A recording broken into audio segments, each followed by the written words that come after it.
Tonight on WTOP 10 Nightly News, student activist Tyler Johnson canceled a protest that was supposed to take place this Friday.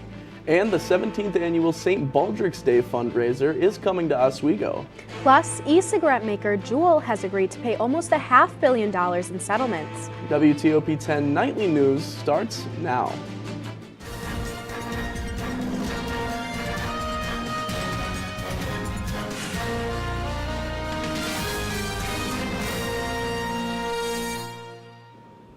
Good evening and welcome to WTOP 10 Nightly News. I'm Madeline Cummings. And I'm Riley Jones. A student-organized protest planned for this Friday is canceled. Student activist Tyler Johnson, who helped to organize the protest, announced the cancellation in an Instagram story post last night after WTOP 10 Nightly News went off air. Johnson originally encouraged SUNY Oswego students to continue the protest as planned before posting of the cancellations a few minutes later. The protest was meant to be a part of SUNY-wide action against hate speech, discrimination, and other issues. Today, the SUNY Student Association posted a statement from its president saying she stands in solidarity with LGBTQ+ students on SUNY campuses. In a series of Instagram stories, Johnson shared that he is leaving the SUNY Oswego campus for the semester. One of the posts says he is leaving because, quote, "It has become increasingly clear that I am not welcome here and has become even more uncomfortable to be here," end quote. On Monday, Johnson joined reporter Clarissa Karki in the WTOP 10 studio for an exclusive interview about the planned protest and the events leading up to it. When he says a note with a homophobic slur on it slid under the door of his dorm room following a separate on-campus protest last week. He says he plans to transfer colleges for academic reasons, but says the latest incident makes him feel more confident about leaving. Once this happened, I was already planning to leave. I was already transferring and already knew where I was going to go. But incidents like this kind of really validate my decision. In an Instagram story post, Johnson says he is not dropping out of college, but stepping away to complete his classes virtually. WTOP 10 is continuing to investigate the story and will keep you updated as we learn more. A 38-year-old financial coordinator will be running as a Democrat to replace the Oswego Common Council's sole Democrat counselor. Chance Kennedy, a political newcomer, will run for a seat representing the city's 1st ward, which is currently being held by three-term Democratic councilor Susan McBreary, who is not running for re-election. Kennedy says he would like to focus less on cosmetic improvements and more on maintaining and modernizing the city's infrastructure, particularly water and sewers. The 17th annual St. Baldrick's Day fundraiser will be hosted at Curtis Manor in Oswego, where people will be head shaving in order to help raise around $75,000 for life-saving childhood cancer research on Sunday, April 16th. 40 participants will shave their head to support the foundation's mission to fund research to find cures and better treatments for children with cancer. For more information, visit stbaldricksday.org.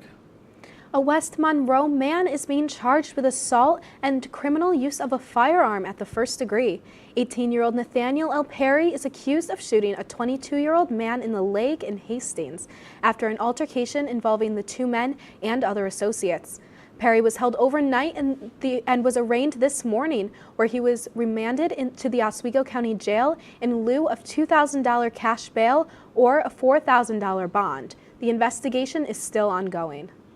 A local inventor from Fulton named Carl Nyland has created a new way of producing maple syrup. The reverse osmosis bucket, or RO for short, removes most of the water from the raw sap, which creates a more pure concentrate that can be boiled into syrup much easier. Nyland is currently assembling his products in his garage, and he has gotten to the point where he is considering putting an addition to the garage as well. The Rockwell Park Library is striking controversy after announcing plans to hold its first ever Drag Queen Story Hour. The event is supposed to take place this Saturday at 10:15 a.m. and is planning to host stories, songs, and arts and crafts. featuring Scarlett Sagamore, a drag queen from the Capital Region. The controversy comes after many opinionated comments started to surface on social media and made their way into one of the library's board meetings yesterday morning. A definite decision has yet to be made about the event. E-cigarette maker Juul Labs has agreed to pay almost $500 million to 6 states and Washington, D.C. The $462 million settlement will be made over 8 years. The settlement will also force retailers to keep Juul's products behind counters and verify the age of purchasers. Juul must also stop using people under 35 years old in its marketing materials. New York Attorney General Letitia James co-led the lawsuit. There is no doubt that Juul played a central role in the youth vaping epidemic. Today, Juul is paying for the widespread harm it caused and will undergo severe restrictions on its marketing and sales practices. James says vaping among high schoolers students in New York City went from 8% in 2014 to more than 23% in 2018. The lawsuit accused Juul of promoting its products to high school students. The company says the settlement brings its near total resolution of its legal challenges. Juul has settled more than 5,000 cases. The State University of New York College System has ended the emergency COVID-19 vaccine mandate. SUNY Chancellor John B. King announced that it is no longer required for students to be vaccinated in order to attend classes at all 64 campuses across the country. The decision came at the recommendation of SUNY's Public Health Expert Advisory Committee. Now, let's take a quick look at the weather with Storm Team 10 meteorologist Caitlin Farrell. Caitlin, today was a beautiful day in Oswego. Will the weather continue throughout the rest of the week? Yes, for the rest of the week, it has been an absolute beauty outside. Definitely something that we don't really necessarily see in spring. This is definitely something we see sometime in about late or even early summer. So, headlines, fires east and snow west. That is quite the turn of tables that have ever happened. I will be covering more of where it's happening and why it's happening. Spring with snow. Are we done with snow? Are we supposed to be getting any more snow for the rest of the year until our next season of snow? And for the rest of the week, what will the rest of the week look like with the weekend and planning for next week? Back to you guys. Thanks, Caitlin. Coming up later tonight, we will have information on research about the future of COVID-19. And the mayor of Baltimore promises a new curfew for teenagers. We'll have all this and more after the break.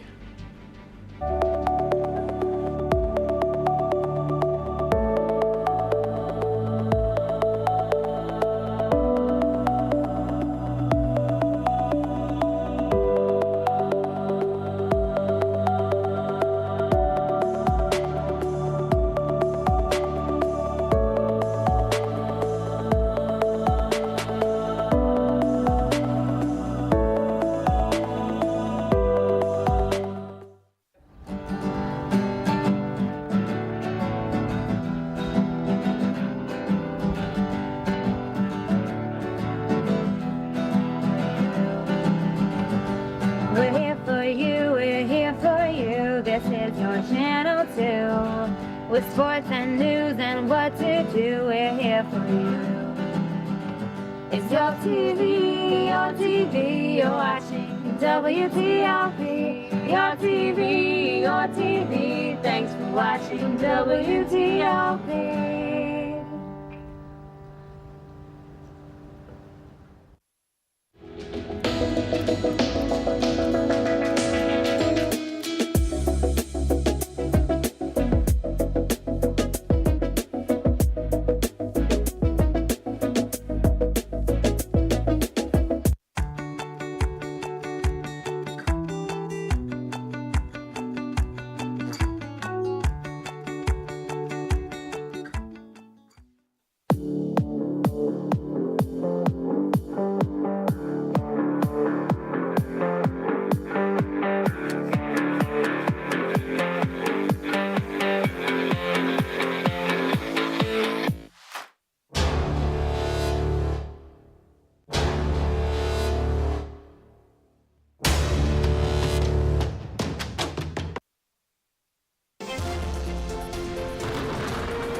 Good evening, everyone. I'm your meteorologist, Caitlin Farrell speaking.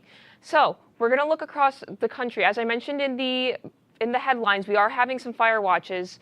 We are seeing some very high temperatures, really above average around the southern coast of the country and even up into the northeast, where we are then also seeing some snow over in California and Washington, which is very unusual for this time of the year. So looking ahead right now around the state, we are clear. We are crystal clear. We have no clouds in sight, and it's going to stay like that for the rest of the entire night. As we look at the current temperatures right now, we are about 65 degrees here in Oswego, 70 in Syracuse, 70 in Elmore. The lowest we see on the map is for Buffalo, sitting at 57. The rest fluctuate between all the 60s. Okay, looking ahead for tonight, we are staying, again, clear, high of 59, winds 10 to 15 miles per hour, and 22 gusts, winds heading southeast. Looking ahead for tomorrow, high of 76, almost record-breaking, but not quite yet. Winds at 10 to 14 miles per hour with 33 gusts, with winds at southwest, apologize. So looking across the entire country right now, we are having all these low pressure systems coming all through the west, which is bringing that snow definitely much up north, but is bringing definitely some rain and some severe weather. Taking a look now across to the other side of the country, in the middle, we've just got a high and a low pressure with a cold front up towards the north, but that's been pretty much it. Going to the central, it's absolutely blank. There is nothing there. We just have a little high pressure system sitting over Charlotte right now, but that is going to be seen to move kind of towards us up north. And then looking ahead towards us, we have a cold front that is currently kind of going through, but is then again being replaced by a warm front with a high pressure system sitting above us. 7-day forecast, tomorrow, 73 degrees, mostly sunny, low of 46. Throughout the rest of the week, it's staying consistent, and then as soon as we get into next week, we're dipping back down in the 40s. We might actually have a chance for snow, so don't put away your winter clothes, but you can put your shovels away. That is it for my forecast. Back to you guys. Thanks, Caitlin. Moving into some national news, the U.S. Department of Health and Human Services is looking to the future of COVID-19 as the country enters a new phase in the pandemic. A senior administration official says that the DHS is launching a $5 billion investment to help develop new types of vaccines and treatments. It's called Project Next Gen and is meant to get ahead of the rapidly evolving coronavirus. This comes as the White House ended the public health emergency for COVID yesterday. Arkansas is now the second state to require children to get their parents' permission if they want to use social media. Republican Arkansas Governor Sarah Huckabee Sanders signed a bill known as the Social Media Safety Act into law. The new law requires age verification and parental consent for users under the age of 18. It also requires social media companies to contract with third-party companies to perform age verification through driver's licenses, photo IDs, or other documents. The law takes effect in September. After 2 teens were injured during the weekend, the mayor of Baltimore is promising to enforce a curfew for teens under the age of 17. But as Kim Dacey reports, some say not only do curfews not work, they're unconstitutional. I don't believe that we're really thinking through the effect of this or the actual implementation of this, and it's just a knee-jerk reaction. That's what the public defender's office is saying about Mayor Brandon Scott's curfew on kids under the age of 17 after a shooting injured 2 teens at the Inner Harbor over the weekend during a large gathering. We've learned that curfews are just unconstitutional. They're racially biased, and they're strategies that, really drive unnecessary contacts between police and Black and brown children. District Public Defender for Baltimore City, Marguerite Leno, says several studies have shown that curfews don't reduce violence and can in fact cause it to go up, and could also undermine work to improve relationships between police and the community. We don't need our children, Black and brown children, to be over-policed. What we need is adequate schools, housing, healthcare, as I said, including mental health and trauma counseling. We don't need these acts that are going to just encourage police encounters without positive solutions. And some in the law enforcement community agree. Former Baltimore Police Commissioner Ed Norris wasn't available for an interview, but did tell 11 News in a text message, quote, "It's the dumbest, most trite, civil rights violating policy that hasn't worked since Italy in 1939. The Public Defender's Office would like to see the curfew rescinded and more proactive solutions put in place. We should have positive programming and opportunities to increase access for things that our youth need, jobs, mental health services, mentorship. We shouldn't increase policing. The curfew is an even earlier time for kids under 14. They have to be inside by 9 p.m. The mayor's office has not responded to the criticism of its plan to enforce the curfew. President Joe Biden is in Ireland today, where he spoke to college students to mark a 25-year anniversary of the Good Friday Agreement. Biden gave an optimistic speech about how the U.S. brokered accord remains in place a quarter of a century later. The Good Friday Agreement called for a power-sharing government between those who wanted to remain part of the United Kingdom and those who favored the United Ireland. Instead of speaking at the Parliament building, Biden spoke at a new university campus in downtown Belfast. His choice of venue was a symbolic one, as he remarked on the region's bloody past and did not gloss over the tensions that still remain. I come to Belfast to pledge to all the people of Northern Ireland, the United States of America will continue to be your partner in building the future the young people of our world deserve. It matters to us, to Americans, and to me personally. It genuinely matters if you've traveled my country. Biden will be in the Republic of Ireland through Saturday. The Irish Catholic president will explore his family's roots in two of his ancestors' hometowns. Still ahead tonight, the former CEO of a fraudulent healthcare company will report to prison this month. And a new Starbucks drink is raising concerns with customers.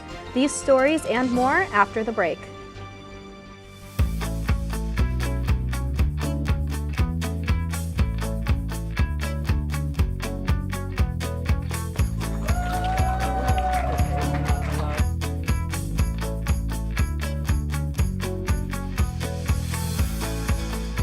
Jill told me it was Kitty from Glee. Yeah, what is it? Al Roker.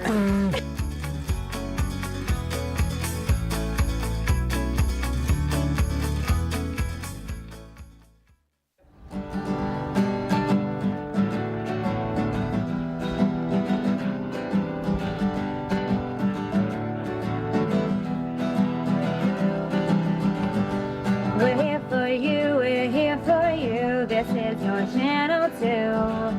With sports and news and what to do, we're here for you. It's your TV, you're watching WTOP. Your TV, thanks for watching WTOP.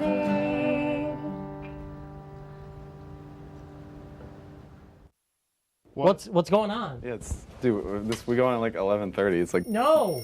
What do you mean no? It's 10:30. 10:30? Yeah, it's 10:30. What do you mean it's 10:30? Hey, don't touch that. That's my ladder. Hey, man. Whoa. You know this book was already discounted 10%? Wow. Wow. Get a close up of that one. Matthew, Look at that. Can we go back inside? I want to sleep in the studio again.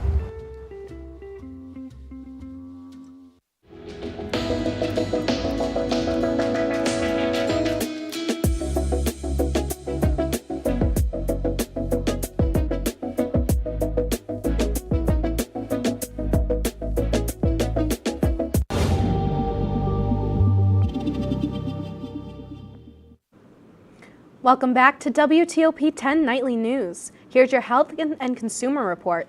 A California judge denied Elizabeth Holmes' request to remain free while she appeals her conviction. Holmes was sentenced to more than 11 years in prison for defrauding investors of Theranos, a failed blood testing startup. She was ordered to turn herself into custody on April 27th, but Holmes sought to delay her prison term start after giving birth to her second child. The judge says it was unlikely Holmes will have her conviction reversed or receive a new trial. There were nearly 2 million cancer cases diagnosed in the U.S. last year. That's according to an estimate from the American Cancer Society. But new research suggests diet can help those fighting symptoms of the disease.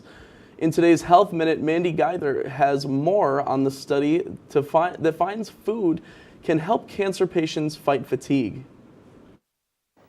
It's one of the most common complaints from those who fight cancer. Chronic fatigue can linger. Even a decade after they have gone through their cancer treatment. So it's a very significant problem. Registered dietitian and researcher Tanya Orchard with the Ohio State University Comprehensive Cancer Center says this fatigue can have a significant impact on quality of life. Those who have this problem have higher levels of inflammation when we look at their blood.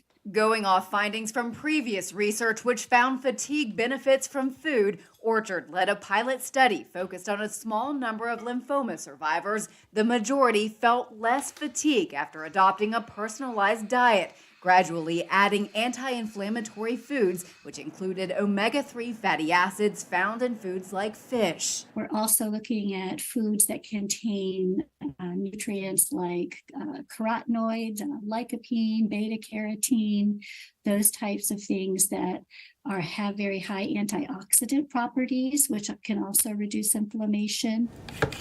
Orchard says B vitamins also helped. Those are found in produce like leafy greens and other vegetables. She says 5 servings of vegetables a day is the target, and your plate should be colorful. A serving of dark leafy greens, a serving of yellow or orange vegetables, a serving of tomatoes every day, and then 2 or more other servings of vegetables a day. For Health Minute, I'm Mandy Gaither.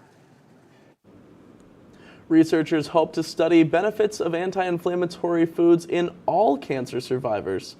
Next, and eventually plan to expand the study to patients who suffer from fatigue from a range of health problems. People are talking about Starbucks' new olive oil-infused drink, and it's not all good. Customers are complaining that the coffee giant's Olado is making them run to the bathroom. Starbucks recently introduced the drink, hoping customers would be enticed by the novelty and the health benefits of extra virgin olive oil. A barista on the Starbucks Reddit page posted that half the team tried the drink and a few needed to, quote, use the restroom, if you know what I mean. Tupperware is barely staying afloat. The company says it is looking for financing because it doesn't have enough cash to fund its operations. Tupperware is also exploring potential layoffs and reviewing its real estate portfolio. Stocks plunged 40% in pre-market trading, and New York Stock Exchange also warned Tupperware could be delisted for not filing a required annual report.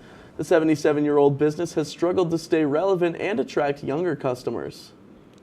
Coming up in sports, Zach Malamud is with us in the studio. Zach, can you give us a quick preview? Thanks, guys. Coming up, Oswego women's lacrosse was in action at Laker Turf. I'll tell you how they did and more after the break.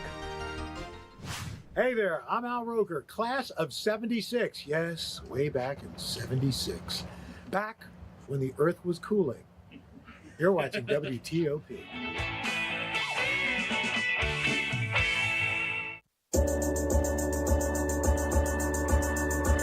The Kinda Late Show with Chloe and Anna.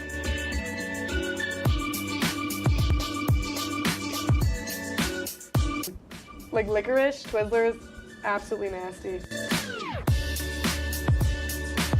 The thought of turkey is just nauseating. I think you're wrong, is what I think. You think I'm wrong a lot of times. I do think you're wrong a lot. When you look at the number of disasters in the U.S., chances are every area will deal with some kind of emergency in the next decade. And between school, sports, and social lives, chances are you won't be with your kids when it happens. Will they know what to do? Ready.gov/kids has the educational tools and information to make the conversation easy. When the time comes, chances are they'll feel prepared, not scared. So talk with your family today.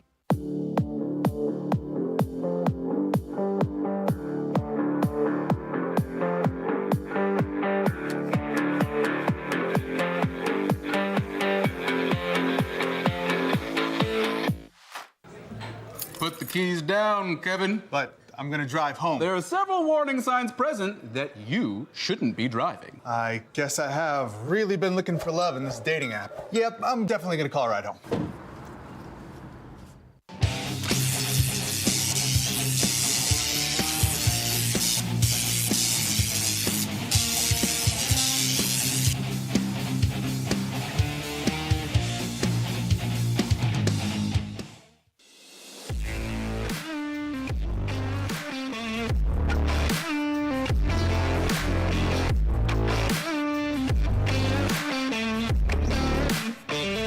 Welcome back to WTOP 10 Nightly News. I'm Zach Malamud with your Wednesday Sports Report. Keep the wins coming. The Oswego State women's lacrosse team continues to roll after a 9-7 win over the Brockport Golden Eagles earlier today. Sela Wiley had 4 goals and 2 assists for the Lakers, who moved to 4-1 in conference on the year.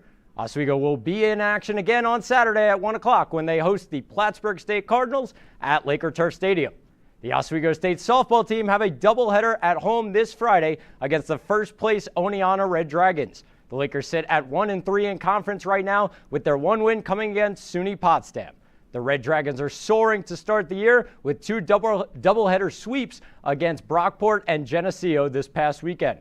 First pitch is set for 3 o'clock and 5 o'clock between Oswego and Oneonta. Switching gears to the NHL, the New York Islanders are back in action tonight as they take on the Montreal Canadiens in the final game of the regular season. The Isles sit at 91 points in the Eastern Conference in the second wild card spot. With 1 point in this one, New York will clinch a playoff berth. Puck drop is set for 7 o'clock p.m. at UBS Arena between the Isles and the Habs. The NBA play-in tournament is in full effect with the 9th and 10th place games taking place this evening. In the East, the Chicago Bulls will take on the Toronto Raptors at 7 o'clock. The winner will go up against the 7th-seeded Miami Heat on Friday. In the West, the New Orleans Pelicans will host the Oklahoma City Thunder at 9:30. The winner will travel to Minnesota to take on the Timberwolves on Friday. Now let's take things to Cleveland as the Yankees take on the Guardians. As in the top of the first, or in the bottom of the first, Josh Bell rips one into right field. Jose Ramirez comes in to score. It is 2-0 Guardians. In the 5th, 3-0 Cleveland. Kyle Higashioka sends one to deep center over the head of Miles Straw and off the wall. Cabrera heads home. Andres Jimenez throws the ball in. It actually hits off the umpire, Larry Vanover. A very scary play. Vanover would not return. It was charged as an error for Jimenez. Yankees cut the deficit to 1 as Vanover getting over that one. Now top 7. Franchi Cordero clobbers one to right center. A solo shot. And New York has come back to tie it at 3. 4th homer of the season for Cordero. We go to the 9th, still tied at 3. Runner at second, 2 outs. Oswaldo Cabrera drills one into right field off the top of the wall. Gleyber Torres comes in to score. It is 4-3 Yankees. Bottom of the 9th now. Clay Holmes, he's stuck with the bases loaded, 2 outs, and he strikes out Ahmed Rosario swinging. The Yankees get their 4th series win of the year. Thank you, Zach. Before we say goodnight, we wanted to introduce you to the world's shortest living dog. Meet Pearl. She's a 2-year-old Chihuahua and is shorter than a popsicle stick and is about as long as a $1 bill. Born in Orlando, Florida, this pocket-sized pup is the new official holder of the Guinness World Record for the strongest dog alive. However, Pearl's owner says she's a bit of a diva. She enjoys high-quality food like chicken and salmon and loves dressing up nice. That's all for WTOP 10 Nightly News. Be sure to stay tuned for Drive Thru Fiesta. Thank you for watching. Have a great night.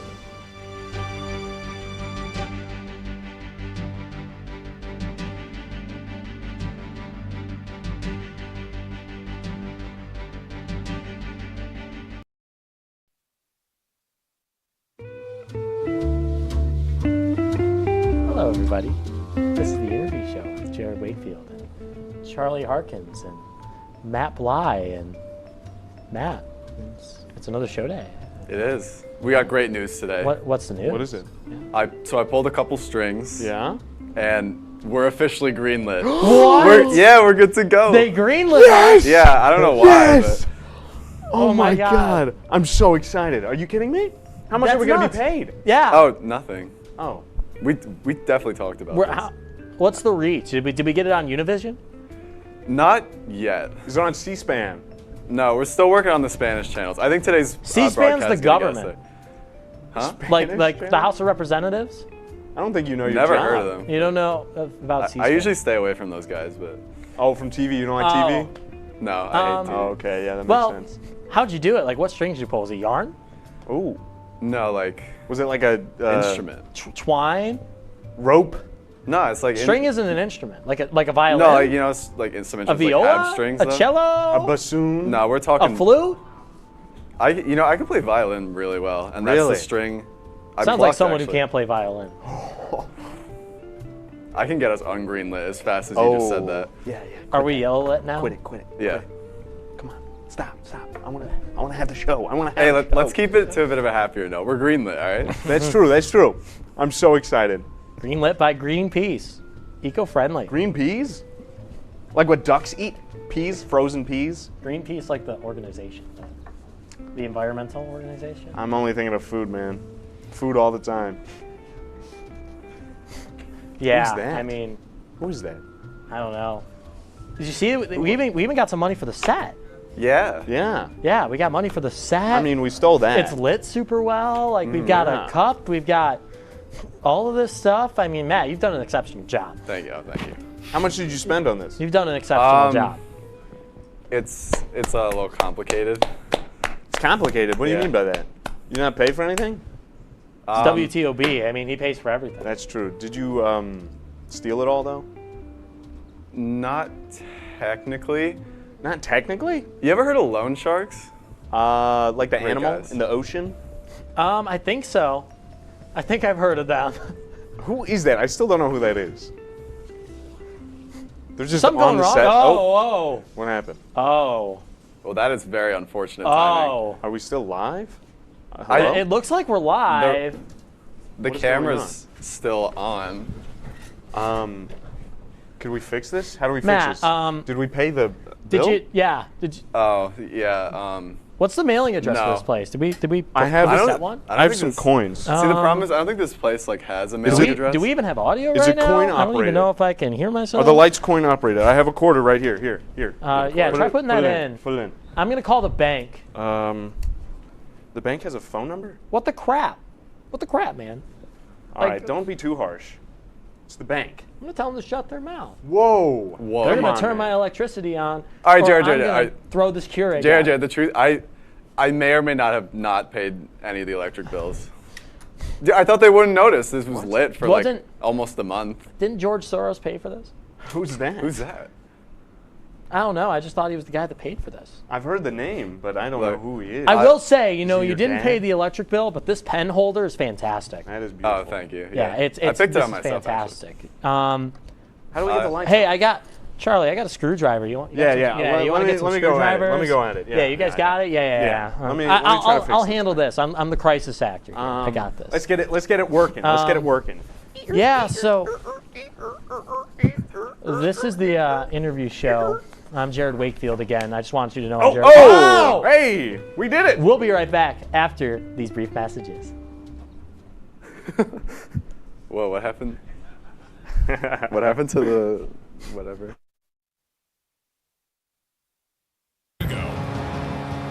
Only on WTOP. DiCarlo on the rebound! Alex DiCarlo! Yeah, it's been a wild game so far. A lot of high scoring, so definitely tighten it up and play out that full 60 minutes.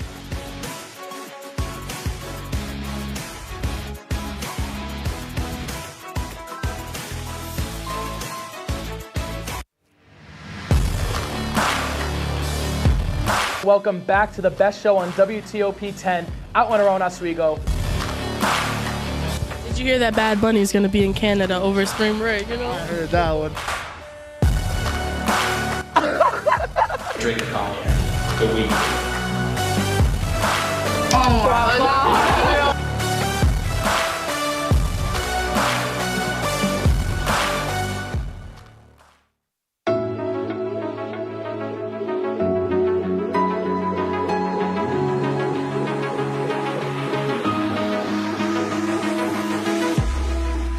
Roll it.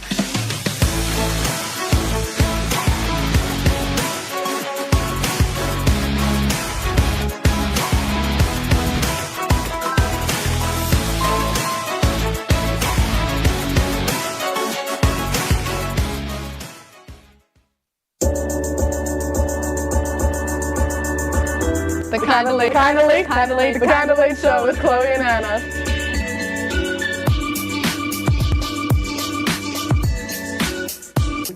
Like licorice, Twizzlers, absolutely nasty.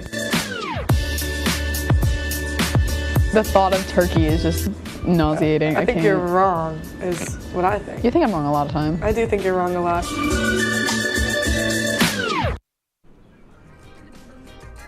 This is the interview show. I'm Jared Wakefield, and he's Matt Bly, and somewhere is Charlie Harkins. And today, I have the great honor to announce we have already won all of the broadcasting awards possible. Let's give a round of applause, everybody. Charlie, did you get an award? Yeah, I'm front. We're I'm here back to today back. with the trio, by the way. We got Tom, and Merrick Tom. Excuse me. So, Can I just Here, I gotta see right here? Oh, perfect. Matt, how's the framing? Are we good? Are we good? I'll wait till I got you, buddy. Don't worry. Yeah. Oh, this is nice. Yeah, this is very nice. Cozy. I like this. I like this sweater. Yeah. I like this. I like this family-oriented broadcasting that we're finally achieving here at WTOP. Nice and cozy here. So, gentlemen, my favorite interview.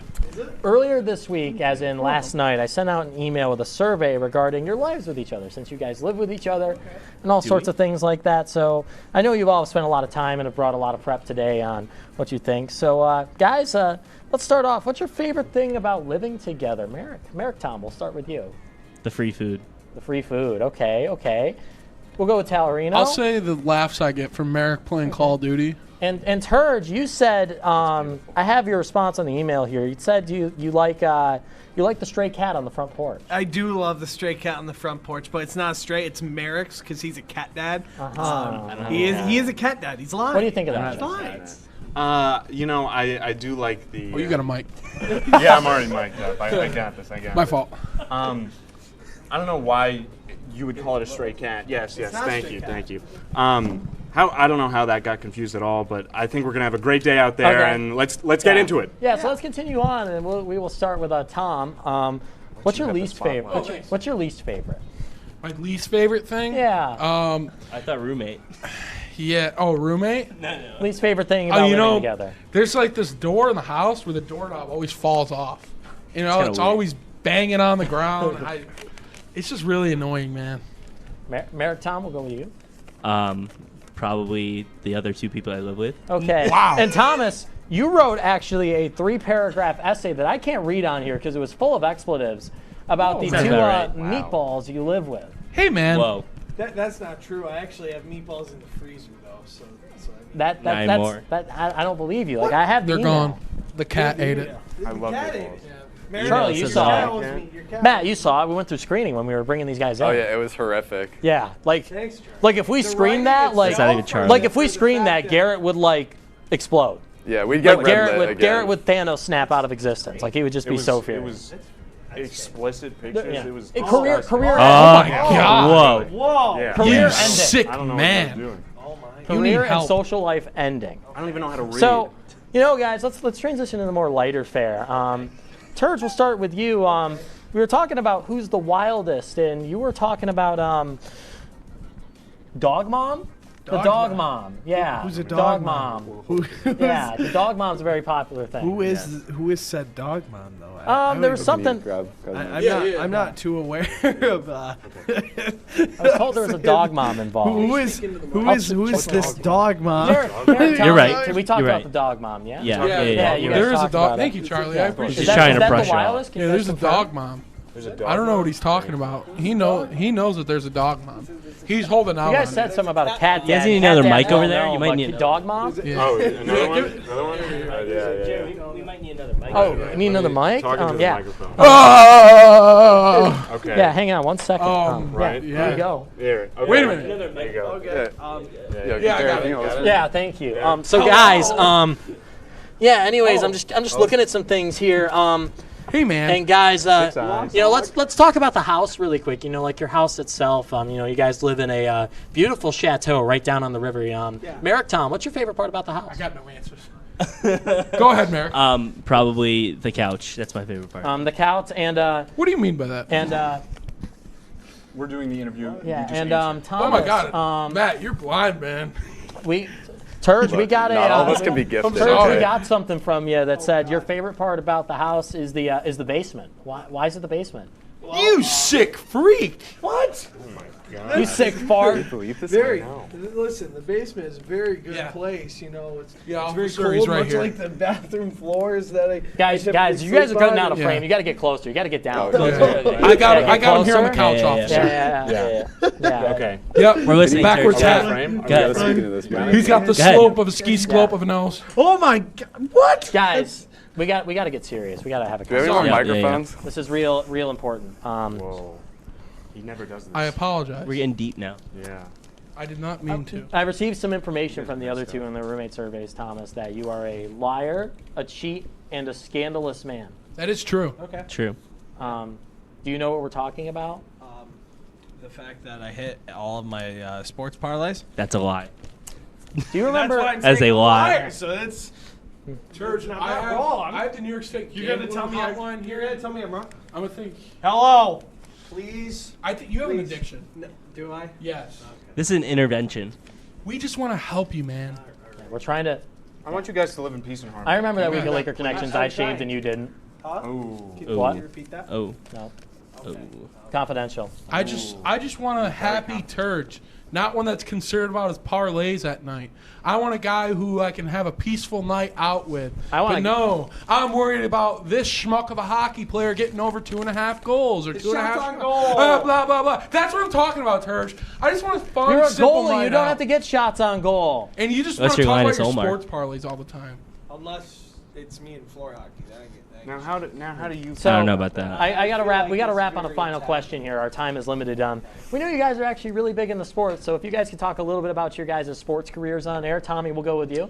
Yeah, I was. That's all the time we have. Turge, can you talk a little bit about yours, please? Not really. No, we need to hear some. We had some content. Well, I used to stop Yeah, stop thank some you. That's all the time we have. Whatever, Merrick, can you talk about your sports broadcasting experience? No. All right, we got to wrap. Okay, that's all the time we have, Matt. We got to get out of here. This is the interview show. Go to break. The network. We've been marinating chicken in all sorts of liquids for 24 hours.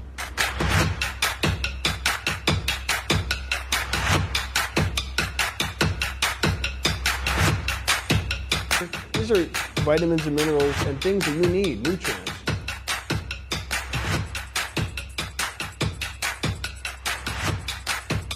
The chicken speedy is a staple of our culture.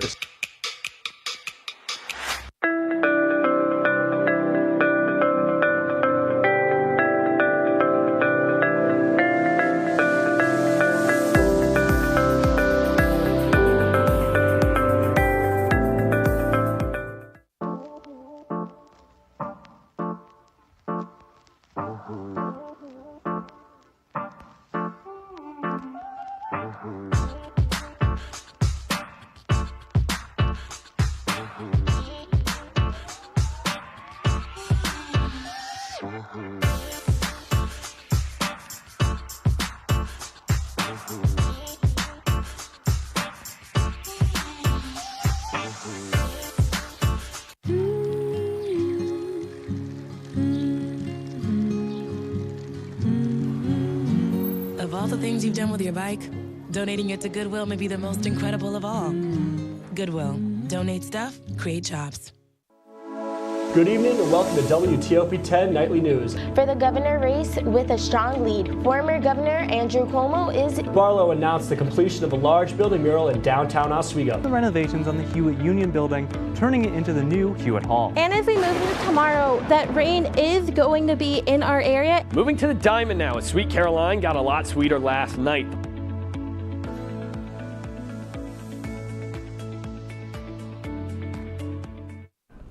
Welcome back to the interview show.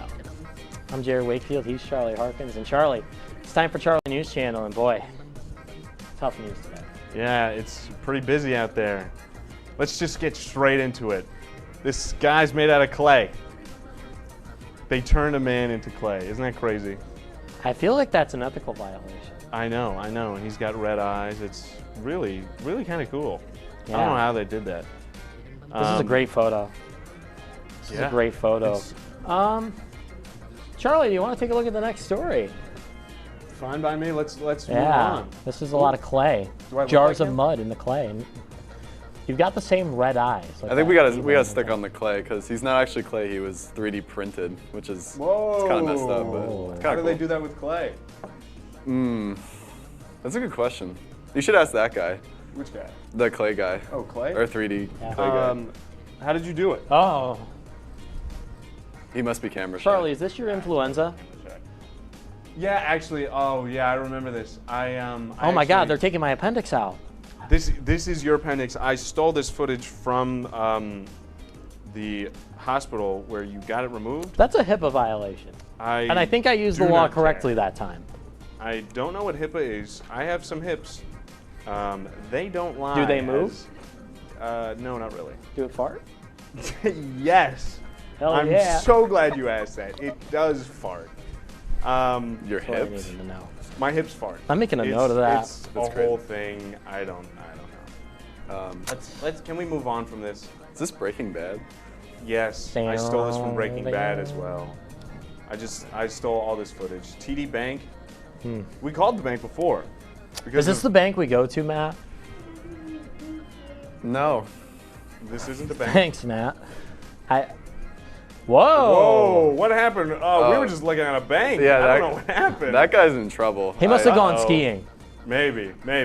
Yeah. You don't go skiing at a bank. That's first rule of. Why are you winking? There's not even any snow there. At the bank? Yeah. There's Fresh only powder. money and coins. Yeah, TD Bank. My Touchdown Bank. Oh. My favorite kind of coin Wow. is the gold dollar. This dude's in some deep crap. Sacagawea. Sacagawea. I wonder if it was a multi-level marketing scheme or something like that. Maybe if he he said would, you he'd could be like kinda buy a copying bank. Charlie's Now thing. that's the kind of skiing I'm talking about. This is flour from the bread I made. I lied. That's sugar. I don't know why I lied to you guys. I'm sorry. Sugar cubes. Can you accept my apology, please? Yeah. You. I was gonna say it's up to him. He's the producer. Yeah, all that matters is he told the truth. Yeah. You ever eat like so much You sugar? get a puck for that. Hurt? Oh, thanks. Yeah. My You earn teeth, one. Like, this looks like soap. You ever like have sugar cubes? Just eat sugar cubes, raw sugar cubes. Yeah. No, I think that was like. Were you bad okay? for your teeth. Were you okay when you were like living behind No. the set? Okay. No, I wasn't at all. I was just eating Oh wow. the scraps. Pokemon. I saw this on a news broadcast tonight. You ever play Pokemon Go? More like Pokemon Go to the polls. Am I right? Or like Pokemon Go outside.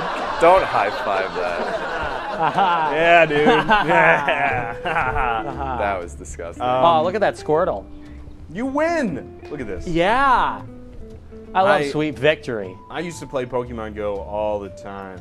Taste of Sweet Victory. It's like Old Spice and a little BO. I remember someone yelling Dragonite, and then everyone's like, "Oh my God!" So they all like run to this one place, and I would yell it, and I'd lie about it, and people would just flock to me.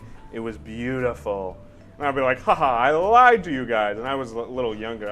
When did this game come out? Matt, I think we need to call some help because that sounds psychopathic. Are you worried? Because I'm worried. That's beautiful. Because I'm worried. I'm Are you terrified. worried? I'm terrified, honestly. Do you want to call? Do you want to call right now?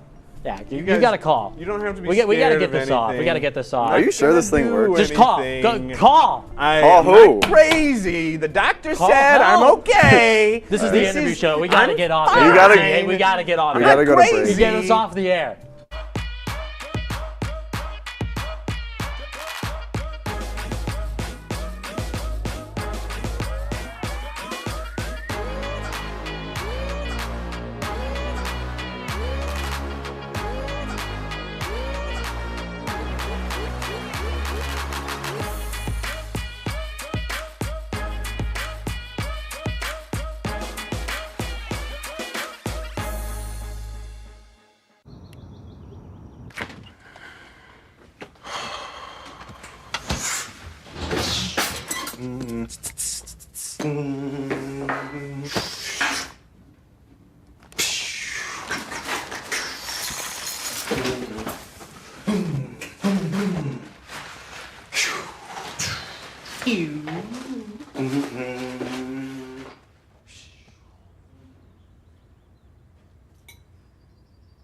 The central and midwestern U.S. averages more than 850 tornadoes each year, and lately, the number of floods has been rising in the region too. So chances are, there will be more twisters and floods near here again. And between school, sports, and social lives, chances are, you won't be with your kids when it happens. Will they know what to do?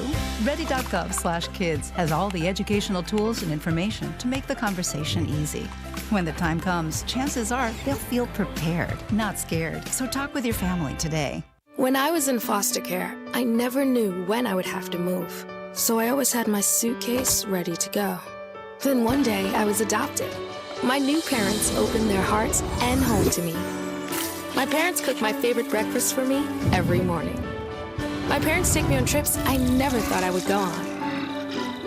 They gave me a home and an even better reason to use that suitcase. My parents aren't perfect, but they're perfect for me. This is the interview show. What is that? Jared Wakefield, and this is The Birth of Charlie.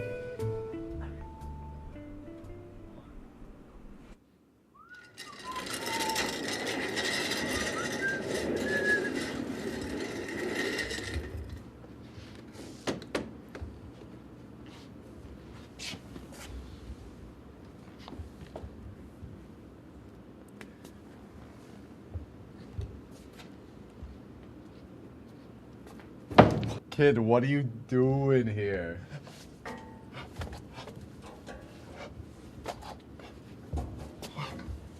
Are you feral? Do you have your shots yet? Don't touch my boobs.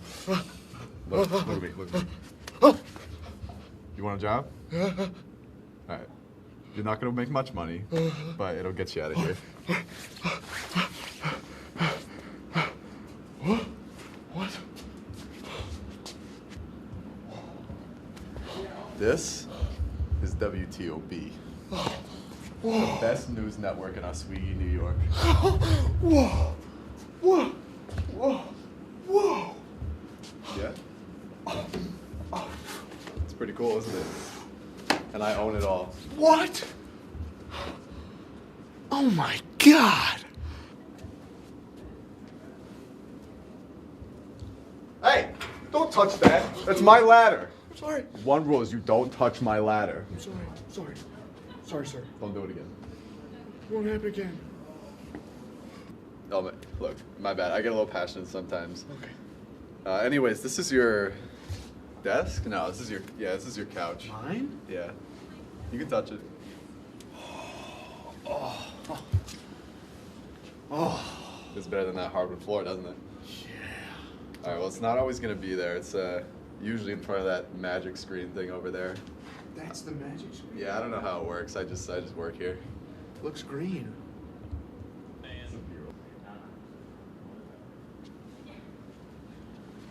Oh, hey, Matt. Matt. Look, you know what happened to your last co-anchor. I'm trying to do that guy a favor. So. Oh, yeah, the wood chipper. No, not that favor. Oh. The other favor. Like, he's gonna work for practically no money. Ah. See what I'm going for?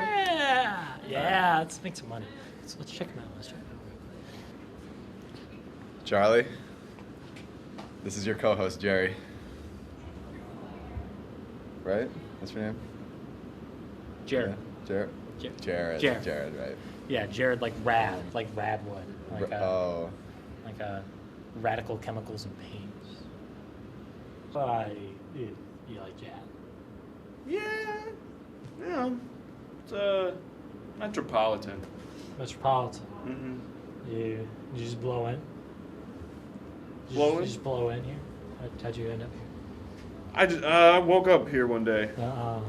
Yeah. Yeah, a lot of us do that. A couple weird nights. Yeah. Oh, hold on. Hey, whoa. I tried that.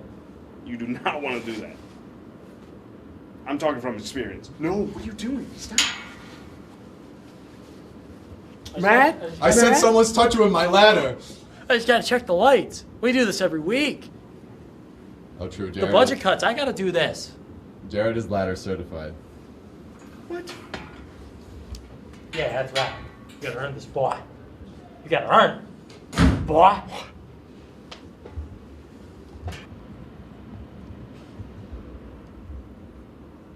All right. Nice to meet you. You know what money is? No, I've never heard of it. We're gonna make like a little bit of that. Really? Yeah, like a little bit. Oh my god. You know what McDonald's is? Yes. You're gonna be able to buy some McDonald's with it. Oh, really? Yeah, we got a Oh. huge contract. Yeah, they finally Yes. greenlit us. So Finally. yeah, they even let us use this stupid camera.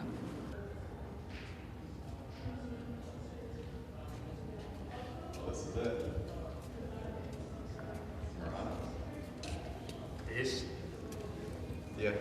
I gotta show you the office. I doubt you'll ever be in there, but.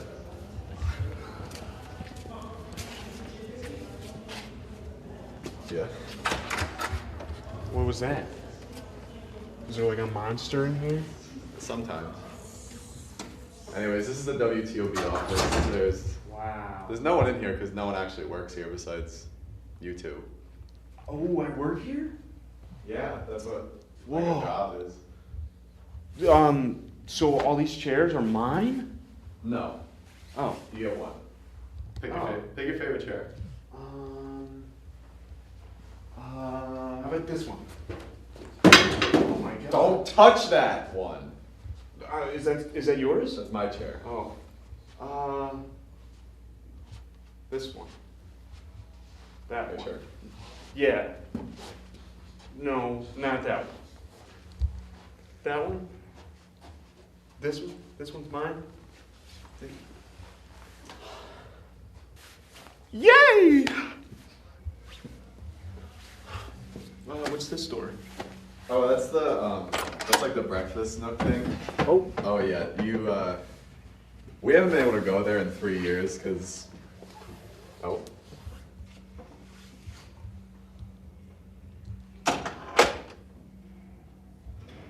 Charlie?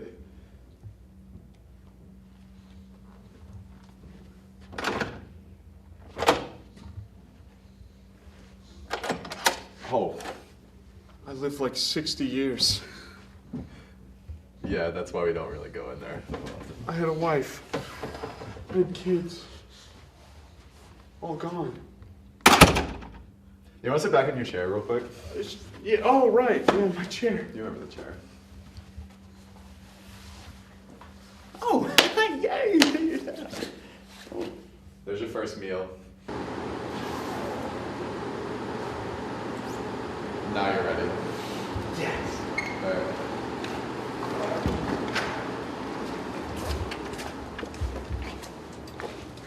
So this is the town of Oswego. See those two houses right there? Yeah. That's it. That's it? Yeah, you see that dark blue one right there? Yeah. That's my house. Oh. Don't ever come. Okay. I have snipers on site, so if you ever do come, Oh. it's not good. I don't know who lives there though. Can we go back inside? I want to sleep in the studio again. I guess so. I mean, that's kind of it.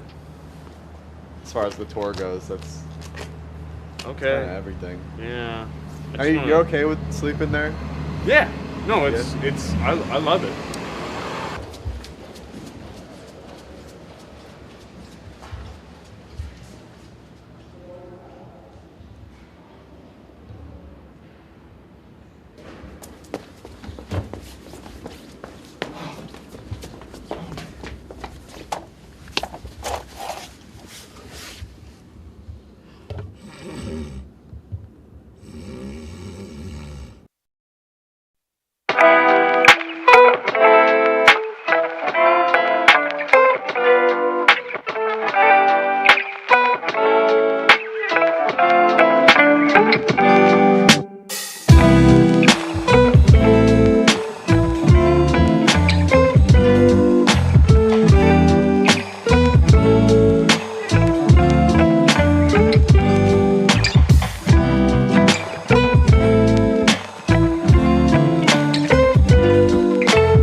All right, hello world. My name is Mia Dirks, and welcome to Smile You're on Camera. I'm so glad to see you here joining us on this Sunday night.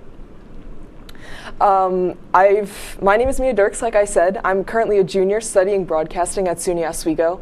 And for the past few semesters, I've been working behind the scenes at WTOP. But this semester, I wanted to come out in front of the camera and try out something new, so that's why I'm here on your screens tonight. Now, when I was first researching how to start this show and what I was thinking about the concept for the show, I was thinking about how our daily routines affect our lives and how each person has their own routines that really make them who they are. Yeah. Sorry guys, technical difficulties. Yeah, so this semester I wanted to challenge myself and come out here in front of the camera. So here I am on your screens tonight. When I was planning what my show would be about, I knew I wanted to take a different approach to getting to know the students and friends around me. To do that, I started thinking about how we each have our own unique routines, habits, and involvements that make us who we are. It could be going to your morning workout, or dreading that one 8 a.m., or how you spend your free time outside of classes. We all spend our days a little differently, and I wanted to highlight those routines here on our show. So over the course of the next few weeks and months, I'm going to give you an inside look at the lives of some of the people I've met so far here at school, and some people I've yet to meet as well. Let's learn about how these small moments or routines help to shape us and make us the people we've become today. I'm getting all the cliche stuff out of the way now so we could be real for the episode, but now you know. So I do have a special mystery guest with me here tonight. You may have seen her appear in our intro earlier if you were paying attention, but we'll be talking with her in just a little bit. For now, I wanted to put my own recording skills to the test, and so I created my own video to show you all. I had a pretty busy day last week and wanted to put my own routine through this process before we start learning about our guests. I don't want to spoil too much, so without further ado, here's an inside look at a typical day in my life.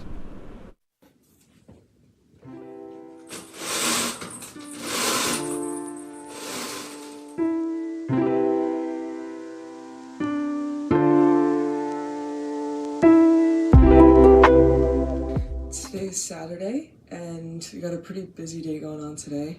I'm about to head over to Tyler for some rehearsals for a string quartet group I'm a part of.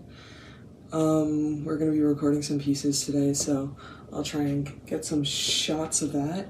We got the hockey game tonight, which I'm really excited for. I went to one last night, and this one should be exciting too. But yeah, it's just another busy Saturday, so let's bring you along and see what happens.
Quick update. I just got back from Tyler.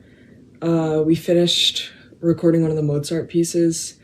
I've never been in the studios before, so it was pretty cool to see like all the big monitors and all the fancy microphones. Yeah, everyone played really nicely and I think it went well, so we have a few more pieces to record. It was a good start to the day.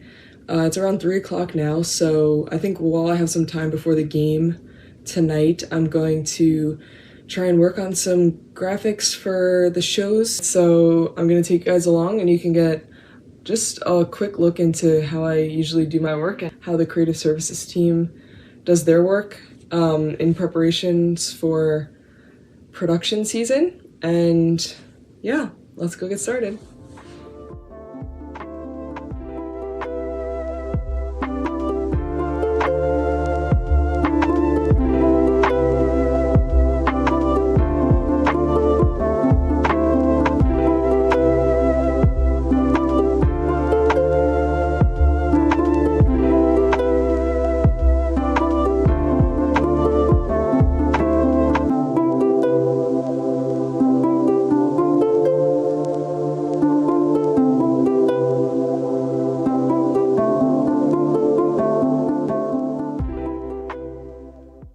So update, it's currently around 4:30 now.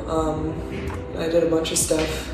I finished something for the Sports Talk crew, and I made another logo. Yeah, I think I just might do one more tiny little thing, and then go grab some dinner before the game. But made some good progress today, so I'm happy about it.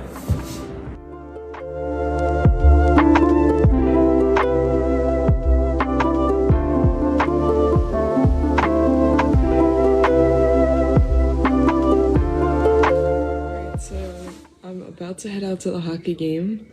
I'm really excited. I don't even know what team we're playing tonight, but it's okay. Going with a few of my friends, and yeah, it should be a good night. I'll try and get some clips of the game, and hopefully we win.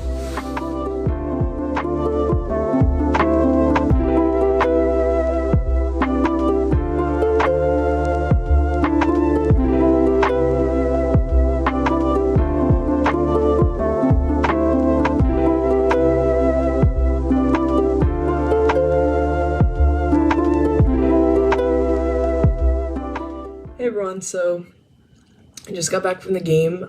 It was a really exciting game. We won 9-0 against Fredonia, 9-0. That's going to be a long ride home. But yeah, the crowd was insane. The game was pretty cool, and yeah, it was a good way to end the season off before the playoffs. I think with everything that happened today, it's been a pretty good day. Productive day, did some work. Did some relaxing, I guess, while I'm on the weekend. I think I might try and do finish a little bit more work before I go to sleep. And then, yeah, thanks for coming along for a day of my life. Bye. All right, hello again. So now you know a little bit more about me before we start to learn about our guests next. After the break, we'll meet our first guest, Sam, and get a better look at some things she's involved with. Stick around to find more.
The central and midwestern U.S. averages more than 850 tornadoes each year, and lately, the number of floods has been rising in the region too. So chances are, there will be more twisters and floods near here again. And between school, sports, and social lives, chances are, you won't be with your kids when it happens. Will they know what to do? Ready.gov/kids has all the educational tools and information to make the conversation easy. When the time comes, chances are they'll feel prepared, not scared. So talk with your family today. When I was in foster care, I never knew when I would have to move, so I always had my suitcase ready to go. Then one day, I was adopted. My new parents opened their hearts and home to me. My parents cook my favorite breakfast for me every morning. My parents take me on trips I never thought I would go on. They gave me a home and an even better reason to use that suitcase. My parents aren't perfect, but they're perfect for me. Welcome back, everyone. Now we're going to move on to what you've all been waiting for. Let's meet our first guest, Sam Whitman. Everyone, this is Sam. Hello. Sam, meet everyone. I met Sam last semester in one of our design classes, and we've been working closer together in another class this semester. She's extremely talented with animation, and I'm glad to have another creative person to problem solve with. We'll learn a lot more about Sam very soon, but I want to properly introduce her now. Sam, can you give a quick intro of who you are and what you do here? Yeah, hi, I'm Samantha Whitman, call me Sam. I am a junior here at SUNY Oswego under the interaction design major, which is like digital media art stuff. And I mostly work in, I'm working in VR right now and stuff like just animation and things like that. Wow, yeah, thank you for introducing yourself to us. We're all going to learn a lot more about Sam over the course of the show. But to start off first, let's just take a look at a day in Sam's life. Good morning, Crusty Crew. Today I'll be taking you through my day, and I just woke up. I'm heading to breakfast at Cooper, and then after that I'll be heading into VR for the VR class that we have here on campus. I'm the TA for it, so I kind of help the kids out and instruct them and support them with the lessons they're learning. After that, I've got like half an hour for lunch, and then I have 2 more classes that run until 9. So a very busy day today, and you'll get to see quite a bit of it. So yeah, join me along.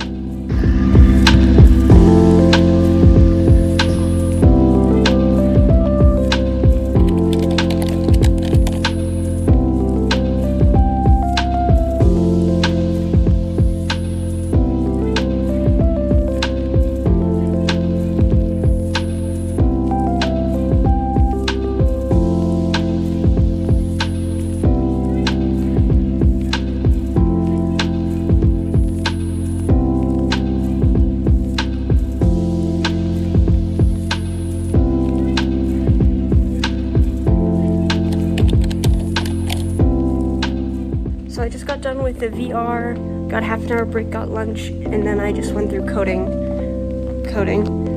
and I have an hour until my last class. I'm gonna get a coffee, and then I'm gonna do whatever I want until then. So yeah, oh, I shouldn't have, oops, oh well, I cursed. All right, so Sam, when I was editing this video, I thought it was really cool to learn more about your creative code class. Before the semester, I really had no idea we even offered a class like that. Yeah. As you could see here, you're working on a project there with a bunch of the different colors and things like that. Can you explain a little bit more about what you're working on there? Yeah, so the creative code class is run by Kara Thompson here at SUNY Oswego. She's fantastic. And the experiment we were working on is with loops and functions. So I created a simple function that set some squares and circles up on a grid. And when I press specific keys on the keyboard, it would change the color and like the kind of like the variation of them when they'd pop up and stuff. Yeah, that seems like a really interesting mix of science and computers and art, and it was like yeah, I never knew. It is interesting taking colors and shapes and stuff that I'm very familiar with into coding, which I am not familiar with at all. So it's certainly interesting. And yeah, it's always a learning process. I yeah, guess, oh my God, absolutely. It is not the easiest class to take, let me tell you. And you had also mentioned having a VR class as well. Can you talk a little bit more about some of the projects you've been working on, or a favorite project you might have had? Yeah, I am actually the TA for the VR class. I took the class for the first time last spring. Kara Thompson also runs that. She's everywhere. So basically what we do is we hop into this class called, this game called Gravity Sketch, where we go in and we mess with, it's kind of like 3D modeling, but in VR. And it's really cool. So I get to make shapes. I just make a lot of characters in there because I like shape building and messing with stuff like that. And I have a really good time with just making characters and all that. So that's mostly been our explorations, and I've kind of made it into my own thing with that. But my favorite project has been last year we had to make a whole environment, and I created this huge forest scene with like a skeleton dragon, and I thought that was pretty cool. How'd you even come up with that? I just went for it. There's like the mirror tool, so I was able to make a really cool rib cage, and it just went from there. I had a lot of fun with it. Yeah, you seem to be taking some really interesting classes. I know we share one of our own design classes as well, but just learning a little bit more about those VR classes in Creative Code. It's like a whole new world of art for me, so I really enjoyed learning about that. We have a lot more to cover about Sam and her experiences with design, so when we come back, we're going to take a closer look at how Sam built one of her favorite projects. Stick around to find out more.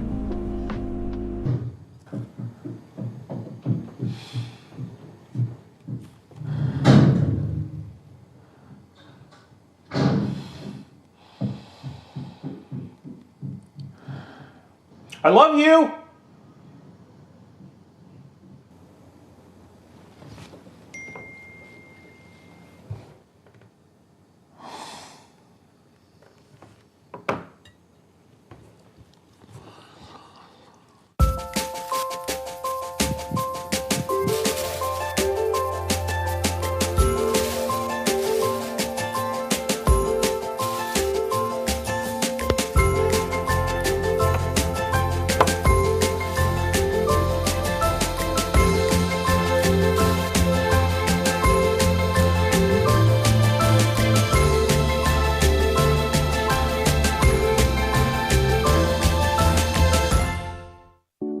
When it comes to making plans, you are the best. Remember the best planned 90 minutes of your life? Or that surprise party for your parents' golden anniversary? You get the golden planning. The same way you plan each detail for those moments, start planning to protect you and your loved ones from a natural disaster. Sign up for local weather and emergency alerts. Prepare an emergency kit and make a family communications plan. Protecting your family is the best plan you can make. Hey, can you chop the pineapple? Chop the pineapple.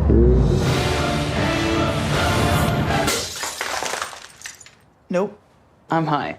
How about I wash off the grapes? Yes. Okay. You're already making good decisions when you're high. I want tacos. Will you drive? I'm a little toasty.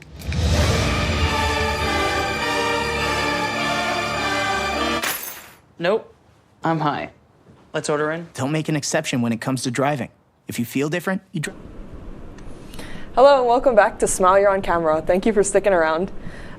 Since we watched Sam's vlog earlier, I wanted to take a closer look at some of her past work, especially in animation and character design. Like I said earlier, I knew Sam from our shared design class, and I've seen some of her work before, and it's just amazing how she takes stuff from just a blank page to a finished animation. So she actually brought in a video for us to see more about how she builds her work from scratch. So if we can, let's take a look at that now. So this is a character named Pursuit. She's my baby. I've been drawing her since 2018. And what that short GIF you guys just saw was it was just kind of like a short, I guess, video game style, like get ready to fight transition animation, yeah. And so what I'm doing here is I had drawn that keyframe pose, and I decided, hey, let's make it move. So I made it move. What I'm doing here is creating motion, adding depth to her hair, moving her arm around, and as the GIF goes on, you'll be able to see just the time lapse of me drawing each frame. And yeah, it's traditional frame by frame. I think this was in 12 frames per second. And yeah, it took like maybe 5 hours to do. Wow. You said this character's name was Pursuit, right? Yeah. So I wanted to ask, how do you come up with your characters? Is it inspired from real life people, or is it kind of more from your imagination? Oh gosh.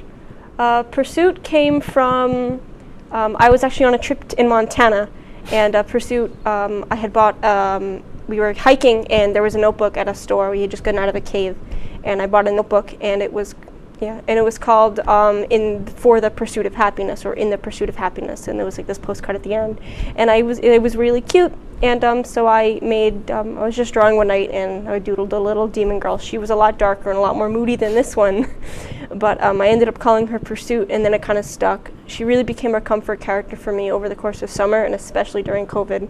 Yeah. So I'm very happy that she's decided to stick around for as long as she has. Yeah, it's a really like eye-catching name, or like attention-grabbing name, I think. Thank you, I appreciate that. And also, how did you get into animation? I know you've talked about doing it for a while, but how did you originally start getting interested in it? I've been animating for, I want to say 5 years at this point, and I started in actually this program called Fire Alpaca. In like 2018-19, I started dabbling in stuff, and it was really choppy, really slow. You can just make still images and convert them in a website offshoot. But it was a lot of fun. There was this character I had named Andrea, and I had her swing a sword around, and I thought that was cool. I never really properly studied the fundamentals, but that's something I'm working on now, especially within the class we have together, multimedia. And yeah. One thing I wanted to point out too, you said this piece took you 5 hours, but Yeah. I know from our projects in class, it can take a lot longer than that. So how long does your work usually take you, or like what's the longest project you've been working on, I guess? I'm actually pretty fast, at least in comparison, that's what people have said.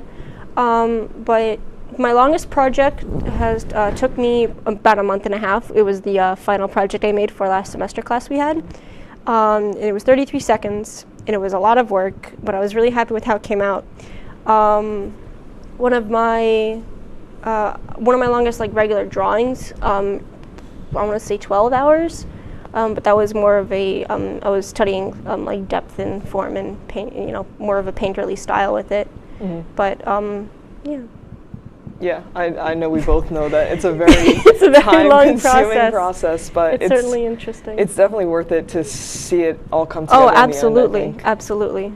It's a rewarding process. Yeah, despite all your blood, sweat, and tears coming together, right? Yeah, despite the pain and turmoil of getting it all done and working for it and pushing in the late night hours and everything, it really is just like seeing it at the end, like the fruit of your labor is. Personally, it's what gets the adrenaline going, and it's what keeps me going and everything. So it makes me really happy. That's the only reason why I keep doing it. Yeah. You said you were an interaction design major. Yeah. So in terms of your future path in life, whether it be a career or just for fun, where do you see this kind of work and skills like being integrated into your life? That's a good question. I really want to get into the animation industry. I would love to work with cartoons or in movies, television, any really kind of media. I'd also really enjoy working in the gaming industry, doing concept work or asset work. Character design is my passion. Pursuit in her whole story is an ongoing kind of just character design exploration project I pretty much have going on. So I'd like to work on something bigger than myself. I'd like to work on something that I know will make people happy, or at least feel something, and something that'll stick with people, because at the end of the day, that's just what I want to do. I just want to make people happy with my work, so we'll see if I can get there or not. Yeah. That's so nice. It's good to have that sort of like passion and purpose and that end goal. Like, Yeah. I want to achieve something like that. I think we can all relate to that in some way. But now that we're college students right here, we talked about your classes earlier. What's been your favorite class, or a class that you're looking forward to in the future that's on your major track? Anything come to mind? My favorite class was the multimedia, just with Casal last year. Fantastic. He's a fantastic professor. He let me take what I knew and let me learn something new with it, which is why I got to animate that little short kind of project thing. And he really lets me take what I'm good at and just work with it. And that's something I really need. I really like having. Yeah. I wish we could have brought that video here today. I remember sitting in class and just being like, oh my gosh. Wow. Wow. It was. I could use some work, but it's pretty all right. I'll take it. No, Take the W. It was amazing. It was amazing. Well, thank you, Sam, for stopping by and giving us an inside look into your life in art. I really enjoyed learning more about you and the things that you've been doing here on campus.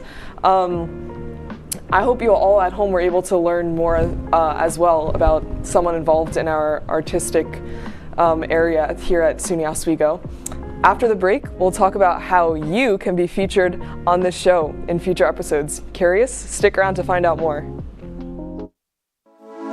Good evening and welcome to WTOP 10 Nightly News. For the governor race with a strong lead, former Governor Andrew Cuomo is... Barlow announced the completion of a large building mural in downtown Oswego. The renovations on the Hewitt Union Building, turning it into the new Hewitt Hall. And as we move into tomorrow, that rain is going to be in our area. Moving to the Diamond now, as Sweet Caroline got a lot sweeter last night.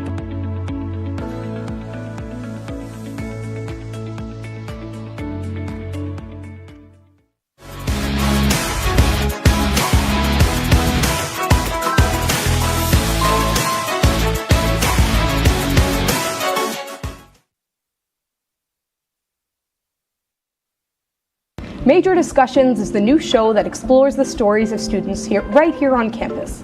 I personally came here to SUNY Oswego for the broadcasting program because I love to hear people's stories and to do work just like this.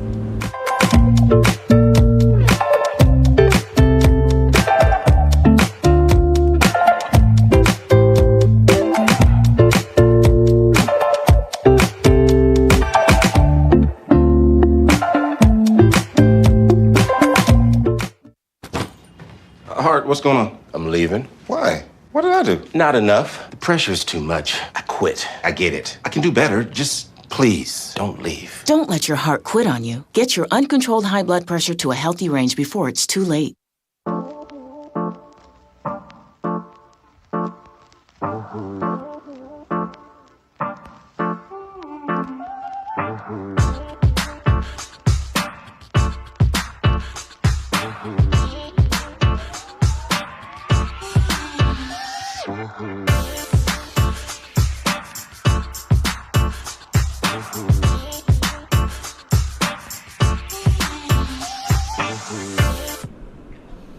All right, welcome back, everyone. Nice to see you here joining us again. Before the break, I mentioned a way for you to be featured on this show in future episodes. Don't worry, if you're camera shy, it's no problem, but you might have the chance to be featured on our show in the next couple weeks or so. So starting next episode, we'll be introducing another segment called Snapshots. Mysterious, right? This is a chance to showcase an interesting moment in your life, whether it be a new Starbucks drink you tried, or just the weather outside driving you crazy, or just a random place you recently discovered. We here on the show, my guests and I, every week want to see what's going on in your lives, because I think that really helps to show us how people go about their days so differently, you know? So using the email address below, if we can put that on screen right now, smilewtop10@gmail.com, you can submit any photos or videos you may like to feature on our show in future episodes.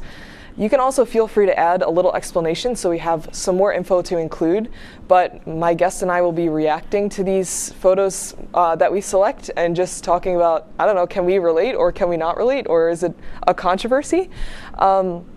Just pick something interesting that happened to you that my guests and I can react to, debate on, or discuss.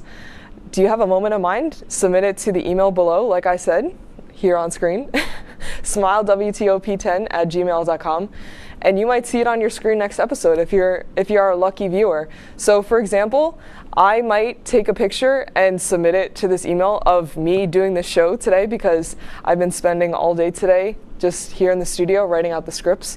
Or I would take a picture of outside with all the ice and snow on the ground, because I've been trying not to fall and hit my head on the ground every night. But Sam, do you have an example of something you would want to send in? Well, I'd probably send in something similar to the intro video I submitted for this, just work. Lots of work, drawings and stuff. I don't know, maybe a good soup that they'll have at the dining hall, because I really like the soup they had, and they didn't have the lobster bisque tonight, which sucked. But, stuff like that. Maybe, picture of me in the VR headset, because stuff like that is kind of fun. Yeah, so you guys can get the gist, just little moments that really make us who we are. But it looks like we're almost out of time here, so I think we're going to wrap it up soon. Sam, thank you so much for coming on and giving us a better look at your life. I learned so much tonight. And thank you so much to our audience for stopping by to learn a little bit more about us tonight. I'll see you in a few weeks with a brand new guest and a brand new story. Good night, and remember, smile, because you're on camera.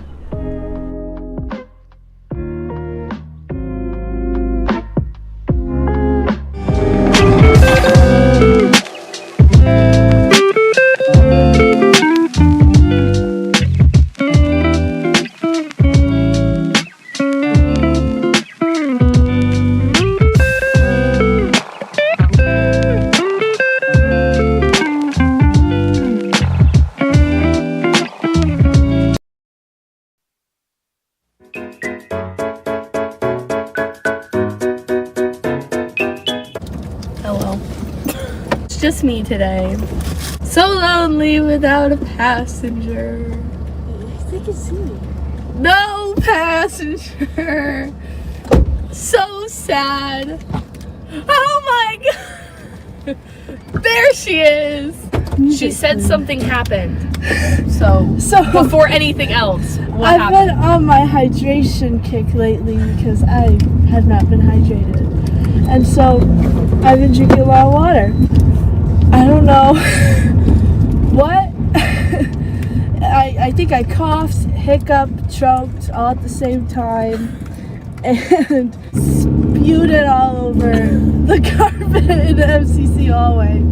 So if you see a big wet spot, my bad. Good job. My hydration. Oh, look at you. Okay, I'm gonna go get gas. Okay, I'll entertain them. You do that. What the? Oh my god, what is beeping? I don't know. Do they know that we're filming? It just got everywhere. Anyways. I don't know what these hydration packets, these like... Oh my god. Hi. You done?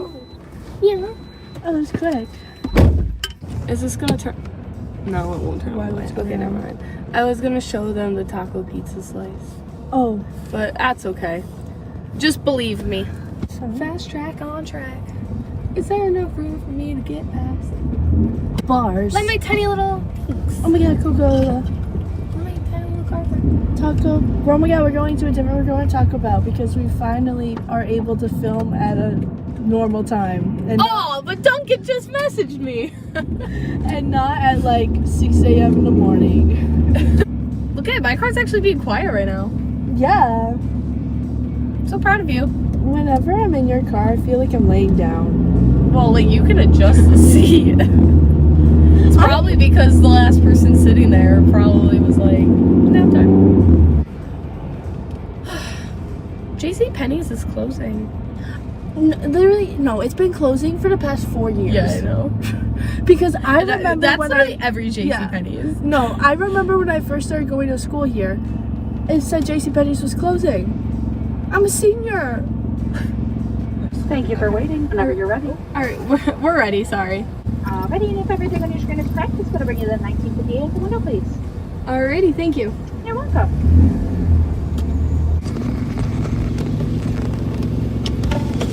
Thank you. We are back.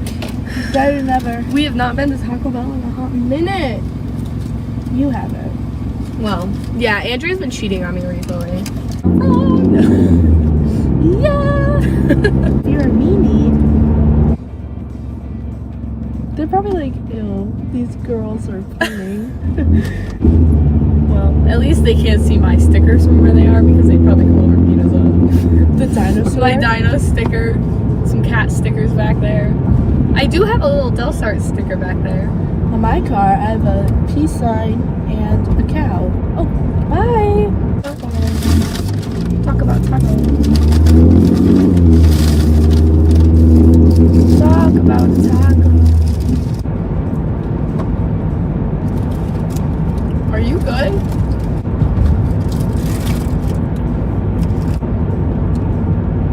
A big giant piece of tortilla got suctioned up on the roof of my mouth. And it was like going to the back of my throat. I can't fucking breathe. Oh. I'll tell you when you take a seat at room. It's by my screen. Also, there is a bend. I was hoping they would go through the light.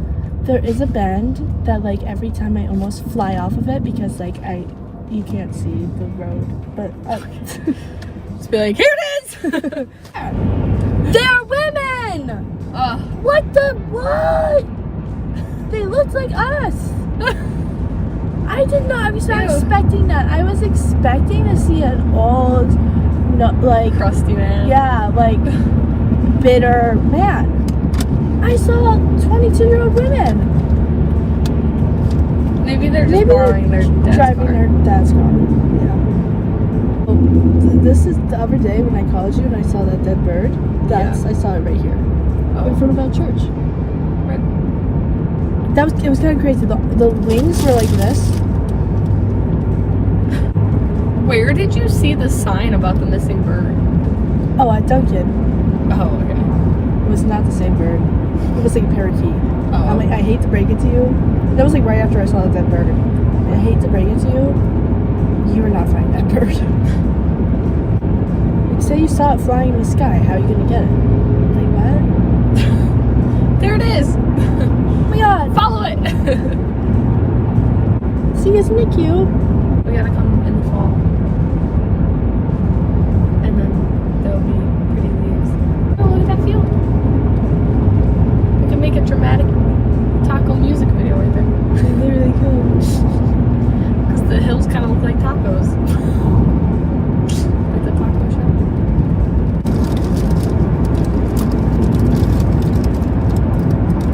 I thought that car was turning. There is like no one here. Where is everyone? In class. Yeah. At a party. Okay, we're going to class. Well, she's gonna go fill up her water bottle and then we're going to class, but we'll see you after this break.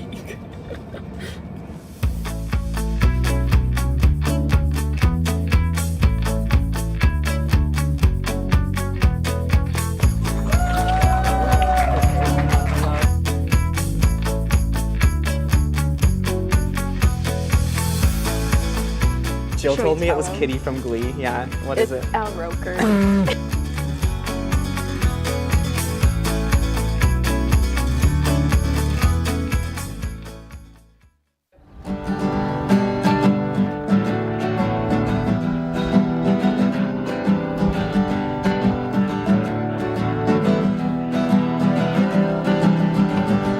We're here for you, we're here for you. This is your channel too. With sports and news and what to do, we're here for you. It's your TV, you're watching WTOP. Your TV, thanks for watching WTOP.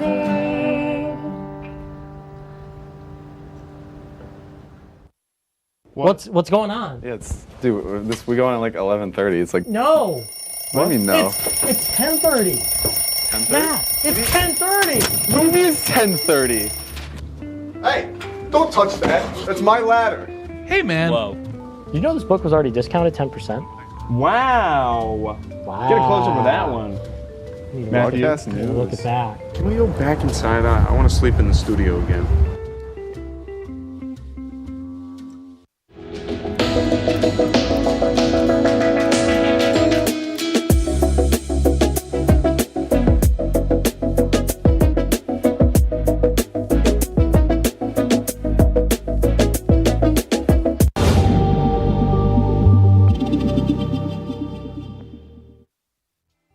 Welcome back to Drive Thru. No! Welcome back. Alrighty. Hello, welcome back to Drive Thru Fiesta. So Quinn, how was your day today? Hopefully better than all the men that just fell. I can say I did not fall today. It was a successful day in the falling department. Not for them though. Look, he's so strong. He's got that one hand grip. He's got it. But no, my day was great. It's so nice out today. I know the weather is warm. It's kind of crazy. Everyone has hot. I finally have a pep in my step. Yeah, that April. I don't know. That April warm. Showers? Isn't it April shower? Yes. April showers bring May flowers. It has not Yes. rained yet though. It has not. But it's okay because it's not May yet. But guys, look. We told you we would. Oh no. We told you we'd finish them, and we did. Her smiley face is on her fry. Okay, I thought it went on the fry. It doesn't make sense for it to go here. It looks better on But the then fry. it just looks like your other fries are mean. No, it just looks like they don't have faces. That they're like the faceless. You know those like faceless people? Those are these fries. Yeah. Yep. Okay. Those are those fries. Oh, I'm gonna keep the burger. In here. Okay. I think that burger's kind of cute. No, the my cheese fries looks are a little gross. But So we have a great show today. Quinn, care We to do. talk about what we're gonna do? Well, we have a couple stories as always, but So then silly. we have two very special little guests coming on later. Wow! So exciting. So Yesterday, me and Quinn decided to go for a drive. A little drive. To waste some time before class that we did not want to go to. Yeah. And then we're driving, and Quinn's like, should we follow this car? That makes me sound creepy. Listen, we were just driving. We were just a scenic route, you know, enjoying our scenic time. drive. And we were like, which way do we go? So I said, well, there's a car in front of us. Let's just follow it and see where it goes. So we did. So, and we followed it for quite a while. It took a left. We took a left. It took a right. We took a right. Then suddenly, we were kind of shocked. It went straight. What happened next? Well, then we continued straight for a little bit. But then there's like a line of trees, and the car turns. So we start see going. The blinker. And these poor people were going to the graveyard. So we felt really bad. And we can say that we did not follow them there. We literally, I like am looking off into the distance, and then I hear Quinn go, oh, and then I see them turn, then I see just a bunch of tombstones, and I go, oh my God, we are terrible people. Yeah. They're just trying to mourn. It's just like, of course, of all the people we chose to follow behind, but we didn't. We just kept driving. We kept going straight. We'll never do that again. Well, can't promise anything with that one, but we can try. But that was kind of awkward. Yeah.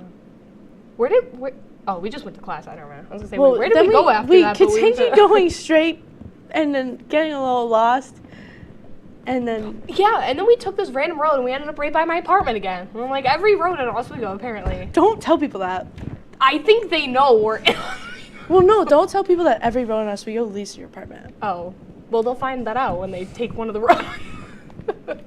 But hey, you want to tell them about the, Millie Bobby Brown got engaged. I just think that's a little crazy. I thought she was still like, well, I knew she wasn't like 12 anymore, but I was shocked. She's only 19. I mean, good for her. Get your ring. We just want to know what the name's gonna be. Yeah, I just wonder what her name's gonna be. It's gonna be like Millie Bobby Bon Jovi, Billy Bobby Brown, Billy Bon Bobby Jovi, Billy Bon Bobby Jovi. That's a lot. Billy. Something like Billy that. Bees. Billy Bee. Millie What Billy. is that? Isn't Billy Bees like a place at the mall? Yeah. I think it's like a kid's like. They're like Busy Bees. Yeah, I thought it was Billy Bee. Billy I don't Bee. know. Something bee.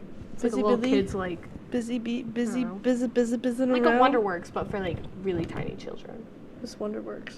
You know what Wonderworks is? Is that the animations like production? Don't they make like Toy Story? What?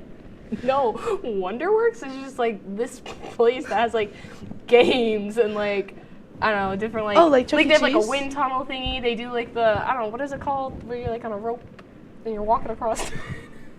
Oh, a zip line? Not a a zip line, tightrope. Not a type. I don't know. No, it's something a like tightrope. that. But like yeah, they have it's not the people who make Toy Story. Then, isn't there like an animation studio that's like Wonder? There might be Wonder something, but I don't know what you're talking about. But we can say it's Wonderworks. But yes, but then we have our K-Cups again. We have our K-Cups. Of course. Always and forever. I wish I had my rubber stopper. But alrighty guys. We will be back in a little bit with a special guest. Yes, some of our favorite To people. go to a quick break, but we'll have special guests waiting for you. You want to clean? You want a good clean? Hey there, I'm Al Roker, class of 76. Yes, way back in 76. Back when the earth was cooling. You're watching WTOP.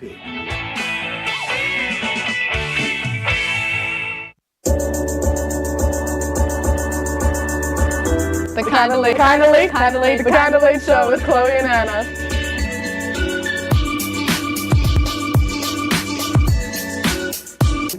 Like licorice, Twizzlers, absolutely nasty. The thought of turkey is just nauseating. I think you're wrong, is what I think. You think I'm wrong a lot of time. I do think you're wrong a lot. When you look at the number of disasters in the U.S., chances are every area will deal with some kind of emergency in the next decade. And between school, sports, and social lives, chances are you won't be with your kids when it happens. Will they know what to do? Ready.gov/kids has the educational tools and information to make the conversation easy. When the time comes, chances are they'll feel prepared, not scared. So talk with your family today.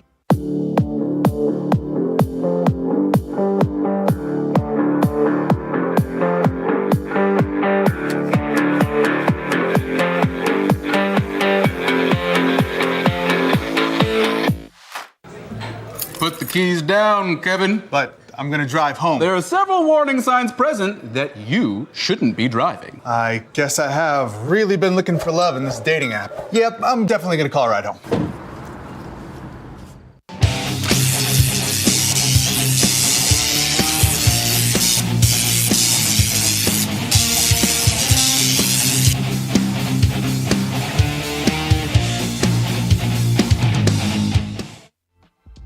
Oh my god! Guys, we have a guest! We have fries and we have multiple of them! Oh my god!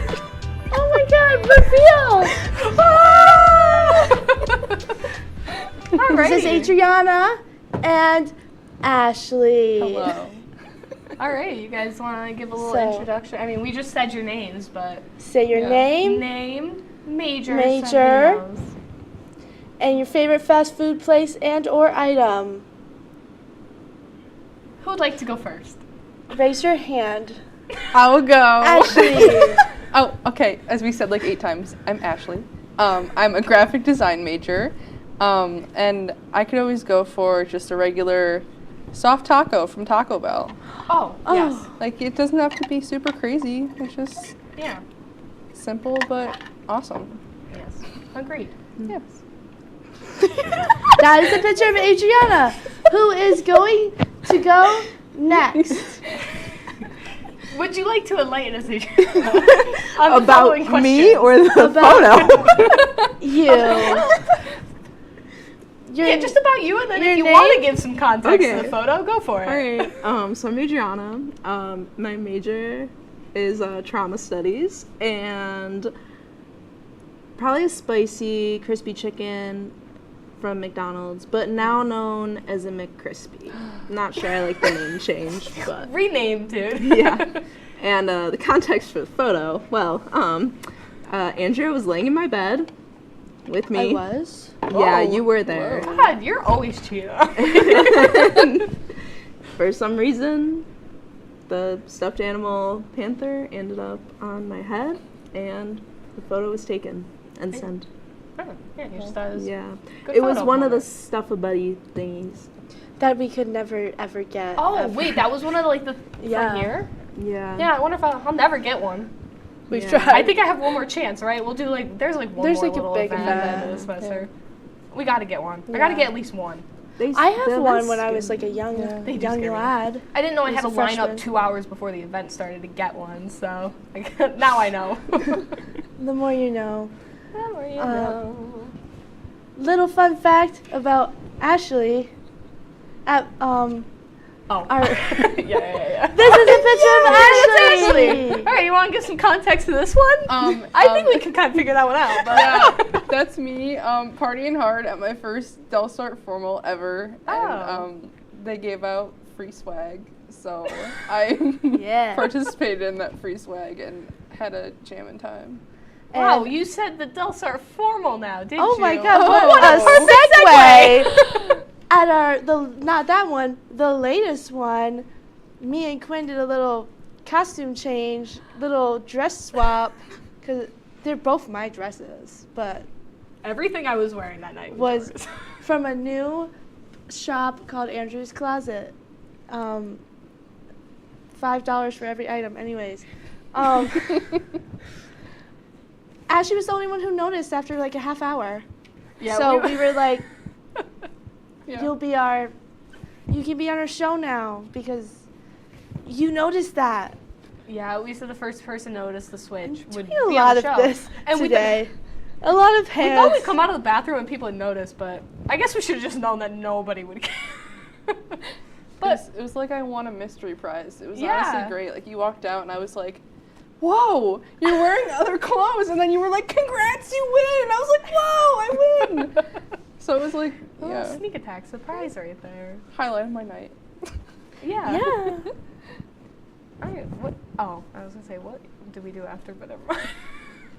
We don't need to talk We about had, that. we went to Taco Bell and McDonald's. Everywhere. We Both hit a of them. Wendy's. Tully's was closed, but we went there too. Would you like to hold that's the so exciting. Would you like to God, wait, does he come apart? Would you like to hold the the the look fries? at this. Ready? So he comes apart. breaking. Do they all come out? Yeah. But he has those little sticker thingies, so like that he can stay together. I also did it wrong. It's okay. Yeah. He's really cute. This He's so cute brown and that brown are supposed to go together because that's the burger, but I didn't feel like making a whole nother one, so. He's so squishy. My cheese They looks have a little faces. janky too. I know, I love him so There's much. sesame seeds. Fry box. Yeah, why are the seeds so big? It's like a sunflower. The seeds take up like the whole I don't head. like seed buns. Why? Oh, I am so sorry.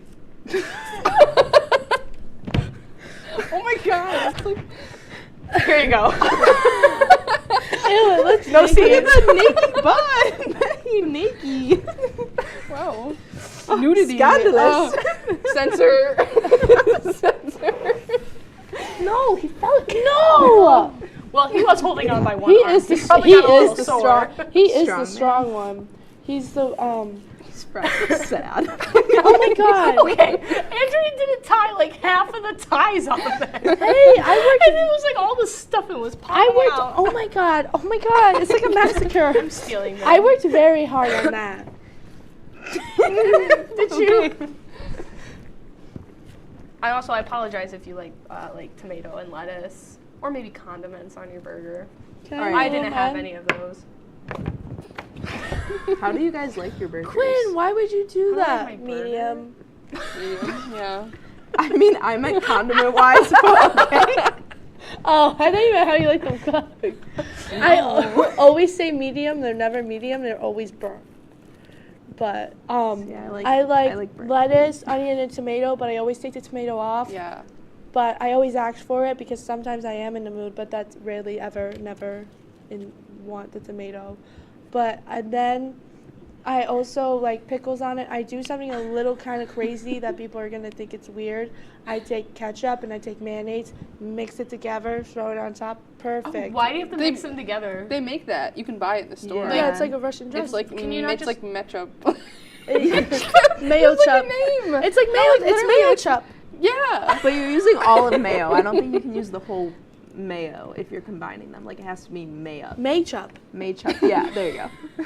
Ketchup. Wait, but why can't you just put the ketchup on and then the mayo? Like you have to mix That's them? what I do. No, I like don't- that's fine. I'm just curious. Mixing like, them like you get like all the flavors in Oh, one no, okay, I'm just one curious. bite. If you like just put them like separately, you get like a ketchup flavor and a everybody mayo knows flavor. ketchup is disgusting. But so I want understand. the ketchup mayo flavor together. Oh, I already talked about it on the show, so I won't go into detail. She but really yeah, likes no. ketchup. Oh no, I I hate love ketchup. I would drink ketchup out of the bottle. That's I like disgusting. almost have I do a that with phobia of ranch. ketchup. It's pretty close to a phobia. It's everything about it. I am a big honey mustard gal. Yeah. Ew. But see, convenient enough, on my burger though, I usually do put ketchup, but I will not eat ketchup on anything else. But I will put it on my burger.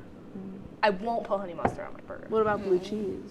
I love blue No. cheese. On my burger? Maybe not on my burger. Sometimes on my burger if it makes or like in sense. general. Blue cheese on a burger is very good. It I've is. never had it on a burger, so I can't judge that one. I've had a lot of burgers in my lifetime, so I feel like I'm an expert.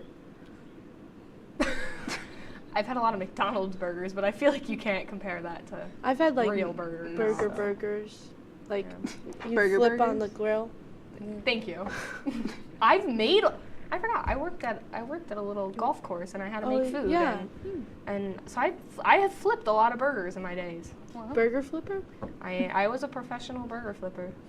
I was For a not a solid burger bit. flipper. I was a pizza slayer. Oh. I'm a pasta twirler. What do you do? I worked at a pool. I also worked at a pool. See, but like that sounds more fun. I was. Quinn, you're like. I just give up. Hurting them. No. He's so They're strong. sleeping. They're getting tucked in. Good night. Bedtime. I would have rather worked at a pool than I was a flipping lifeguard. burgers. You'd be surprised the amount of people that don't understand why you can't go in the water during a thunderstorm. And then they get very mad at you. Oh, I guess I can relate. Old men don't understand why they can't be out on the golf course when it's thundering and lightning. I'm like, well, I don't know. I was like, if you Maybe want to you're go in holding and a be metal my stick guest, in but your I hand. told you not to.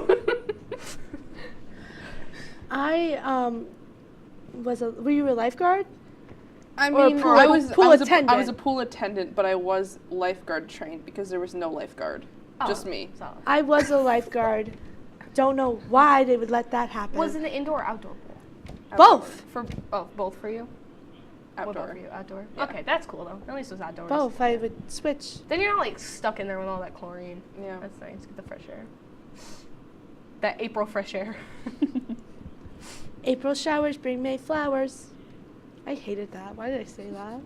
Are we gonna have to bring flowers for the show in April? It's April. Oh, I meant May. I meant May. May's my birthday. Oh. Also your birthday. Yes. Oh. It's not my It's birthday. not my birthday. Almost. I like having my. Sorry, I have my voice cracked. Were you just gonna say you like having your birthday in May? Yes. Because of the flowers? No, because it's just like a nice month, I guess. Oh, my mom's birthday was in May. Oh my god, it's so crazy. Everybody has May birthdays. Yeah, except you. Well, I'm just not here. Oh yeah, that's right. I forgot. Your birthday's also in July with me. We're July babies. Are you serious? No, I'm just kidding. I thought she was so serious. We're July twins. Yeah. We pretend. Yeah. They're acting like they're so cool because they're in May, so we can pretend that we're so cool. Because I don't we're like both my in birthday July. anyway, so it's fine. You like I it because it's July. in February? No, I don't like it. Because February. I don't like my really like zodiac that month. sign. Everyone says Aquarium? Everyone says it's a bad sign. I'm an Aquarius. I don't know. Everybody. I don't know anything about the Moon. sign. I'm an Oh, Aquarius me neither. moon. But whenever I tell anybody I'm a Cancer, they give I'm me an a dirty Aquarius look. moon.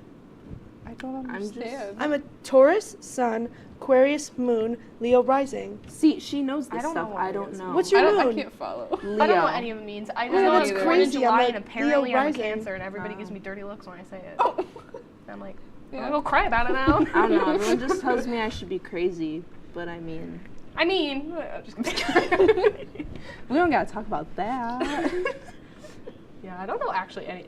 You would think by now, because I feel like the signs and stuff have like been talked about a lot more. Evolved. You'd think I would like know a little bit more now because that's all people talk about. But I feel I have not retained any of the information people say. It just That's me mostly with anything. any information. Yeah. That's a lot of this. In one ear, out the other. Or Yeah. maybe not even in the 1 year. It just doesn't. It goes nowhere. I don't listen. It's like, cause, like. Yep. It just goes. It goes. Like it like fakes it out. Like in what's Yeah, it's like right here when you're like nodding, pretending you're listening, Yeah. and then like they stop talking. Wait. It goes. What's that sports game where they like fake people out? Basketball. Like all of them. But I mean, yeah, all of them. Yeah, no, every sport. But alrighty, guys. Well, How did you enjoy your time here on this show? I loved it. I had a terrible time. No. well, you can't keep the burger. Don't make then. him sad. He has Does no the smile come on? I was just gonna say flip it upside down. But he's already got rid of his sesame seeds. Oh God. He has one eye. What is sad? We're never having them on again. Well, no more guests thank for Drive-Thru you. Fiesta. To everyone watching, and thank you to our crew and our very special guests here tonight. Hope you enjoyed this show and have a great night, and see you next episode for another amazing Drive-Thru Fiesta. Yay! Come up. Say goodbye.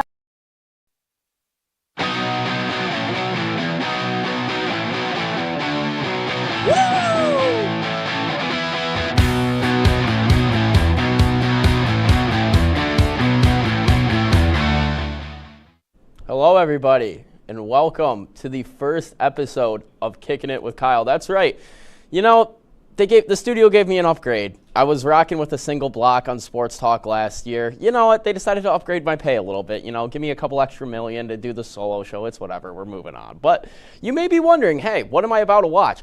So what is Kicking It with Kyle? Well, let's just say it's a spinoff. There's not much more to it other than that.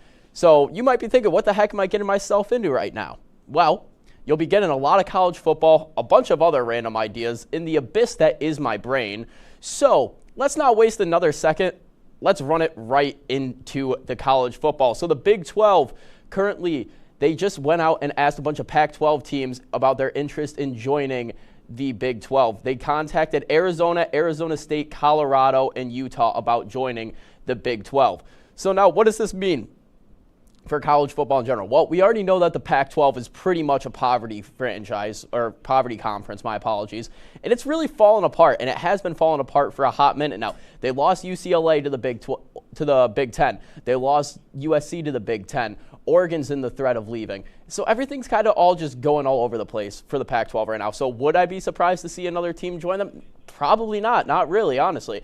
And especially Colorado, with how Deion's been turning that program around. I mean, hey, they went from what?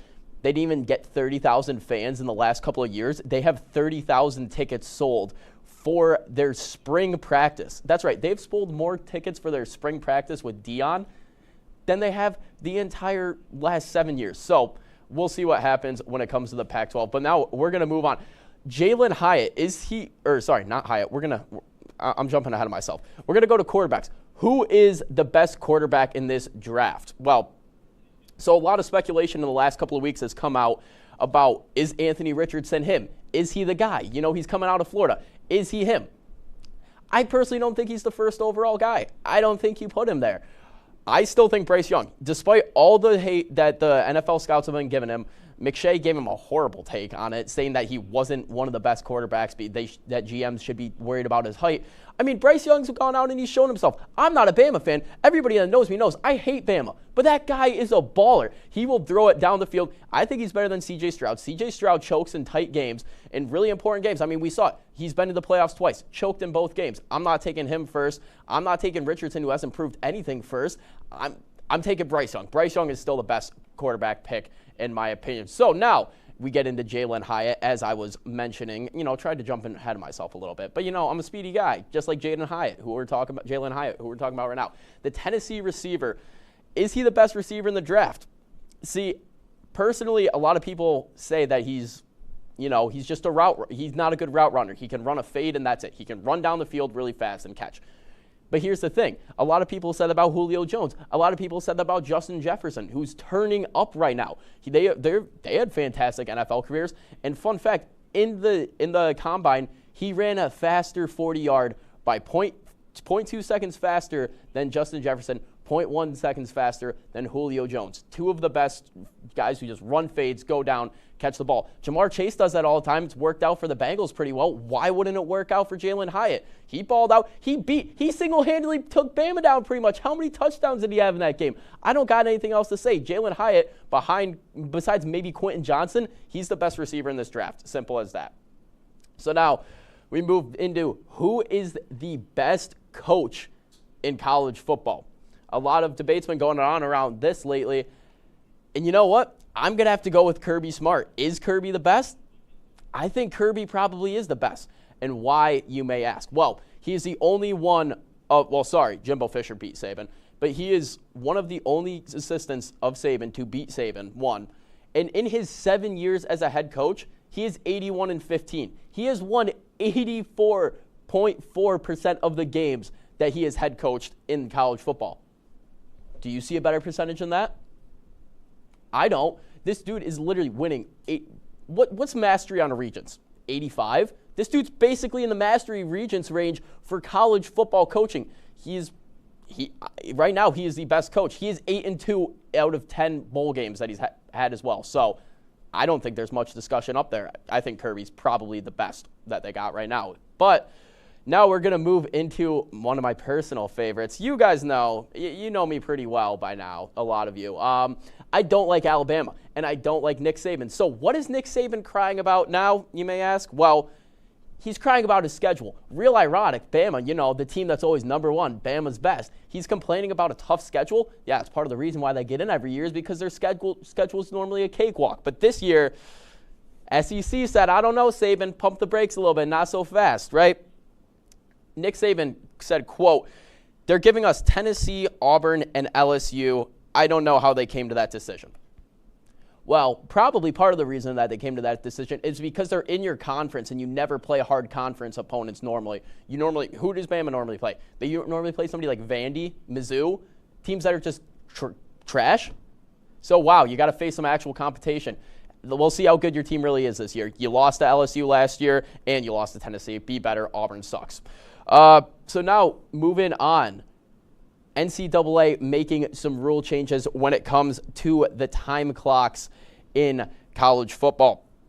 So the new rule changes say no more consecutive timeouts, so meaning they can't call timeout after timeout. They're trying to speed up the game of college football. It's been getting a bit slow as of late.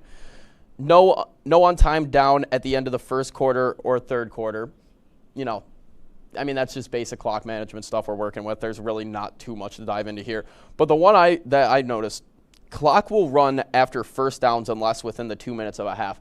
Because in college football, you know, you get a first down, clock stops, you get to go up to the line. Once you get set at the line, that's when the clock starts again. So that's going to shave off a lot of time and make teams force the ball down the field quicker. They can't take as much time in their huddles.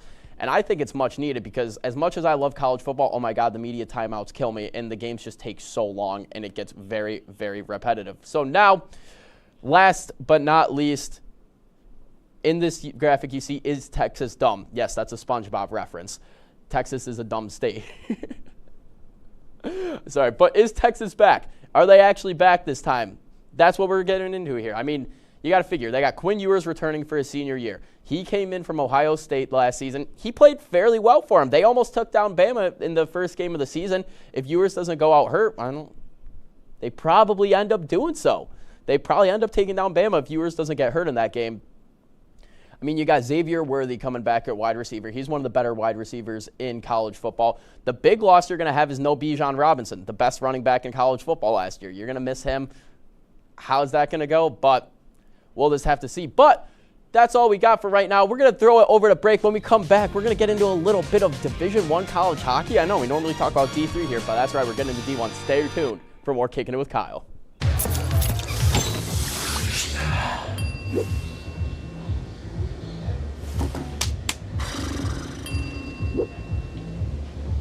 If you need to do something to feel okay to drive, you're not okay to drive.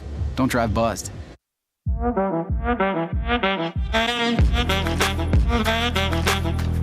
Shine on that black. Look at the bling. Look at do we got a diamond tester on?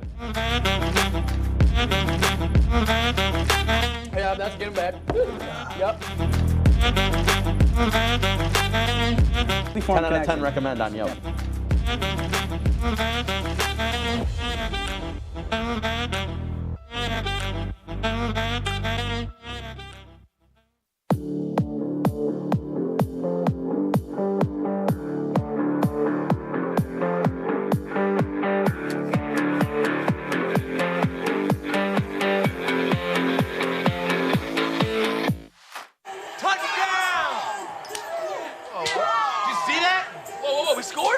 We're going to the playoffs. I can't believe I missed that.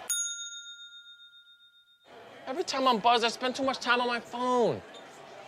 What? I should take your phone away. No. I'll call for a ride. Hey, why does my face look like that? I'm playing with these new face filters. Okay, you know what? Yep, that's mine. I'm gonna need that back. No. Kevin.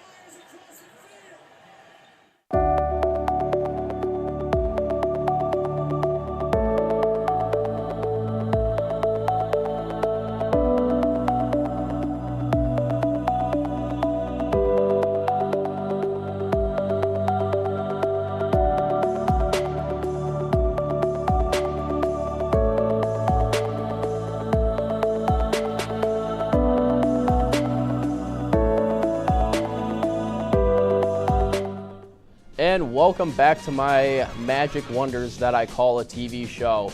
It's kicking a ball around or something like that. Yeah, you get the deal. Let's go on with it. So it's time. It's playoff time. I mentioned it a little bit. College hockey playoff season right now. So you know what time it is. It's time for some good old college hockey. You know, as a wise man once said, Coxie, why'd you want to play college hockey? I hope somebody got that reference, please. But first things first, Brooks got the reference. That's all that matters. So first things first, we're going to hop right into the Big Ten playoffs. So much to my own demise, everybody knows I'm a big Penn State guy, even though I am wearing this Notre Dame sweatshirt right now. Ironic. But I'm a big Penn State guy. Penn State got knocked out this last weekend, yesterday actually, as they fell to the Ohio State Buckeyes. I despise them with a burning passion. But yeah, Notre Dame actually drops too. Michigan State knocks out Notre Dame in the Big Ten quarterfinals. And Michigan, they dust off Wisconsin like it's nothing. Minnesota gets the first round bye, given that Minnesota is probably the best team in college hockey right now. Nyes and Cooley, just too good of a duo. They can't be stopped right now. So in the semifinals, we will see Minnesota versus Michigan State. Minnesota with a 77% chance to win that game. Most likely will. Like I said, Logan Cooley and Nyes, and then Michigan State, Ohio on the other. I don't care who wins that, but oh, wow. So now we're going to move on to the ECAC playoffs, which recently got underway. ECAC, a lot of teams from the local upstate New York area. You got Cornell, you got Clarkson, RPI. RIT's not in there, but still an upstate team. Anyways, so in the quarterfinals, number 1 Quinnipiac will be taking on number 10 Yale. Quinnipiac's going to dust them like it's absolutely nothing. Quinnipiac and Harvard, both teams in the ECAC, ranked in the top 10 in the nation right now. Quinnipiac, in my opinion, probably the best team in the college hockey behind Minnesota right now. I feel like Quinnipiac takes a nice run. Cornell and Clarkson will face off against each other, which will be a huge game. Semifinals will be in Lake Placid, New York. And St. Lawrence, yeah, we got good old Tommy Turgeon back there, St. Lawrence boy, will be taking on the toothpaste company in Colgate. So my predictions, St. Lawrence, Cornell, Harvard, Quinnipiac. Quinnipiac takes down Harvard and beats Cornell in the finals. So now we got another division because it's hockey. There's a lot. Who's going to come away with the Hockey East is a big question. It's been a big toss-up this year as we've had a lot of teams. Maine, Providence coming in and out. UMass Lowell looking decent at times this year. UConn getting a new $70 million stadium.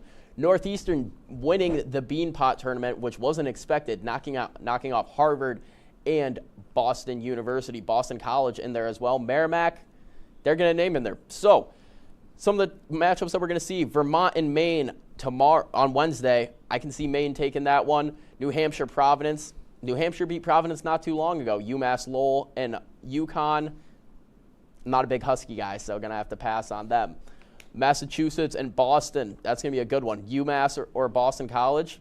Go to Boston College. I think Boston University takes the Hockey East at the end of the season, though. So now on to our last of the hockey playoffs going around right now, the NCHC, the Western Division. So got a slew of fantastic teams in here. Denver, St. Cloud, Minnesota Duluth, Western Michigan, Colorado College, Nodak. You got some powerhouses in here. It's going to be a great conference. First round of the quarterfinals, Denver has a 99% chance to just dust Miami, Ohio, like it's absolutely nothing. St. Cloud, 78% to beat Minnesota Duluth. That'll be a game that I'd keep upset watch on that one. You never know. Nodak, I think they got Omaha's actually put over Nodak. I think Nodak pulls that one out. Although they will not be playing in the Ralph, they will be in North Dakota.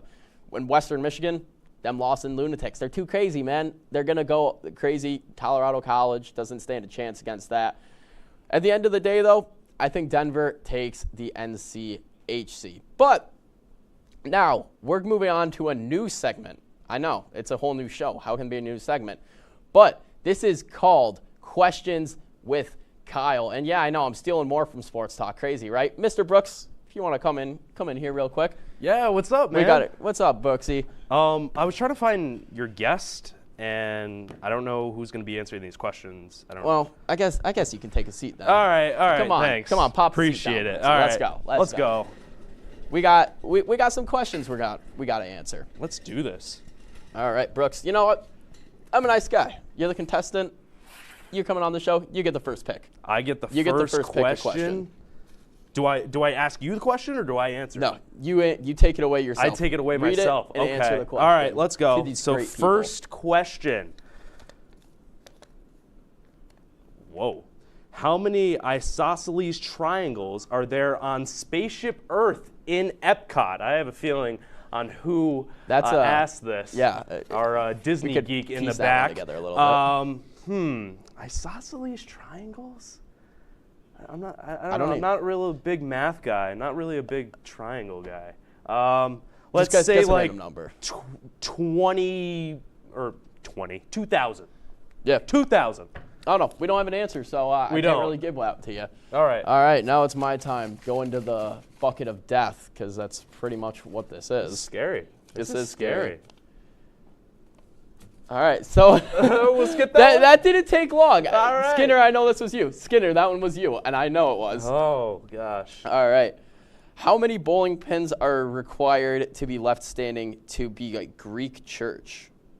What? Oh. A Greek church? I don't know. I'm not a big bowling guy. I'm personally horrible at bowling. I'm decent. I'm decent at it. I'm gonna say 5. I don't know. I don't know. Can we get like a ding or a Nah, sound? No? we're wrong. Not today? All right. Take it away, Brooks. All right. I was right. Oh. Okay. There we go. Let's go. Come on. Let's go. What? What's this? Okay.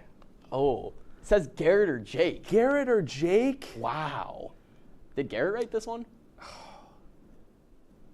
That is, I'm going to go to another question. I'm not going to answer that. Come on. You Come can't on. do us like that. Come on you now. Can't do us like that. That man. is. Come on, be better. All right, here we go. Oh, if you were the ruler of your own country, what would be the first law you would make and why? The first law that I would make. Well, I would probably say that,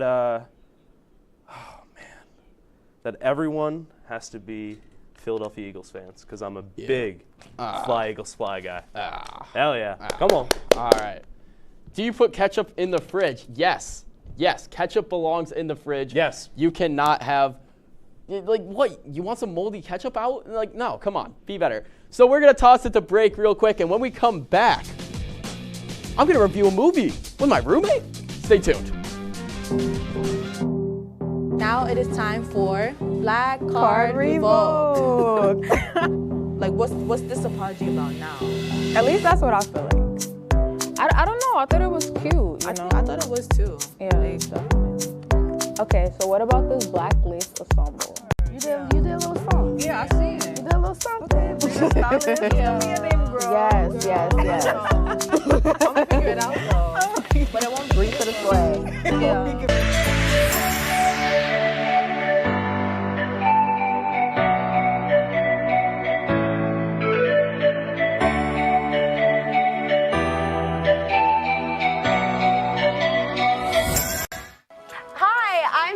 And I'm Donna. And this is the Sunset Show. Grab your low-rise jeans because we're taking it back to the 2000s. Let's go, girls.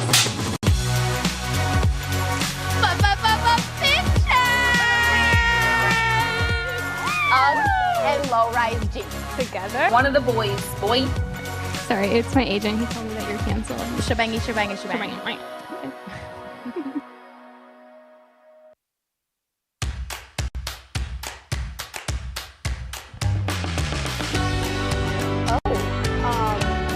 Welcome back to the Kind of Lake Show, where we talk about anything and everything going on in our lives and yours. Well, my birthday was November 13th, so it's been quite some time. I think at the end we saw him get up. I get that. It's a winner. Can I did bring you sweater for everyone. There you go! I know your dreams. You started the paper throwing, just the immaturity. You lost before you even argued. Pretty insane that the Clippers 10 of the last 11 postseasons, they're in there.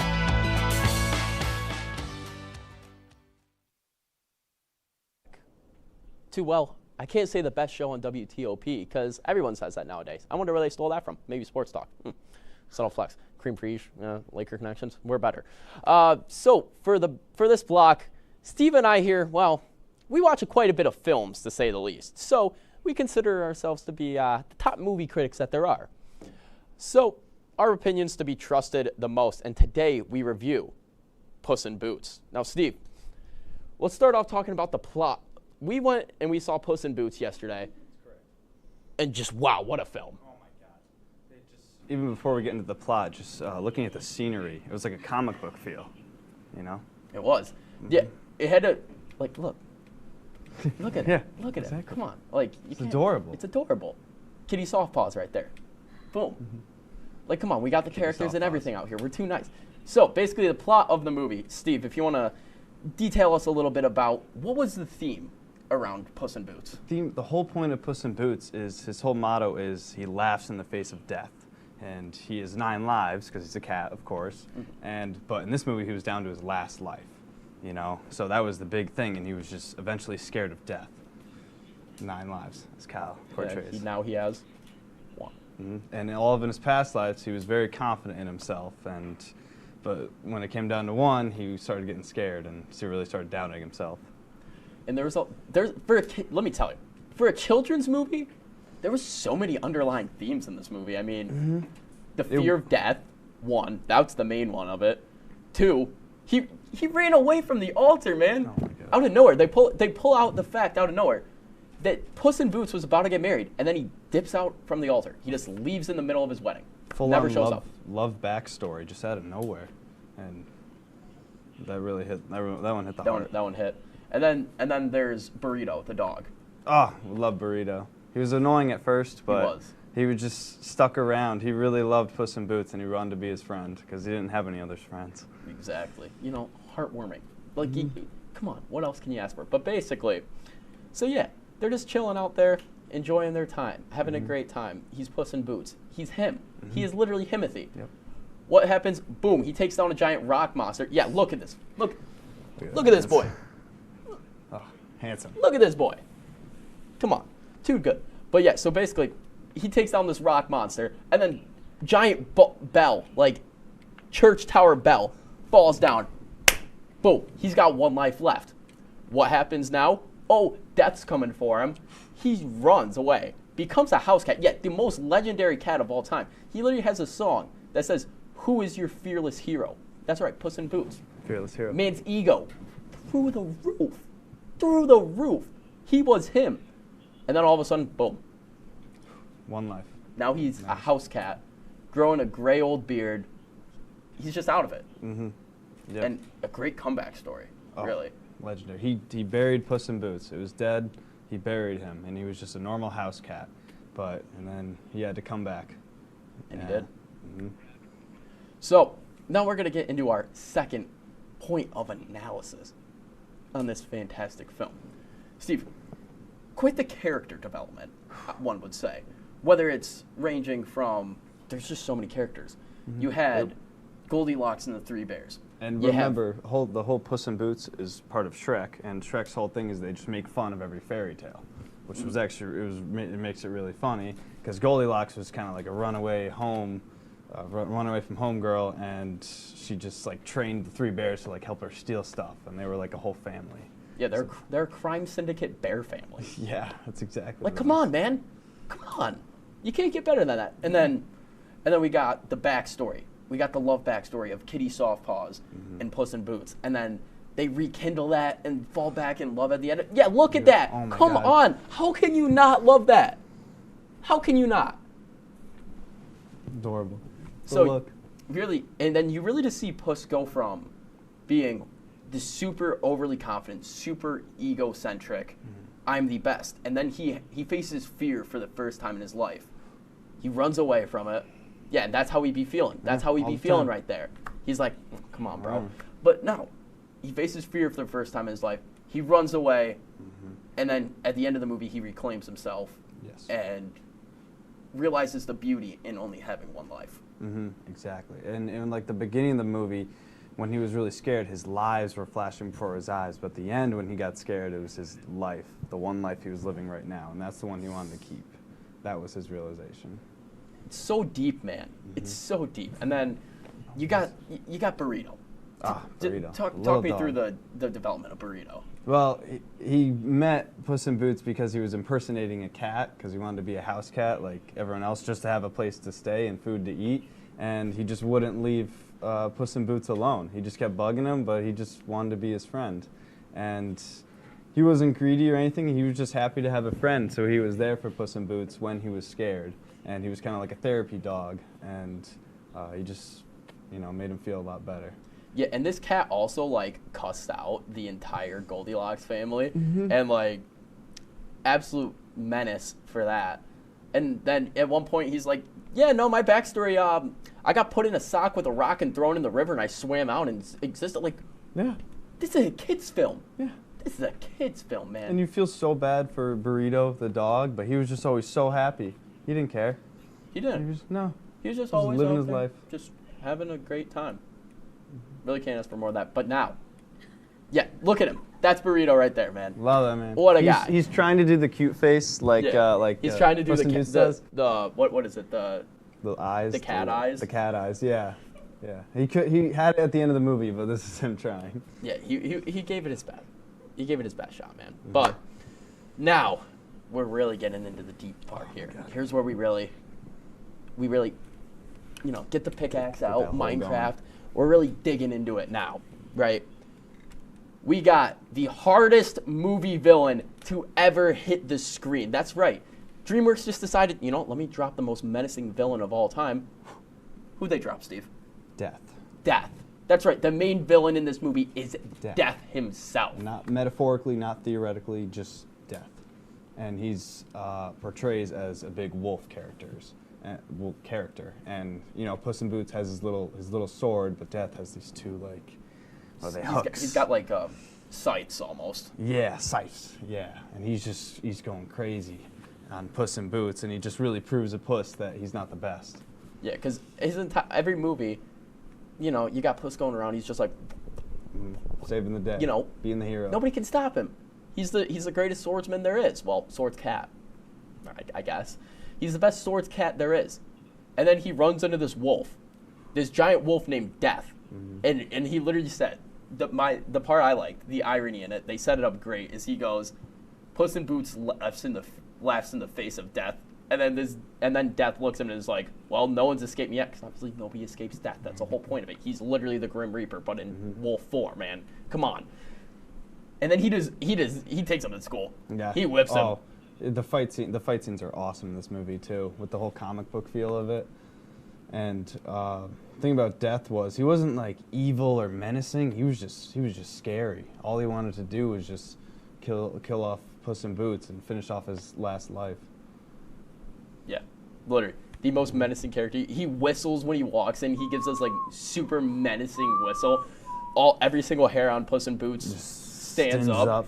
Instantly gets terrified and run. Yeah, there he is. You're telling me you're a cat. You're an orange cat. I can relate to the orange a little bit. You're an orange cat. You're the legend. You're the greatest to ever do it. And then this dude pops up trying to hunt you. What are you gonna do? What are you gonna do? No, you gotta be terrified. But at the end, he comes to terms and he goes, I'm fighting for my last life. I want to keep my last life. And then Death lets him live. So that is all we got for Kyle's critically acclaimed movie review. Getting back to drinking some milk. This is Steve at about, 12:30 in the morning? Yep. This man comes out. He's about 3/4 of the way through the Brita. I'm pouring that. Man, 12:30 in the morning. He's just going all in on the Brita water, man. Come on. Got to save some for us. But thank you all for tuning in to this magnificent show. I don't know if it's magnificent. I don't know what I'm doing. I'm literally just here to kill the next 30 seconds worth of time because I thought that I had more stuff to go on. But I was a little bit wrong. So now I do what I do best. I ramble. But thank you, Steven. Thank you for coming on. Thank you for having me. Of course. We'll have to have this man on again for another movie review. As I stated, we are the top tier film critics. You will not get an analysis like this anywhere. So, thank you all for tuning in, and I will see you again in 2 weeks. Remember, this is the best show. This week, we're kicking things off on Cream Freeze with a little tradition with our homemade Sunday sauce and meatballs. Also, we're going to showcase why we're easily the best show, early show on Mondays. It's all happening right here, right now, on WTOP 10 Freeze.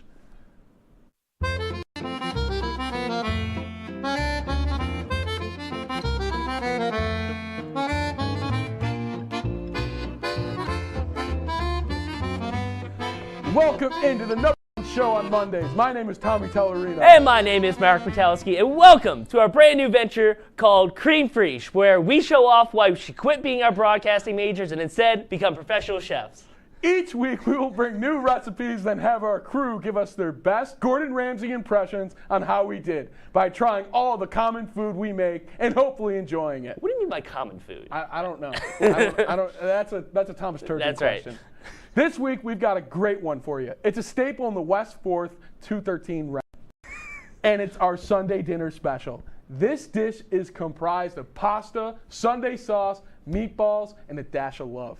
That's right. This recipe is really easy to make at home and is super delicious. It's one of the things we make almost every weekend, and it's perfect with a side of Sunday football. That's it, and here we go. Roll it. Roll it. Roll it. Welcome, everybody, to the secret test kitchen for Cream Freeze. I'm alongside my co-partner and co-chef, Tommy Tellerino. Oh, you ready to get started here? Oh, I'm ready to cook, bud. With a little Sunday dinner.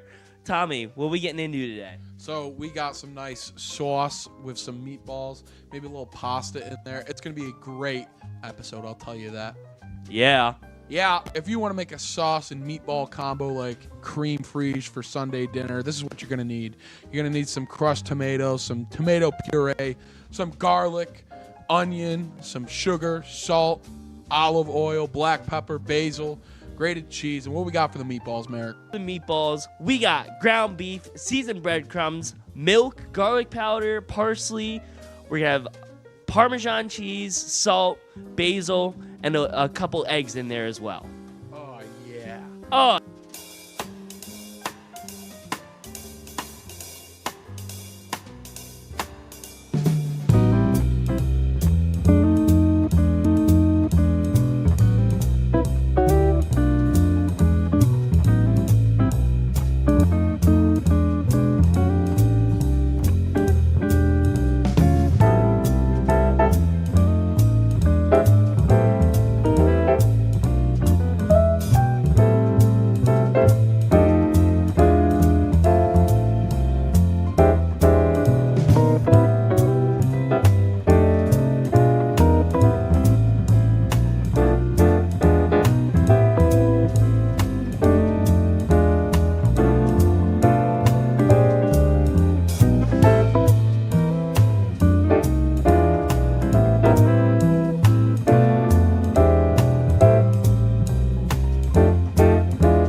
All right, the first thing you're going to do for your sauce, if you want a Cream Freeze style, you're going to get about a quarter cup of extra virgin olive oil.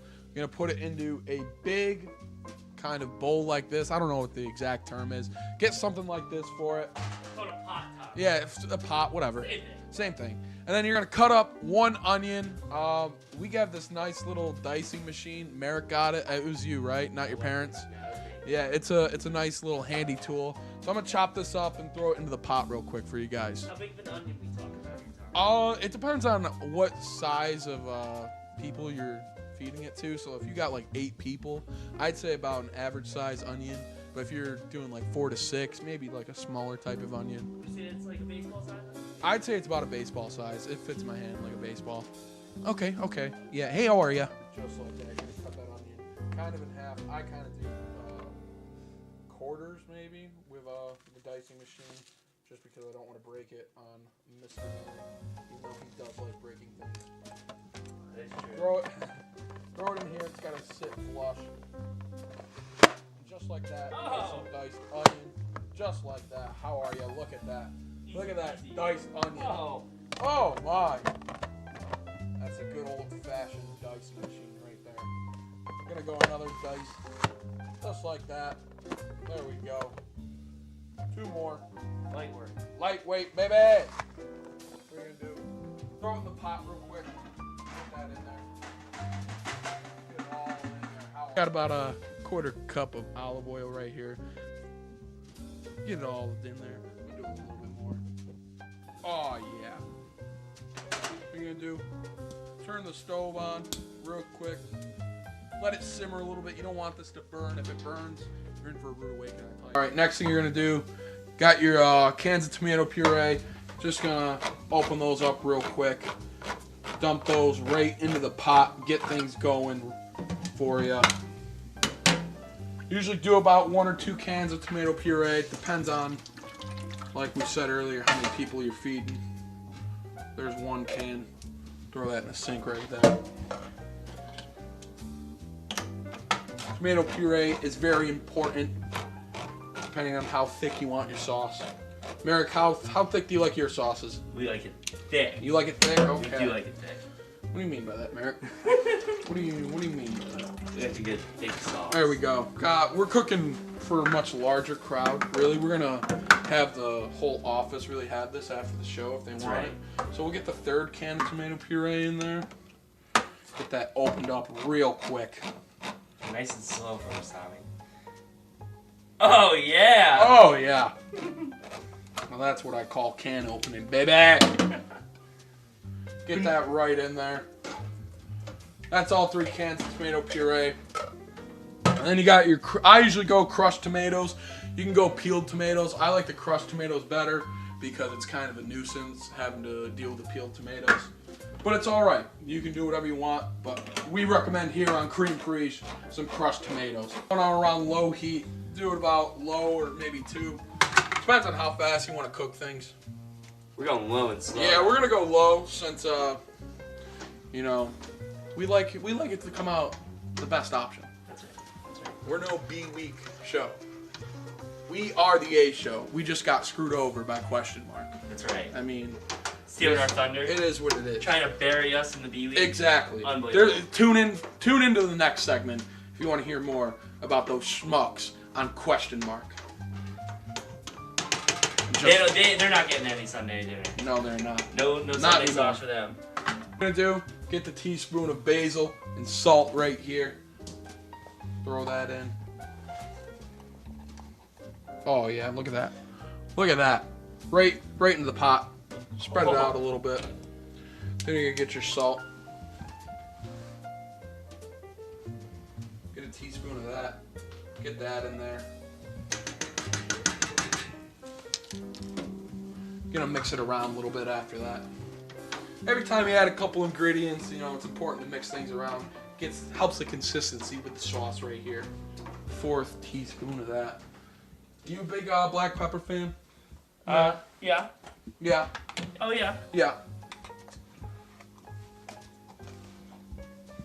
Walmart brand, of course. Walmart brand, of course. We'll Walmart brand everything here. That's right. Mostly because I get 10% off there. Shout out to Walmart for that. That's right. We love our Walmart employees. About a tablespoon of sugar right here. The sugar is important for the sauce, I'll tell you that. Gives it some of its flavor. Don't be giving away all your secrets now, Tommy. Well, we are a cooking show, Merrick. We kind of have to tell them how to do it. I don't know. Sorry, I'm new to this. Sorry. It's all right. I'm no Gordon Ramsay. No, you're more like Bobby Flay. You're gonna mix that up all nice and good, just like that. Oh yeah. Oh, I'm gonna add some Parmesan cheese. You could go with the fancy version. We go with just the Great Value version because it does the job. That's right. That's right. And it's brand new. I mean, we haven't even broken the seal on it. Just for these guys. Just for Cream Frige. Hour of TV, we opened it really quick. Flawlessly. Flawlessly, that's right. Get about a 1/4 cup in there. Get it all in there. Spread it around a little bit. Spreading the wealth. Spread the wealth, baby. Mix it up. And then the last thing we're going to do is add some garlic. Garlic is important. You don't want too much garlic, but you don't want too little. We're going to do another handy dandy Merrick tool right here. We're going to get the garlic in here. Kind of just crush it up a little bit. I don't know where you found this, but this really comes in handy. Walmart, man. Oh, You got everything. Yeah. It was probably like, what, 96 cents too? Yeah. You're going to grind it up a little bit. Trying to get it into little pieces. Look somewhat like that. It smells amazing. Oh, yeah. Next thing you do, just mix it up. You got it mixing right here. Everything should be good to go for a little while. Then, when you're done mixing everything together, put the top on the pot and let it sit for a couple hours. There you have it. There's your sauce. We'll come back in a couple hours. But next, we're going to show you how Merrick makes his amazing meatballs. Everybody's favorite segment. Oh boy. It's the meatball time. So we're working with 4.5 pounds of ground beef. Where the recipe calls for, I know, it's a lot of meat. It's a lot of meat. A lot of meat. We're gonna double the recipe. It calls for 2, but we're gonna load it up with 4. So we're gonna start off by, I don't know, the majority of it. Oh yeah. We're gonna go in. Got it there? We're struggling. Oh, there you go. That's a big hunk of meat. That is. We're gonna take the majority of it. It's good enough. No, I'm not a big math guy, so we're gonna get. That's why you're an engineer guy. Yeah, I guess so. All right, beef is in there. Definitely don't have a big enough bowl, but It's okay. we're gonna make it work. We adapt here on Cream That's Free. right, absolutely. All right, we'll be back. Wash your hands, because we're safe here. We're sanitary. That's here, right. Cream Free. So now we're gonna load up the dry ingredients first. So we're gonna go with a heaping amount of breadcrumbs. We're gonna go with how many cups? 2 cups. 2 cups. 2 cups seasoned breadcrumbs. We didn't get no Walmart brand for this one. This one's fancy breadcrumbs. I think that's just the Big M breadcrumbs, I'm not gonna lie. Oh, is it? Never mind. Yes, maybe we didn't go fancy with it. We can't lie here on Cream Free. I know. Nothing but the truth. Yes. Alright, so we got 2 cups. These are in there first. Oh yeah, load them up. Like I said, yeah. not a big enough bowl, but we're gonna make it work. Heaping cup of Parmesan cheese, if there wasn't enough Parmesan in it already. And the sauce as well, oh God. Don't be spilling that cheese, Mary. I know, it's very valuable. I know we bought the great value. We still need it. We do, gotta get every ounce out of it. There we go, looking great, so dump that in there. Oh yeah. Didn't struggle with opening that, it was flawless. Yes. They just didn't see it. That's right. Is that the camera clean? died. Yeah, that's right. That's right. This is calling for 4 tables or teaspoons. Teaspoons. It's okay. Of fresh parsley. I know. Math is hard. These are about right. Nice and green now. Get your greens in there. That's right. It's a vegetable if it's green. Powder here. Some garlic. You can never have too much garlic. Of course.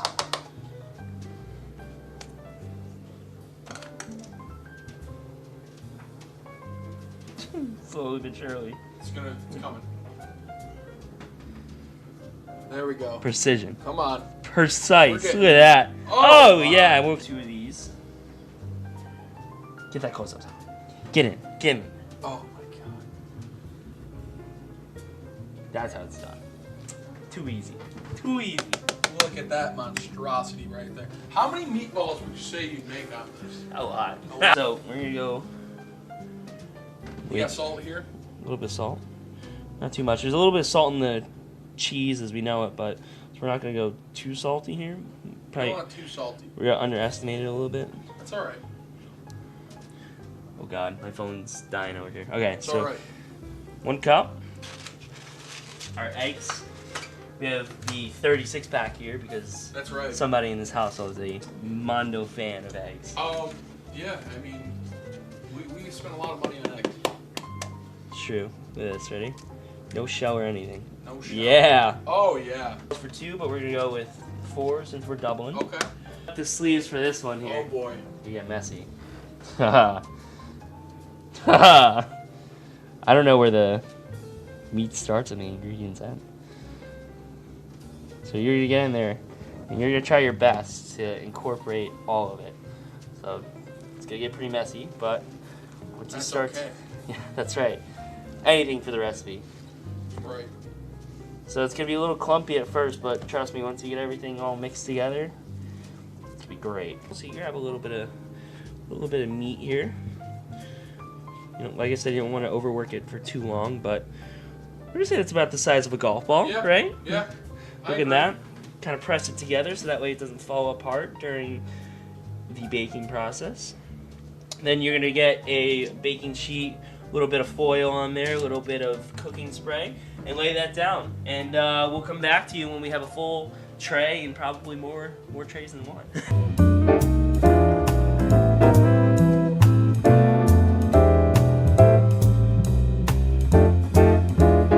All right, we're back. Really quickly, in like 5 seconds, we rolled all these meatballs. That was real quick. I mean, I'm just built It was amazing. I've never seen anything like it. It's pretty impressive. Yeah. So now we got 2 sheets here.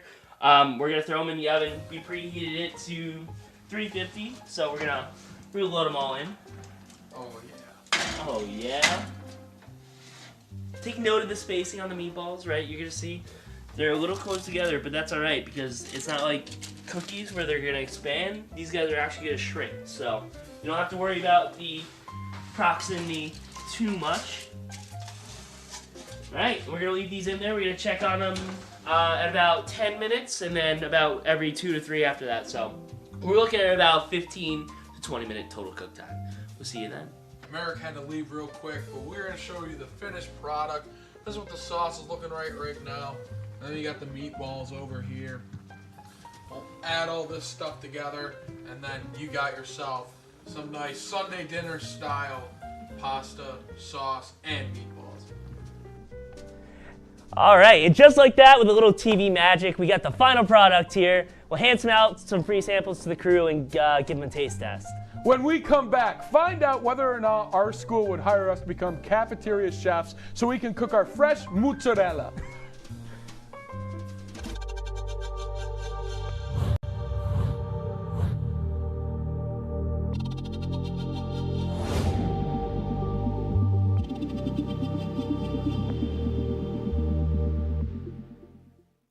Say, President Stanley, whenever there's bad weather, who would you turn to? I'd turn to Storm Team 10. No, but you've got to say it like this. Storm Team 10. Say it with me.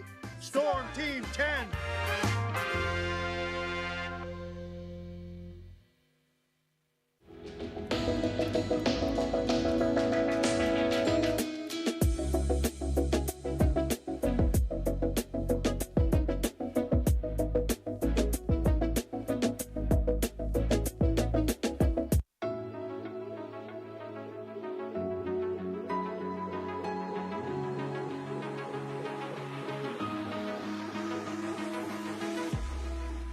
Roll it.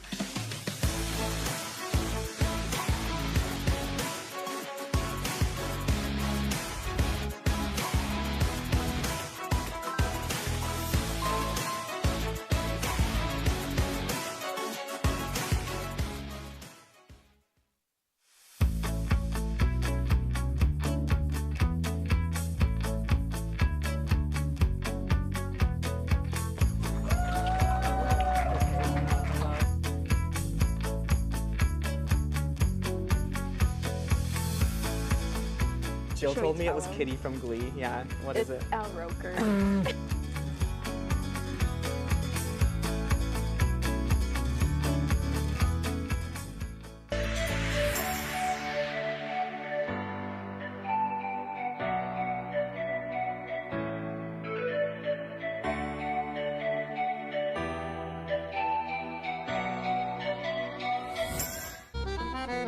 All right, welcome back to the Al Roker restaurant here on the campus of SUNY Oswego. We've got a hungry crew here, so let's get right into it. Who's our first guest that we got coming on, Tommy? I gotta decide? Okay. We'll go Joyce. All right, Mr. Ryan Joyce, everybody. You probably saw him on a second class show last week, but this is Ryan Joyce, big SU fan. Welcome. A regular here at Sunday You wanna dinner. take the mic? It's all yours. Glad to have you on here today. Glad to be here, guys. How we doing? Good. Oh, good. we're ready. We're ready to hear your opinion on our beautiful masterpiece we Yes. have sitting in front Looking of you. good, looking good. We'll try to get everything for you. Got a good, meatball. got a good noise to it too when you. What do you mean by that, Mr. Joyce? There should be 2 meatballs Whoa. in here. Well, yeah, we have plenty, Yeah. so don't worry. Enough for We everybody. kinda, we kind of want to not bring any home. Do I get a fork too? Or? Yeah. Let me just open this up real quick. I don't know how this opens either. I'm sorry. I'm kind of challenged. Just like a one bite thing, like. No, take it as much as you want. Cheese too? Yeah, of Yeah, we course. got the cheese too. We don't. Got the great value cheese, great value forks here. We're a great value family. That's right. All right. Pressure's on. Yes. Incredible. Thank Look you. at that. Thank Incredible. You. Unbelievable. Incredible. Now, how would you say this fares up to other sauces that we've made at Sunday dinner? This might be second because I Second? like the spicy sauce you guys Did made. you? Okay, yeah. Oh, I think okay. was it the Riggies or was it just spicy sauce? I think it was just spicy sauce. Okay. Can't go wrong with the Riggies though. Yes. The Riggies will Master be Chef next. over here. Utica staple. Taurinos. Chicken Utica Riggies. staple, but according to Merrick, that they're not the best in Utica. But I mean, The Riggies are amazing. but yeah, I mean, how about you try meatball? That's That's digging into one Merrick's of those. master plan right there. These are big meatballs. I know, so dude. bad. That is not a golf ball sized meatball, like I said. Oh yeah, Joyce.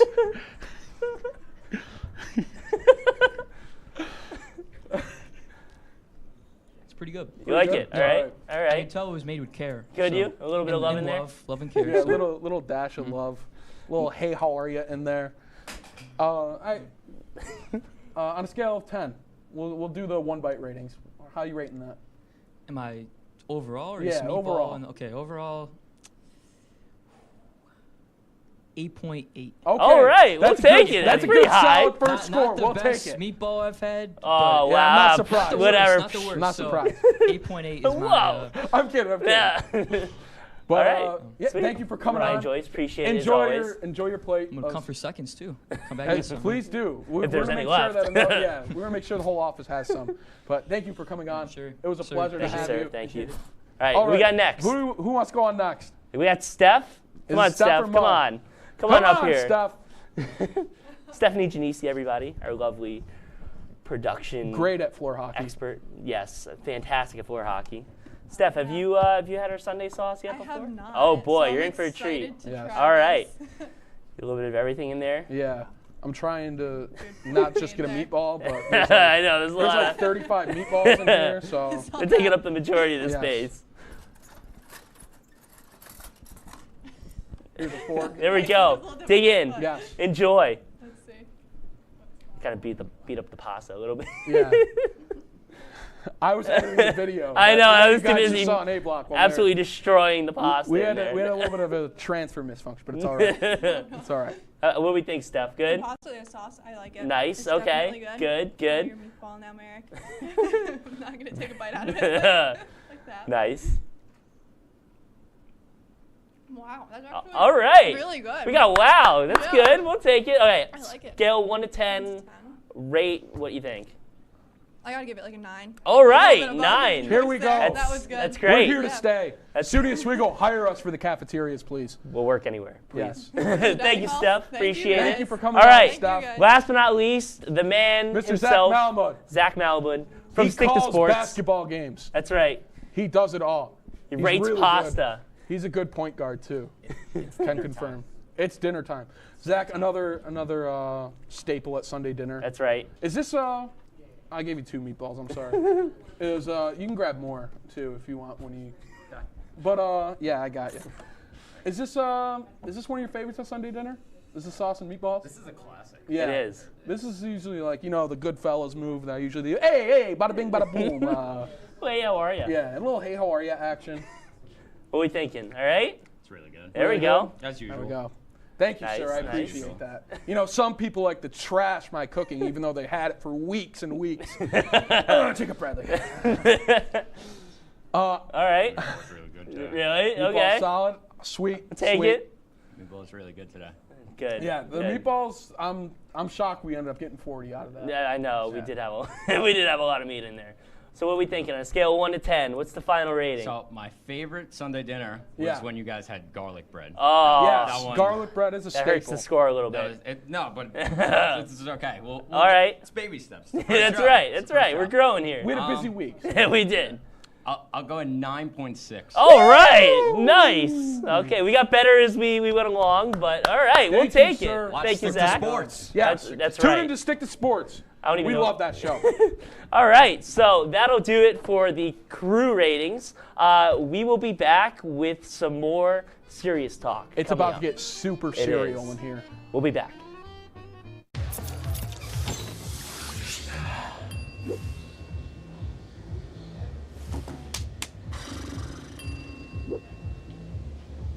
If you need to do something to feel okay to drive, you're not okay to drive. Don't drive buzzed.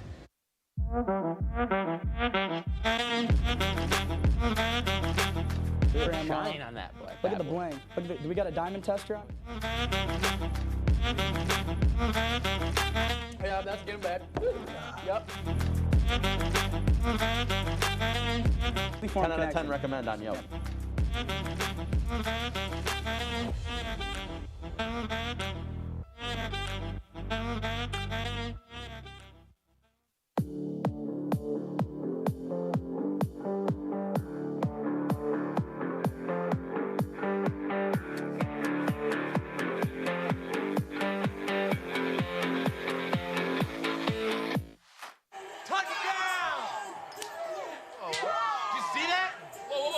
Yeah, we scored going to the playoffs. I can't believe I missed that.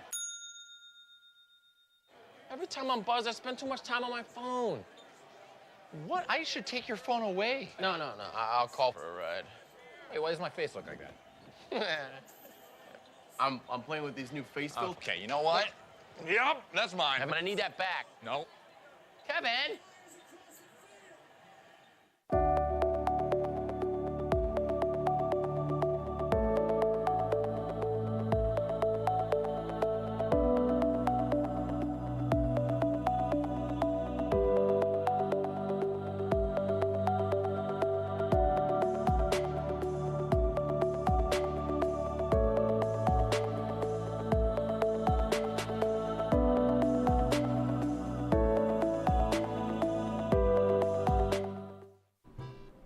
Welcome back to Cream Freeze. You can kill the audio right now for a little bit back there.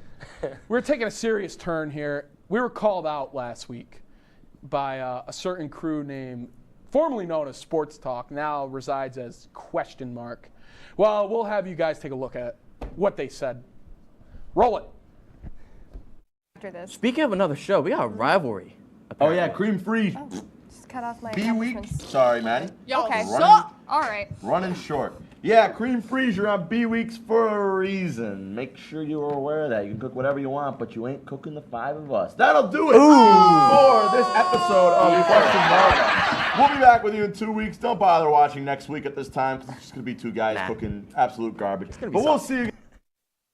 This is bold claims from a show that was recently just, They got not served a trying cease to and be- desist, and they're coming after us? Yeah, they What are can't we even doing? decide on a show name, and they're doing that to us. This happened to them last year with Laker Connections. I know. They've turned into everything they've hated. They're the New York Yankees now, and I hate it. Can we throw up the graphic we do have of the question mark? This is not edited, by the way. It's This is not straight edited. off the YouTube. They came straight from the circus, except for Kyle. Kyle's a king. That's we, right. We He's- love he's Kyle. kicking it with Kyle He's tonight, a great cook. 10:30. I've cooked with him. But look at that clown in the middle right there, Jacob Bradley. You got Garrett This guy. Chan, who doesn't know anyone besides Roman Reigns. I mean, unbelievable. It's What are we doing? unbelievable. I used to be good friends with them, and then they go behind our backs and call us out like that. We cook them dinner, and this is what I we know. get. After Unbelievable. weeks and weeks of Sunday dinner, oh, this is great. I love your chicken riggies. Is that true? I don't know what's true and real anymore. I'm so ashamed of my former friends, Jacob Bradley and Garrett Chan and Kyle Spizak. I mean, it's unbelievable. I know. We were trying to reach out, give them an olive branch, sign a piece, and this is how they treat us. They told us, hey, Unbelievable. you know what we got for us? Oh, that's it. That's all we're worth, I guess. I mean, Whatever. what are we doing? Whatever. What are we doing? This is supposed to be a fun, happy, get-together club. That's not what the head of HR thinks, I'll tell you that. He wants to call us out. We're not going to stand for it. We are going to cook like no one has cooked before, and we're going to have better ratings. You That's got right. that? Oh, my God, Merrick. I'm so mad right now. I don't know what else to say.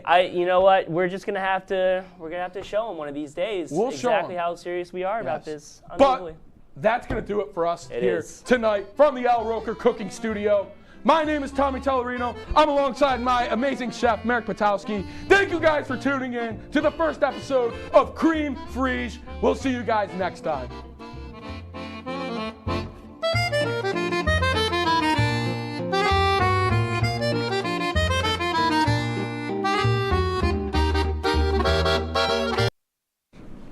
Hey, Chloe, do you know what time it is? I don't know, but it's getting kind of late. The Kinda Late Show with Chloe and Anna.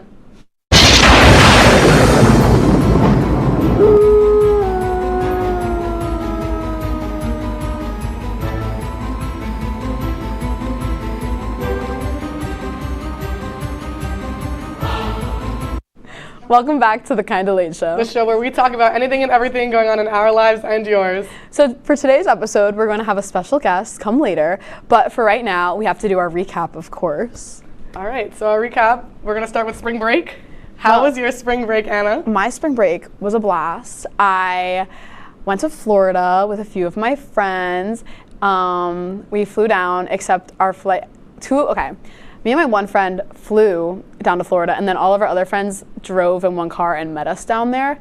So we're waiting for our flight, and we're just chilling. We were there for a while because we just want to get to the airport early. And then we finally board. Everybody sits down, and then they're like, actually, everybody needs to get off the plane because we need to delay for 3 or 4 hours. And we were like, oh, okay, cool. So we sat in the airport for a little bit, but then an hour later, they were like, LOL, JK, you can get back on the plane now. Okay. So that was fine. So we flew down to Florida, and then the issue was everybody that was driving down there wasn't going to get there until 11 o'clock at night, and we got there at 7:30-ish or 6 something. I don't really remember. But we were starving, and we didn't have a car because you can't rent a car until you're 25, which I think is stupid. I don't understand why that's a thing. Whatever. We have a license, please. Exactly. That's. Focus my immature. I hate stupid rules. But besides the point. So we didn't have a car, and there was no food in our little hotel room villa type thing yet. And we could have gone to the marketplace at the place that we were at, but I didn't think of that. So what did we do? We Instacarted. Oh, Instacart. A box of Kraft mac and cheese, milk, and butter because all we wanted was Kraft mac and cheese. So we Instacarted everything we needed, and then we made mac and cheese. So that was fun. Then we watched The Hunger Games because I have never seen The Hunger Games. I just don't appreciate so the Kraft. I watched The Hunger Games. Why don't you appreciate the Kraft? That's not the best mac and cheese. It is though. It's the only one I will eat. I like the Annie's because I'm a picky eater, as we know. Okay. Then everybody got there, so that was fun. I'm trying to think of what we did. We went to Disney Springs. We went shopping. Cute. That was fun. We went to Topgolf. That was a lot of fun. And then we went to the beach, which was an hour and a half away. So we had to drive really far. And there were a bunch of tolls, which I didn't know they existed because I've never really driven around Florida. I've only gone to Disney and Universal. Yeah. But wow, there were a lot of tolls on the way to the beach. So that was a time. That's kind of foul because you're already paying to be in Florida, and then they just and it was $1.50 every somewhat miles. Oh. We were just dropping bands. Yeah. It was something else. It was really an experience, but it was fun. And I'm tan, so that's really all that matters. Where were you staying? In a hotel in Orlando. Oh, Orlando. Okay. Yeah. And then Disney was right there. Yeah, but we didn't. We were gonna go to Disney, but then we didn't go to Disney, and then we were gonna go to Universal, and then we didn't go to Universal. So we'll find more about Disney later. Anyway. Yeah. What about you, Chloe? My break, uneventful. It was very uneventful, I will say the least. I had a lot of trouble with the bus systems, so let's set the scene. Okay. I wake up disoriented on a Saturday morning. I look at my phone, text message. Your bus has been canceled. I don't know what to do because the dorms close at 10 a.m. It is 8:30 right now.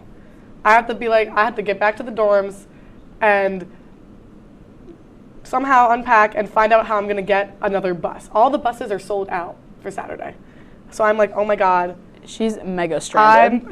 What am I? I'm stranded. I have nowhere to stay. Getting yelled at by RAs. Yeah, I'm getting yelled at by RAs to go get out of the room because I'm not finished packing. Well, I was mostly finished packing. I had to get my face washes and stuff, the things I would use in the morning to pack. And I had nothing. And I was like, oh my God, it was me and my other suite mate there, like getting ready to leave. I'm so confused on what I'm going to do because I don't know where to go. I got lucky because my friends at the Volleyball House were like, you can stay here for the night. And I was like, you're a G. And then she was like, I'll drive you to the bus station the next day. So that was bus cancellation part 1, which was coming home. So I didn't leave until the next Sunday, and my teammate drove me to Syracuse because I was going to take a bus from Oswego to Syracuse and then take a bus from Syracuse to New York City because that's what I normally do. But then, so my teammate drove me to Syracuse, and I took a bus from Syracuse to the city on Sunday morning instead. So there we go. Then I went throughout spring break. It was nice. I saw my family. I hung out with some friends. I didn't have a car, so I couldn't do anything. My family still had jobs and school, so I was pretty much alone. My best friend did not have spring break the same week, so I didn't see her at all. I saw like nobody because nobody was there. So I had like my home friends that like commute to college, and then nothing else. And I didn't have a car. I couldn't do anything, but I did see my cats and my dog. My dog was actually really nice to me for once in his life. That's actually, so exciting. He's nice to me all the time, but he's cuddly, and he's not cuddly normally, so we love him for that. And then the bus station strikes again. Okay, so This one's funny. Yeah, it's terrible. I go to New York City for I have like a 7 a.m. bus. Ew. I'm on the first bus on Sunday driving back to school. And mid-bus at like 8 a.m., I get a text again. And there was already a delay on the bus, another hour delay. And I was like, oh my God, another one. They canceled my second bus. So I went New York City to Albany and then Albany to Syracuse. So there was 2 buses, there's a little transfer. Second bus gets canceled as I'm on the first bus. I don't know what I'm doing. What am I supposed to do? All the other buses are filled. So she texted in our group chat. She's like, I'm going to be stranded in Albany and then right I now. left Somebody's got to help me. I didn't answer them, so I left them questioning, like a good friend I am. Such a good friend. Yeah, I know. And then I'm in Albany, and I'm texting, or on the way to Albany, I'm texting, like, trying to figure out, like, what I'm supposed to do. There's no buses. The next bus was at, like, 8 p.m., and my parents didn't want me in Albany by myself for, like, 7 hours, 8 hours. And then the buses weren't until the next day again, other than the later one, and then the train was filled. So there was nothing I could do but be stranded in Albany. And then if they got stranded, my dad was going to come up, which was just 7 hours for him to drive. So we didn't really have much to do. But my friend is from Saratoga Springs, and I texted her, and I was like, oh my gosh, yo, pick me up. And then I stayed at her house for the night. And then I stayed in Saratoga Springs until, like, overnight with my friend. I got to see her, which was really nice. I love her. I missed her. I haven't seen her in a while. And then she drove me to the bus station the next day. And then here we are. And then Chloe returned after not telling us what her plan was at all. And then I'm back. So I did leave them scared. But yeah, that's another dilemma for another time if we ever talk about buses again. But we're going to have a vent sesh because me and Anna are both going through something. We've had a rough few days. It's been a rough day. One day. Well, mine was yesterday. Mine was Monday through Wednesday. We've had trouble with something called parking tickets. These are our daily dilemmas. Anna, you go first. So, yesterday, I was just like having a rough morning, and I was just like, I'm really not happy today. I am going to cheer myself up and get Kiyomi later. Now, Kiyomi's closed on Tuesdays. I forget this every time I want Kiyomi, and I always end up wanting it on a Tuesday. So let's just keep that in the back of our minds. So I'm like all excited for Kiyomi all day. And I had to go to like the Mix for something, and the Mix, woo. I was going with my friends, and we stopped at my one friend's house for like a few minutes because we had to drop something off. We ended up going, I pulled in her driveway, and her housemate was like, I have to go to class. And so I was like, oh, okay. So I parked on the street, go in for a few minutes, come back out, 2 tickets on my car. One for parking on the wrong side of the street. Sorry, my bad. I don't live over here. I was there for 2 minutes. And then the other for my registration being expired because I only have my temporary up there because I don't live here. And so my mom has to mail me my new one, and she just hasn't done that yet. So thank you, Kelly, for that. And then I get back in my car after I got the tickets, I go to the Mix, and then I get back in my car, and then it wouldn't start, and it didn't start until like the 3rd time. And then my friend texted me that Kiyomi was closed, and it was just like a really rough day. And that was my day. So now I have to figure out what to do about those tickets. So now she got 2 parking tickets and no Kiyomi. Yeah. But I got KQ instead, so it was fine. Oh, okay. It's fine. My parking tickets, UP has it out for me. Officer 46. Officer 46. Officer 46 has it out for me because I work Friday mornings at the Mix. I work at the Mix, guys. Chloe works at the Mix. And so I go straight from work to my first class. Otherwise, I'm going to be late. And the thing is, I have a parking pass, but only for West Campus.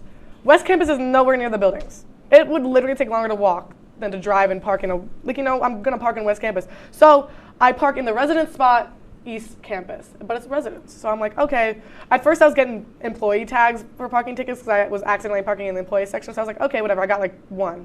And then I started parking in the employee one, and then next thing you know, it's wrong area. And I'm like, what? I'm in residence. And then I realized it's East Campus. And I'm like, okay, fine. But I still have work Friday morning. So I'm like, maybe I'll test it because so many other people also do that, like, you know, and they don't get tickets every time or at all. Like, I know many people who have the same parking ticket, stay there for the same amount of time, and all that stuff, and they don't get tickets. So I'm like, let me do the same thing and test my luck. I lose every time. I roll the dice, snake eyes every time, because I don't get it. We get like daily texts in our group chat from Chloe. Chloe got a Officer ticket. 46 gave me another ticket, and I'm like, Chloe, stop parking there. It's like, but the thing is, if I don't Easy park there, fix. I'm gonna be late to class. But that's only Fridays that you work. Yeah, but no, on the but other sometimes I days- work other days, and sometimes I'm parked at 45, and I'm like, I might as well just drive to class, and then I get a ticket anyway. They know my car. They see my car, and they're like, she's here again. Take it. And so what happened was I got one on Monday, and then I got one yesterday for parking in 45 for too long, and then I got one this morning. I got another one this morning for being parked in the wrong area because I went to go move my car because I was like, I'm just gonna park here for my first class, and then I'm gonna, because I need to move my car from 45. So I was like, let me park here for my first class, and then I'll move it again into Chloe a parks right area. overnight in 45 often. That's only because I try to do that for work only, and sometimes I don't. But then the ticket blows off my car, and then they give me another one. I got two in the same spot. So I'm emailing the people, and I'm gonna go talk to them to try to appeal those things because I don't think it's fair at all. Yeah. Anyways. In conclusion, Chloe and I have bad luck with parking, but I think we should move on to a more lighthearted topic, and we will get to that right after this break.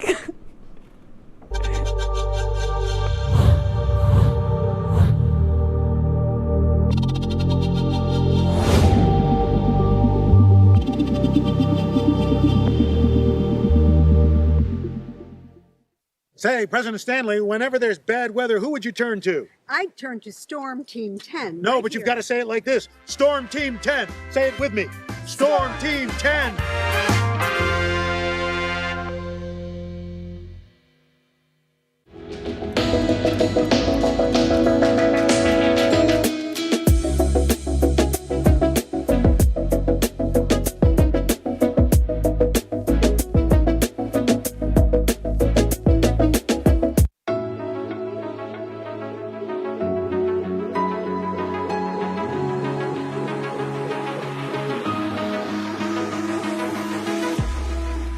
Roll it.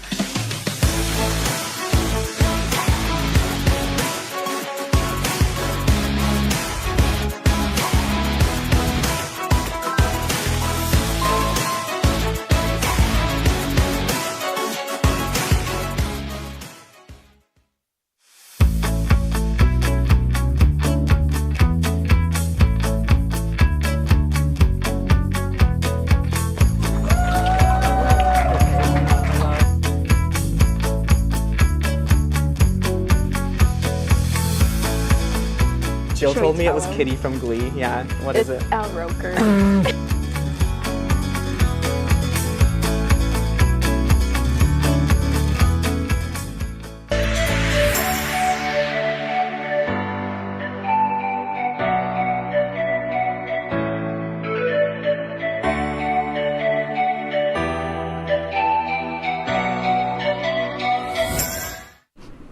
Welcome back to the Kinda Late Show. The show where we talk about anything and everything going on in our lives and yours. Today we have a very special guest, Erin.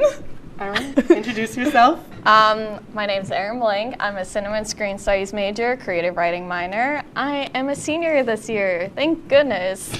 And okay, foul. It's fine. I like photography, sports, Disney, horror movies. You like Disney? I had no idea. Oh my god, are you for real?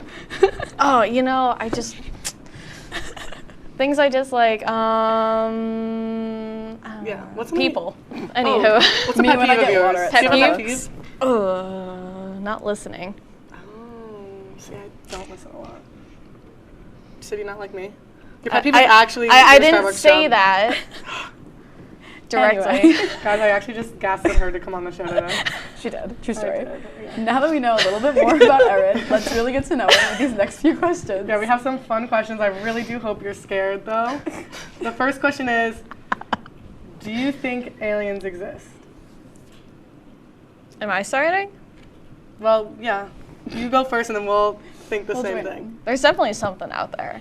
I agree with that. I don't Like, know if there's it's definitely something directly going on. aliens, but there's definitely something. I feel like aliens is like a broad term. Like it could. I feel like it would determine like the other stuff out there. Like I feel like definitely not like the like little green guys. No. Yeah, but I think there's But, like, definitely something. Yeah. That's what I have because you have to think about this. How big the universe is. You would think that there was nothing? There's so much. Seriously. That has You think not that there's been, like, nothing else here. We're explored here. and uncovered. Ooh. It's like the ocean. The ocean freaks me out because there's so much of the ocean that we just like haven't like. Ooh. Oh, I don't like the thing about the deep ocean. I like the ocean. Just I like not the ocean, part but of like it. once it gets like deep, I'm like, oh. Yeah, it's a no-no. Well, it's just like freaky to think about. But Do you think aliens think we exist? I wonder if they're like smart. Do they think Like, that? do they have like common knowledge? Is that like a thing? I'm sure they are just we spy even on real? us. It's actually just a simulation. This They're entire definitely thing. like so much smarter than us and like watch us live our lives and they're like, you're stupid. They watch us like a reality TV show. Oh my god, that'd be kind of funny. But enough about aliens before I freak myself out a little bit. Next question. So if tomatoes were a fruit, well, they are a fruit. Does that make ketchup a smoothie? Because it's got like the sugar. But you put like sugar. Isn't there sugar in ketchup or something like that? I don't know. You can get it without sugar. The existence So of there is sugar in it? Yeah. Okay, good. I almost sounded stupid. I'm a ketchup hater. Almost was dumb. I like ketchup sometimes. I'm not a ketchup hater, but but I think you won't drink ketchup straight up. I mean, there's definitely people that do. There definitely There's is. But I definitely feel someone.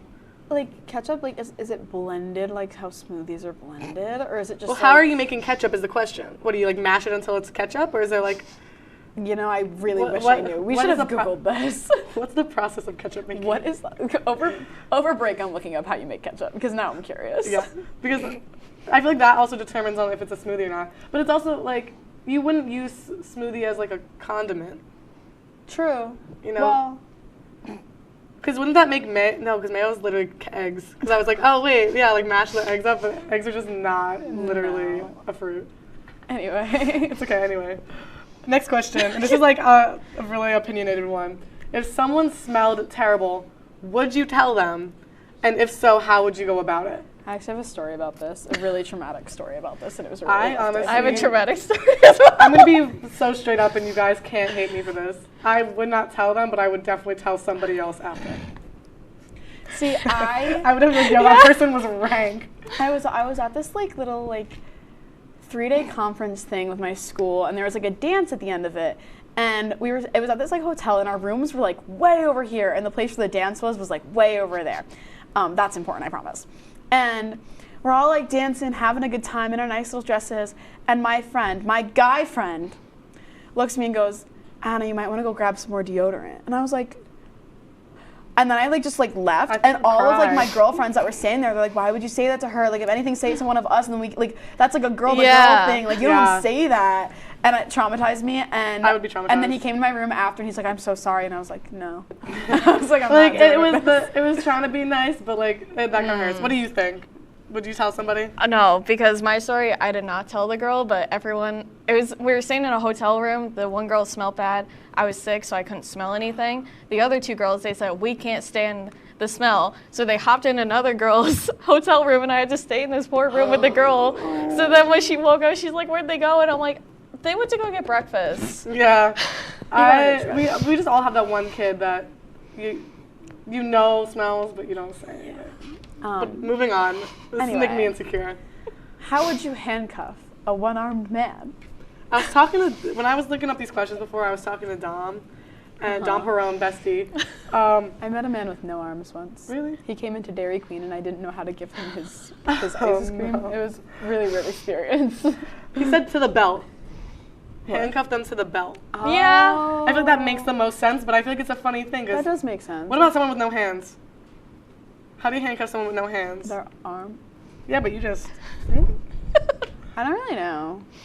Yeah. It's probably, I don't know. Would you use zip ties at that point? Oh, maybe. Yeah, but what is that still like? I feel that's but so if you easy do to it so tight. It depends on like what kind of handless you are. Yeah.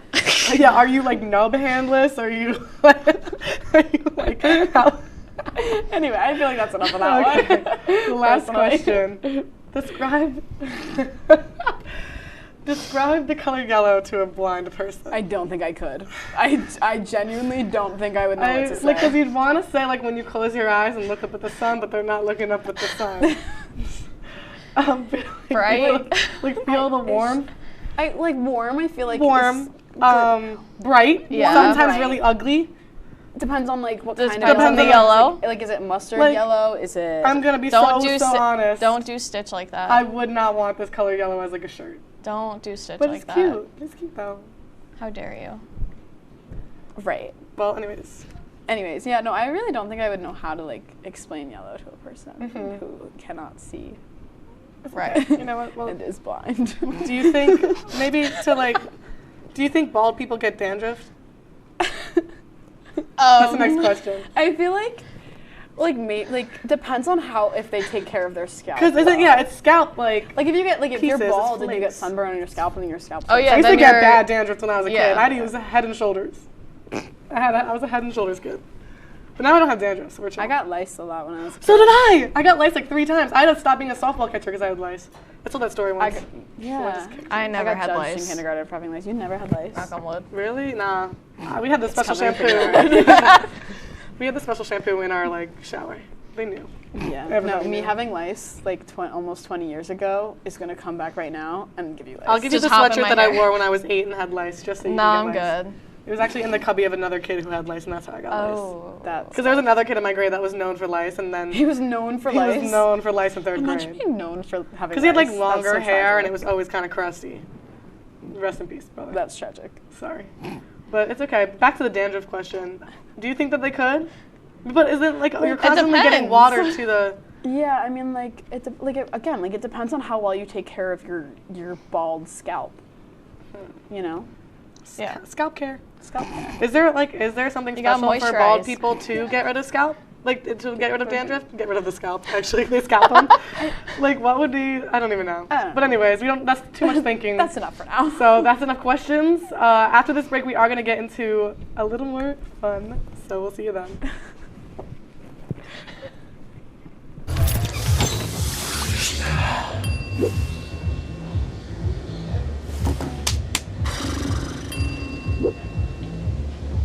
If you need to do something to feel okay to drive, you're not okay to drive. Don't drive buzzed.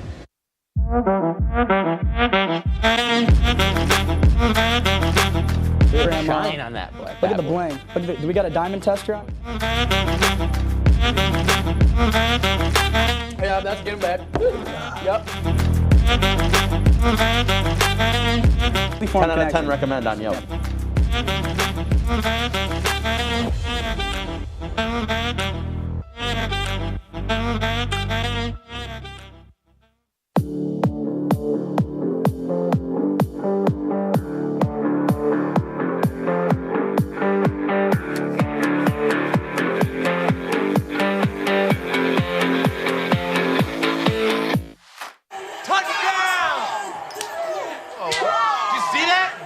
We scored? Yeah, we scored. Going to the playoffs. I can't believe I missed that.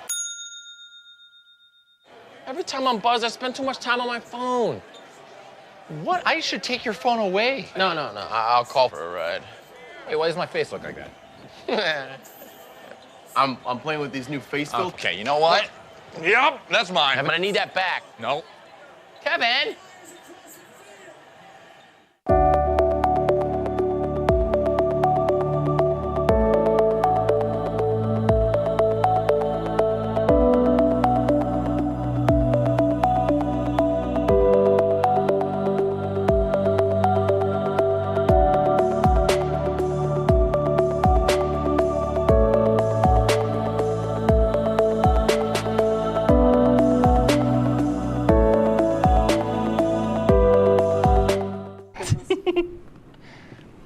Welcome back to the Kinda Late Show. The show where we talk about anything and everything going on in our lives and yours. So today we are doing a segment that we stole straight from Off the Clock. Yeah, we're gonna take some BuzzFeed quizzes, and they're gonna be about Disney. As said before, Erin is a big Disney fan, so we'll talk a little bit about that while we take the quiz, because she did spend a whole semester working for Disney. Yeah. Now, but throwing back to what we were talking about right before the break, the ketchup is a smoothie. From what we saw from that short, We watched a little video about Yeah. the making of ketchup, and I feel like the answer is no, it's not. It looked like a powder, so the fact that they had to do something to make that a powder just did not sit right with me to be a smoothie. So Yeah. So condiment it is. Conclusion: ketchup is not a smoothie. Yeah. Thank you for coming to our TED Talk on Catch Up. Yes.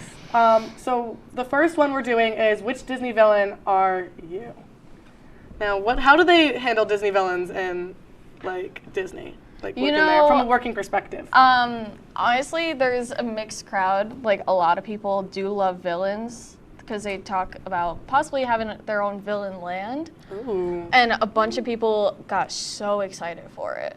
So, I would have so much fun at a villain land. Right? That would be so much fun. I've already come up with like so many ride ideas that I want to be like Imagineers. What's your top one that you've come up with? Hades boat ride. Ooh. See, would it be like a Pirates of the Caribbean kind of, but like the water would be green, like the souls and all that. That'd be cool. And then I would think like you're battling Hades in a sense, but then Hercules comes in.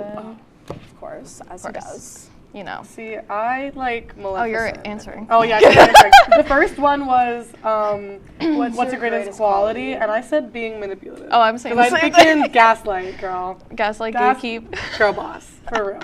I love gaslighting. Sinister. What's your ideal lair? I said a castle on top of the mountain. I feel like that's so fun. Like you look up and you're like, oh my gosh. See, I was gonna say a castle deep in the woods, but I feel like I'd get freaked out by the woods too quick. Yeah, because I think there would be something more evil in me. Yeah, like I'm gonna get lulled by cocaine. But I would get lonely on top of a mountain too. I'm gonna do a palace in a kingdom. I feel like that's my vibe. I get really bad FOMO. Like I would need to be surrounded by people. Like I would not be able to live on the top villains of are having a party again and I didn't get invited. Oh no, what like I feel like that'd be the kind of villain I would be. It would be like Maleficent, like she didn't get invited to the party, and that was her whole big issue. Like that would be for me. real though. She's like I'd be FOMO, seeing all the villagers respect. and same with like the Grinch. Sorry, I love the Grinch, but like he was just like upset at the Who's for being like all fun together, and he wasn't a part of it. And then like at the end of the movie, not to spoil the Grinch if you haven't seen the Grinch, but they're all like happy and singing together, and he's like, I want to be happy and sing with them, and then he goes and sings with them. I love the Grinch, but I feel like that would be the kind of villain I would be. Ooh, my preferred sidekick. Oh, I want someone funny. So much cheaper. Oh, this is tough. We have to focus, guys. Yeah, I keep distracting myself. I don't know what kind of sidekick I'd want. Insane? No. Yo, that'd be kind of fun though. I went with wisecracking. Like I went Sly. Yeah, you love like this. Like the what's it called? Iago, the bird from. No, not Iago. I'm not thinking of a specific person. Like the comedy relief character. What is the best motivation to be evil? Out of jealousy. Revenge, bro. I love being petty. Ooh, spite's a good one too. Actually, I don't love being petty, Mom. To obtain power, everybody loves a little power. I'm not petty. Spite. What's the best accessory a villain could have? A cauldron. A staff, though? You walking around with a staff? I like the long I don't robes. like the staffs because I feel like then you're just like, oh, I'm old, I need this to walk. But if it's cool looking, then you got like the little spice factor of it. But I think I'm gonna do crystal ball because I want to like see the future. Are you calling Maleficent old? Like kinda. I'm doing crystal ball because that has actual isn't she though? No. Oh. I want to put curses on people. Because I used to like. Oh wait, they say spells, being able to use magic spells. I want to be a witch, bro. You want to be a witch? My power color, red. Wait. Weapon of choice. Which one of these powers is the best? Magic. Hypnotize people. Get people to do what I want. Which of these do you hate the most? True love. I want to put curses on people. Okay, sorry. I'm so lost. Not being included. They literally have FOMO as an answer. There it is. What's your weapon of choice? I'm gonna do. Hey, you're speeding through these, Chloe. Like, Erin and I are still talking about our weapons. Because we got 2 minutes left. We need to get them our answers. Hold on. Okay. Let me focus. What's the best way to get back at your Magic, of enemies? course. Put a curse on them. Chloe, Emotionally manipulate them. This is so fun. Oh my god. What is the best way to get back at your enemies? Definitely putting a curse on Embarrassing them. Killing them. Emotionally manipulating them. Emotionally manipulating one of their loved ones. I like that one better, honestly. I'm just doing them, because why hurt someone else when you could just hurt them instead? Because hurting someone else hurts somebody for fun and also hurts them. Yeah, but did you not watch Hunger Games? But the best kind of villains are the ones with the soft spot. Okay. Your biggest fear? Being left out. Oh, my results are calculated. So. Oh, and I got Maleficent. Who saw that one coming? Oh. At least she's like cool. Losing your power over others. I'm Ursula. I also got Ursula. I love Ursula. Look at us. We do, but we pity any poor unfortunate soul that messes with you. Ooh. Oh. Let's. Yeah. Well, now that we know what villains we are, maybe we can start taking after them somehow. Oh, that'd But be so much we fun. are unfortunately running out of time. We are. But thank you guys for tuning in and watching us. Make sure you follow us on Instagram at WTOP Kinda Late, and from there you can follow us on all of our other social media platforms. And Erin, do you have any socials you would like to plug at the moment? Yeah, plug. Erin Blank Photos. That's my photography account. She takes so many amazing pictures of us. Definitely check her She out. really does good, and it's always funny. Unfortunately, she can't even take photos for us today because She she's was here. busy being a guest. She is busy. We almost didn't have her today, but I'm so happy we that did, you and showed that's all up. that matters. Yep. With all of her Disney apparel and trinkets. Yeah, look how cute. But make sure you tune in every other Wednesday at 9:30 for more of The Kinda Late Show. I hope you enjoy. Let me know when you're good. I'm good when you're good. Okay, I'm good when you're good. Okay, I'm recording. How's it going, everyone? Before we get started with this first episode of the Uncut but Censored Public Podcast, I just want to let you know that these are just the highlights of the first episode. If you want to find the full episode that we're doing, the whole podcast, the link is right here below me. So definitely go check that out. I hope you guys enjoy what we produced for you today, and let's get this thing on the road. What's okay? Don't pick up delivery. Hey, how's it going, Uncle Jason? It's Newsy. Good. How's it going? Can I get an order of 2 OX5s, please? Absolutely. Anything else? Nah, that's gonna be it. Can you just bring it to Bridge Street? Yeah. Bush Street? Where in Bush Street? It's in front of the mural. Okay, we got you, okay? Alright, appreciate it. I'll see you in a bit. Okay. I see you in a bit. Yep, bye. Bye.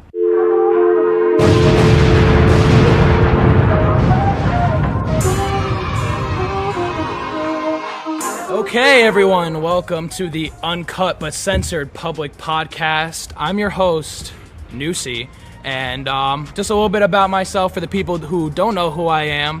I am a first semester senior. I work 3 jobs here in Oswego, Wanzones Calzones, for Oswego Cinema 7. The other one, for Spectrum 1, I do on Fridays. I'm also a student intern here at the school where I kind of just run the social media accounts. I am also producer, host, editor. Why you look so still, bro? Relax. Sorry, relax. I'm Do sorry. I yourself. have a lot of credentials All to right, me. you I was go. also the producer, the host, the editor, a cameraman for the infamous show Out on Our Own Oswego, or better known as OX5, where we actually got to interview Al Roker for the series finale. But that's all over now. This is a new show I'm a producer and host of called the Uncut but Censored Public Podcast. And I'm also on the e-board for WNYO, the business and sales representative. But enough about me. I could talk about me all day, as you may know. This is my guest, YFK Henry. Can I get a round of applause for him? So Henry, can you just introduce yourself? Tell us a little bit about yourself. This guy was taking mad long to introduce himself, so I'll introduce myself. YFK, also known as Henry or Henri. I'm from Germany. Flew all the way out here to, be part of this. My boy support, show love. I'm from Germany, born and raised, 22 years old. I go to university back home. But yeah, right now I'm here, enjoying life. I feel like you and I are really close, and even though we had a big gap period in between, I've literally met you back in 2019. You want to tell the people the story of how we met? Basically, I finished off my senior year of Talking to the mic. My bad. Basically, I finished off my senior year of high school. I graduated in 2019, and I wanted to come to the States just for an exchange program and see what life is like here. And so I decided to come here with a friend of mine, Anas. He's really of course, good friends with him, Anas. obviously. Yep. So we came here and worked in a summer camp over summer 2019. That summer, he worked there too. So we became really good friends. Yeah. Took us out to the lake all the time, everything. But listen, yeah, I can so tell my part of the story. So Yeah, but for me, I just graduated high school at this time. It's back in 2019, as he said, and I worked at a Regal Cinemas in town. And then I was also looking for a second job. They all lived in the cabin. The bunks, yeah. They ate mid-tier food, lived below average, and got paid below minimum wage. It's an experience. It's true. No, yeah. Experience. So the reason why I ended up taking this job was for the experience that I was able to meet like wonderful people like my boy Henry here, and you know, he always has a place to crash when he's here at home in the United States of America. And you know you have a place to crash too, but you never come to Europe, so that's. I will say I am trying to take a trip out to Germany this winter. That's why, you know, I'm working 3 jobs now. Yeah. I know you work at a Foot Locker, and you get a great discount. I don't know why you didn't bring any It- shoes for me this time, like, at all. Like, you know, I'd love a fresh pair of J's. It's not Like- that we don't get J's. That's the thing. We don't get J's. Like, it's not that deep. Anyways, something I'm gonna bring up, and I have it written down here in my notes, is back in 2019 when I first met you, and at the end of the summer, like, you know, I went here to Oswego. I was a freshman. You were a freshman. I was a freshman. I remember the last time I saw you was actually at the gas station, and I was wearing my Oswego sweatshirt, and all the people, you know, all the other internationals, you know, all the boys, they were there, and I was like, all right, see you guys. And before I left, I'm almost 100% certain I asked you, next time you're here in America, I need some Belgium chocolate. And you're back here 2 years later, and where's my Belgium chocolate, Henry? I've been waiting 3 years. Sorry, I forgot. It's been 3 years. COVID, a lot of things happened. Exactly. I So you forgot. had time. I forgot. You had time, man. Why did you remember? You had time. You should have reminded Literally, me. like that from growing up, whether you believe it or not, that is looked at is like the best chocolate in the world. I'm assuming, and it is. You're agreeing, and you're from there. Definitely. So, And it's look, listen. It's been 3 years. COVID, you know, university, and I had time off, and then coming all the way back here, it was a struggle, right? So I'm sorry, I forgot. The next time I got you. The next. oh, next time, next time. definitely. All I'm gonna say, That's if I on me. come, you're buying me Belgium chocolate. I got you. I'm Definitely. letting you know that right now, and I'm gonna feel disrespected, highly disrespected, on a new level of disrespect. I'll feel if you're. Don't buy me some Belgium chocolate. It's on me. Put that on my mama's tab. Okay. Right? It is. I feel like it's just more natural than chocolate that you will find here. Okay. I think the people I've talked to here, they say Hershey's is the best chocolate bar you can find. And do you believe Hershey's is better than Belgium? Definitely and have not. you had anything that's better than Belgium chocolate here in America? No. No? You But don't? Do you any like candy or just chocolate? Let's do chocolate and then we'll move to candy. No. No, Definitely not. just no chocolate. No chocolate that's better than Belgium chocolate. Candy. Candy, yeah. Like, you know, let's just say you're driving up to Oswego 4 hours and you stop at a gas station and you have like a pile of American sweets in front of you because they typically have those at the counter, like right below. Yeah. Which one are you picking up? Which one or two are you picking up? What I'm picking up? Yeah, like which one's enticing So you? as a drink, I'm gonna pick up Minute Maid. What? Yo, Jason, what's good? Yo, on, baby. See you. what's good, Jason? Oh yeah, real quick, Jason. This is my boy Henry. He's from Germany. Nice to meet you. Germany. He's from Germany. We got quite a bit of Europeans here. I guess I met a whole bunch of French kids. Really? Yeah. You're so French that I speak French too. Really? Comment tu vas? Je m'appelle Henri. Here you go. Je m'appelle Listen, all I know is bonjour. They say 5 calzones. That's not bad. We got 5. Like give them 5 and done deal. They didn't even ask where it is. Yeah. Listen, Jason, I appreciate it. Thank you so much. Definitely go check out Wanzone's Calzones. I might need to bleep that because WTOP don't let me, you know, just give free plugs. But you're the free plug. You're the free plug. You gotta plug. You don't gotta throw the plug, right? Yeah. Where to? All right, so real quick, oh my God, I love Jason. Yeah, real quick, I love. We're gonna dig into this after we hear your candy review, real quick. Just which one are you doing? As a drink, Minute Maid lemonade, obviously the normal lemonade. Pink lemonade? No, not the pink one. Oh The my normal. God! I haven't bro. tried that one yet. I didn't get to try that We're one. gonna try it. Pink lemonade's my favorite. For sure. And I get Takis, the red ones, you know, Red flame Takis, ones, red okay. Takis. And I probably get Nerds, like the Nerds? sour. Like on this. like on the string or like just the individual like The tiny, individual tiny like ones. not on like the gummy rope. No, not not on the that. gummy rope. Nah. Just a little throwback real quick. So this is an OX5 calzone. Okay. This is actually my own personal calzone, and we made it halfway, I think, in the second season of OX5, out on our own Oswego, the show that I was producer and host of. It is buffalo chicken. It's buffalo chicken mac and cheese. Did I say that right? Does that make sense? Yeah. Buffalo chicken mac and cheese with bacon in it. and mozzarella cheese with a side of blue cheese. So please open it up. This is a little gift from me and Jason. I will appreciate that a lot. I will also have some as well. So respectively, I would say you and me have together collectively we've traveled probably all around the world. You probably hit like every country in Europe. I've traveled to Peru about 7 times, Mexico 3 times, Jamaica, Puerto Rico. Yeah, exactly. I've traveled all throughout the United States. Yeah, the busing. All right, let me get to the question before you start breaking down into tears. Try it with the blue cheese. But yeah, respectively we've been all around the world. So tell me, what do I have here? If you could relive one trip that you've taken, what trip would you relive? Probably Cameroon, because I'm originally from Cameroon. So like I feel like this is home, really home, even more than like Germany. And you feel like, a real connect there. Exactly, and I love it. It's just so nice. Like I was posting like pictures when I was because this year I went to the beach for the first time in February for a marriage. My uncle got married.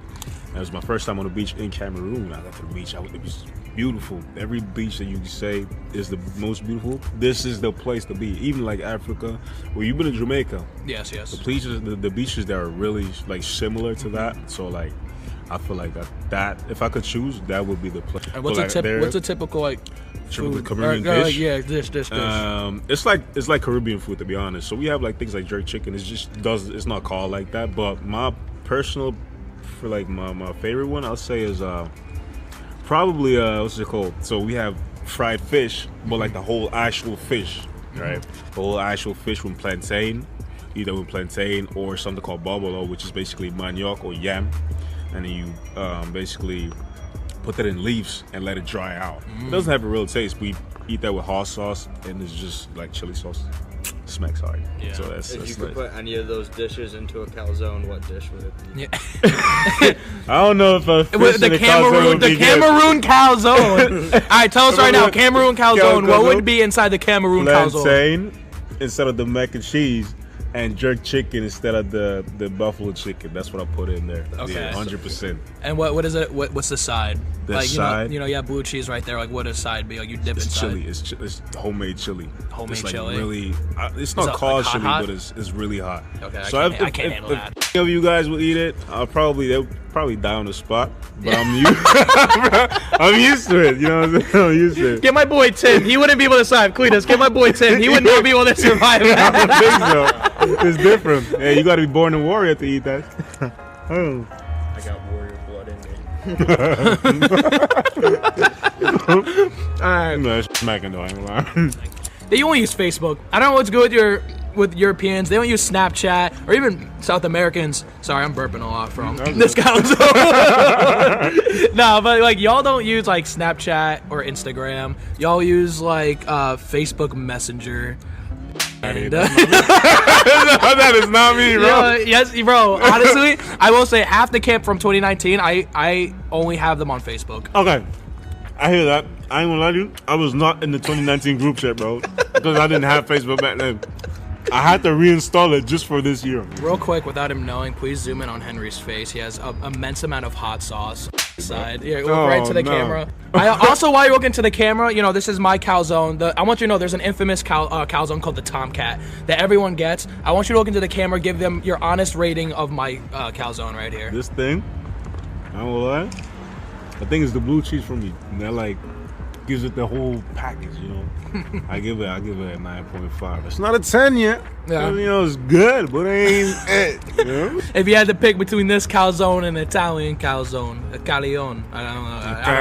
I don't know. Right, leave me alone, bro. Why couldn't you be like Zach, that was it. Like, good job. Like, you could have been like, yo, like that was good, man. Like I didn't know you knew Italian. All right, bro. Oh, my bad. My fault. Yeah, that was good. Next thing we're gonna do, I'm actually gonna pull up Google because you're gonna teach me some pickup lines in German and or French.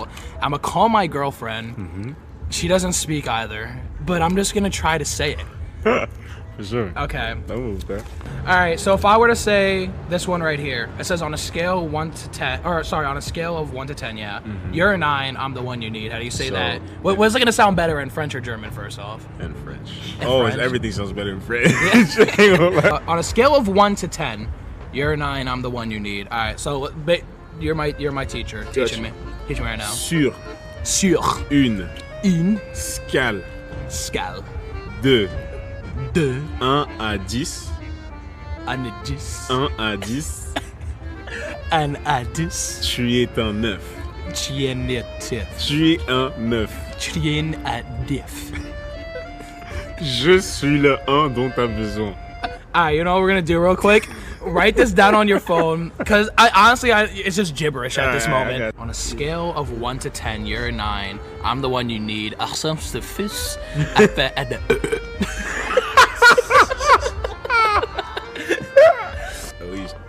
Sur une scale de 1. See, in Spanish, that's S. S, but you don't say it.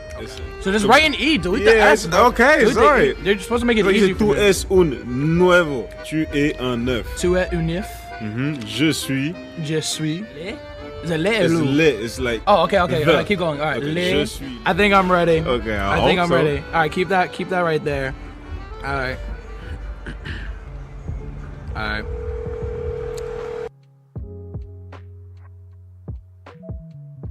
Please leave your message. Oh my goodness. Oh my goodness. All right, you know what? I'm gonna try it one more time. Otherwise, Cletus, you're calling your girlfriend.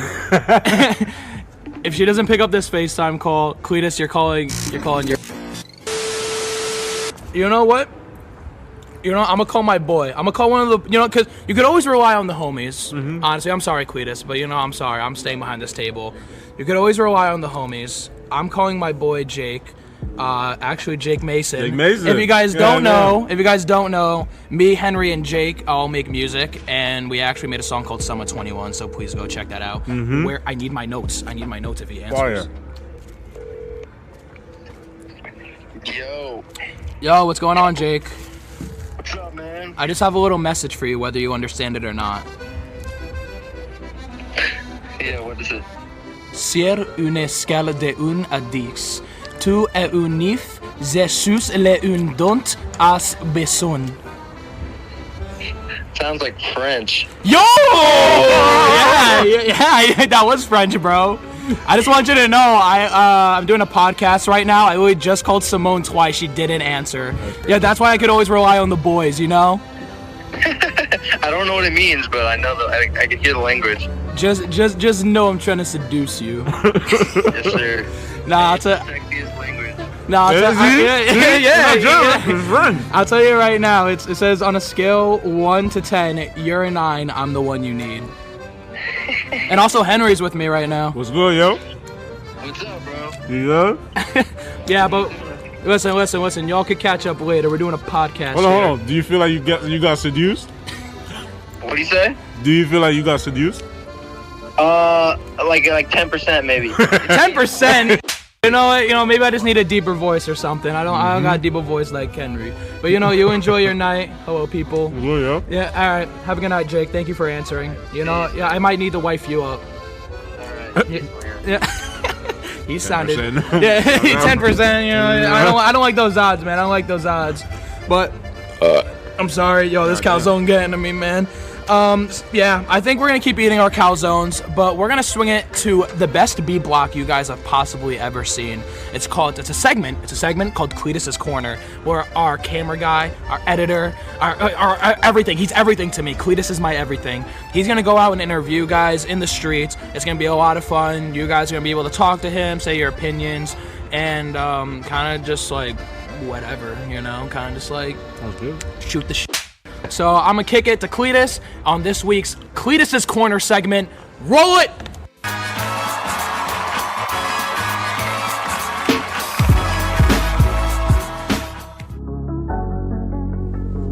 I'm Cletus. How do you know? Because it's the dinosaurs. She threw us with the curveball there. You know, it stinks because like we were born into this. We really don't have a say. You know, we're here in college trying to make a name for ourselves. We don't have a say in this. What major are you, Ava? I don't have one. You don't have one yet. And how does that make you feel? North America, South America, Antarctica, Africa, Europe, Asia, Australia. Pat, P-A-T. Don't have a last name. You don't have your last name? So your parents just kind of like never claimed you? Never had parents in my life. I don't know what to say besides I love the piercings and the dyed hair. What's the square root of 4? Square root of 4 is 2. And I like to believe that it will remain 2 for the entirety of my life. Okay, let's hear it. Which one? So, as people who want to be a part of the American health system, do you think it's broken right now, or do you think it's working okay? I think it's broken. Can Sammy answer the rest of the question? How do you spell Mississippi? M-I-S-S-I-S-S-I-P-P-I. What? He says crack, crack, crack. Oh, okay. Just gonna toss heroin in the bag. What do you like better? I don't know. I'm lost. I've been to New Hampshire. It's a beautiful state. I care about New Hampshire, so you. Oh, dude, I gotta think of one. Is the best SUNY rugby program out there. SUNY Oswego. We'll f any team up. If you play rugby, SUNY Oswego will f you up. 257 feet tall. I don't even have a guess. What's your favorite place to go? Pick up our delivery. Hey, this is WTOP, in and out. God bless America. God bless SUNY Oswego. And welcome to the first episode of Cletus's Corner. That was so great, right? Cletus's Corner, doesn't that look so fantastic? Well, if you want to watch the full thing, it's also right here below me. Please go check that out. The link is right here. Or just go to my own personal page, which should be right there. So please go check it out. I appreciate it. And let's get back to your regular scheduled programming. I hope you guys enjoyed that segment, Cletus's Corner. Me and Cletus enjoyed making that so much. It was a lot of fun, but it's time for the end of the show, man. And what better way to end it with a new segment, and a segment we're just going to do every single time, called The Mystery Bag. And kind of the concept of the mystery bag is it's just a bag filled with like 20 different things, and it's just going to be how we end the show. So, yeah, let me get this bag here. One quick. Okay. How's it going, fellas? How's it going? What's going on? Juan Zones, Calzones. You know what's good, man. You know what's good. Come on. So this is what we're going to do here. You see me? Hey, my face is up here. Hey, my face is up here. So there's like 20 things in here. And he's going to reach in, grab something, and that's how we're going to end the show. All right? Right. So you ready? Yeah. All right. Get in there. And make sure it's... What does that mean? What does that mean? Yo, you got a whole clipper. That functioning. We're shaving my head. Take his hand out. Take it up. Take it up. Well, how should I quit this? What should I take my shirt off? I don't want to get a hairy, right? Take it all off. Take it out. Strip for the camera. Alright, taking this off.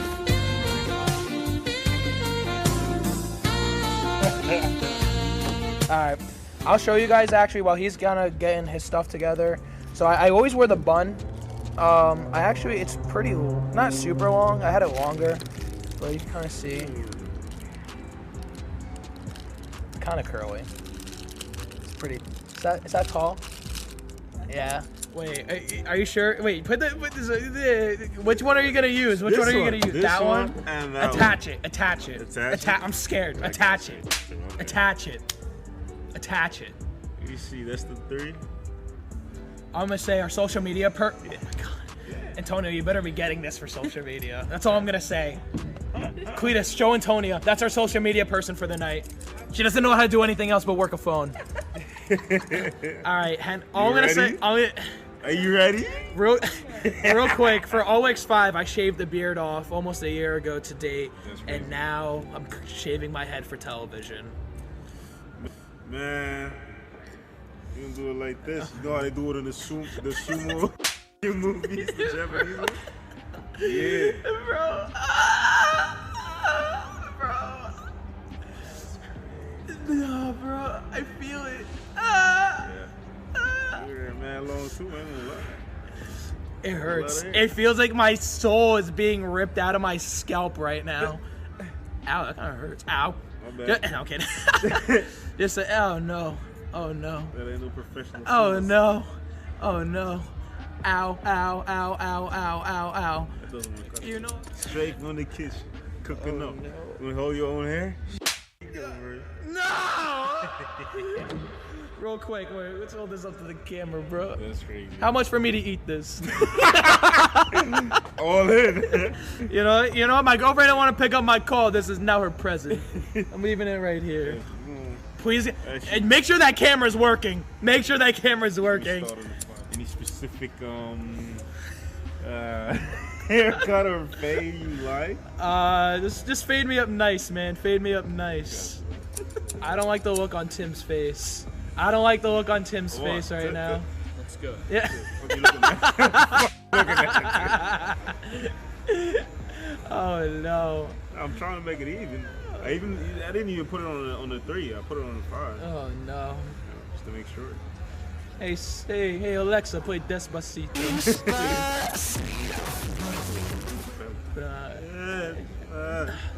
All right, Henry. I don't know how I look, so I'm gonna change the topic from you cutting my hair. Imagine I'm not here getting my head shaved on Bridge Street right now. Oh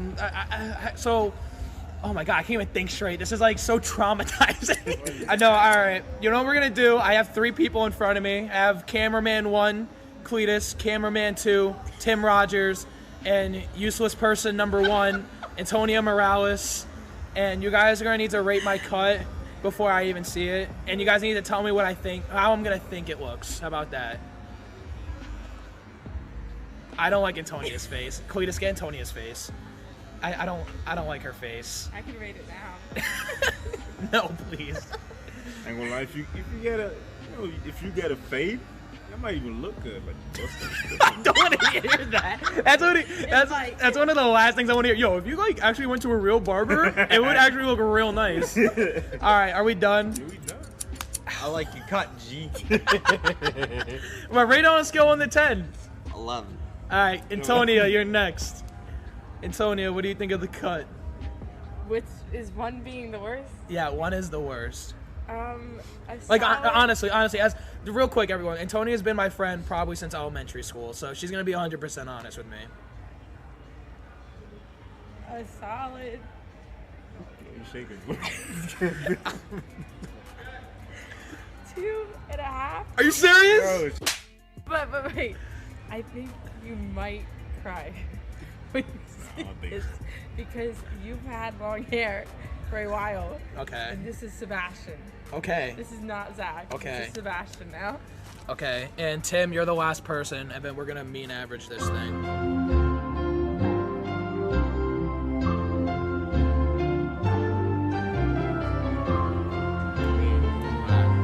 Tim Rogers, everybody. Oh my God, he is pretty. I'm just saying, it's hot sauce. I mean, as far as like on the buzz cut scale, I give it like a 5. Oh no, 2, 5, 11. All right. Well. Work with that. All right. Should we get a reaction to me looking at it? Can someone take a picture? Henry, take a photo of me. You don't cut the cameras. Take a photo and just show me. I'm gonna take a video with flash on. You ready? Oh no! All right. Hold on, wait. He's doing a video.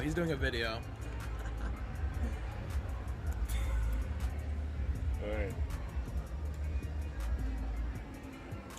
Oh my God, bro! You didn't even. Oh my God, bro! That's I feel like you look good. All right, what camera am I looking into? This one. Thank you guys for tuning in to the Uncut but Censored Public Podcast. This has been episode 1 of 3. I hope you guys enjoy the rest of your night. Stay blessed. Thank you, YFK Henry, for being a part of it. Yep. And I hate my life. Fade the black.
Say, President Stanley, whenever there's bad weather, who would you turn to? I'd turn to Storm Team 10. No, but you've got to say it like this. Storm Team 10. Say it with me.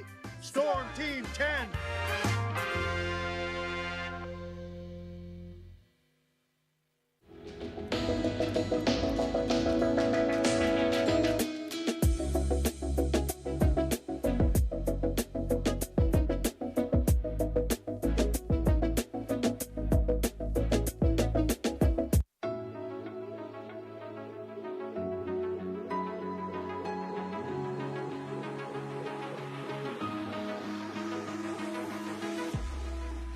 Roll it.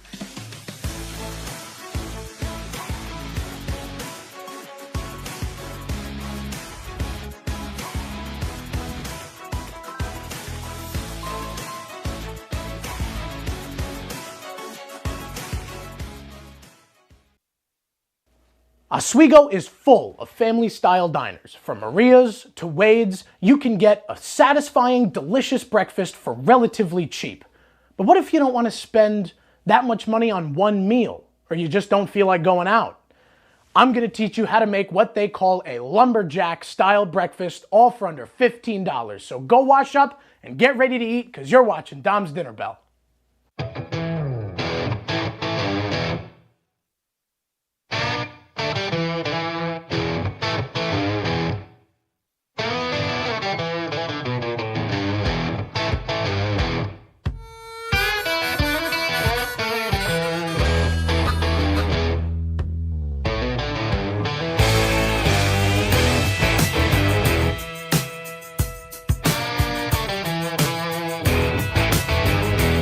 So what is the lumberjack? It can vary by restaurant, it can also vary by name, but my favorite iteration of the lumberjack are 2 fried eggs, 2 pieces of toast, sausage, home fries, and a stack of pancakes.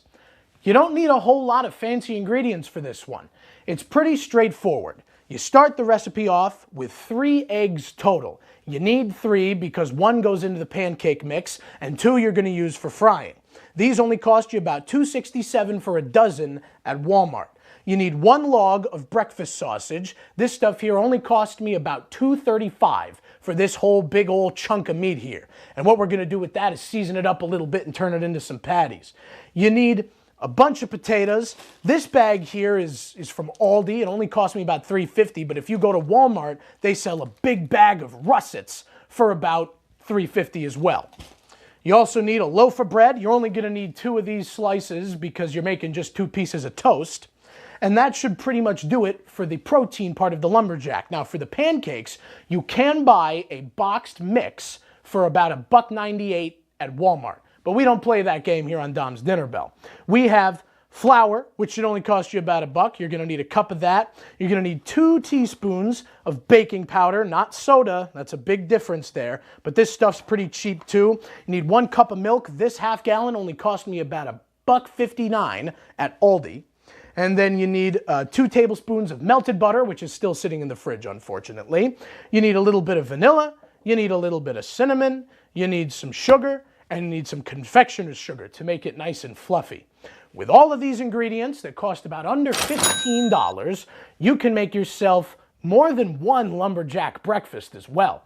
So with all this stuff, let's start with prep work before we get to cooking.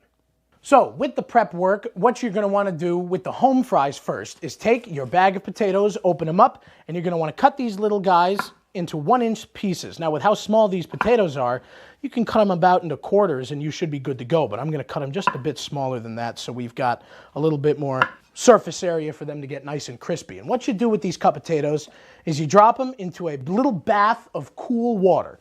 And why we do that is because if you are going to bake these potatoes just straight up, all that extra starch, it might get a little not as crispy as you would like it, you know? So getting rid of all of that extra starch by letting them sit in this cool water bath, it elevates your potato game by miles, by miles. Can't express it enough. Just makes everything taste a little bit better. It gets rid of some of that starchy flavoring on it. And then once we get these all nice and prepped, all we're gonna do is let them sit there for a while. And when we let the potatoes sit, you don't stir them, you don't bathe them, you don't swish them around. You just kind of let them sit there because it lets all the extra starch and any weird excess liquids in there get out. So once we get all of these cut up, we got a whole bag of them, and I'm gonna do the whole bag of them because I'm a home fry kind of guy. Leave them in there, and then we'll start to get the dry ingredients for our pancakes mixed up, but we'll get there when we get there, to quote Mr. Incredible. Now, I talked about it a lot last episode. Make sure that your knife is always sharp. People who were watching the show kept dogging me for how much I mentioned knife sharpness. But there is nothing more dangerous in the kitchen. Well, one, an open flame, but two, a dull knife. Because when you've got a dull knife and you're trying to work through something that's a little bit tougher to try and cut through with a dull knife, you run the risk of lopping off part of your hand. And I don't say that as an exaggeration, I mean it, because I've seen it. I've worked in kitchens before, and you have a knife that isn't properly sharpened, it just doesn't end well. A sharp knife, while it is dangerous with how sharp it is, you don't have to worry about running yourself through because you've got full control over the blade, you're not fighting with the vegetables or anything like that. So that'll probably be one of the last times I mention, or at least go on a tangent about why your knife should be so sharp. Not much to cutting potatoes. If you've got bigger potatoes and you're trying to cut 1-inch pieces out of it, all you got to do is use this bit of your finger here. If the piece of potato is about that size, you know, that's good. It's about 1 inch. Last 3 potatoes. You think we can get them all in one shot, Jake? All right, let's do it. All right, ready? Hey, there we go. Put a lot of faith in me on that one. Whew. Oh, it's still stuck. There we go. I'll do it there. Get off. Yeah, and if your potato pieces are not exactly 1 inch, doesn't matter. 1 inch is just a good place to have it at so that you know how long everything's going to cook, and if they're a uniform size, they all cook a little bit more evenly. So, now that you've got this bowl full of watered down potatoes now, all you got to do is let it sit in the sink for a little while, because we really don't need the sink for a little bit. What you want to do next before you start working at the sausage and flavoring it and getting it into more of a mash than it is a log, you're going to want to put together the dry parts of your pancake mix. You're going to start it off with 1 cup of flour. Take your 1 cup measuring cup. One thing about baking is I've never been good at it. So I rely heavily, not on sight, but for the recipe itself. I never stray from a baking recipe because I feel like when I do, all that I get is wet bread, and it's not fun. So, just a cup of flour. We need a teaspoon, or 2 teaspoons, of baking powder. You see already how messy I get when I bake. This is why I don't do it. Though pancakes are possibly my favorite thing to bake. A little spot there. Let's really get it on there. There we go. There's 1. And there's 2. Okay. Then we have 2 tablespoons of sugar. I've got this big old thing full of sugar here. Mary Poppins says a spoonful of sugar helps the medicine go down. I say it's the only thing that helps anything go down.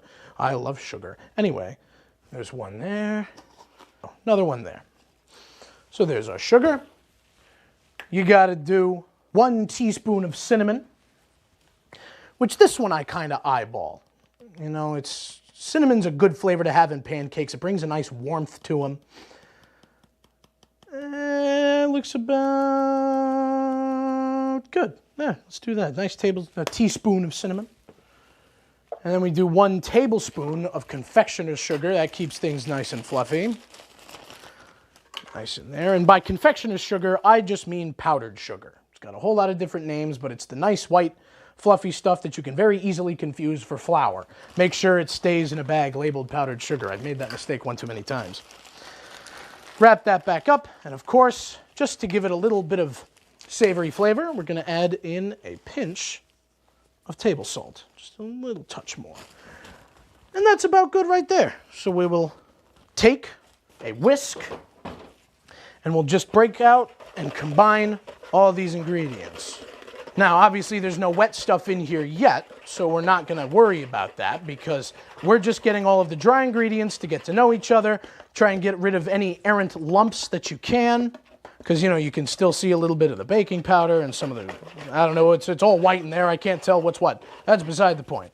So you got yourself a nice little dough, and if you're using the boxed mix, you don't have to do this step. After you've got your pancake mix all mixed together, or at least the dry ingredients, you've got your potatoes in the sink.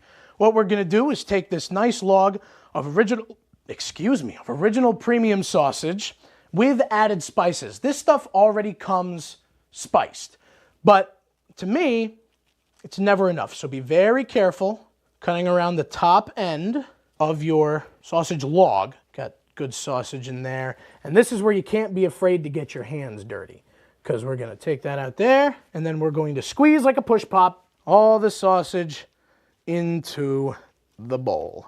And it's just going to kind of plop there. And we've got just about every last bit that we can get.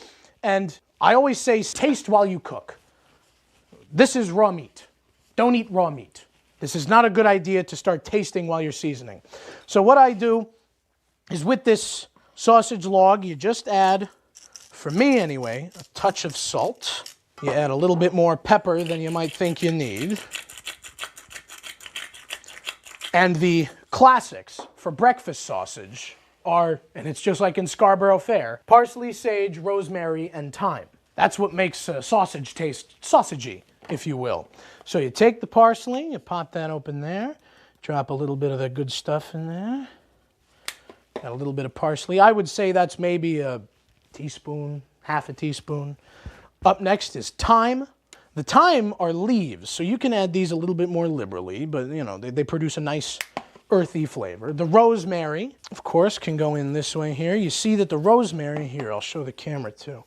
The rosemary are like these little pods, and so they might get caught in your teeth while you're cooking or while you're eating, and that's not a bad thing. It's just part of the spice itself. Now, sage is very potent. Yeah, it's got a nice strong scent to it, so you don't want to use a whole lot. You just kind of want to, about that much.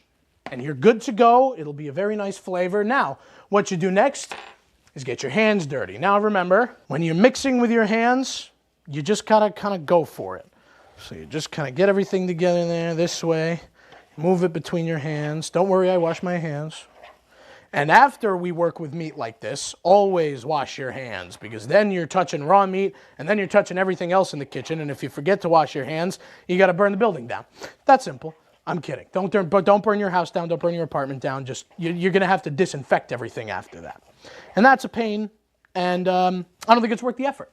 So just always make sure that after you're done mixing up your sausage, we've got a nice, good mound of sausage there, well seasoned. Smell it. Smells like, raw meat, but it smells good.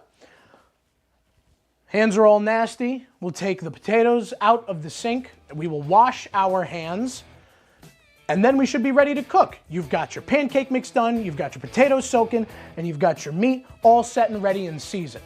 So stay tuned, folks. Up next, we're cooking breakfast. You're watching Dom's Dinner Bell.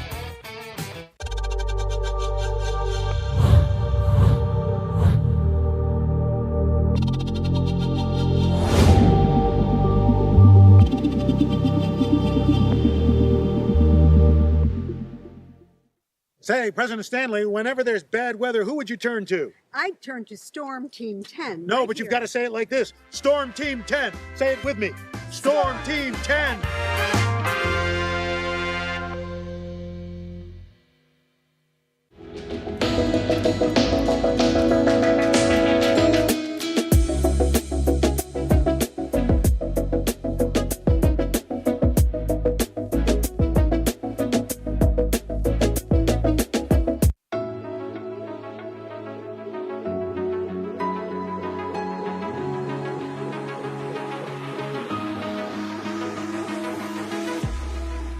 Roll it.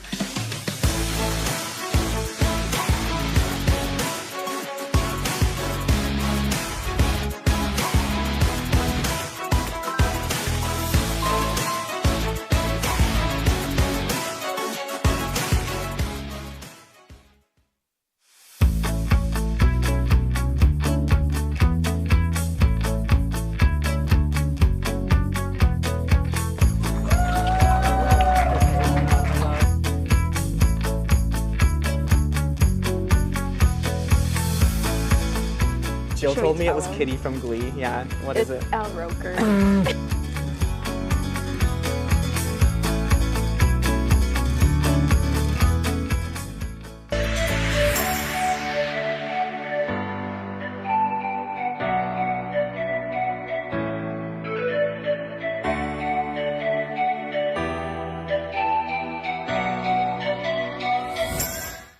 Welcome back, folks. Before we get started on the pancakes, I have seasoned and oiled up the potatoes, getting ready for baking. Now, these potatoes, it's a very standard seasoning mix that you put on top of them. All it is paprika, salt, pepper, a little bit of chili powder, and some garlic powder. That's just a great way to get any kind of potato tasting less potato-y. Gives it a little bit of a flavor. So what we have now is a greased baking sheet. Our oven has been set to 400 degrees, and all we're gonna do is pour the potatoes onto the baking sheet, if they would all come out of the bloody bowl. Put that away in the sink and spread them all out. So all we're gonna do with these here potatoes, take them in the 400 degree oven and throw them in. So what we do next, of course, is we get the pancake mix ready to go. All that you need for the wet ingredients of the pancake mix are 1 egg. Now, a lot of people will say that you have to crack the egg on a curved surface. That's just not true. You can crack it on something like the edge of a pan or on the edge of a bowl. That's perfectly fine. You just run the risk of potentially getting a bunch of eggshells in there if you're not too careful. So what I like to do, and I'll show you again when I cook the eggs, is you tap it on a flat surface until it creates more of an even ring around the break. Now, of course, there's still some spidering there, but it keeps it all together. You don't get fragments in there. After that, we add a little bit of vanilla, just about a teaspoon. That's the good stuff there. Gives it a nice little flavor. Vanilla all over myself. And 1 cup of milk. You can use almond milk. You can use cashew milk, you can use any kind of milk. You can use chocolate milk. I've tried that, and it's not half bad. But I just like to keep things classic. So you pour the 1 cup of milk in there, and let it sit around a little while. Now, I have, when it comes to pancakes, a secret weapon. And this secret weapon can only be found in New Berlin, New York. This is homemade maple syrup. You just take a little bit of this good stuff. Oh, look at that. And that's about it. Oh, I can't help myself. From there, break up your yolk and whisk. So now that that is all done, nice and mixed, what we're gonna do is turn on this burner here with a little griddle in it. Let's move the teleprompter, shall we? We're gonna put this little one here, and we are going to turn it on to about medium-high heat. Now what you're going to do with this, with the pancake mix, is you take a 1/4 cup measuring cup, you scoop it out, and you plop it one at a time on the pan. But what you want to do with your little griddle there, spray it down with some Pam. And what we're going to do, actually before we do that, I'm safe to put it down on this burner because it's not on. But what we are going to do is take out a plate, and what we're going to do with this plate is not eat off of it. What we're going to do is we're going to take a nice clean towel. I put this one fresh this morning, so I know it's clean.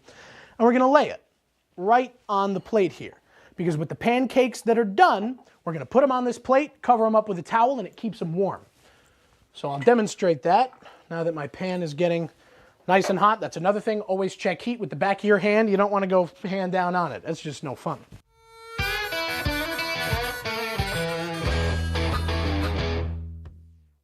And also what we're going to be doing with the toast is, if I don't have a toaster oven on hand, is I crank up the oven and I bake it. Turns it into toast. It's a little bit more energy consuming, but you got to work with what you got, you know? And that's what the whole point of this show is. Work with what you've got. Now, come check this out. You're going to notice that your pancakes are cooking because you see all these little bubbles start to form.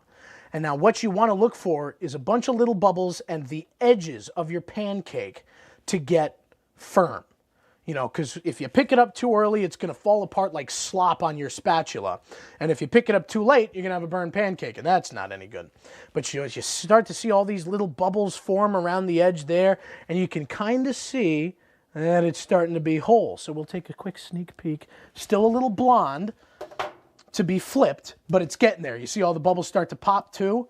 I'll readjust where it is on the griddle, and you can really start to see it do its thing. That's what you're looking for with a good pancake, is you want it to get bubbly. So let's give this one a shot. Turn it over. Look at that. Could do it a little bit longer, but for right now, that's pretty good. Oh, it's starting to smell good too. You smell that, huh? Yeah, that's a good pancake right there, yeah. So that one's nice and done. See that there? So we put it over on this plate. You cover it up there.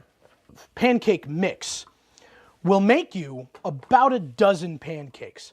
You're never going to eat a dozen pancakes in one sitting. If you do, that's your thing. By all means, go ahead. I'm never going to stop you.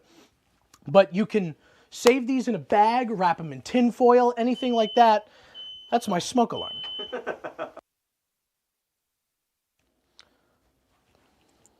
See the wisps of smoke there? What? Oh, there's little wisps of smoke. Oh yeah, look at that. Look at that. How fun.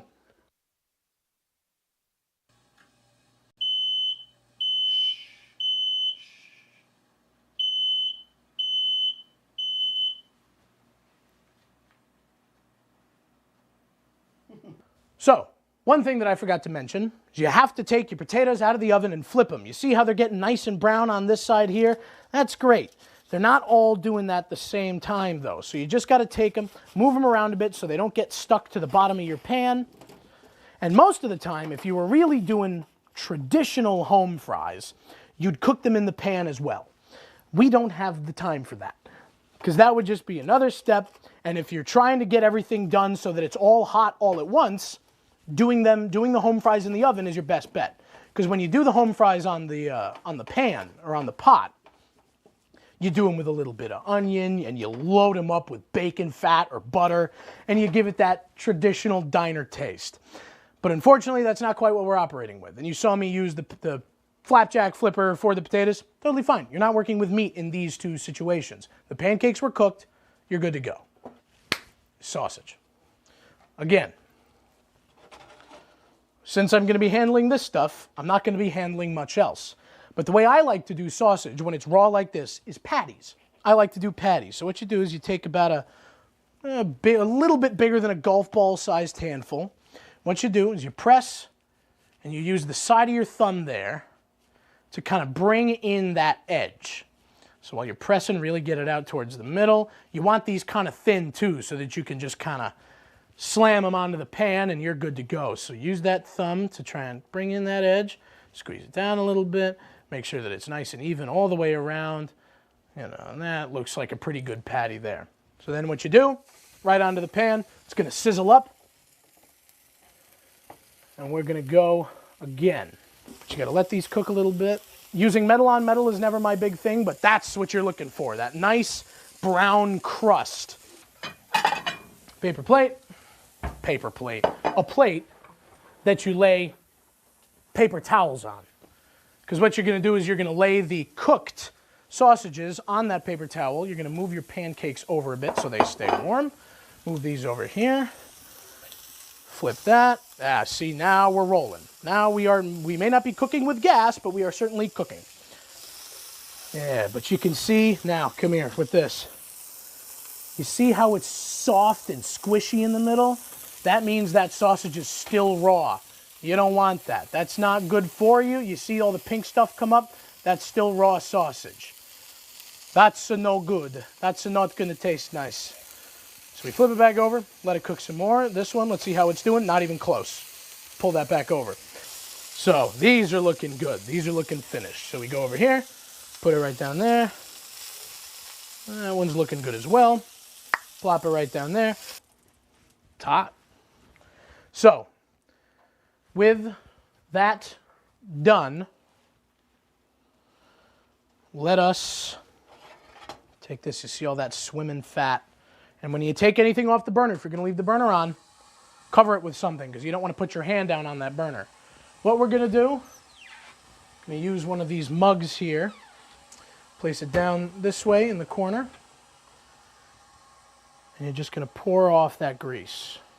Again, like I said, there's not a whole lot there, but it's enough that it would make a bit of a mess when you're trying to do your eggs. Now those are good looking potatoes. Nice and brown around the edges. If you want to make sure they're done, you can take a sharp knife. See how it passes through like it was nothing? It's going to stick to it because it's oily, but it passes right through, you know? See, look at that. You're not fighting for it. It's not crunchy in there. You're good to go. Put those there. And with the oven still hot, I don't really feel like taking out my toaster. So we're going to try that trick I just told everybody about. We're going to toast the bread in the oven. Take 2 slices. And all you do is kind of put them there, and let them sit. So now we use a butter knife, about a tablespoon, maybe a little less than a tablespoon. That's a lot of butter because we're just cooking the eggs in them. Now, I like over easy eggs. Jake, do you like over easy eggs? Sure, yeah. Yeah. Over easy eggs mean that you've got a runny yolk. So you're going to want to get that down there. Yeah, let that grease up your pan, get it all around. And it's going to start browning up a little bit. That's okay. That means the pan's still real hot, so I'll drop the temperature just a little bit as well. And this is what really gives it that diner flavor. Just cooked in butter. Let that swirl that around a bit. Let that look good. And then all we do from here, with your butter encasing the pan, I'll show you that trick I was talking about. What you do is you take it, tap, turn, tap, turn, tap, turn. You see a little bit of spider webbing, but if you keep going around, you get a nice seam across it. Boom, egg. There's 1, 2. You let those fry right up. With the eggs cooking, we are going to use a different spatula to serve the potatoes. So I will use the potato spatula. And look at that. Now it's going to look brown and weird, but that's just because we cooked sausage on it and the butter has browned up a little bit. So we take this other one here, boom, and you start to hear it cook a little bit more. And there's really not much left to do except get out a couple of plates because it's almost breakfast time. Now, you can serve everything on one plate here, or you can serve the eggs, bacon, and hash browns or the home fries on this plate, and then take 2 little tiny plates here for your pancakes. The stuff out of the store is great and all, but the pre-seasoning you can never trust because it's never quite to taste. Let's check the potatoes. Can't go wrong with roasted home fries. And of course, my favorite thing to do is when you've got an over easy egg, you bust up the yolk. You got a nice runny yolk there. Egg comes apart. And of course, yeah, look at that. Look at all that goodness right there. Take a little bit of that there. Delicious. And all for under $15. Oh, who am I kidding? Let's try the pancake.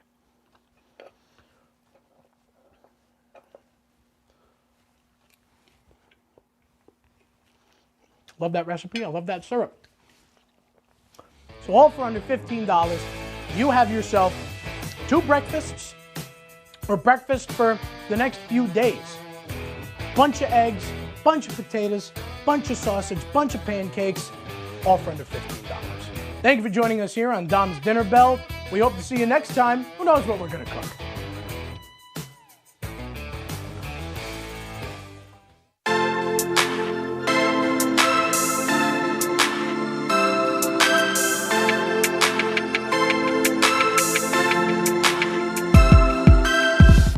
Hey guys, it's me, Isabella Gomez, filling in for Smokey Bear because he's got more to say than just... Only you can prevent wildfires. Like, if you're outside enjoying a barbecue, don't let a hamburger distract you from fire safety. Make sure you aren't dumping your hot coals or ashes onto the ground because that could start a wildfire. So take wildfire prevention seriously and let's save the world one day at a time. Juntos con Smokey Bear, podemos hacerlo. Go to smokeybear.com to learn more about wildfire prevention.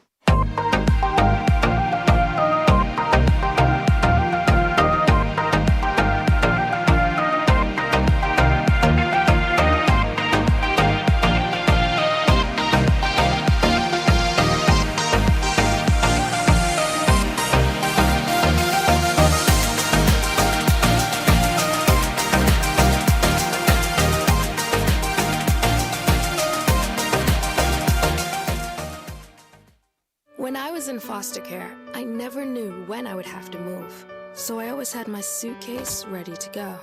Then one day, I was adopted. My new parents opened their hearts and home to me. My parents cook my favorite breakfast for me every morning. My parents take me on trips I never thought I would go on. They gave me a home and an even better reason to use that suitcase. My parents aren't perfect, but they're perfect for me.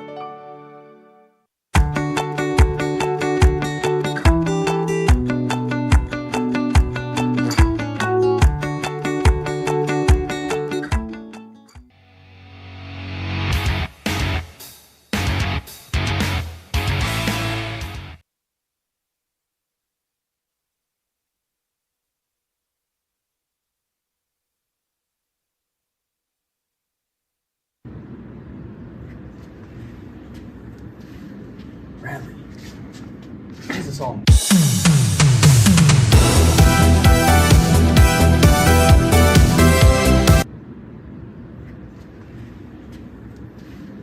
Bradley, what does this all mean?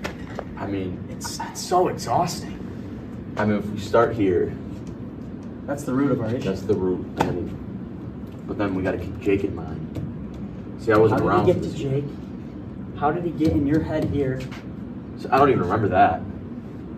I don't get it. I don't get his mind games. Well, here's the start. 'Cause That it's is the on start. your show. That is where all of my problems began, when I made that jackass join our show. I just don't get it. I don't either. I don't get how he got to Jake. I don't know how he got to you. I mean, I don't know how you turned into a psychotic evil. I'm worried about my My Little Pony collection. Dude, you don't even have time to collect ponies anymore. I haven't gotten one in months. Pinkie Pie ridiculous. was your latest one. I remember you were so hyped up, I'm and then so far Finkel behind. joined, and then you knocked me in the head with a bat, and then There's been like it all 20 hit of the them fan. since. The limited edition one you didn't get? Nope, missed that. Damn Finkel. We need to figure out. I don't even know where to start. We gotta start. We I have mean, no these clues. poor people. What happened to these? Janice and Janine, beautiful couple. Now they're dead. This is Couldn't tell you. unbelievable. I really don't know what to do. I have no Do you have clue. any? I don't know. Do I trust you? Can I I trust you? hope so. What is this I'm all working about? I don't know. You don't remember that at No. all? You don't remember cracking me in the face? No. Dude, I don't know. Dude, I don't remember. I remember this. I remember this. This is unbelievable. Really, I don't know where square one is. I have no idea. I'm so flustered. Guys, you guys gotta look at this. What's up, Tommy? I was going through the yearbooks here at WTOP, and this is Pat Machado's freshman year one. Wow. You guys just gotta take a look at this. I mean, It's 1970. Holy. I just couldn't believe this. Oh my. What is? Oh my God. No. Evil surgeon found Dr. Van Finkel, longtime That's the surgeon. Fink, right? What is Fink doing in a yearbook from Not 1970. Dr. Van Finkel, a longtime surgeon located out of Oswego, New York, was found dead early Sunday morning after being arrested for mysterious patient disappearance and kidnapping. After police found several patient remains in his home, Finkel was placed in the Oswego County Correctional Facility and later found dead. And this is from like 50 years ago. That's, yeah, a little longer, but yeah. No. That can't be right. This can't. No. Are we dealing with a ghost? Hey guys, it's 5 minutes till show. Well, we gotta get back to this. Live from WTOP. It's late night? Late night? What is going on?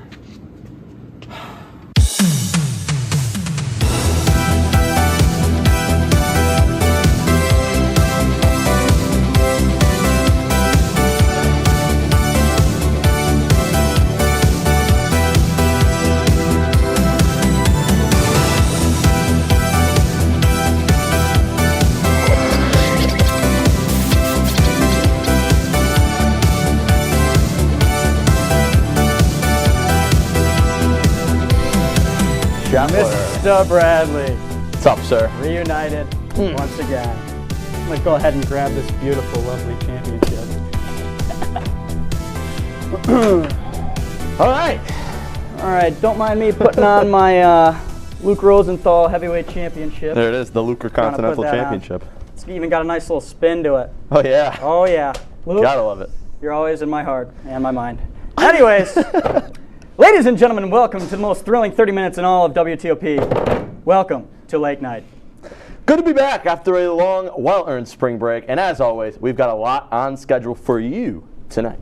You know, Bradley, What we're in the midst of a deep mystery here. We are. What some would call a pickle. A little bit of a pickle, yeah. It's not dill either. Not a delicious one. No, it's not a delicious pickle at all. No. And Finkel is continuously the root of our problem. And in the latest story developing, we might be dealing with some supernatural being. Yeah, It doesn't surprise me at this point. You know, nothing surprises me with that guy. Nothing surprises me with him. I mean, if I could say anything, I'm speechless. Yeah. Speechless. I have no idea what to say. One takeaway: he hasn't messed with our show in a while. You know, I mean, knock on something. Proverbial wood. Knock on something. Somewhere. We somehow, some way, found a way to escape, and he hasn't been. You know, we found Pat Machado's yearbook that kind of. You know, I mean, we had to wipe the dust off first. Yeah, no, that thing was ancient. Yeah, it really was. God, yeah.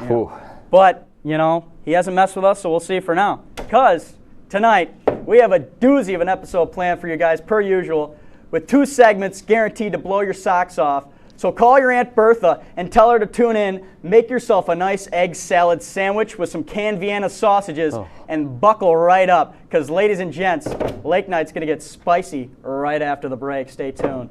Love you, Luke.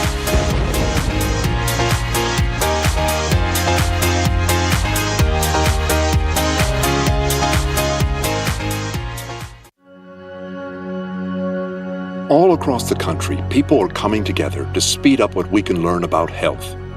The All of Us Research Program is calling on 1 million people to join us as we try to change the future of health. For your family, for future generations, for all of us. Visit joinallofus.org and find out how you can become 1 in a million.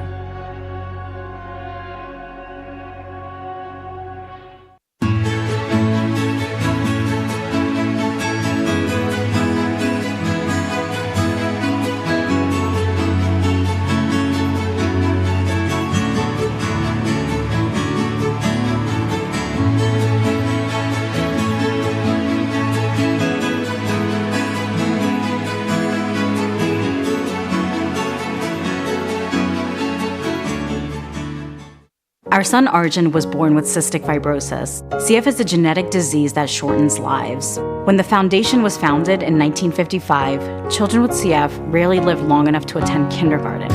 Today, thanks to the foundation's groundbreaking research, advocacy, and care, some people with CF are attending college, getting married, and starting families. We've made amazing progress, but until a cure is found for all people with CF, we will not stop. Help us add tomorrows. Visit cff.org today. Is there a danger hiding in your home? Unused opioid medicines could harm your family. Find your unused opioid pills, patches, or syrups and learn how to dispose of them safely at fda.gov/drug disposal.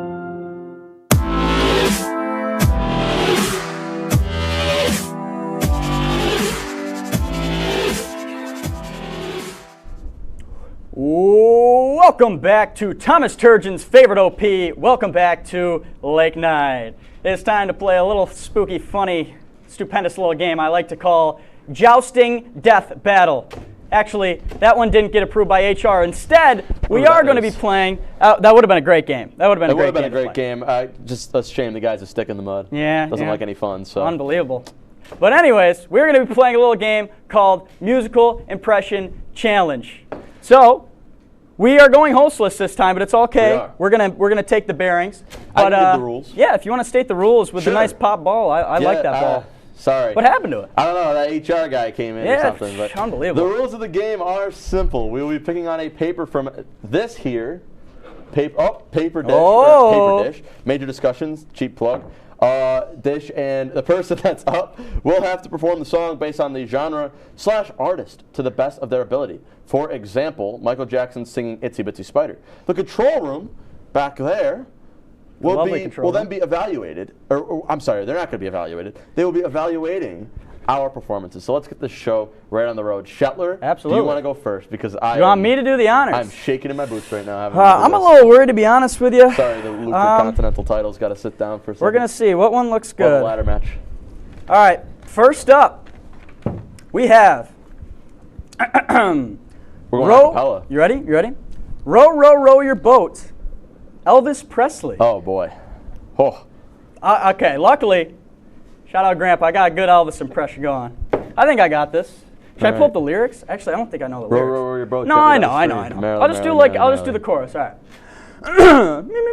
Okay. Let me get. Oh yeah, I got my mic. Stick mic too. All right, we got these mics that are definitely hooked up. You ready? Yep. Your boat gently down the street.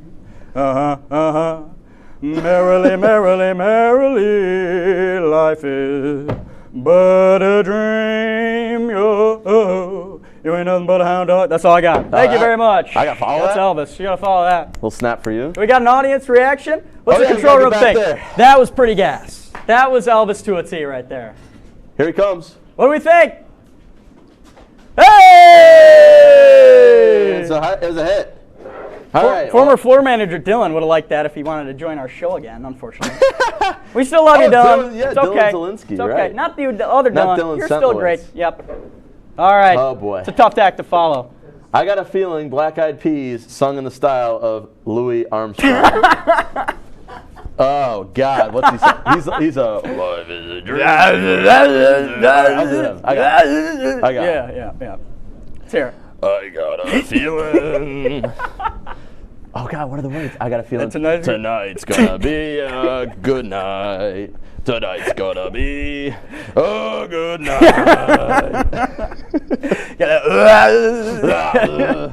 I got my money. That just is Italian. Let's live it up. Let's live it up. All right. Enough of the embarrassment. What's the control room thing? You liking that one back there? What do you think? Dylan, you got him? Oh. All right. Hey. Reaction. Oh, Kaylee's got the double thumbs up. Kaylee's got a double thumbs. I like that. All right. Let's get it going, Shetler. There are genuine tears in my eyes right now. Grandma got ran over by a reindeer. Blues theme. Oh, so I'm learning about blues in class. What is blue? Like, I'm trying to, just sad? It's like, no, it's not sad. It's more like, it's swing. So you're supposed to have this, it's the repeating, it's like a 12-bar repeat, and then you have to, those each time, just sing. You got it. The blues? Blues is like, it's a little sad. It's you know what crooning is? Yeah, like a crooner? Crooner, yeah, like Billie Holiday. Okay. Okay. Go for it. Oh, I had a grandma, and she was lovely. Words. No, I'm improvising. And then one day she was strolling down the street. That's when Grandma got ran over by a reindeer. Yo, something, Christmas Day. I'm singing the blues. Yada ba ba ba. I don't know what blues are. Give me a thumbs down. That was poor. What do we think in the back? Oh, are we liking that one? What are we thinking? I don't think that was too hot. Nope. Oh, what are you thinking? Wow! I hate it. Wow! Kaylee, don't look at me like that. You can't do any better back there. What are you laughing at? I see Steph chuckling up there. How about you get down here? Damn. Trust me, I got some redemption. Oh, man, all right. All right, let's see it. That was the one I did not want. It's okay. Oh, Say My Name, Destiny's Child, sung in the form of an inspirational poem. See, I can do Survivor more than I can do Say My Name. I was trying to pick. I mean, we didn't pick. I'll do say. I could do Say My Name. Okay. Yeah. Right there. Okay. Say my name. Say my name. Say it. When nobody's around, say baby, I love you. And then if you ain't running game, say my name. Say his name. Say my name. I'm a survivor. I'm not going to give up. I'm not going to stop. I'm going to work hard. Let's see it in the back. What do we got? I like it. There's not a single person there. Where'd they go? They're all watching. Let's see it. Oh! Get it? And the crowd goes... The crowd goes mild. Mild. Thanks, guys. Oh, my God. All right, let me cycle Maybe through I have to one. make a phone call to one of I my got to old friends redeem to see what these guys myself. are about that. I got to redeem myself. So we're both swinging and missing here. What do we got? Can't win them all, Shetler. All right. Old MacDonald by Donald Trump. Oh boy. The Don singing about Don? I think I could tell this better as, a little story. Oh, okay. Yeah. Let me get my Donald Trump. Old MacDonald, he had a farm, and it was huge. It was a huge farm, very huge farm. A lot of animals on that farm. And on that farm, do you know what he had? He had a cow. Wow. And the cow went E-I-E-I-O. How does a cow go? With a moo-moo here and a moo-moo there. A huge moo. Huge moo. It was a huge farm.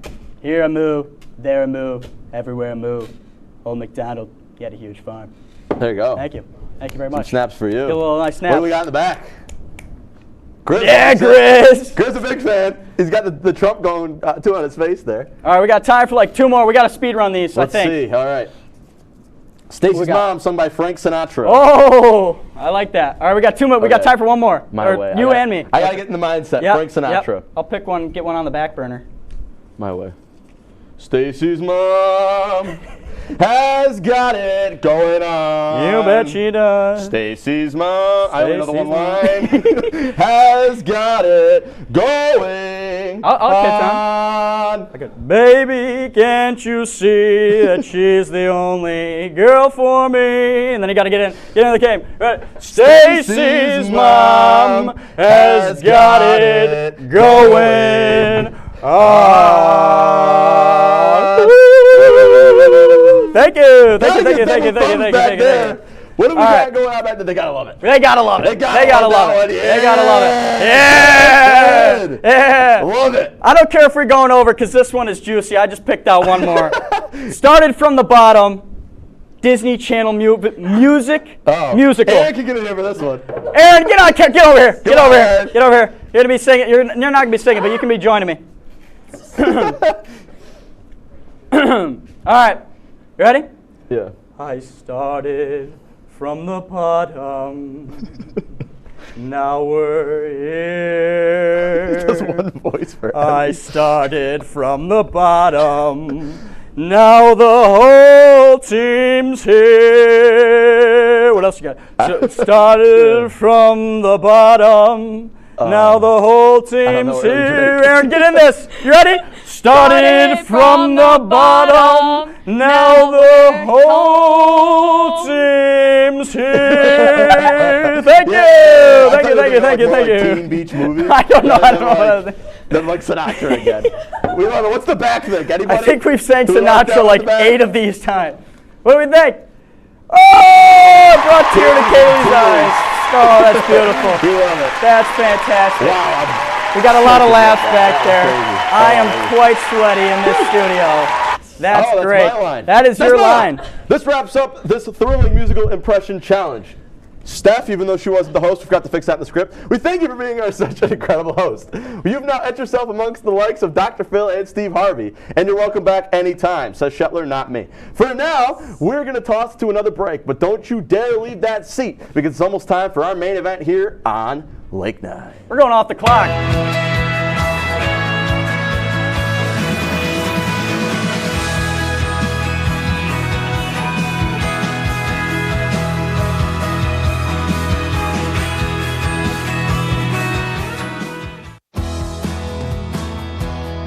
Driving a truck for 40 years now.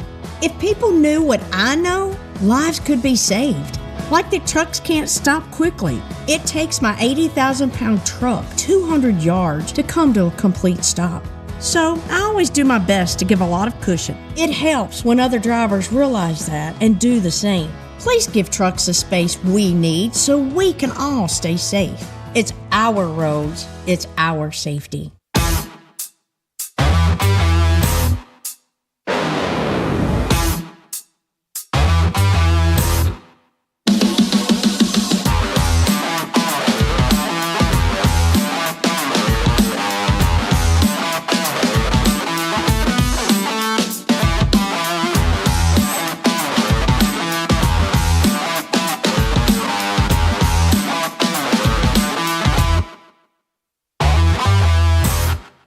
Okay, Dad. 1, 2, 3.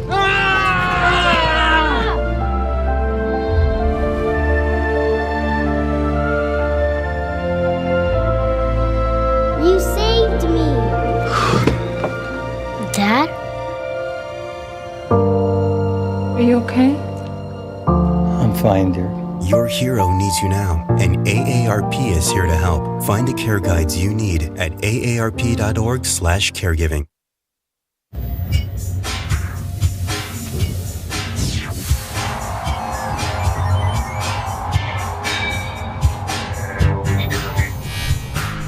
Welcome back to the most electrifying show in all the land. Welcome back to Lake Night. Shetland, take it away.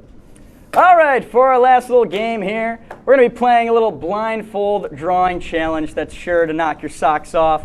Our producers back there, G-Chan the man and the rest of the crew, will tell us on our earpiece what we have to draw, and we will have 2 minutes to draw each picture completely blindfolded. We will then get judged by the control room, and they will pop up a graphic of the winner of each round, which we'll not see because we'll be blindfolded. You'll be blindfolded the rest of the time? Yep. The winner of each round, will, of each round will earn a point. The first to 5 points, or the person with the most points by the time runs out, will be tonight's big winner and will receive a reward that is considered priceless amongst many. A gentleman's handshake. No eggs this time because I'm not feeling dairy. Goodness. And they can also wear that crown as we go off air. That's probably got 7 various diseases. It's got lice, asbestos, on top of lice. Everybody in the probably got Ebola left over from a couple years ago. It's probably got some crazy wonkiness going on. Foodborne illnesses. Yeah, no, it's probably got like different kind of rat poison. Anyways, but you can wear that great hat that probably. Did you just get a sniff? No, I went sniff through. it? No, I didn't sniff it. No. I was gonna say. I mean, good. Okay. Anyways, the crew. Back there, we got to know what we got to draw. Let's hear it. It's time to go. A map of the United States. Wow. Oh, my dad is going to kill me. Okay, I got to figure out which way the paper is. Are we drawing hot dog or we'll do hot dog, and we'll switch it up. We'll hot diggity dog it right now. Okay, I got to think of how the United States looks. Okay. I know where New York is. Wait, hold up. So it starts. This does not feel like it's writing. Is 2 minutes on the clock? Oh, because it's not clicked. Okay. That would make a lot of sense. Control room, tell us when 2 minutes is kind of approaching. Thank you, Garrett. Oh, this is going to be awful. I didn't silence my cell phone prior to the show. Thank you. Wow, you didn't listen to the movie adverts? Yep, no, I did not. I just hope like it kind of looks connected. Garrett, do we want individual states? Probably, right? It's Griswold. Probably not. No? Okay. Is this good? Hold on. The How's this United USA. USA. Is we ready? Where am I at? I don't know. That's beautiful. Oh, yeah. Do you have your blindfold off? No. Okay. Should I look? Nope. Okay. I think this looks great. What camera are we showing? That probably looks phenomenal if I was a betting man. Oh, yeah. Beautiful. All right. What's next? All right. We'll have to see. They'll pop up the winner on the screen. We're not going to know until the very end who is the winner of the challenge. We'll stay blindfolded for dramatic effect. Garrett, hit me. Of Newsy? Of Newsy?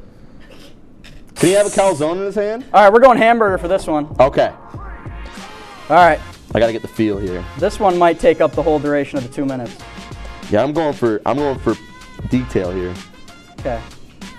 Now we got to get a little beard popping. He's got a wonderful beard. He's got a wonderful, luscious beard that many adore. We're getting told to take our time because this one's going to be a specialty, you know. See, the key is you really can't pick up your pen. You can't. I was just about to say that. I lost where the beard is going. I lost where the ears are. There's a good chance he's got a large set of ears on This him. is going to be one of the worst drawings known to man. You know what? I'm going to do a throwback. I'm going to get Man Bun Newsy Man Bun Newsy? Man Bun Newsy. I'm stealing that. Newsy, if this does not get hung in one zones, you're going to hear a problem. Yep, there we go. Boom. Okay, what sweatshirt? He likes wonderful. to wear some nice sweatshirts, so we're gonna get a little sweatshirt action here. He's got that nice tote bag that he totes around. He does have a good tote bag. He's got a great tote bag. I don't know how I'm gonna draw said tote bag, but it's beautiful. I hear Newsy. What'd you say? Newsy, hop on here, hop over here. Help me draw. He's got big old muscles. 15 seconds? Oh my 15 lord. 15 seconds? I haven't even got to the calzone. I haven't even got to the pants. All right, and then I don't even think I have eyes on here. We'll do the nice little heat for dramatic effect. And then there he is, Mr. Zach Newsimo. Newsy. Sure. Oh yeah. That's definitely something. That's one of the drawings of all time. That is definitely one of the drawings of all time. It is. That's mine. I preferred mine. Oh! Nusi, you have to publicly endorse what one you like better, because I know you're. Yeah, which one do you like, Nusi? I don't even. This might be the United States now. It is okay. Here what are we go. thinking? The one on the right. Is that Shetz? Me? Damn. I need a new piece of paper. Uh-oh. Nusi, was that one of the most horrible drawings you ever What seen? did I tip over? I don't know. Okay, that was a All mark. right. All right. What's next? We got 5 minutes left. I'm gonna save this Bradley, in case you want that later. Bradley, I'm really enjoying myself. Me too. What are we doing, Olaf? What are we doing? Olaf. Like the snowman. He's with me somewhere. Oh no! Is that Shawn Michaels? No, not Shawn Michaels. Olaf somewhere. Thank you. Okay. I'm cheating. It's okay. All right. Wow.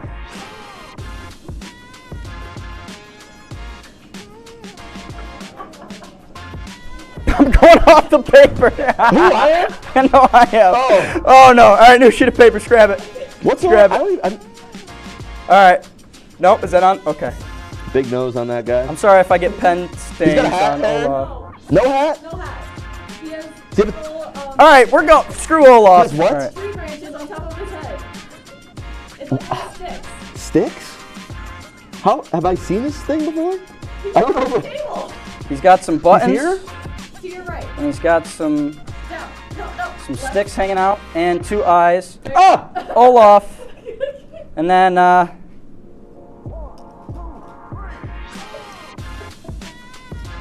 gonna stop touching this thing here. I feel like he's gonna complain. I wrote a script on this. Please read it. You wrote a script? Yeah, just please read what's on the paper. That's a banger. What'd you say? Let it go? I didn't write please vote for me. Oh wow. What do we think? Wonderful, lovely. That's mine. Is it like we're there? Is it like we're watching the movie for the first time again? I think this is like a 3D movie. I mean, Bradley, I have a feeling mine tops this, or mine tops yours. It probably did. TOP logo? Are we gonna do the new one, Griswold? Oh wait. I lost my. Oh, I found it. Okay. We're doing hot dog for this? I'm going off of pure memory. I'm gonna do the fake gradient too that's messed up in the background. All right, I need to redeem myself because my mother's a graphic designer and I am far from it. I'm channeling my inner Mia Dirks. Shout out Mia Dirks. Made a great logo for us. I'm not picking. And it's like a Band-Aid. Oh.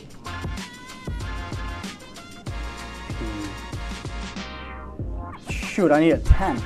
T-O-B. WTOB. Boom, I think I got it. What do we think? Does it match up? Look at that. We could just hang that here. I think. I hope. But look at that. That's money. There you go, Griswold. The search for the new logo is over. You don't need anything. We're rocking. I found a life hack. You cannot lift your pen up from the paper. No, you really can't. It's like an Etch-a-Sketch. Last one. All right. Tiebreaker. We're tied. Oh, well, let's go. Oh my goodness. Caterpillar behind us. Now, is this a caterpillar weaved into the ladder or just said caterpillar? Yeah, is there a live caterpillar with ladder us? combo? With ladder? With ladder combo. Okay. Oh my. Okay. Okay, I got it. 45. Oh, shuckleberries. I'll draw the Lucre Continental title as well. Then we have a caterpillar with 2, and it goes.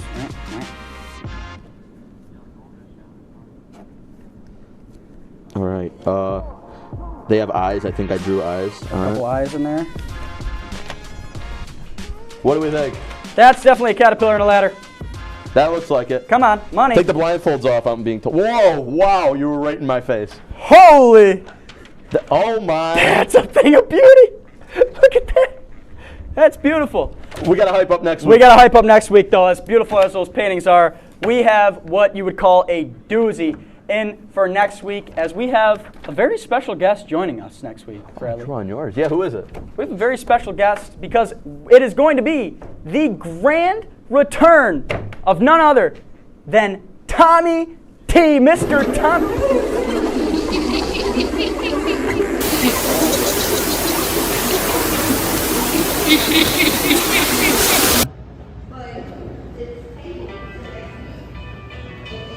I don't know what to call it. Al?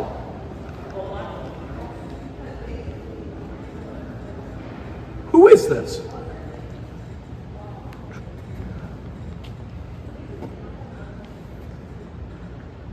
What the? What's going on?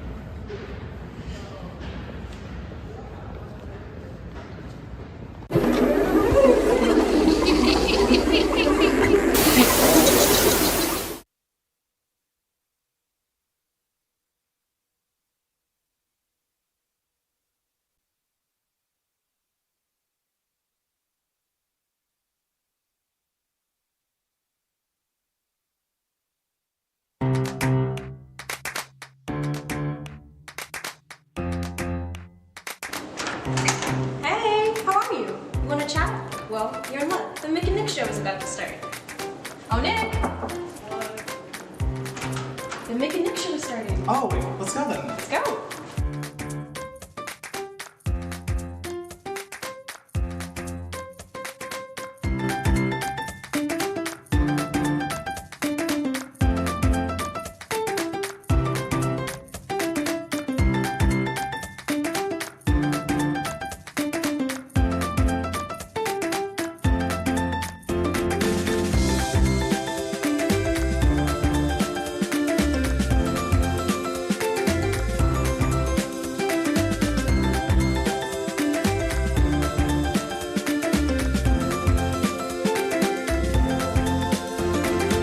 Welcome to the Mick and Nick Show. It's great to have you join us. Nick, what are we going to talk about today? Today we're going to be talking about our spring break trips, then we talk real about how we deal with burnout, and we end with a fun little game of guess what song.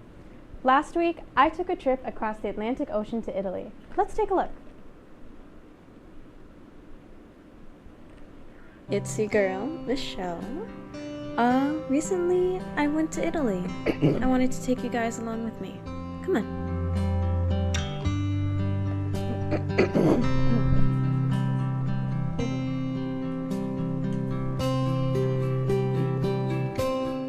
My first thought when landing in Rome was that it was much warmer than Oswego.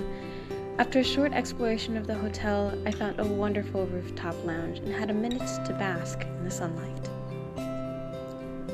We then went to St. Peter's Basilica, where I got to revel in one of my favorite sculptures, La Pieta.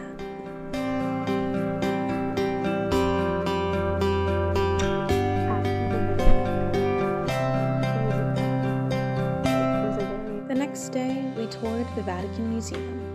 My admiration for the artists who contributed to the art here can never be said enough. I'm glad I was able to be in the presence of the creation of Adam and the School of Athens. That night, we went to our first concert, and I'm not gonna lie, I cried when I heard the orchestra play. It has been a dream of mine to listen to an orchestra dressed up in fancy clothes at a fancy venue. This was when I realized that, wow, I'm actually in Italy. The next day, we went to the Roman Forum and the Pantheon. And let me just say, it felt like I was thrown back in time. I could see the Romans walking around, blissfully unaware that they were making history.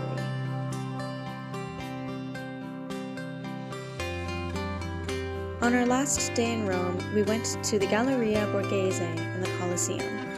At the Colosseum, I could just hear the Roman crowds go wild.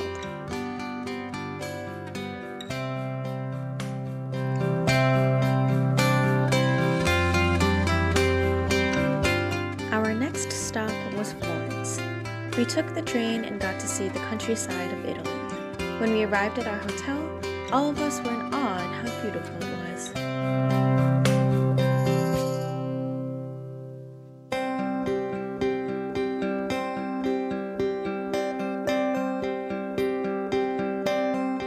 On our walk to the art gallery, we got to admire the Renaissance architecture. I thought it was interesting to see the less ornate details of the buildings.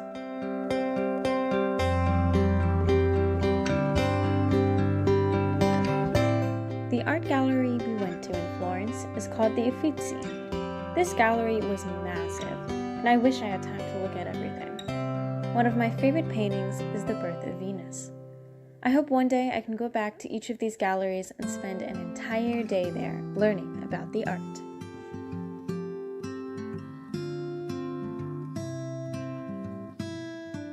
After the Uffizi, we had some time to sightsee on our own. I was able to shop around and admire the sunset. On our walk back to the hotel, we ran into a street performer. He reminded me of the performers in New York City.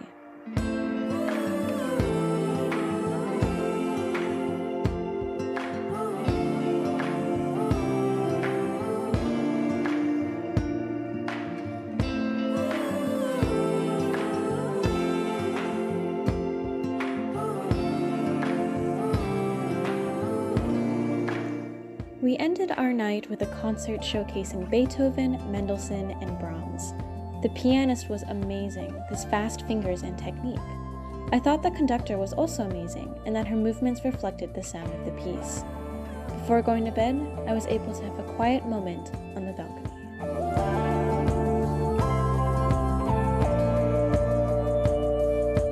Our last stop on our trip was the state water, Venice. A beautiful city with many bridges and no ramps.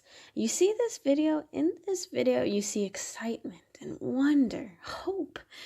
This next one right here, you don't see anyone in it. That's because by the time we arrived at the hotel, we were exhausted from walking around Venice with our luggage. Because the Vaporetto were so packed, we couldn't fit. So we walked and crossed 11 staircase bridges with our luggage. It was a pretty walk, though. That night, we had our last concert. It was my favorite out of the three. They were playing Mozart, and I was captivated the whole time. I found it interesting that there were natural trumpets and valveless horns. I also found it thoroughly impressive that they went through an entire concert without a conductor. Instead, they followed the concertmaster. The next day, we visited our last gallery. Gallery dell'Accademia. I thought that the paintings were so lifelike I could jump into the canvas. This painting here tells an entire story from one end to the other, titled Scourge of the Serpents.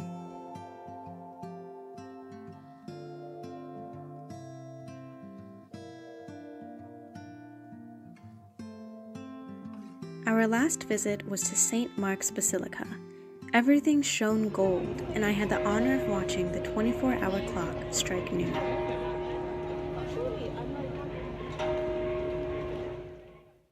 Overall, this trip was eye-opening and life-changing. I got to spend it with wonderful people. I learned so much on this trip, and yes, we were able to ride the Vaporetta. Wow, that was really interesting, Michelle. So, this week on WTOP, K-pop group Twice has been a force to reckon with in the month of March. Twice has recently made a comeback with their 12th EP, Ready to Be, with a title track called Set Me Free. The album features 5 new songs and English versions of Set Me Free and their English single Moonlight Sunrise. This comeback follows Twice's appearance at the Billboard Award, where they won the Woman in Music Breakthrough Award. Yesterday, fans of Twice were patiently waiting to get their tickets for the North American leg of the Ready to Be tour. If you were one of those unlucky fans who didn't get a ticket, don't worry, because it was announced today that 3 more show dates have been added. These additional locations will be Oakland, Houston, and Chicago. In other news, a Florida animal shelter will hold an adoption event for their longest staying resident. He is a mixed breed dog who happens to also be named Nicholas. This playful pup is a 3-year-old mixed breed pup. He gets along great with people, but not other dogs. He has unfortunately been impounded by the Orange County Animal Services for 94 days.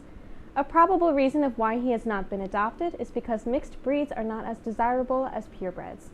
To encourage people to adopt Nick, Orange County Animal Shelter is holding a Pick Nick event in where the energetic canine will be uncaged and free to roam the yard. After this Saturday, Nick will hopefully be able to find his forever home. Coming up, we'll deep dive into our feelings in our Real Talk segment. Stay tuned because it's about to get real.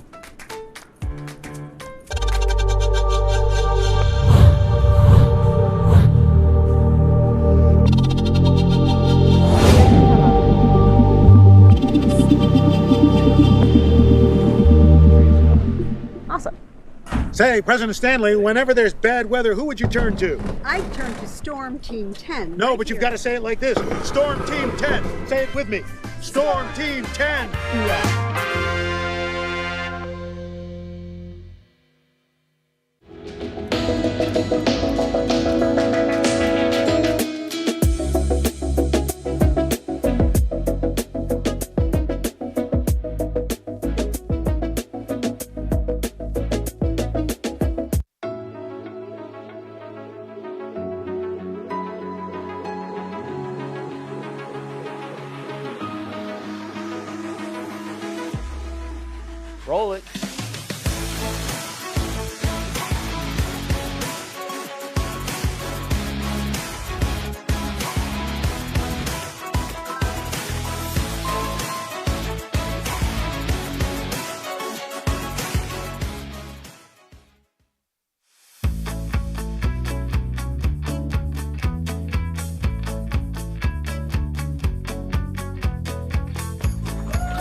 Jill Sure told you me it was tell him. Kitty from Glee. Yeah, what is it? It's Al Roker.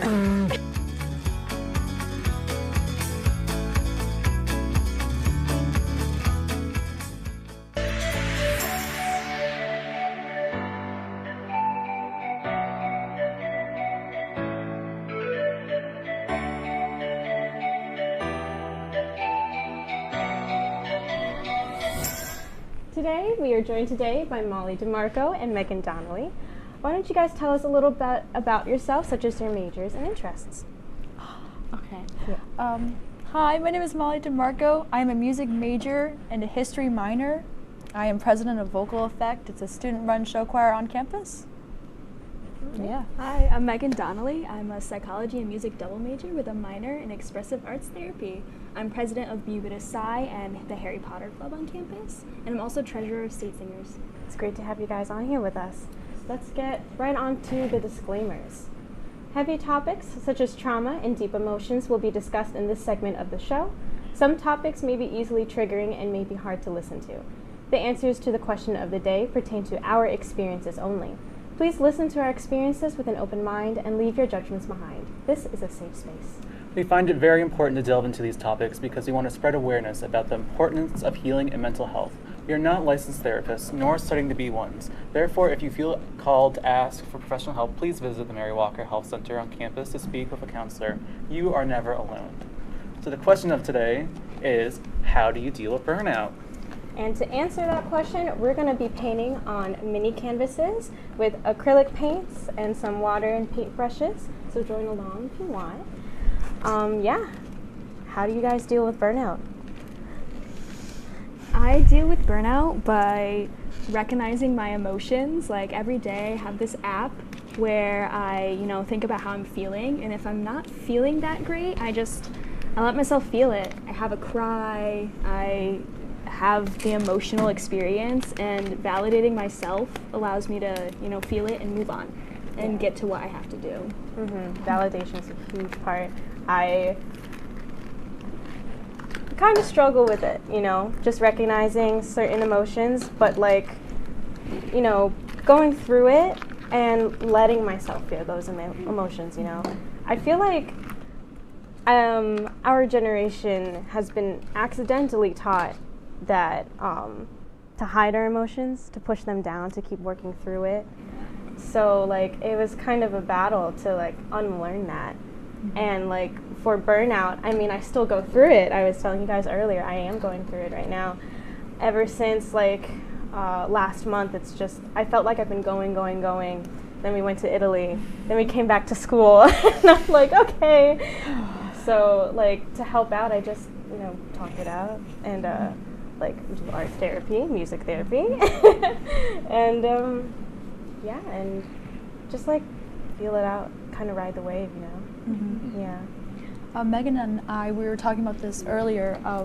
One thing that we do is reward ourselves.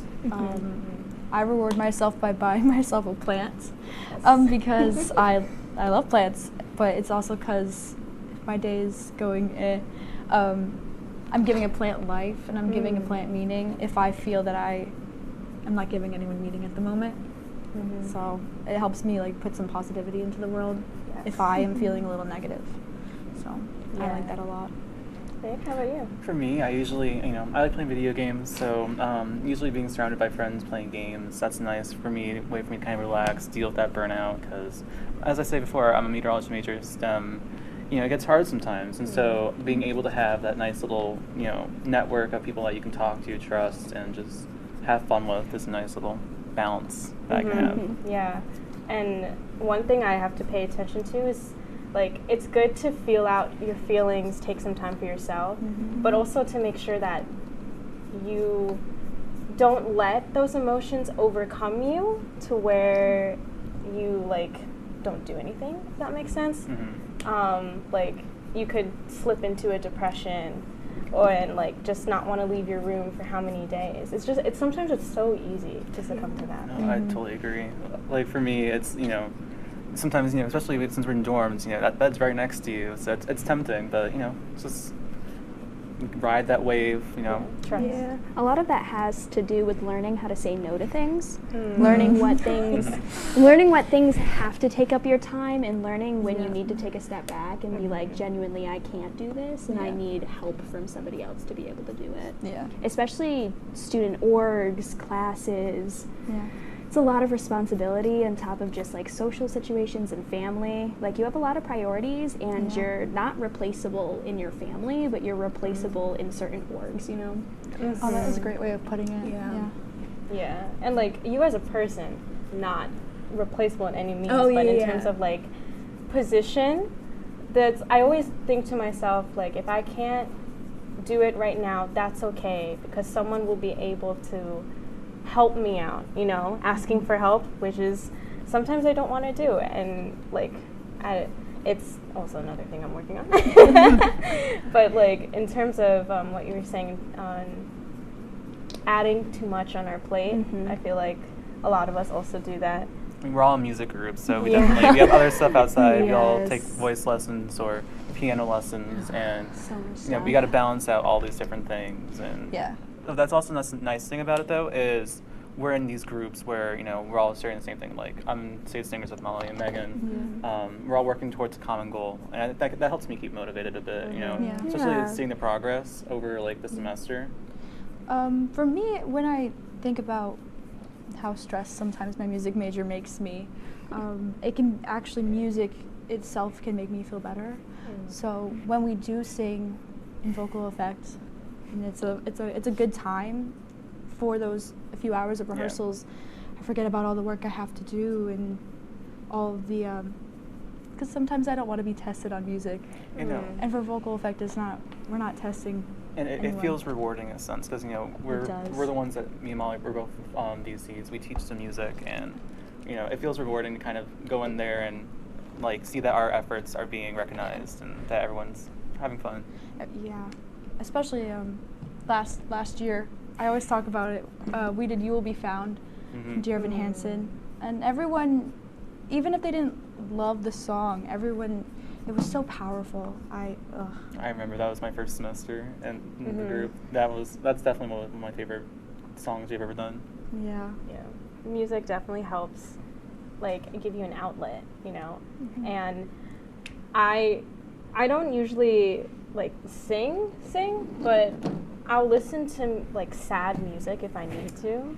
It's like it's so cathartic, I think that's the word. And like it helps you feel seen in your emotions. Like someone else has experienced this as well, and you're not alone. And like it sometimes, like, the world is so big, you feel so alone, if that makes sense. And like I forget who mentioned it. In our Italy class, someone I remember. Someone said that it made her feel really small, right? All the places we went to. Oh, they were huge though. Yeah, the stores. Oh yeah, big doors. And even though like the places in Italy were very narrow, it was the Pantheon was huge, and it just reminded me how small we can be, and how insignificant our actions can be. And like that could be twisted into a negative way, but in a positive way, it just shows, like, you know, that a bit embarrassing moment that you keep thinking about 2 weeks ago doesn't matter. That's a very good strategy for moving on from mistakes. Like, the mistakes you make, they make you a better person. You don't have to dwell on them. I remember on the plane, on the way there, and I get like this every time I go on planes, and I just think, wow, the world is so huge. And I think of it as, if I make a difference, even in SUNY Oswego, you know, like that, we're part of like the whole world. I just feel so helpful, and I really appreciate what I can bring and what I can put out to the universe. Yeah, you can be significant to someone. Yeah, and I'm like, oh my gosh, it's the world, and I'm in it. Oh, that was great. So we're out of time for real talk, unfortunately. So let's go on to our song of the week. So first off, my song of the week, it's by NMIX. It's called "Love Me Like This." It's the song that just came out. I love it so much. The album itself is so good. Yeah. My song of the week is called. I forgot to write in the script. My song of the week is like a movie by Labyrinth. And Molly? My song of the week is called Building a Ladder by Hiatus Coyote. I'm going to hope that I said that right. I'm working on it right now. So. And my song of the week is The Tango of Roxanne from the Moulin Rouge movie, specifically the Ewan McGregor version. Nice. All right, so coming up, we're going to guess that song.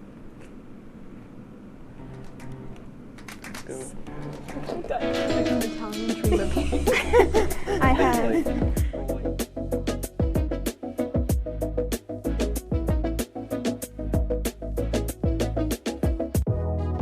Welcome back to Major Discussions.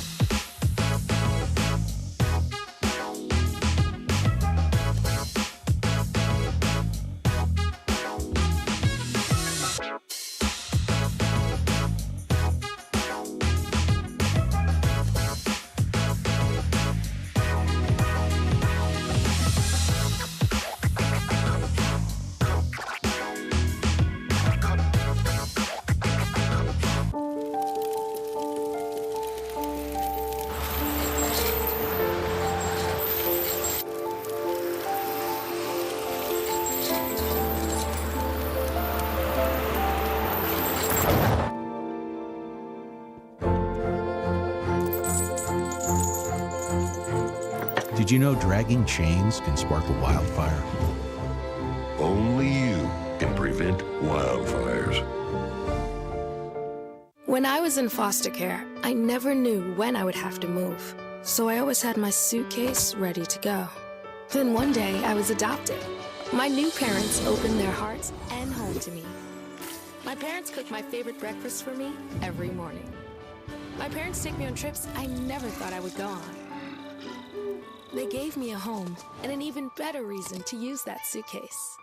My parents aren't perfect, but they're perfect for me. Hey there, I'm Al Roker, class of 76. Yes, way back in 76. Back when the earth was cooling. You're watching WTOP.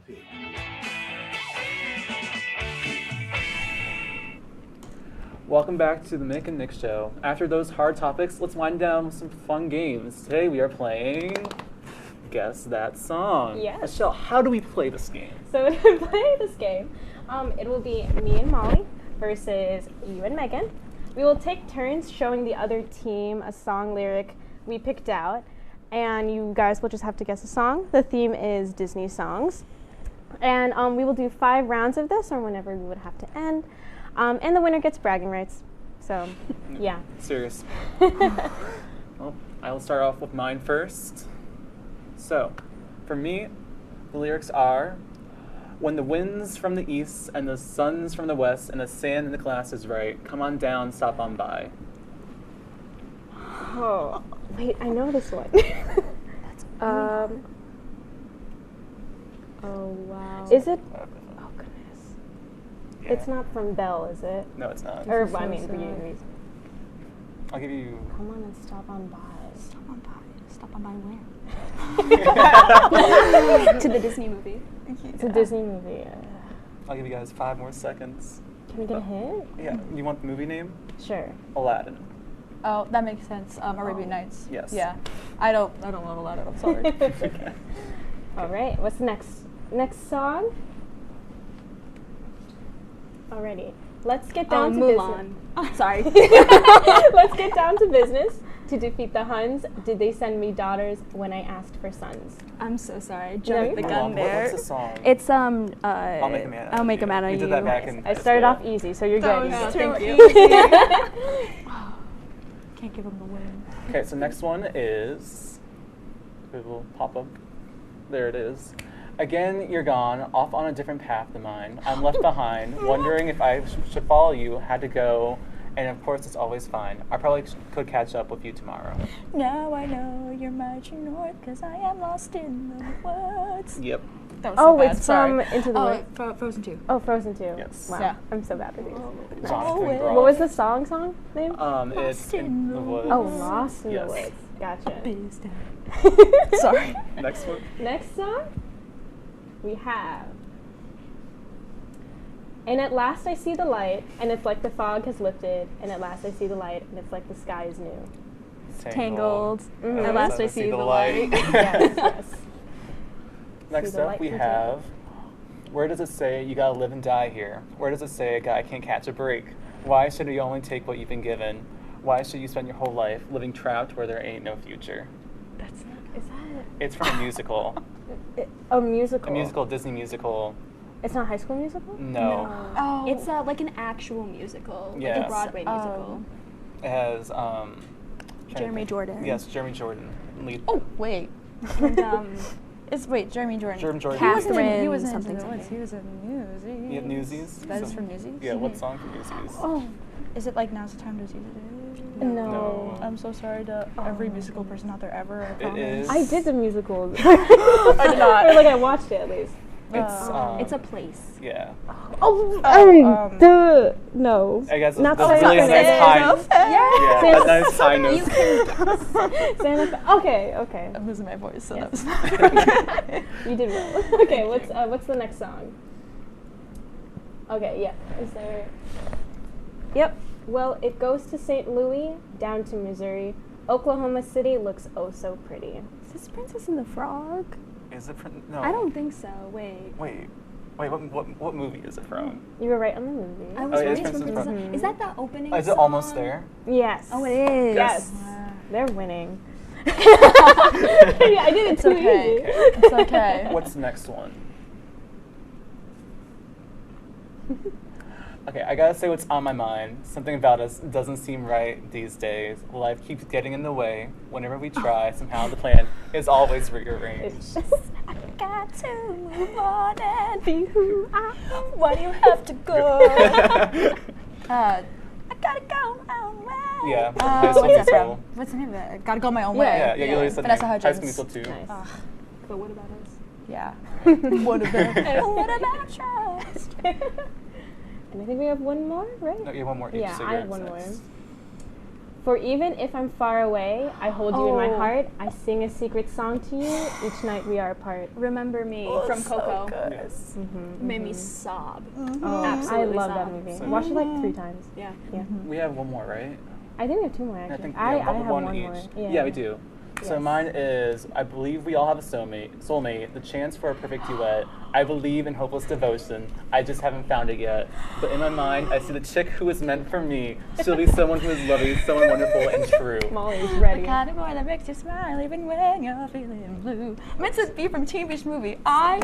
Movie. Love the Oh, song. I know she's out there. Didn't they make a did they make a second one? Yeah, they did. Okay. It's not good. It's not good. Oh, No. sorry. You know, Yeah. Kind of like Bruno, you know. What's the last one? Alrighty. Next song.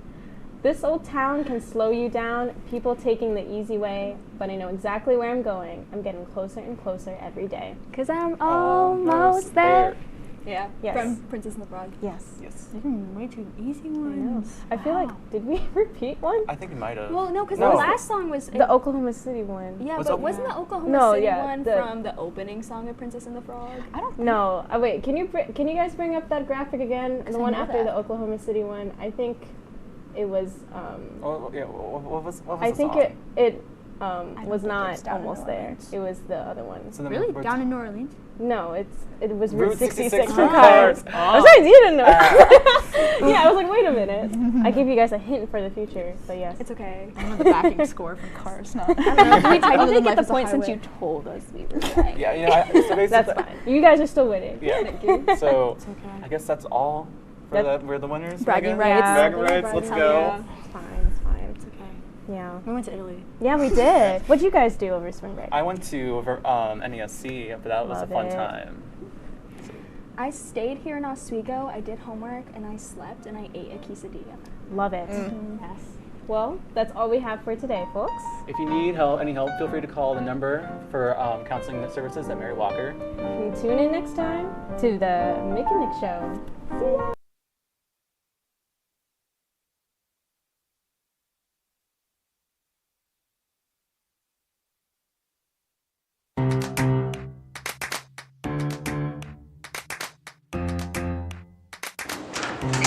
Hey, how are you? Want to chat? Well, you're in luck. The Mick and Nick Show is about about to start. Oh, Nick! The Mick and Nick show is starting. Oh, wait, let's go then. Let's go.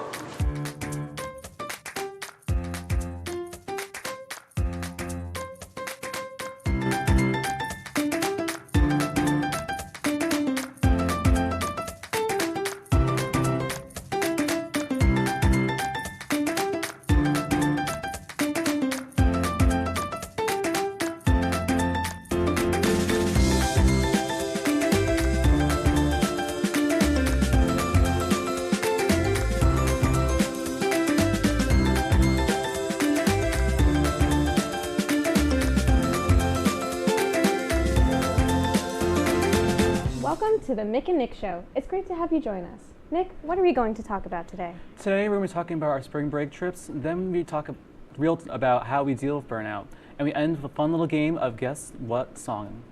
Last week, I took a trip across the Atlantic Ocean to Italy. Let's take a look. It's your girl, Michelle. Recently I went to Italy. I wanted to take you guys along with me. Come on.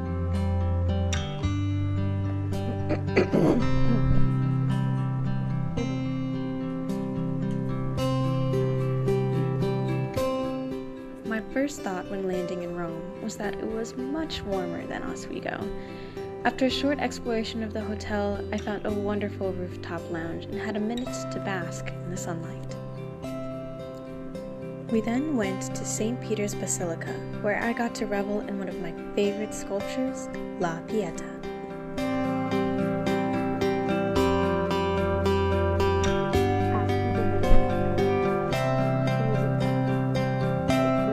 The next day, we toured the Vatican Museum. My admiration for the artists who contributed to the art here can never be said enough. I'm glad I was able to be in the presence of the creation of Adam and the School of Athens. That night, we went to our first concert. And I'm not gonna lie, I cried when I heard the orchestra play. It has been a dream of mine to listen to an orchestra dressed up in fancy clothes at a fancy venue. This was when I realized that, wow, I'm actually in Italy. The next day, we went to the Roman Forum and the Pantheon. And let me just say, it felt like I was thrown back in time. I could see the Romans walking around, blissfully unaware that they were making history.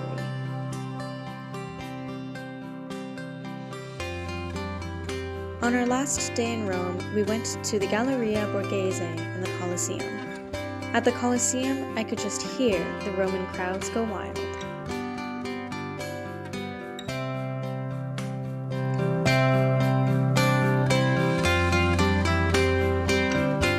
Our next stop was Florence. We took the train and got to see the countryside of Italy. When we arrived at our hotel, all of us were in awe at how beautiful it was.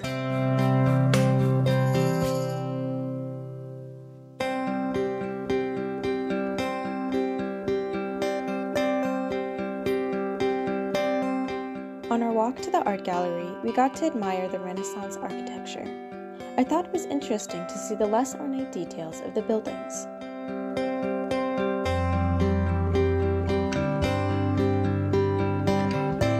The art gallery we went to in Florence is called the Uffizi. This gallery was massive, and I wish I had time to look at everything. One of my favorite paintings is The Birth of Venus. I hope one day I can go back to each of these galleries and spend an entire day there learning about the art.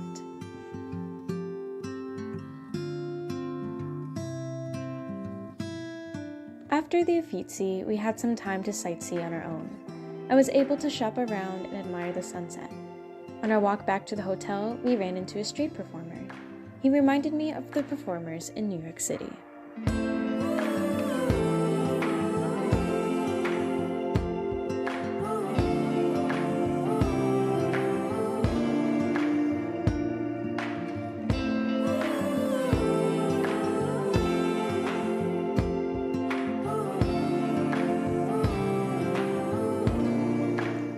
We ended our night with a concert showcasing Beethoven, Mendelssohn, and Brahms. The pianist was amazing with his fast fingers and technique. I thought the conductor was also amazing and that her movements reflected the sound of the piece. Before going to bed, I was able to have a quiet moment on the balcony.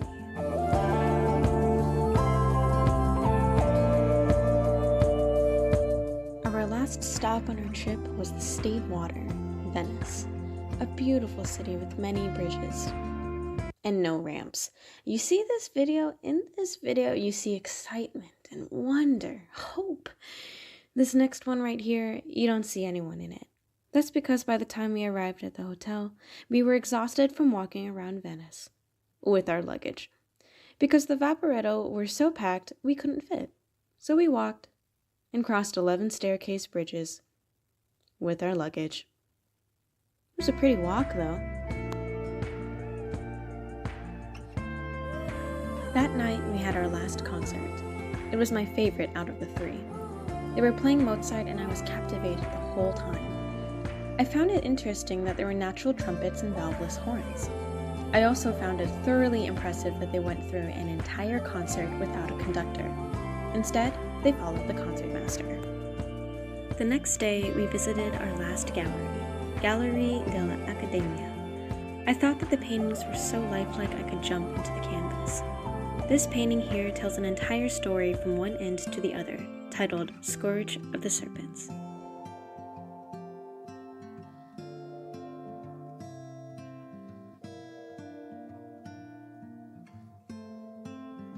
Our last visit was to St. Mark's Basilica. Everything shone gold, and I had the honor of watching the 24-hour clock strike noon.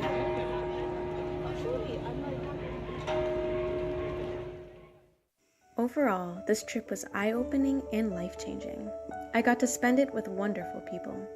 I learned so much on this trip, and yes, we were able to ride the Vaporetta. Wow, that was really interesting, Michelle. So, this week on WTOP, K-pop group Twice has been a force to reckon with in the month of March. Twice has recently made a comeback with their 12th EP, Ready to Be, with a title track called Set Me Free. The album features 5 new songs and English versions of Set Me Free and their English single Moonlight Sunrise. This comeback follows Twice's appearance at the Billboard Award, where they won the Woman in Music Breakthrough Award. Yesterday, fans of Twice were patiently waiting to get their tickets for the North American leg of the Ready to Be tour. If you were one of those unlucky fans who didn't get a ticket, don't worry, because it was announced today that 3 more show dates have been added. These additional locations will be Oakland, Houston, and Chicago. In other news, a Florida animal shelter will hold an adoption event for their longest staying resident. He is a mixed breed dog who happens to also be named Nicholas. This playful pup is a 3-year-old mixed breed pup. He gets along great with people, but not other dogs. He has unfortunately been impounded by the Orange County Animal Services for 94 days. A probable reason of why he has not been adopted is because mixed breeds are not as desirable as purebreds. To encourage people to adopt Nick, Orange County Animal Shelter is holding a Pick Nick event, in where the energetic canine will be uncaged and free to roam the yard. After this Saturday, Nick will hopefully be able to find his forever home.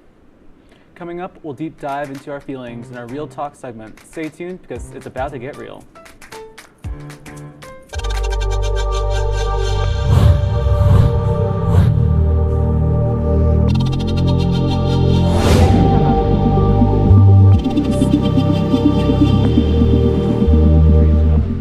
Awesome.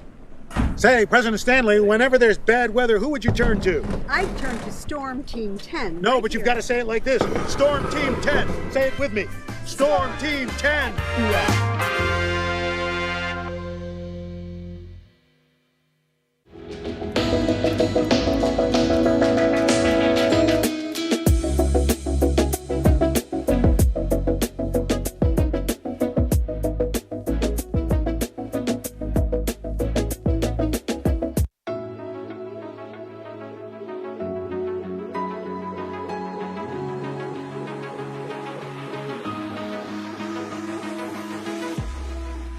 Roll it.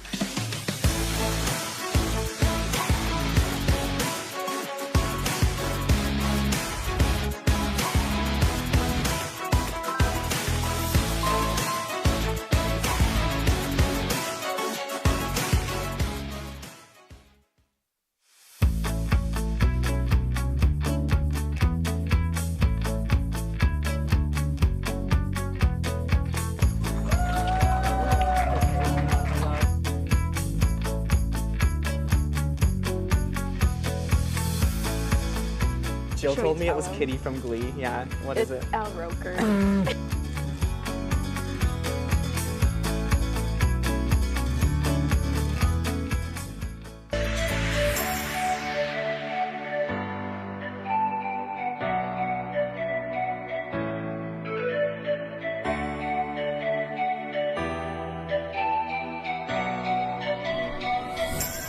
Today, we are joined today by Molly DeMarco and Megan Donnelly.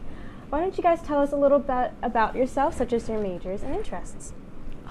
Okay. Hi, my name is Molly DeMarco. I am a music major and a history minor.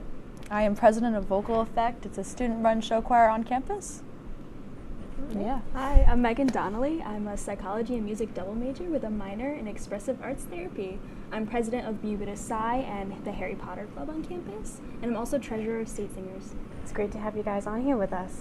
Let's get right on to the disclaimers. Heavy topics such as trauma and deep emotions will be discussed in this segment of the show. Some topics may be easily triggering and may be hard to listen to. The answers to the question of the day pertain to our experiences only. Please listen to our experiences with an open mind and leave your judgments behind. This is a safe space. We find it very important to delve into these topics because we want to spread awareness about the importance of healing and mental health. We are not licensed therapists, nor studying to be ones. Therefore, if you feel called to ask for professional help, please visit the Mary Walker Health Center on campus to speak with a counselor. You are never alone. So the question of today is, how do you deal with burnout? And to answer that question, we're going to be painting on mini canvases with acrylic paints and some water and paint brushes. So join along if you want. How do you guys deal with burnout? I deal with burnout by recognizing my emotions. Like every day I have this app where I, think about how I'm feeling, and if I'm not feeling that great, I let myself feel it. I have a cry, I have the emotional experience, and validating myself allows me to, feel it and move on and get to what I have to do. Validation is a huge part. I kind of struggle with it, just recognizing certain emotions, but going through it and letting myself feel those emotions, I feel like our generation has been accidentally taught that to hide our emotions, to push them down, to keep working through it. So it was kind of a battle to unlearn that. And for burnout, I still go through it. I was telling you guys earlier, I am going through it right now. Ever since last month, it's just, I felt like I've been going. Then we went to Italy. Then we came back to school. And I'm like, okay. So to help out, I just, talk it out and do art therapy, music therapy. And and just feel it out, kind of ride the wave, Yeah. Megan and I, we were talking about this earlier. One thing that we do is reward ourselves. I reward myself by buying myself a plant because I love plants, but it's also because my day is going I'm giving a plant life and I'm giving a plant meaning if I feel that I'm not giving anyone meaning at the moment. So it helps me put some positivity into the world if I am feeling a little negative. So I like that a lot. Nick, how about you? For me, I usually, I like playing video games, so usually being surrounded by friends playing games, that's nice for me, a way for me to kind of relax, deal with that burnout, because as I said before, I'm a meteorology major, STEM, it gets hard sometimes, and so being able to have that nice little, network of people that you can talk to, trust, and just have fun with is a nice little balance that I can have. Yeah, and one thing I have to pay attention to is it's good to feel out your feelings, take some time for yourself, but also to make sure that you don't let those emotions overcome you to where you don't do anything, if that makes sense. You could slip into a depression and just not want to leave your room for how many days. Sometimes it's so easy to succumb to that. No, I totally agree. For me, it's, sometimes, especially since we're in dorms, that bed's right next to you, so it's tempting, but, it's just ride that wave, you know. Yeah. A lot of that has to do with learning how to say no to things, learning what things have to take up your time, and learning when you need to take a step back and be like, genuinely, I can't do this, and I need help from somebody else to be able to do it. Yeah. Especially student orgs, classes. Yeah. It's a lot of responsibility on top of just like social situations and family. Like you have a lot of priorities, and you're not replaceable in your family, but you're replaceable in certain orgs, you know? Oh, that was a great way of putting it. Yeah.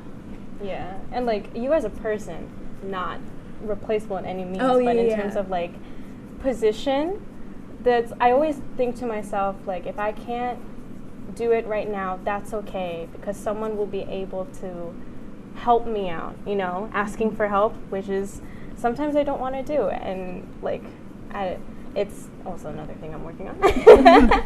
But like in terms of what you were saying on adding too much on our plate, I feel like a lot of us also do that. I mean, we're all in music groups, so we definitely we have other stuff outside. We all take voice lessons or piano lessons, and you know, we got to balance out all these different things. And that's also the nice thing about it, though, is we're in these groups where, you know, we're all sharing the same thing. Like, I'm stage singers with Molly and Megan. We're all working towards a common goal, and that helps me keep motivated a bit, you know, especially seeing the progress over, like, the semester. For me, when I think about how stressed sometimes my music major makes me, it can actually, music itself can make me feel better. So when we do sing in vocal effect, and it's a good time for those few hours of rehearsals. I forget about all the work I have to do and all of the because sometimes I don't want to be tested on music.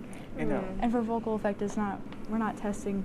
And it feels rewarding in a sense, because, you know, we're the ones that, me and Molly, we're both DCs. We teach some music, and, you know, it feels rewarding to kind of go in there and like see that our efforts are being recognized and that everyone's having fun. Yeah, especially last year. I always talk about it. We did "You Will Be Found" from Dear Evan Hansen, and everyone, even if they didn't love the song, it was so powerful. I remember that was my first semester in the group. That's definitely one of my favorite songs we've ever done. Yeah.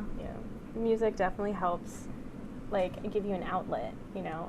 And I don't usually like sing, but I'll listen to like sad music if I need to.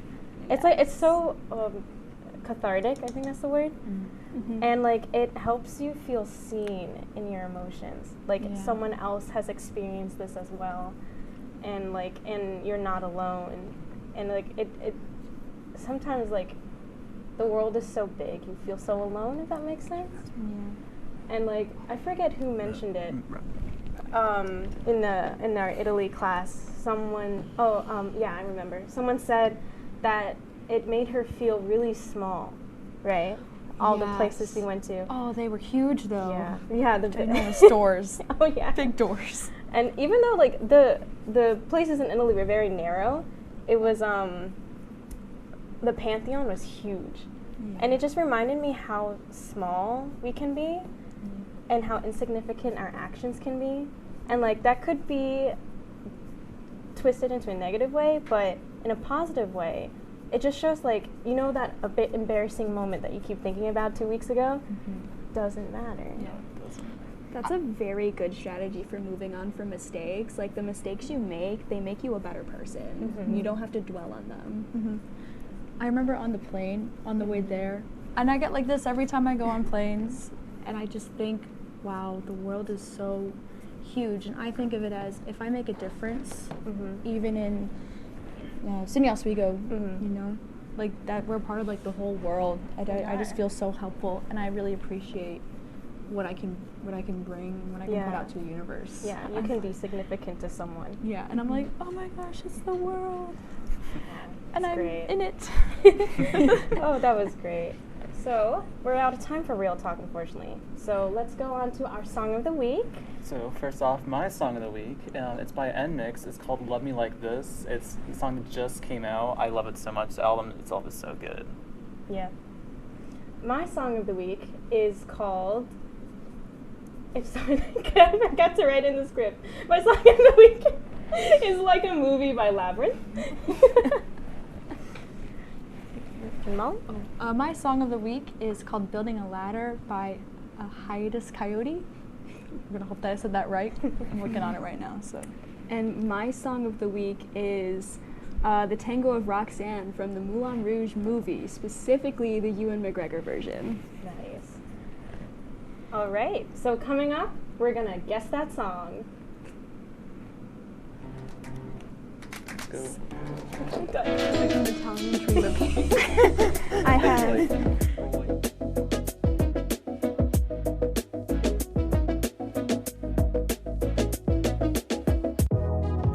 Welcome back to Major Discussions.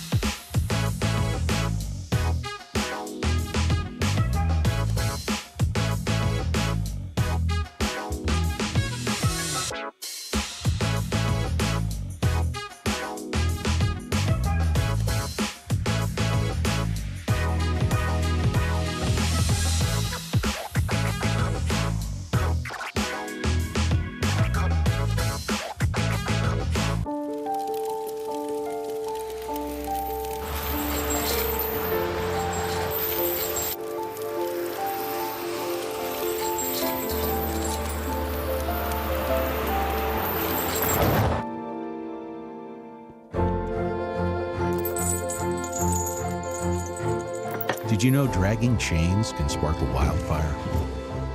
Only you can prevent wildfires. When I was in foster care, I never knew when I would have to move, so I always had my suitcase ready to go. Then one day, I was adopted. My new parents opened their hearts and home to me.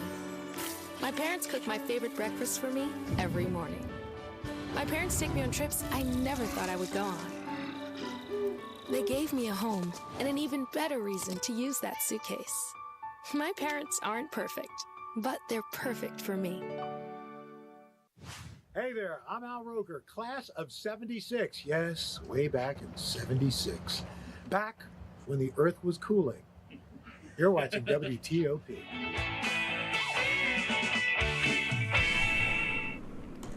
Welcome back to the Mick and Nick Show. After those hard topics, let's wind down with some fun games. Today we are playing Guess That Song. Yes. Michelle, how do we play this game? So to play this game, it will be me and Molly versus you and Megan. We will take turns showing the other team a song lyric we picked out, and you guys will just have to guess a song. The theme is Disney songs. And we will do 5 rounds of this, or whenever we would have to end. And the winner gets bragging rights. So, yeah. Serious. Well, I'll start off with mine first. So, for me, the lyrics are, when the wind's from the east and the sun's from the west and the sand in the glass is right, come on down, stop on by. Oh, wait, I know this one.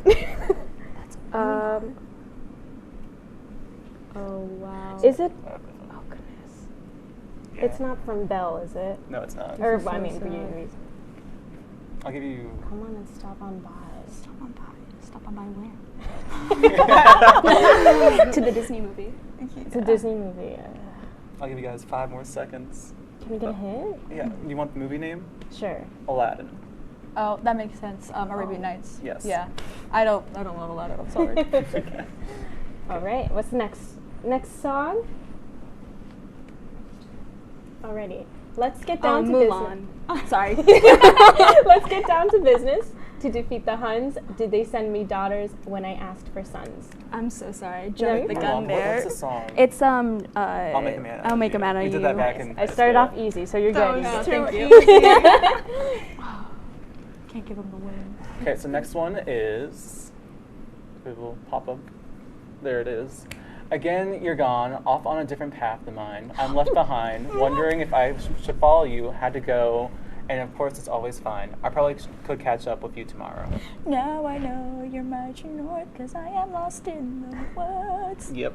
That was so bad. It's Sorry. from Into the Woods. Frozen 2. Oh, Frozen 2. Yes. Wow. Yeah. I'm so bad with these. Jonathan Groff. What was the song name?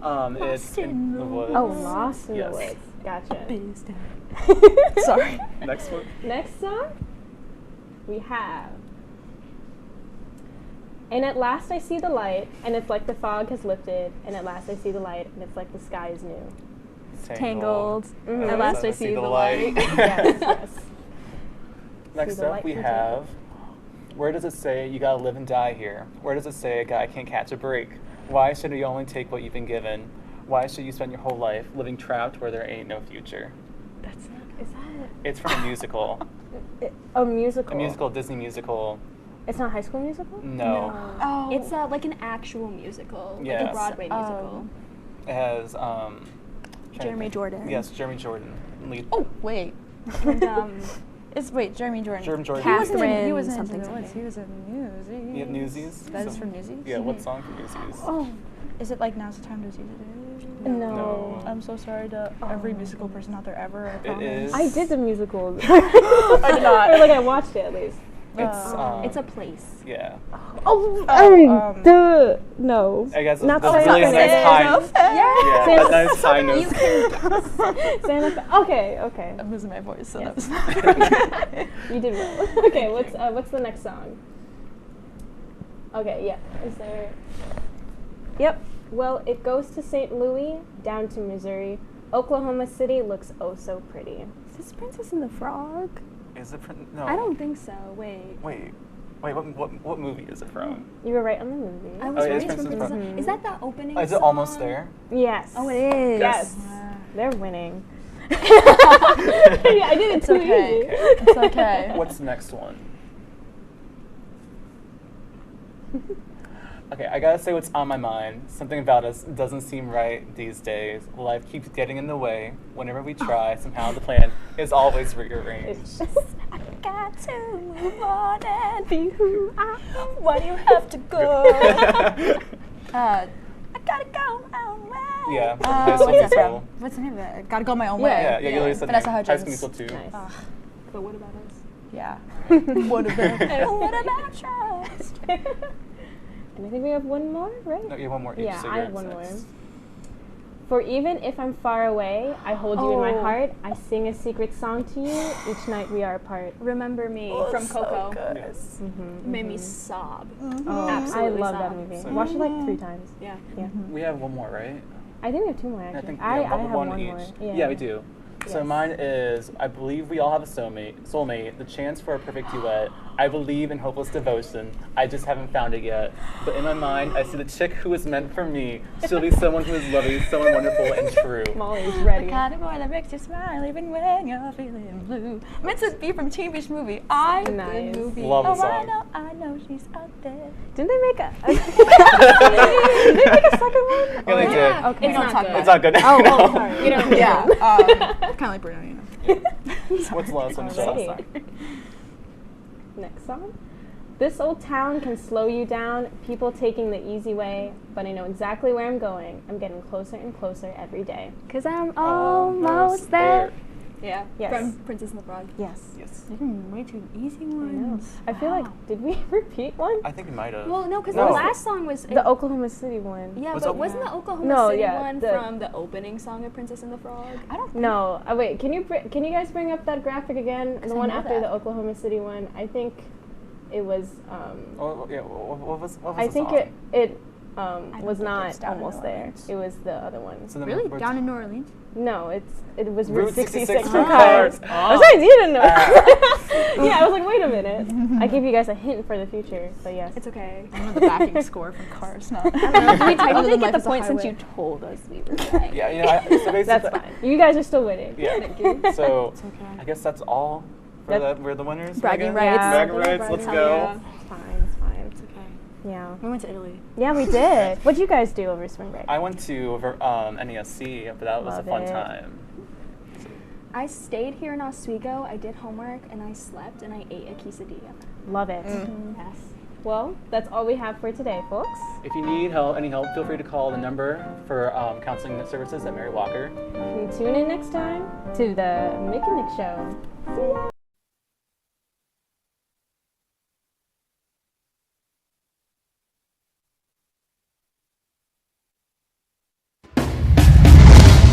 Tonight, spring is here. We're talking what's trending in entertainment this season. Plus, Claire and Thomas are here to talk everything about Cope and more. And you asked us the tough questions, and now we're answering them right now. From the Al Roker Studio and the Murano Campus Center, this is The Break with Scott Brubaker and Kate Donahue. It all starts in 3, 2, 1.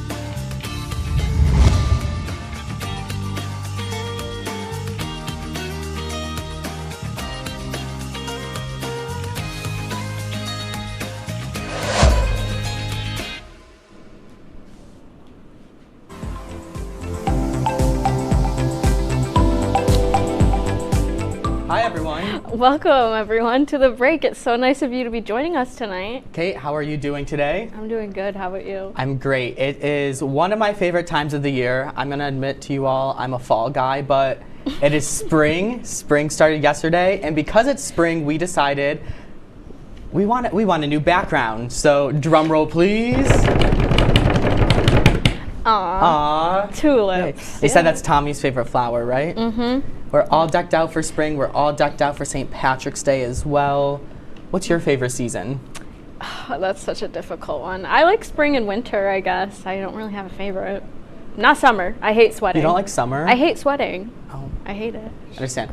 I like fall. Fall's my favorite because my birthday's in fall. Well, so yeah, is your birthday. yeah, But I just like springtime because, I don't know, I always just feel like I had happy memories from the spring. Yeah. I remember my spring of my junior year, not senior year, and that was COVID, but, and I was a lifeguard, and I also volunteered for, we brought little kids to go read at the Animal Humane Society, so they read to the animals. Oh, so that's cute. It was just a really good memory. Oh, I wish I could read to animals. I don't know. Do you speak cat or dog? I wish. Okay. I would talk to Winston. I love him. All right. So I want to move on from something very different than spring. Okay, so I started watching The Last of Us because it's all finally out, and it got me thinking, what would I do in an apocalypse? And what I really want to know is, what would you do, Scott, if you were in the apocalypse? So first of all, no spoilers, because I'm watching with my housemate Tristan, and we're a few episodes behind, so you can't tell me anything. Well, I'm only on episode 4. So oh, okay, I think that's where we are too. But I would probably, I would hide out in a Sam's Club. At least, the Sam's Club close to where I live, it's all, not brick, what's that? It's like cement. Yes. So I feel like it'd be hard for people to get in there. I think my sister gave me that idea. What would you do? Okay, so basically I know I would be zero help whatsoever, but what I do know is if I was on a zombie apocalypse show and I died, people would definitely be like, why'd the writers have to kill her off? I kind of liked her. She was pretty funny. And people would miss me because of my jokes I brought to a dark time, but not because I could actually do anything productive for the team. So yeah, that's my answer. I feel like I try to make the light out of it, but I'd probably be crying every night. Yeah, anyway. So anyway, on the topic of apocalypse, this is why I'm bringing it up. Scott, have you fallen into the trend where we rewatch The Hunger Games? I have not fallen into the trend yet, but I love the Hunger Games movies. I've seen them a billion times. Last spring, me and my friends, we all rewatched them together. So I have to do that again like everybody else. What about you? I rewatched them over spring break, and let me tell you, I love Katniss and Peeta together. I'm team pita bread, and Gail's just bad news. So what about you? Thank God that you said that, because I'm Team Peeta all the way. I love him. I have a friend from home who's Team Gail, and we get in debates about it all the time. Well, why would you be Team Gail? Because people are crazy. We should put that on. We should put a poll on Instagram. Oh, we should. We'll do that after the show. Yeah. So go to our Instagram after the show at The Break WTOP, and you can fill out that quiz or poll. I don't know. Poll. What's your favorite Hunger Games movie though? Catching Fire. That one's my favorite too. That's the best and one. It really is. I always said that I didn't like Mockingjay Part 1, but the more I watch it, I'm like, okay, maybe. The Mockingjay movies were kind of really good though. They are. They're so good. I love them. Yeah. All right, so time for our favorite segment. How real are we? Let's see what Tonight first. is here. We're talking what's trending in entertainment. It's okay. We tried. Maybe we'll get it later. All right. Anyway, you go first, Kate. Here's part 2. I think I'm up Should first. we try it again? We'll do our favorite segment. Okay. Anyway. Real or a mess? You know what, Scott, you go. Okay. Yeah, I guess so. This is my slacking be real. I look so exhausted in that. You can see my little face up in the corner, and that wasn't like, I didn't even go out or anything the night before I took this. I looked at the date on it.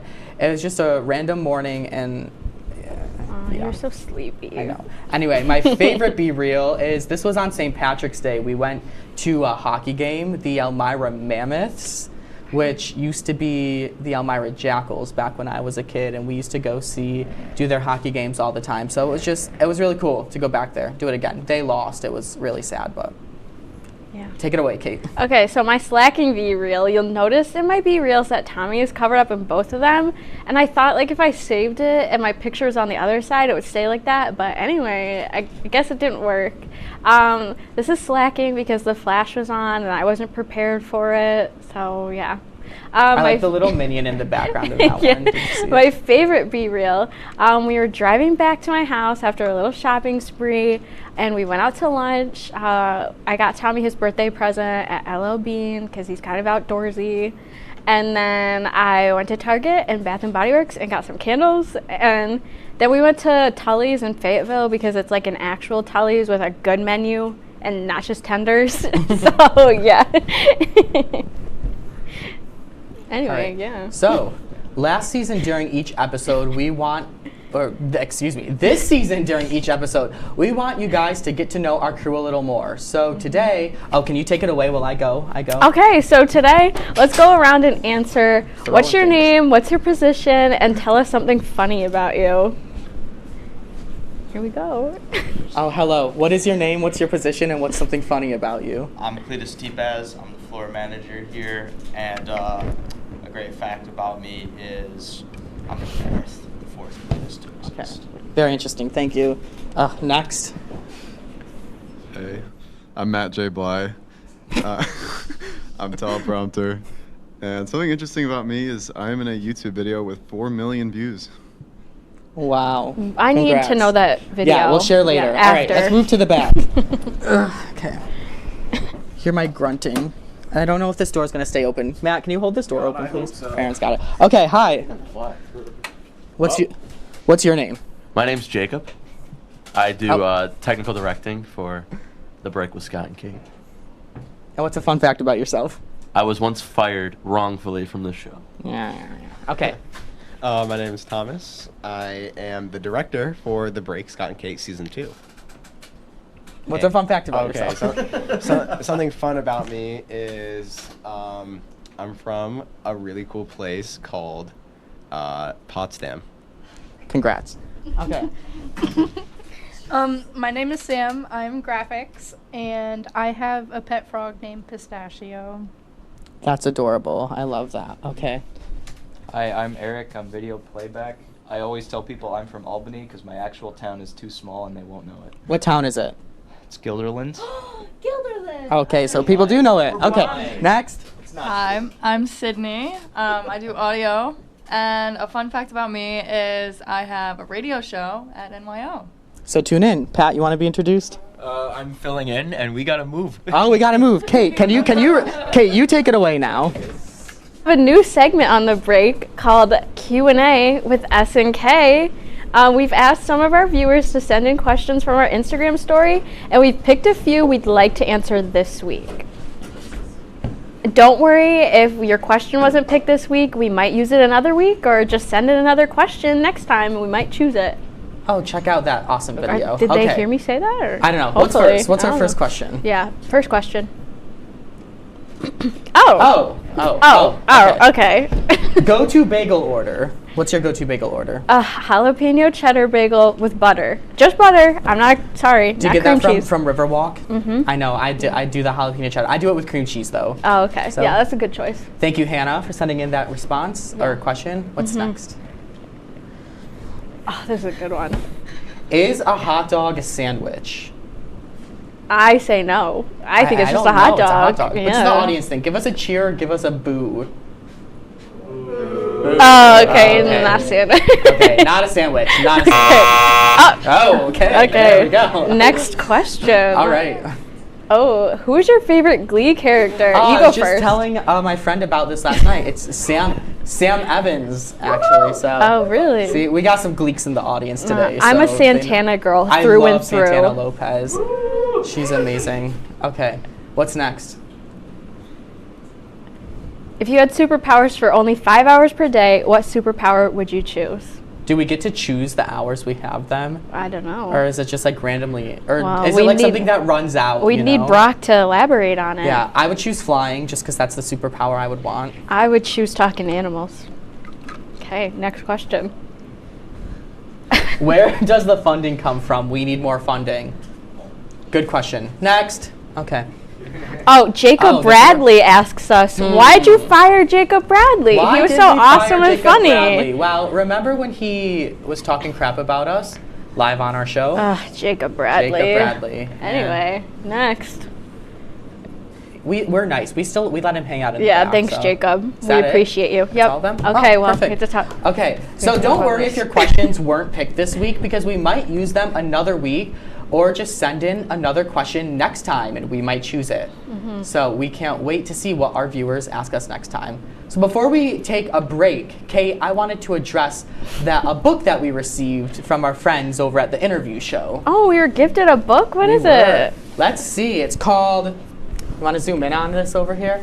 How to Actually Be Funny. Written by Race Boy, the Long Island Python, and Matt J. Bly. So we're doing a little book exchange with them, which I is swear I knew a Long Island Python in high school. I don't know. maybe. Yeah. Oh, thank goodness. Oh, yeah. there it goes. All Now right. I have a book to read before bed. I was afraid I would run out of jokes before season 2 ended. I think we're pretty funny. I don't Mhm. know what they're talking about. All So, right. all right. Yep. Coming up, Claire Santucci and Well, Matt, stop with the teleprompter. Yeah, We'll so- be right back. Yeah, We'll be back bye. after this.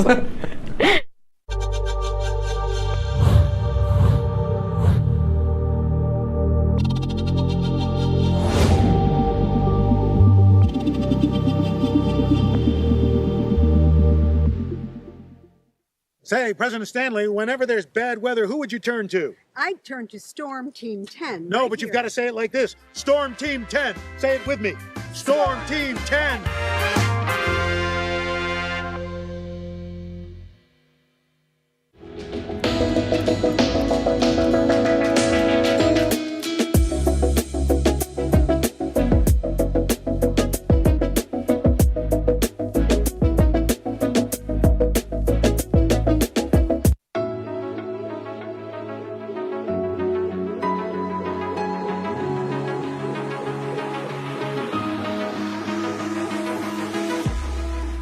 Roll it.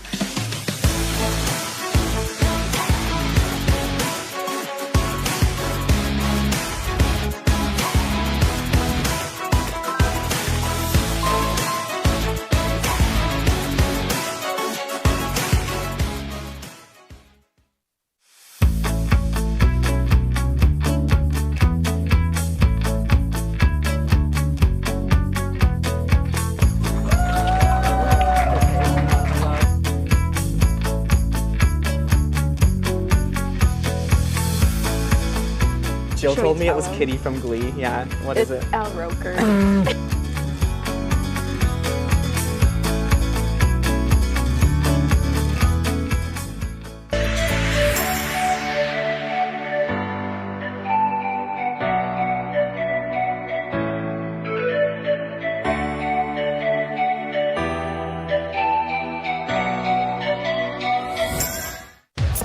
Hi guys, welcome back to The Break with Scott and Kate. Our guests today are from the campus on-campus organization COPE, a group of undergrad students who are the voice of the counseling center.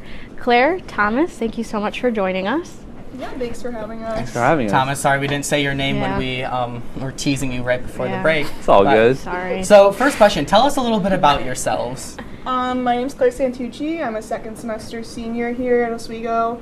My major is psychology and my minor is cognitive neuroscience. Thomas? Hi, I'm Thomas Clark. I'm a second semester senior from New Milford, New Jersey. Psychology major with a minor in human development. All right, well, awesome. Thank you. Yeah. Okay. So what is COPE? COPE stands for Counseling Outreach peer educator. So it's a group of SUNY Oswego students that come together to help basically just do outreach work for the counseling center, make everyone aware of just like what's available to them and how they can get help if they're struggling and stuff like that. All right, so I know like my housemate was part of COPE, you guys are part of COPE. If somebody wants to get involved, what does that entail? We're actually doing recruitment work right now. So I know the intern expo fair was today. We had a table there. We do tea talk every week. There's like in the library, so if anyone walks by, there's pamphlets and stuff like that. It's basically you go online, you send in an application, and then you'll do an interview. All right. Okay. So why did you both join COPE? Sorry, I thought there was a second part. Yeah, sorry. Okay. So I want to get into school counseling, so I figured that this was a great opportunity to get some experience and to be in an organization where other people are doing something similar to what I'm doing. And also she pushed me to get the application in there. So I know you do like the tea talk and things. Is there anything else you do at COPE?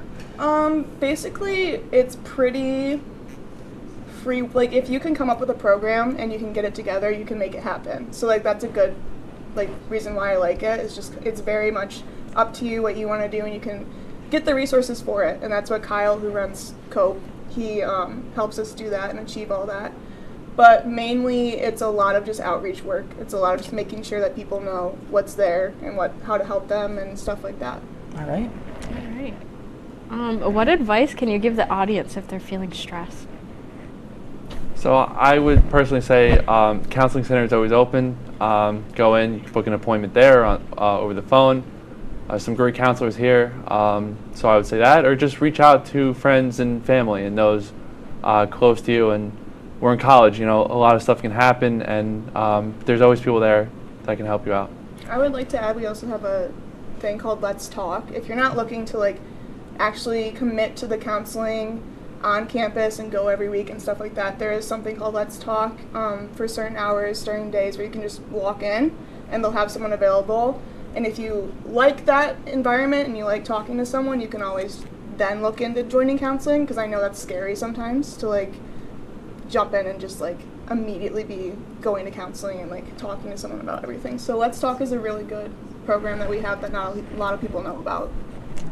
So my last question for you guys is, I know sometimes, one of my coping mechanisms when I get stressed or I get really anxious, I like to watch a TV show or a movie. So what are your guys' favorite TV shows or movies right now? I love Glee. We already talked about Glee. Yes, we do. All of our roommates were rewatching Glee right now, and it makes me cry at least every episode. I have an unhealthy emotional attachment to that show.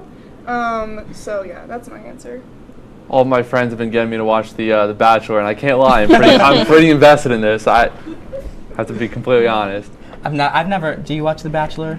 We have money on it right now. We do. I've seen the thing up in Kayla's house. Yes. I know what you're talking about. All right. Well, you guys aren't going anywhere, because when we come back, Claire and Thomas will be sticking around. Matt's not moving the teleprompter yet again. There we go. We're going to be playing a game of charades. We'll be back right after this. Matt is slack.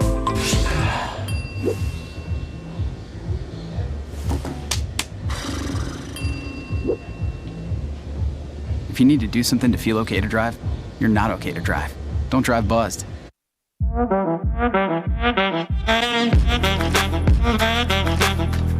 Shine on that boy. Look at the bling.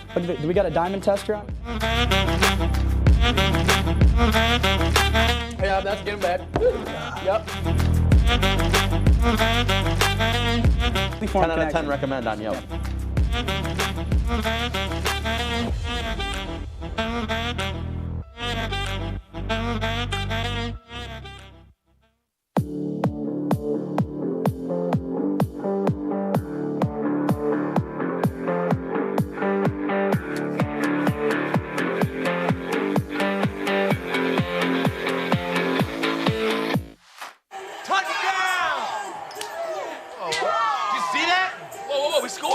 We're going to the playoffs. I can't believe I missed that.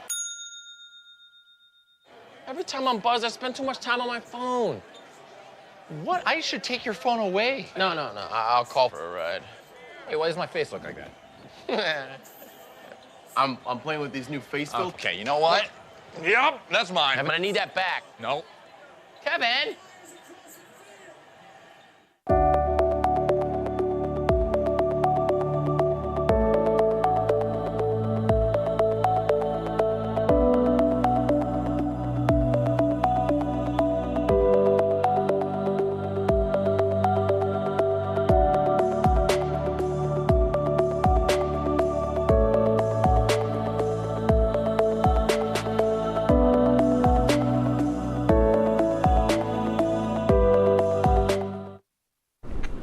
Okay, welcome back to the break. Forgot they can't see us. Okay. Yeah. The rules of the game are simple. One by one, we're going to pull a card out of this bucket that our friend in the back made, and we will have 30 seconds to act out what's on the card. If our partner correctly guesses what we are doing, then we get a point. If not, then sorry, no points for you. The winner of the game, we're going to be playing in teams, gets a high five, bragging rights, and as always, a high five. Yeah, sure. All right, Okay. are we All ready? right, yeah. So I have to pick first. Yeah, oh wait, I won't look. You can't look. Sorry. Okay, this is number 7. All right? Well, we have to stand up for this. Oh, I have to stand up too? No, Because just me, I'm watching. acting it out. Okay. Hang on, let me clip this to the back of me. Okay. Okay. Shower. Yes! Wow, that was quick.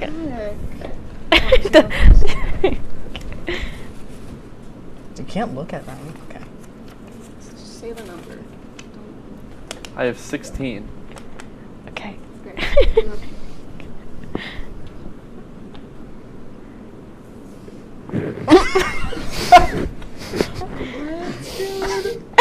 Just give me something else.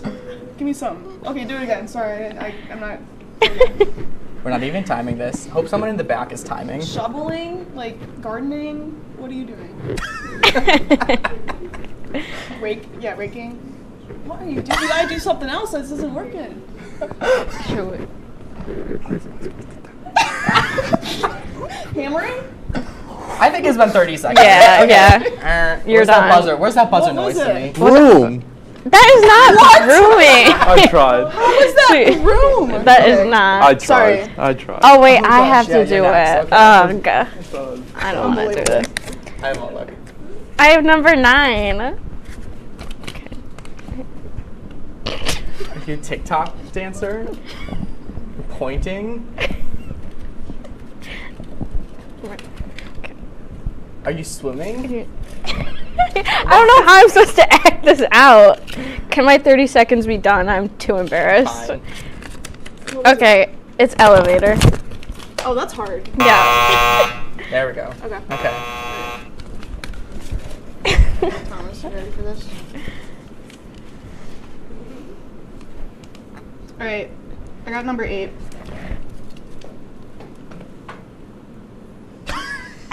Flying.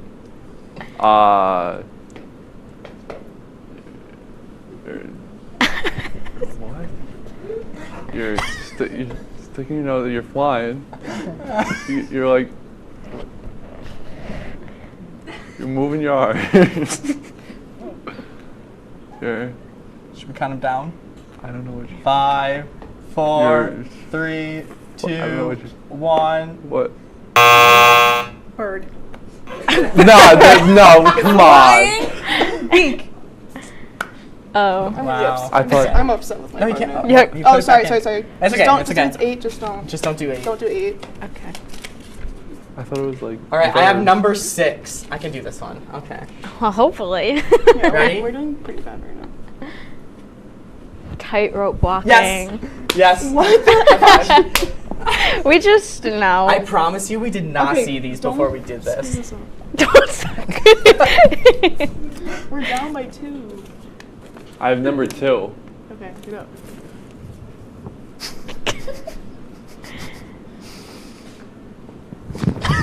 Jump. Leaping. Spinning. Jump. Ice skating. Ice skating. Rollerblading. Roller. Oh, gliding. You're skating. You're do it again. It's not ice skating? Anything to do with ice skating? 5, 4, Dancing. 3, Ballerina. 2, Ballerina dancing. 1. Ballet. What was it? Ballet. We'll give Yeah, it to give it them. to We'll give it to them. It's like the movie one. Okay. All right, Kate, you're next. Well, we only have a minute left. We can do another one. Oh, okay. If we move really quick, I guess. We'll I'm get gonna do 15 this seconds one. to guess. Ready? Okay. 1. It's number 1. It's like Snowman? Flying? Angel? I don't know what I was supposed. Okay, I don't know. What is it? It's a butterfly. Yeah. Yeah. Here, Claire. I'll go one more time. One more with 15 seconds, guys. Well, I gave a lot of time for the Number celebration. 5. Number so- 5. Okay. You're hunching over. You're walking. You're getting low. Where is she walking? Walking downstairs. There you go. You're walking downstairs. Does that mean we need a tiebreaker? Well. I don't know. They're not talking to us. in the Well, back that's anymore. okay. Okay, who is the winner? It's 2-2. Okay, so What do we do? Rock, paper, scissors to battle it out? Sure. Okay, you do it. Against who? Ready? Rock, paper, scissors, shoot. Oh. Oh. The winners! Oh, you get a high five. Yeah. Where's And that- bragging, right? Where's that cheering? There, There it is. All right. We just thank you. We just wanted to say thank you to Thomas and Claire so much once again for joining us. Remember to follow Cope on Instagram at Oswego Cope for more information on what they are doing. We'll be right back after this. You're watching The Break on WTOP 10.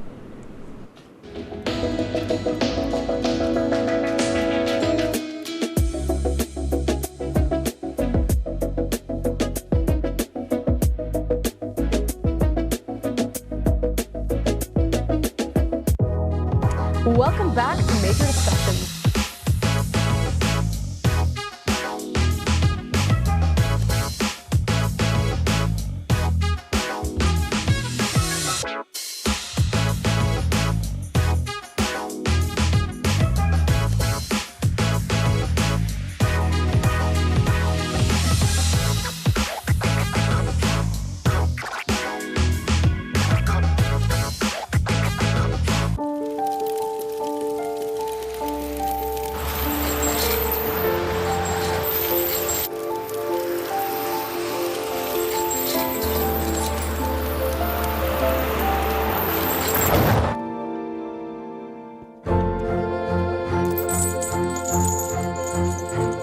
Did you know dragging chains can spark a wildfire? Only you can prevent wildfires. When I was in foster care, I never knew when I would have to move, so I always had my suitcase ready to go. Then one day, I was adopted. My new parents opened their hearts and home to me. My parents cook my favorite breakfast for me every morning. My parents take me on trips I never thought I would go on. They gave me a home and an even better reason to use that suitcase. My parents aren't perfect, but they're perfect for me. Hey there, I'm Al Roker, class of 76. Yes, way back in 76. Back when the earth was cooling. You're watching WTOP.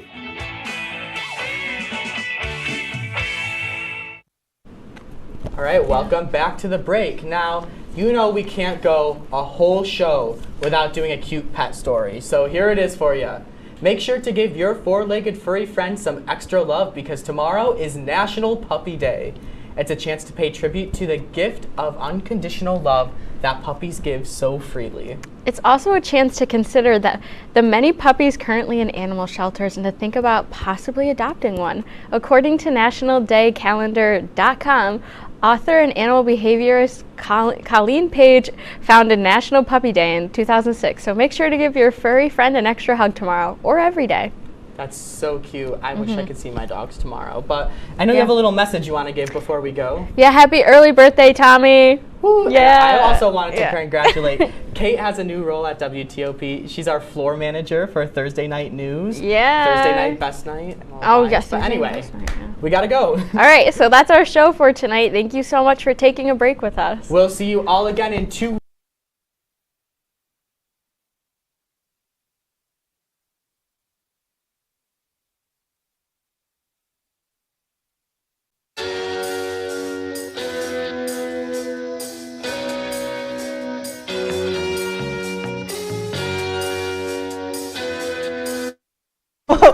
Well, welcome back to Off the Clock. Hey, guys. Okay, sorry. My husband was just yelling in my ear. Welcome back.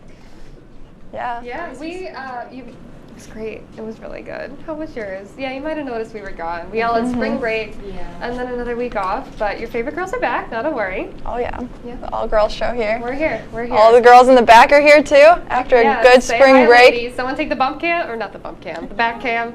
Is that an option? Nope. Nope. Not an All right. option. That's okay. Cool. All right. Let's keep going. Let's go. Alrighty. Oh, there we are. Oh, there they are. Lovely ladies. Yes. Hello. Everyone had a great spring break back there? Yes, they did. Yes. Okay. Getting some thumbs up. That's what we love to see. All right. It's time. Well, we're going to jump right into it. We're going to do the most important part of the show, the fit check. As always, I'm first. See if you can get up without dropping the mic. Believe in you. Thank you. Okay, so starting at the top, earrings.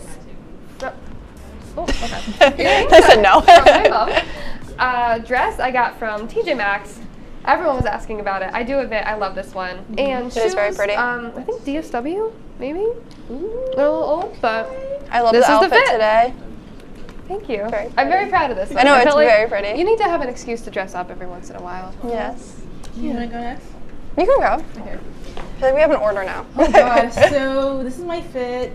Pants are from Gap, I think. These are Converse custom, and this is from American Eagle.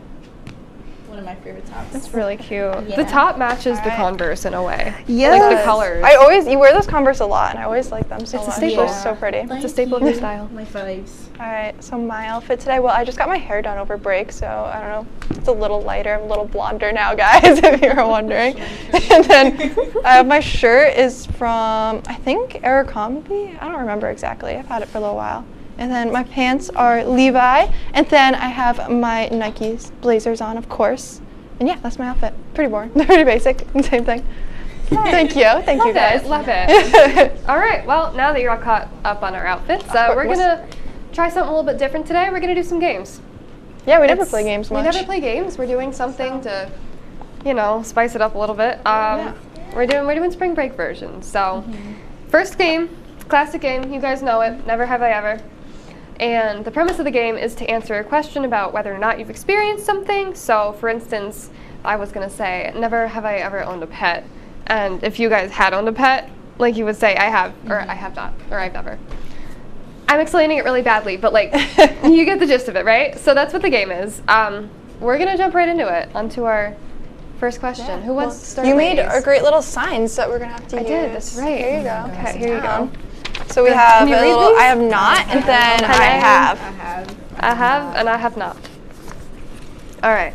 Yeah, that's it. So. All right, so first question. Never have I ever gone swimming in the ocean.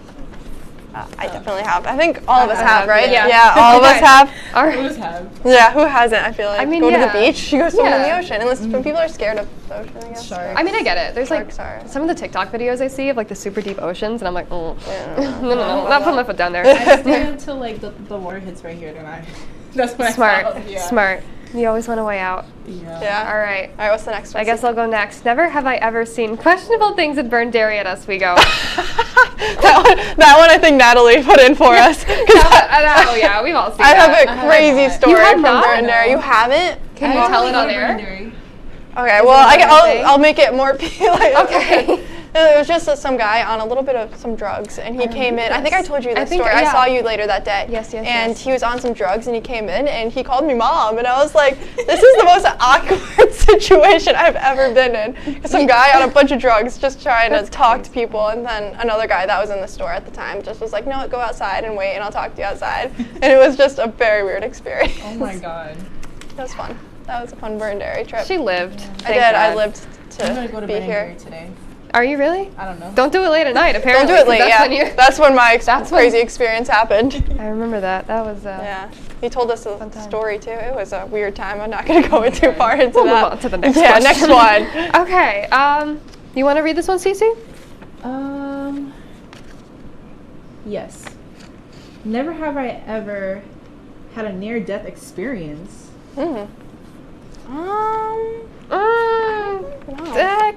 I'm gonna go half and half and just hold the paper like this. I don't know, honestly. I don't really think I have. Yeah. I mean, it's like sometimes, I don't know. Does like riding your scooter down like a big hill count? Did you fall off? Yeah. Yeah. Then maybe. Okay. Maybe. Depends how badly you were That's a injured. good I mean, if that counts. I have like- a scar on my my left shoulder. Oh yeah, I got a bunch on my knee from skateboarding. Yeah. Oh god. There were some disasters. Some It slight happens. accidents. Happens, guys. It does. It's the best of us. You're right. All right, read the next one. Okay, never have I ever done a road trip longer than 10 hours. Oh, I definitely have. I've done that. Yeah. Longer than 10 hours? Yeah. I have not. You All have those not. family I think vacations. the longest one was to school. Really? How long was that How for far a you? drive is that? Up to like 5 to 6 hours. Okay. Oh, Okay. nice. That's far. Yeah, that's a Unless long you're drive. speeding, like 3 or 4. Still under 10. Yeah. Damn, you cut off 2 hours by speeding? How fast are you going? I don't drive, so blame the driver, not me. Okay. Blaming the driver. Okay, so the next one is never have I ever been injured on vacation. Have you guys been injured on a vacation? I don't think so. Sorta. Well, it's not very entertaining. I went to my aunt and uncle's lake house once, and I was like 10, right? I stepped on a bee, and I swear it bit me. I swear it bit me. My mom is like, that's not even possible, but I swear it did, because there was no stinger in my foot, and the bee just got up and flew right away. So I think that little thing bit me. Interesting. That's my story. You were swollen? I don't really remember. I was like 10, but So a pinch? it was like a pinch. Maybe it took its hands and went. Is that possible? I don't know. I don't know about bees. Oh my god. Can they even cross their hands over their body? Alright, what's the next question, guys? We gotta move. Keep going. What's the next one? CC? Let's see. Never have I ever been on a cruise. I have not. I have not. Oh, you have? Yeah, I Okay. went this past summer. It was really cool. Where'd you go to? It was out of Florida, and we went to the Bahamas and an island in Haiti that was owned by Royal Caribbean. Both Imagine islands. owning a whole island. I know, right? The whole cruise line just owns like a bunch of islands. It was really cool. The fact that like people own islands too. Yeah, I know. Like it's that's a weird thing. to me. That's a It's really thing. weird. I know. All right, next one. Next. Next. Let's talk about that next. Never have I ever stayed in an Airbnb or something similar. Yeah, like a hotel kind of thing too. Airbnbs. I have. Yeah. I didn't get it. Okay. Did we have good experiences in our Airbnbs, ladies? Yeah, for the most part, yeah. Okay. Did you guys? Yeah, I did. I've stayed in some really nice ones, so Yeah. it's been. Yeah, it's cool. Yeah, I'm on the next question. I guess or not 2 questions. 2 questions from now, I got a story. All right, let's keep going. Relating then. to my Airbnb. Let's keep going. Yeah. We're running out of time. We're gonna go speed around it. Have I ever visited all 50 states?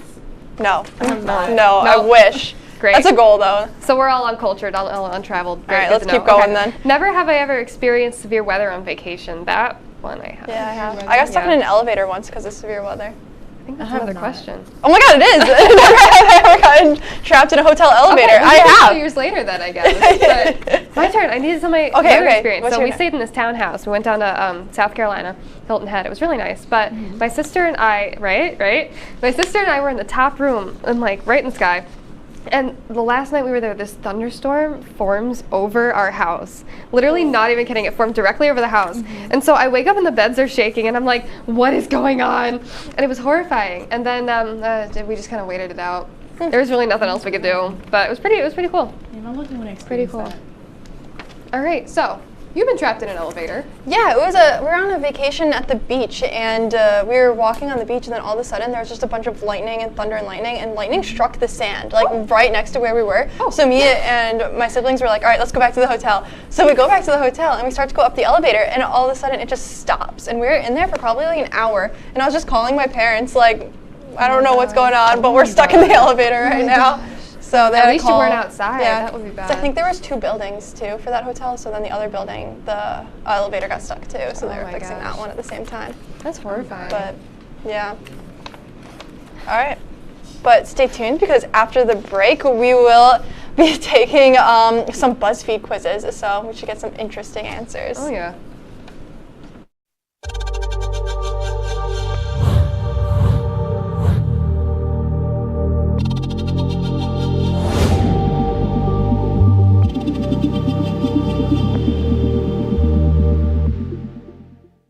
Say, President Stanley, whenever there's bad weather, who would you turn to? I'd turn to Storm Team 10. No, right but you've here. got to say it like this. Storm Team 10. Say it with me.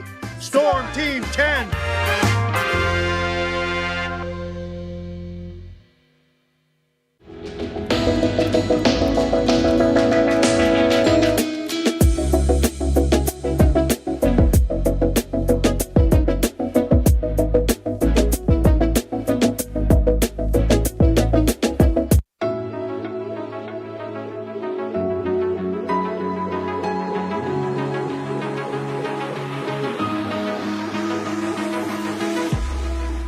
Roll it.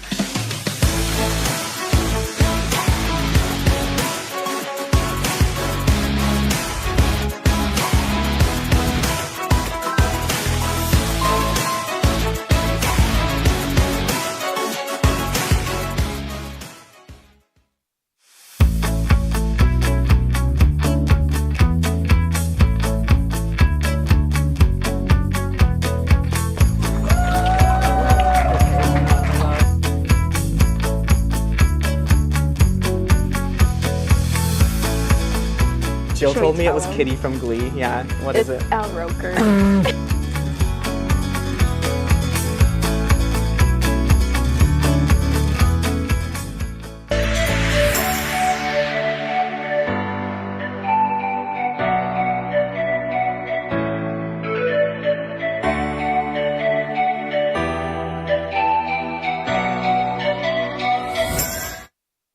Hi guys, welcome back to Off the Clock. So now we're going to take some BuzzFeed questions. So this should be interesting. Yes, it will. All right, so the first quiz we're going to be taking is we're going to be finding out our icks. By answering random By answering just random questions on this BuzzFeed. And maybe we should explain what an ick is. Just Okay. something that makes you go ew. Like, something ew, that you like, don't why? something that is like disgusting to you, I guess. Yeah. That Yeah, makes something you just don't like about it. Like something that someone else might not like necessarily like Turns about you you. the wrong way. Yeah. Yes. Like when someone does it and you're like, like you like someone, then they do something, and then you're like, I don't really like you anymore because of that. That's kind of like how I would describe it. All right. Pick a cake. Yeah, first question, we got pick a cake. We got chocolate, obvious 6 for me. options. See, I'm going to go with red velvet. Oh, it's good. Have you ever had one? No. You should have one. Maybe it's pick a house. You're picking chocolate? Yeah, You both pick chocolate. There's a pink house in the next question. That's really obviously cute. that That's one. Like Savannah. I'm gonna pick the Victorian because I think that's a really cute. It is. That one's I love historic houses with charm. I'm picking the digital marketing agency one. What? What? That's what it's called. What? That's probably where they got the got it from. I was gonna say what? Like Okay, now a vacation place, guys. Vacation place. Obviously. I think I'd do Sweden. Barcelona. I do Fiji. I want to do Sweden. I feel like New York, I would want to live there. Yeah, I've been to New York. I went there last week. You went there last week? Yeah, I've been there, done that. Yeah, it's fun. Okay, and then an activity, skydiving. I've always wanted to go skydiving. Oh my god. Okay, swimming with sharks sounds horrifying. But it sounds cool too. I would It do that. does. I kind of want to do. Oh, I love jet skiing. I'm doing jet skiing. I've never done that stuff. It's very fun. Jet skiing. Pick one of these gifts for yourself to keep. You can't sell it. Tiffany necklace. Oh, Tiffany necklace, 100%. Oh yeah, definitely. What is a Anyone. $300 Mecca voucher? What is that? I don't. What's a Mecca? I don't know. Lululemon. Oh my god. You can't. A gift for myself. Pick a word to describe yourself. Sneakers. How are you on that? I'm still in the Apple product. Oh. What? Oh, an Apple. Damn. Are you on Apple? Wait, I just got to Apple. Yeah. Wait, are we in different orders right now? I don't know. Pick an Apple product to have the rest of your life. The rest you have to forfeit. Stop it. AirTag, Apple Watch. Okay, iPhone. well, I'm picking the AirPods because I picked a feel phone. like.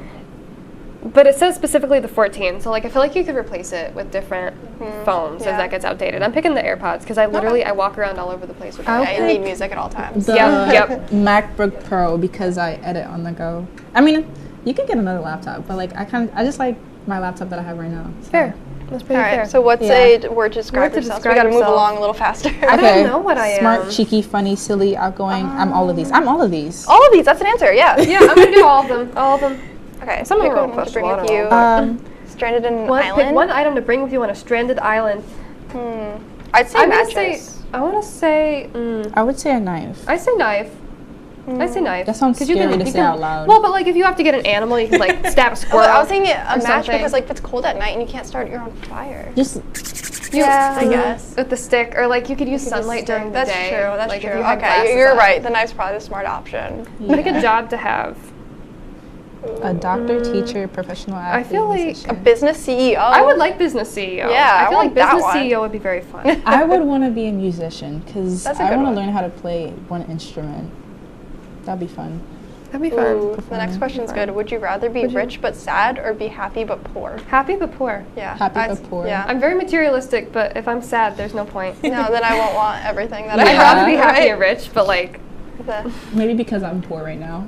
Ooh, then would you rather travel forward in time or travel backwards in time? I'm gonna say backward. Ooh. Backwards? I want to see the future. I don't want to go to the future. I feel like the Earth is just gonna explode. I'm saying the future. Global warming. I'm saying backward. I would say future because then we could figure out how to stop it. Oh, well. Okay, I know True, both of your true. answers to this next one. Okay. So would you rather always smell a bit bad or never be allowed to listen to music? Never be allowed to listen to music. Instead of smelling bad? Yeah. Because if That's I a smell hard bad, one. I don't want Smell people a to be bit like. bad? Yeah. Yeah. Oh, true. How bad is like a bit? Like you smell a little sweaty. Yeah, maybe a little sweaty. But then you can't just put perfume on and fix all it. the time. No, But you then, like, always smell perfume like and sweat it. is crazy. I'm gonna go with the music. I can't. All right, we got it. It needs Let's to finish smell. this quiz now. Pick a scent. Pick a scent: vanilla, floral, candy, berry. Oh, floral. Vanilla. Berries. Pick an How outfit. many Four step, questions? pick the bottom. Guys, let's just speed round. Yeah, speed round. Okay, Answer we're all not the even questions. gonna tell you what's happening. Sweatpants. 4 steps. Pick the bottoms. I What? picked sweatpants. Okay, just keep going, guys. Okay. Then pick a top. Ooh. These look terrible. Yeah, I wouldn't pick any of those Crop tops, top. but sure. Tank top. Oh, they have the shoes I'm wearing right now. Obviously. An accessory, AirPods. Dunks. My phone is not liking me right now. Pick your type. What? Oh, the guy? Oh. They have Bill- AirPods as an accessory? I guess. Bruh. Oh my god. Ankle. Pick a Pick a song, song. lastly. Pick a cake. Oh, Bohemian Rhapsody, obviously. Taylor Okay. Swift, I think my Wildest page just, Dreams, like, of reloaded. course. I got Okay. it. What's What's everyone's? yours? What's yours? Should I go first? Yeah, you first. Okay. I'm My page just stubborn. reloaded. Hold on. Mine says Yours says what? stubborn. Stubborn. Okay, mine says humorless. Humorless. I can see that. I can. Really? Yeah. I don't think you're humorless. No. Like your ick is this. Oh, This oh. is what your ick is. Okay, yes, So yes. like you don't like people who are stubborn, Yeah. and I don't like people No, who have yeah. no sense of humor. That's fair. That makes sense. Yeah. That makes a lot of sense. I like that. And I get that one. Cece's restarted. I'm pending. So why don't you do that? We're gonna load up the next quiz. Do we have time to do another quiz, guys? Do we? I don't know. Let's see. Where'd my? Oh dear, I have all the apps open. We're a little over dear. actually, so we might have to throw it to break. And Well, then when we come back, though, figure out what we're I going am. to we're gonna figure out what CC is, We're figuring out what what CC's CC is, and then we're gonna have a member of our crew come join us for the question of the day. So stay tuned. Bye. Bye. Bye. Bye.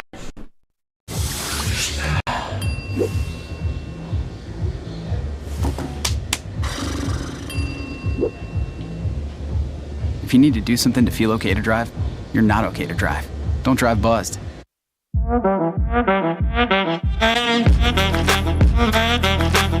Shine on that black. Look at the bling. Look at the, do we got a diamond tester on? Yeah, that's getting bad. Yep. 10 out of 10 recommend on Yelp.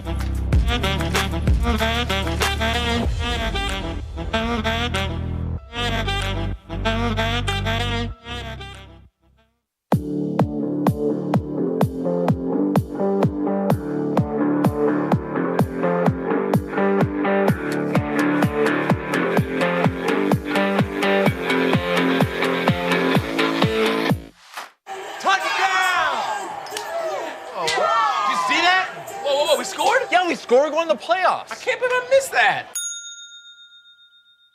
Every time I'm buzzed, I spend too much time on my phone. What? I should take your phone away. No. I'll call for a ride. Hey, why does my face look like that? I'm playing with these new face filters. Okay, you know what? Yep, that's mine. I'm gonna need that back. No. Kevin.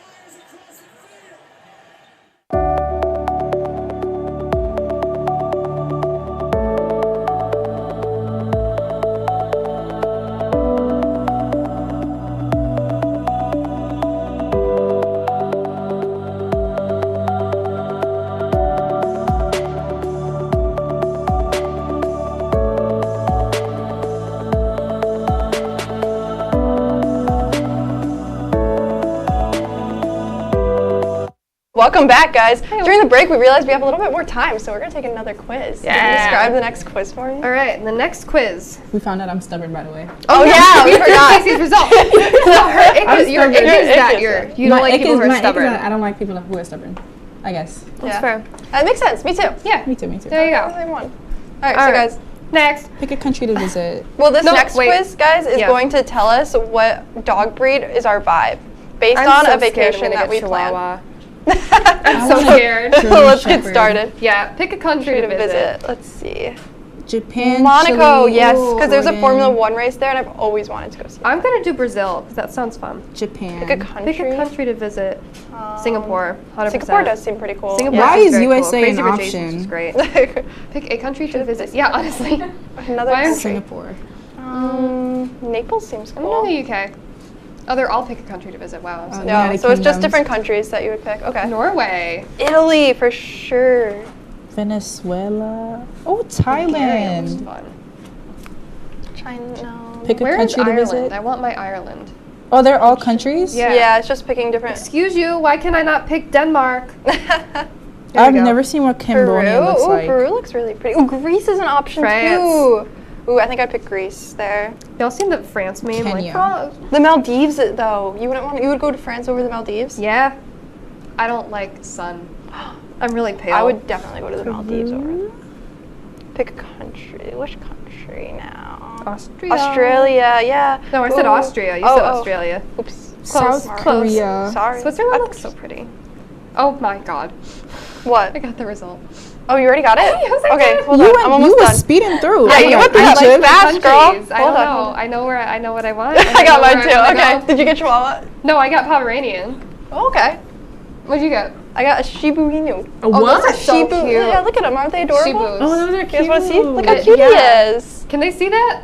Oh, you see him? Look how cute. I'm dead. Look at my Pomeranian. I'm okay with being a Shiba What are you, Inu. Cece? All right. I'm a French bulldog. Oh, that's so. Isn't it a cutie? Look at It that. says, and it gives you a little description of him too.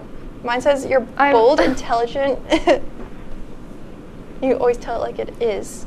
You go after anything in life. I like What's that. yours? You're adaptable, easygoing, and affectionate. You're Aww. all about having fun and spending time with people you love. That's so That's cute. so cute. Mine is, you're adorable, chatty, and feisty. You have a big personality and aren't afraid to make a scene. That's kind of That describes chatty you right. pretty well. That is a great one.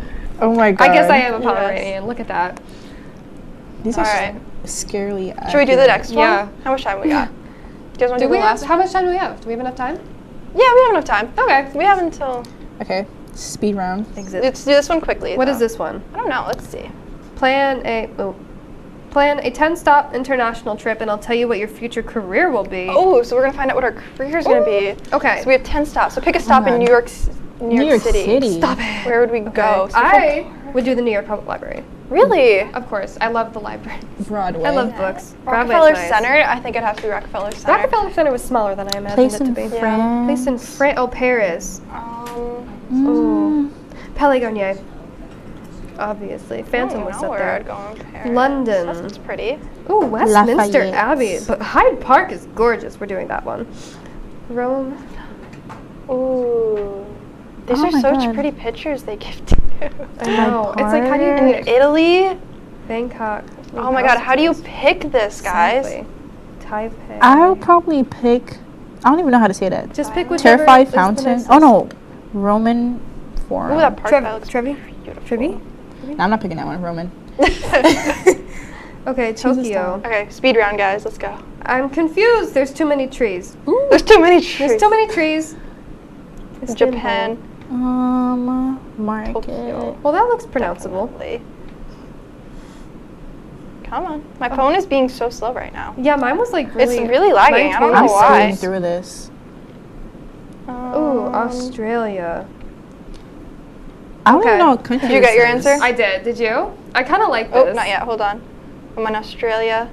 Let's see. Where would I go in Australia's the last one, I Australia? think. Yeah, I'm trying to debate where I would want to go. How you doing? Sydney. I Okay. think. Are you done? Oh, Oh, I got wow. something close to what I want to do. Oh, really? Really? I was Yeah. not even What did you anywhere get? close. What did you get then? I got actor. Oh my God, okay. yeah. That's so close. Okay. Yeah. I got florist. I got a lawyer. These are very different. Very, very far from where my career path is in college right now. So That's fair. I don't think I will could be totally a see lawyer myself anytime being a soon, florist. but like, if it made money, I would I think do it. you would make a great florist. I feel think like I would. You would be Yeah. like so cute working in a little flower shop. No, and like Yeah. doing like That would interior work. design. Yeah, that'd be perfect That's so for you. weird. Dream, literally. You guys got like something so far off. I What did know. you pick? I don't think I would Me? ever be a I think lawyer, I picked a lot though, more sorry. like scenery places. You probably, Yeah. I don't know. I don't even know what I did. I think I just did a lot of like really grand buildings, which is. All right, guys, but I think you know what time it is. I think now. it is It's time for our time. question of the day, It's time. and we're gonna welcome one of our crew members, Melinda, and here she comes. You can see her in the Celebrate back in the right background. there. Come on, Melinda. let's go. Come on out. You've been selected to appear on our Yeah. Don't grab the chair and bring it over This is too. not allowed. I'm good. course. The broken chair. Poor Melinda. Poor Melinda. Come sit with us. Look at this thing. My hair Oh, gets can we wet. adjust wait, camera do you want two? to fix camera Just two? so we can get zoom through out on this is camera fine. two if In you can, frame. please. Oh God. Here, come sit back further. I gotta hold on. I have Don't to- fall. Oh, Oh, yeah, put don't those down. fall. Don't fall. This is the one broken chair, so. This is fine. We might get sued if Broken she falls. things are beautiful, The back too. one is also not. Yeah, there's no back, Hang so on. don't Oh, lean. Okay. Don't lean No, back. I'm gonna fix the back lock. It's not lock. It's not locked. It's not doing the not lock lock. thing. I'm gonna fall down. Could you also No, fix you're camera okay. 3 so you can see the both of us? Camera 3? Okay. Yay. Awesome. Yeah, look at that. Okay. I'm very happy to be here. Yeah? Yeah, do you want to introduce yourself? Tell us a little bit about yourself. Let's hear it. Hold on. Am I in frame? We planned ahead. No, come over here you're more. good, you're Sit good. back. You're Right good. here. Okay. Yes. There we go. There we are. Perfect. It's an honor to be here. My name is Melinda Mercado. I am a triplet. I am the PR manager for WTOP, and I'm also the host to Major Discussions. So, yeah. We're so happy to have It's a you. lot of fun. Very accomplished. Yeah, Thank you. We have a lot. Appreciate it. You guys are all very busy as well. Oh, yeah. I think so. I think it's part of college, you know? Yeah. It's just being here. I don't know. I'm just happy to be here. Happy that you're happy to be here. Yay. All right, but our question of the day. What are 2 places you would visit before you want to visit before you die? Oh. Like 2. Sicily, Italy. I got Sicily, great grandparents there. I would say Italy too. And Are they still alive? nah. Oh, I was gonna say, wow. I that's- got old Aw. family. Like my grandfather right now is 91. My goodness. So Oh, if wow. his parents were alive, I don't even know how old they would be. It would be That's crazy. What's your second one though? Let's hear it. second. I think I want to go to Spain. Spain? Yeah, it's beautiful, or so I learned in high school. How about you guys? Hey, you want to go? Sure. Oh, okay. All right, number 1, Ireland, because again, my family is from there. If you couldn't tell by the paleness and the freckles. So Ireland, definitely. And, you know, second, I feel like is a hard one. I think maybe the UK. There's this show called All Creatures Great and Small. It's on PBS. It is the most beautiful, like the scenery is just gorgeous. Set in, where is it? I don't know. I can't remember which part of England, but Somewhere it is. nice. Yeah, It's sounds so beautiful. pretty, and Yeah. it's like I would everyone go to has all these England, too. animals, like these old stone walls, these old houses, and I'm like, oh, my heart. So, Oh my God. England and Classic. Ireland, 2 enemies. Tokyo is one. Mm-hmm. I'm gonna stick with Asia, so I'll do like Tokyo and South Korea because I want to try like the traditional foods over there. Yeah, I like that. That sounds great. I think I would definitely pick Italy, and that's hard because I want to go to, what would you say? England or England, Ireland? yeah, Yeah. England really bad too. I would love to see that. And I also want to go to Tokyo, so I can't pick between your 2. lights. Those I 2 just wanna are travel in so general. cool. Me too. That's my Yeah. goal in life. Like I just Yeah. want to go everywhere, as many places as I can. Yeah. The Mario Tokyo, Kart thing? Yeah. Don't they have like the Mario Kart where you drive in a street? Is that Tokyo? Maybe? Yeah, maybe. right? I think so, Yeah. maybe. Yeah, I guess so. I mean, Rainbow Life-size Road. Mario Karts, don't and you just know. drive down the street. That's in space. Yeah. I know. Rainbow Road is in space. I know that. But you're thinking of Mario Kart, and I'm just thinking of locations. Do you guys play Mario Kart? I love Yeah. Mario Kart. Yeah. I That's a good one. I was the champ. I am the reigning champ. I beat this guy once at a party. He refused to talk to me for the rest of the party. It was amazing. What's your I'm gonna hurt character? you guys. Yeah, wow. Tell me about it. My what? Your character? My character? Oh, I like Daisy. I like Princess her Peach. little Princess outfits. Peach. I think I always pick Princess I like Peach I always too. picked her because she wore pink. Yes, me too. It's my favorite color. Me I too. just picked the girls. I didn't want to be a guy. Yeah. I still don't want to be a guy. I'm very happy being I a like girl. Yoshi too, though. Okay. Yeah. I really don't want to have to stop this conversation, guys, but we are. Ladies and gentlemen, boys and girls, children of all ages, welcome back live inside the Roker studio from Quaker Turf Stadium for the fastest moving 30 minutes in sports talk.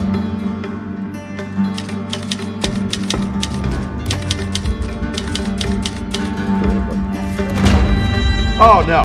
Oh, no! It's season.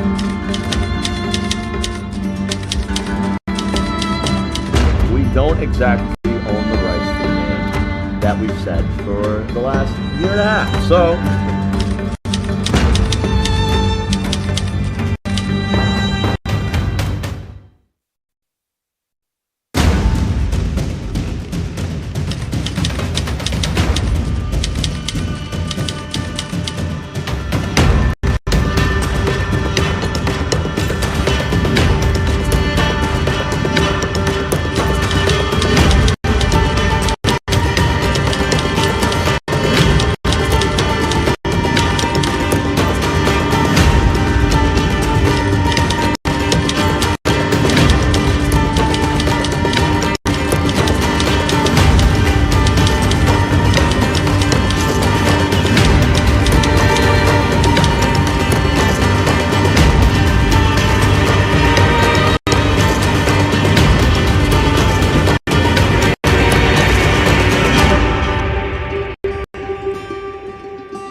welcome to another episode of the fastest moving 30 minutes in all of entertainment, ? I'm Juliana Giudice, joined by Maddie Durant. And Maddie, it looks like it's just the two of us. Isn't that amazing? I know, kind of like it. Attention! He has arrived!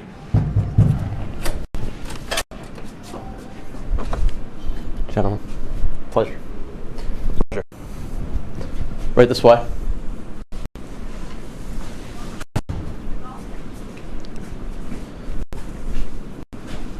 Who are these two?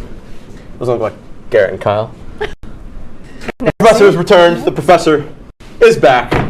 Some heavy security for a professor here. Yeah, who are these two?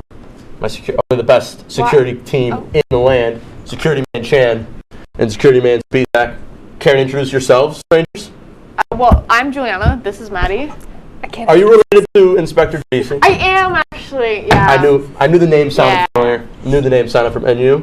Maddie Durant, the one and only. Not related to anyone. Just well, I can tell. Alone. No. So, what are you doing here? What am I doing here? Yeah.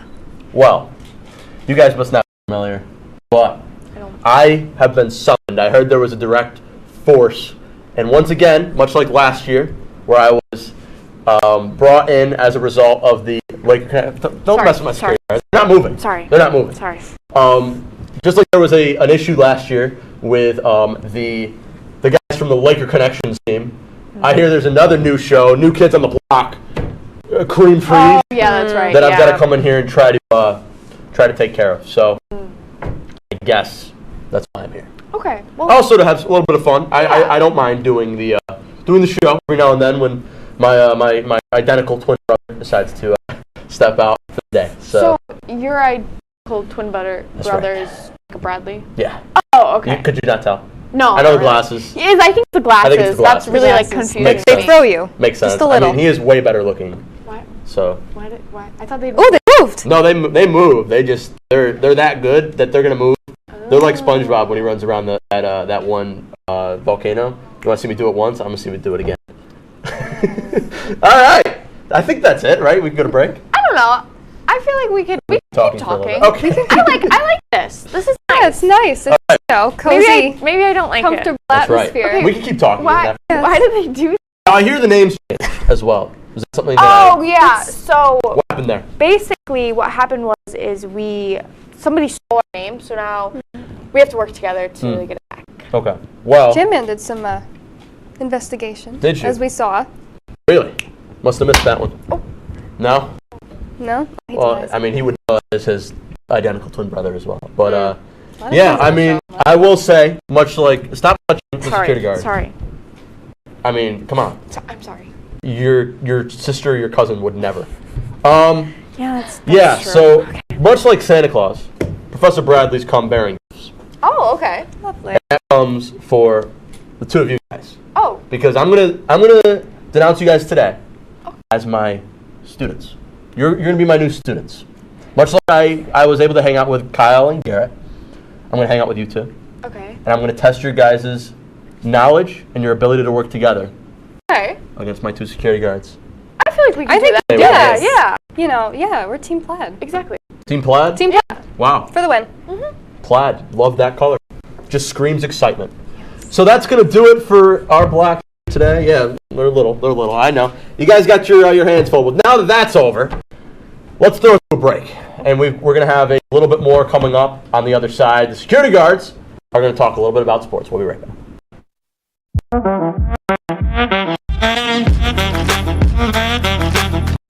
Shine on that black. Look at the bling. Look at do we got a diamond restaurant? Yeah, that's getting back. Yep. 10 out of 10 recommend on Yelp.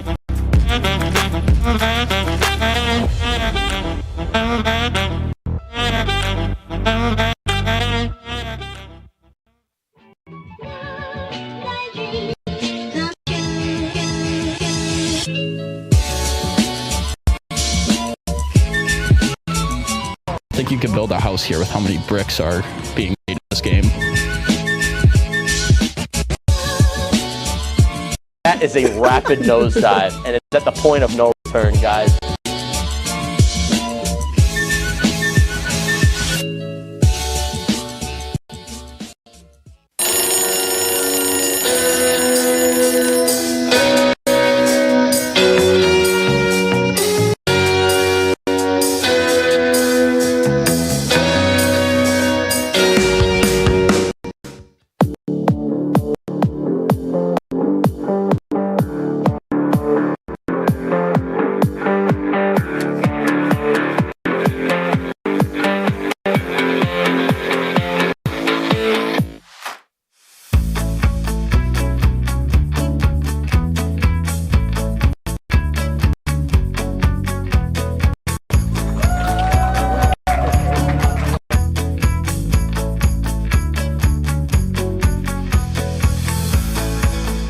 Jill told me it was Kitty from Glee. Yeah, what is it? Al Roker.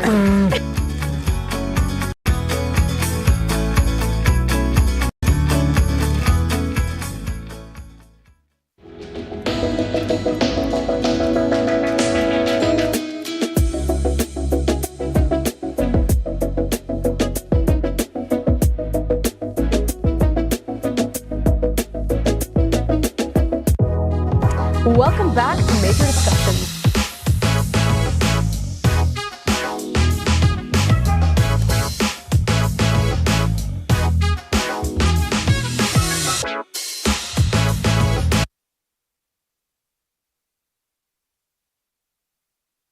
To get back to our roots with a little sports segment. So, gentlemen, please sit down, and ladies, get out of here.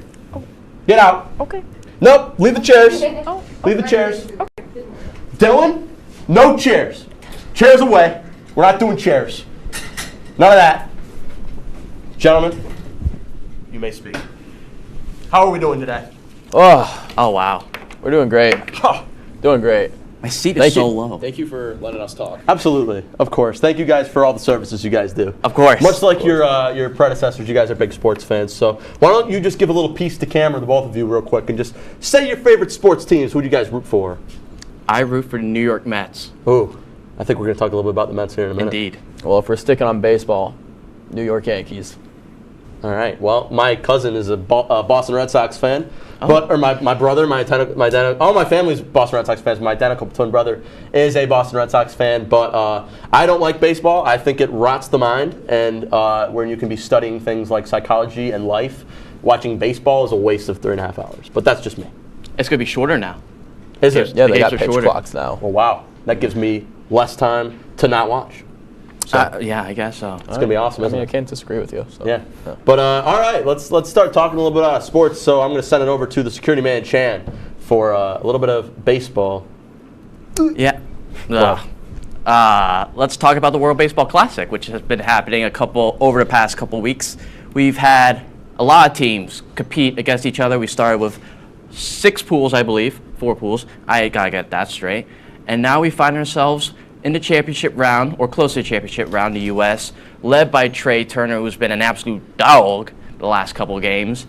He has brought the U.S. all the way back to the finals, looking to defend their crown.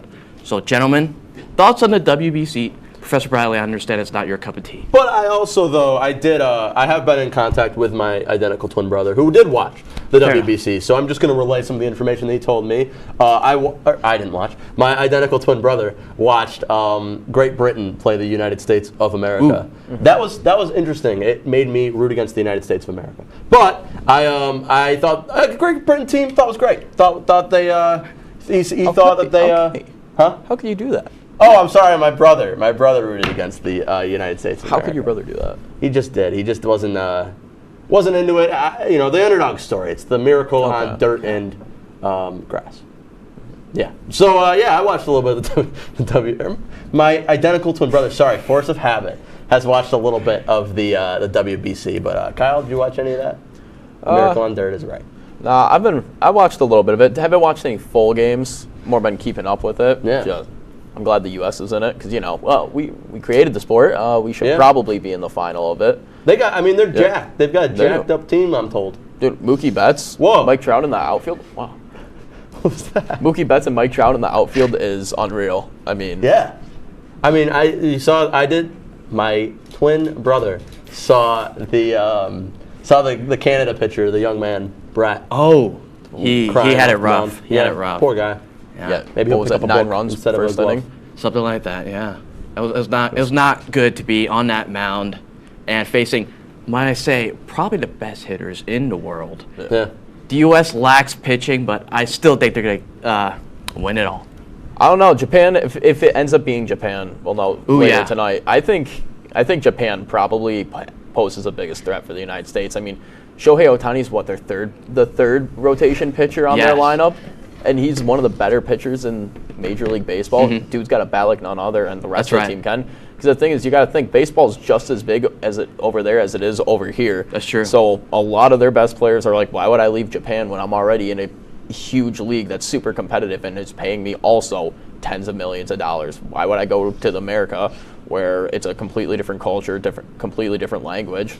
I mean, if the skill level is still relatively the same and you're making the same amount of money. Kyle speaks a lot of facts. Japan's got one darn good baseball program over there. Very good.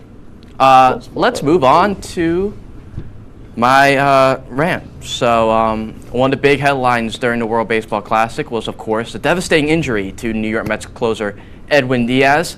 Last Thursday, following Puerto Rico's 5-2 victory over the Dominican Republic, Diaz was severely injured during the team's celebration.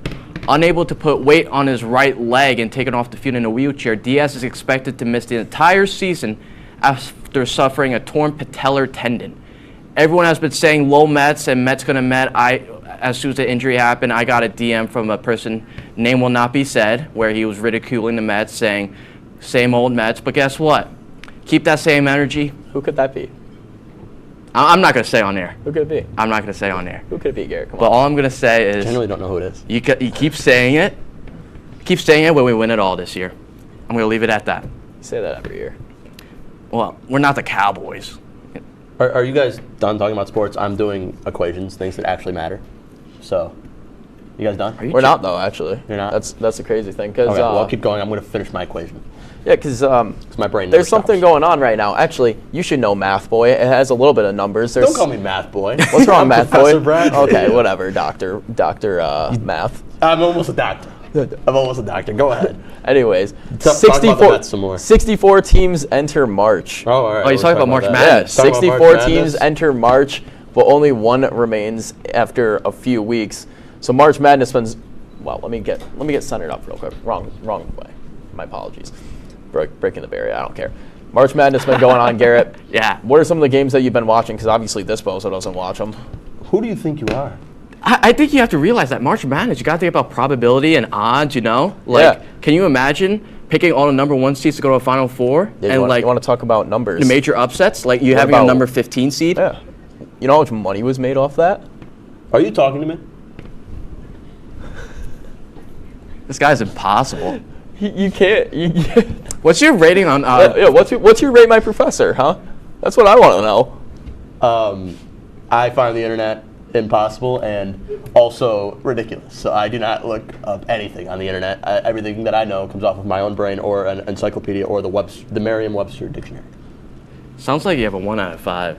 Sounds like probably. I don't care. You're not here to be feared. You're here to be loved or whatever you say. Oh, that's the other guy. The other guy says That's the other guy. Yeah, the other guy. Yeah. It's not him. My bad. Yeah, but March Madness has been very exciting. I did not create a bracket for the sole purpose of believing that every time I create a bracket, it's just going to get busted the first time. It doesn't matter. My cousin, my identical twin brother, was going to do a March Madness bracket, but apparently his credit card was scammed and gotten rid of, so he did not have $10 for the entry fee. So no brackets filled out from my identical twin brother. But carry on. Yeah, sounds like a tough day for his brother. I mean, what matchup 2 teams stand out to you? Obviously, I got to pick the basic one: FDU versus Purdue. I mean, that's the second year in a row that a small town school, a very small D1 school from New Jersey, comes in and they upset. Well, last year was St. Peter's 15-2, right? It was 16-1 this year.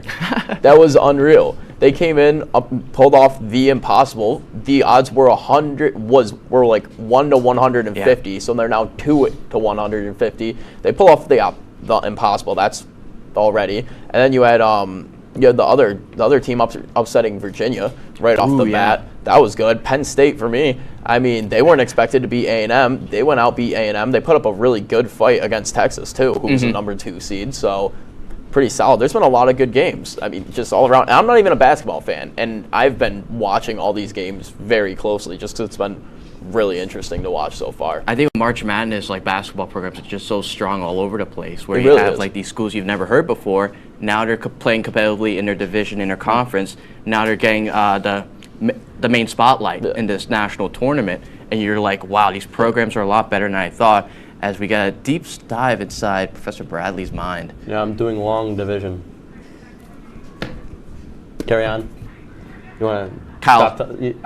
I'm told you have more sports to talk about. Let's talk about surprise hockey. me with the clearly rottenness of your brain, but go ahead. Oh, wow. This guy thinks he's real clever, but the thing is, everybody knows sports are the biggest entertainment there is, so that's where all the money is. I prefer math. What's this guy's salary? Anybody know what this guy's salary is? My salary is people taught, which is several $1 million in education. Carry on. Yeah, the school pays him about minimum Numbers you wage can't for even his count. degree. Anyways, You can't even count. But anyways, college hockey has been going on too. I mean, not many people watch college hockey here, so this one's kind of just me spinning into a camera and trying to induce everyone into a conversation with me. Your math is wrong But already. yeah, your math is wrong. No, it's not. Come on, number boy, come on. It's not. But anyways, We all get fooled sometimes. College hockey playoffs have been going on. A huge upset. Colgate, a D1. Colgate, a D1 hockey school. I don't even know what's going on right now. This is all over the place. I'm pretty sure it's not. This professor. Carry on. No, I'm just that's my alternative. Carry on. Keep talking about it. Keep talking about it. But Colgate, the D1, small D1 school in upstate New York, goes on to beat Quinnipiac in the conference championship of the ECAC. So they're in the national tournament. 3 ECAC teams in the national tournament this year in Quinnipiac. You got, wow, yeah, I just said Colgate. Come on, piece that one together a bit quicker, Kyle. And then you got Cornell as well. So you got 2 New York schools in there. Pipe down, Bradley. Come on. He's still a Bradley at the end of the day. True. At the end of the day, he's still a Bradley. Throw it. Okay. Coming up after the break, the professor pins the security guards up against students with a game within the deep depths of my very intelligent mind. Can't read your own thing. Come on, you can't even read it. You're supposed to be a professor.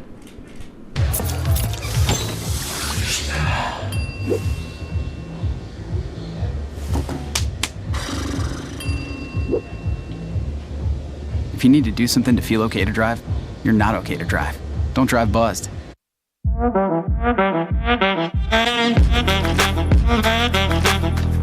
Shine on that black. Look at the bling. Do we got a diamond tester on? Yeah, that's getting bad. Yep. 10 out of 10 recommend on Yelp.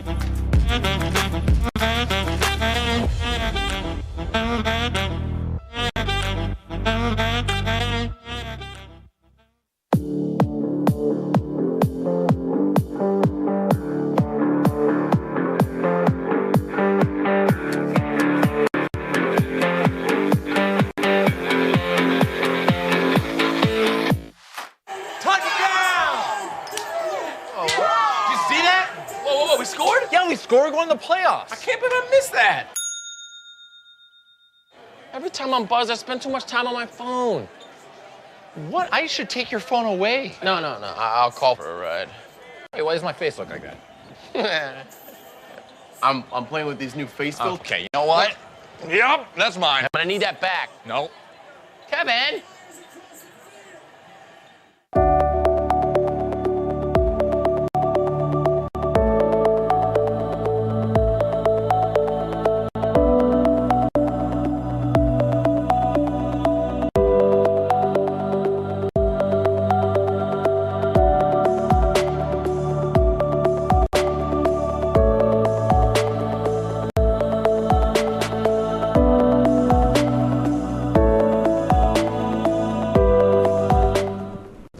Welcome back to the question mark, and it is now time for. Can I help you? Can we come back now or no? Yeah, I mean this is your time for the game. So yeah, get in here. Okay, sorry. Security man. Great. Get back on your sides. What? Oh, you two are on this side. You are over here. Oh, okay. So we share the chair. I'm gonna stand. No. Oh, I just lost the IFB. There you go. There you go. Okay. Thank you. So chairs are allowed now. Yeah, you guys can have chairs. Okay. Nice. So here, you get a chair. Roll that one over here as well. Okay. Mini chair. Probably should have done this during the break. That's exciting. All right. So Just spinning. Yeah, you guys sit down. Can I be seen on the camera? Okay. All right. So now it's time for our game show, and I told you guys I came bearing gifts. So here we are. These are the gifts. The gift is the game. The game is. It is my wildest creation to date. It is a little bit of some blind taste testing. So look at you, already coming prepared with the old thing. Let's take a look at the rules. The rules are as follows. If we could throw those up on the screen right now. Is this gonna be gross food? It's not gonna be gross food. Okay. It's in VTRA. Let's see it. Much better. There it is. So I'm gonna read these rules. It starts off. The contestants will be divided into teams of two, which is obvious. Both members of the team will be blindfolded. One member will blindly taste the food. That same member will then describe the food while the other member guesses the food. Alternating roles for new food. Sorry, horrible at reading. They didn't teach me that in Harvard. Each team will have 1 minute to taste, describe, and guess the foods. The team with the most points at the end is the winner. So that is all I have for that.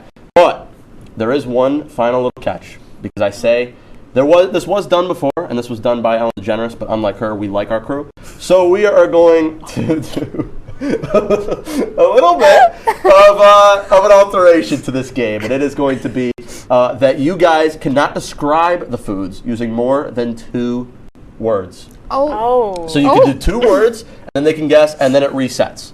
So you've got two words. That makes sense. Yeah. All right, you guys are first. Blindfolds on. Okay. Mr. Man, Stillen, bring it on in. We have our first food. We're going to start with Maddie. Amateur. You have it. Did you see it? Okay. What? Here you go. Wait. You got it? It's in your hand. Yeah. Ooh. It smells like salt. Well, pick it up. You can't say words. Pick it up and eat it. Oh, my bad. I can't find it. In the bag. Okay. I know. 2 words. Okay. Crunchy. And. She said 2 words. She said. Okay, and it's not a word. I said crunchy. Guesses. Nope, guesses. That's 2 words. It's a salt and vinegar potato chip. Lay's potato That is chip. correct. And it's ruffled. That is correct. It's wow, not it's not ruffled, No but it's pretty All good. right. She definitely saw it Your before. turn. She saw that before. This is rigged. Rigged. It's a spoon, No, so it's grab not where my rigged. hand is. I'm supposed to put this in my mouth. Put it yep. Do it. Hey, yo. Dylan, we got 2 more. I'm so scared. Go for it. What they mean by that? What do you mean by that? Describe it.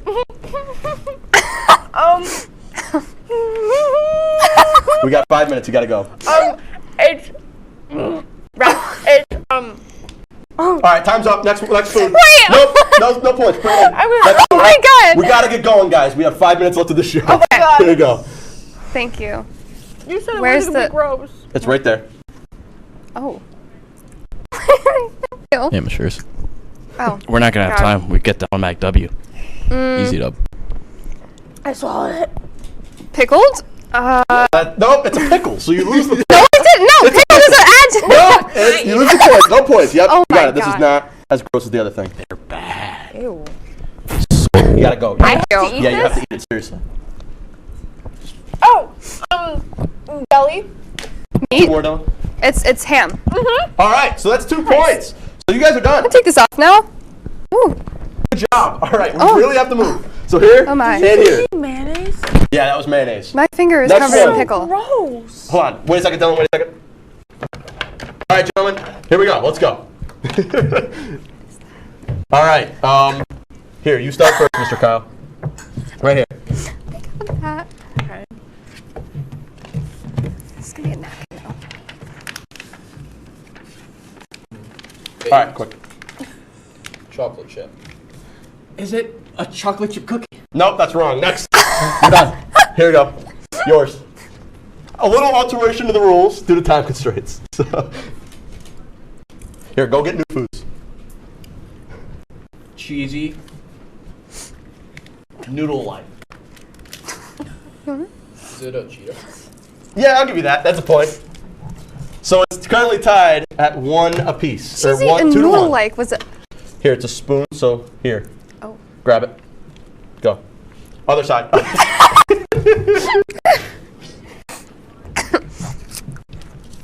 Tomato and vinegar.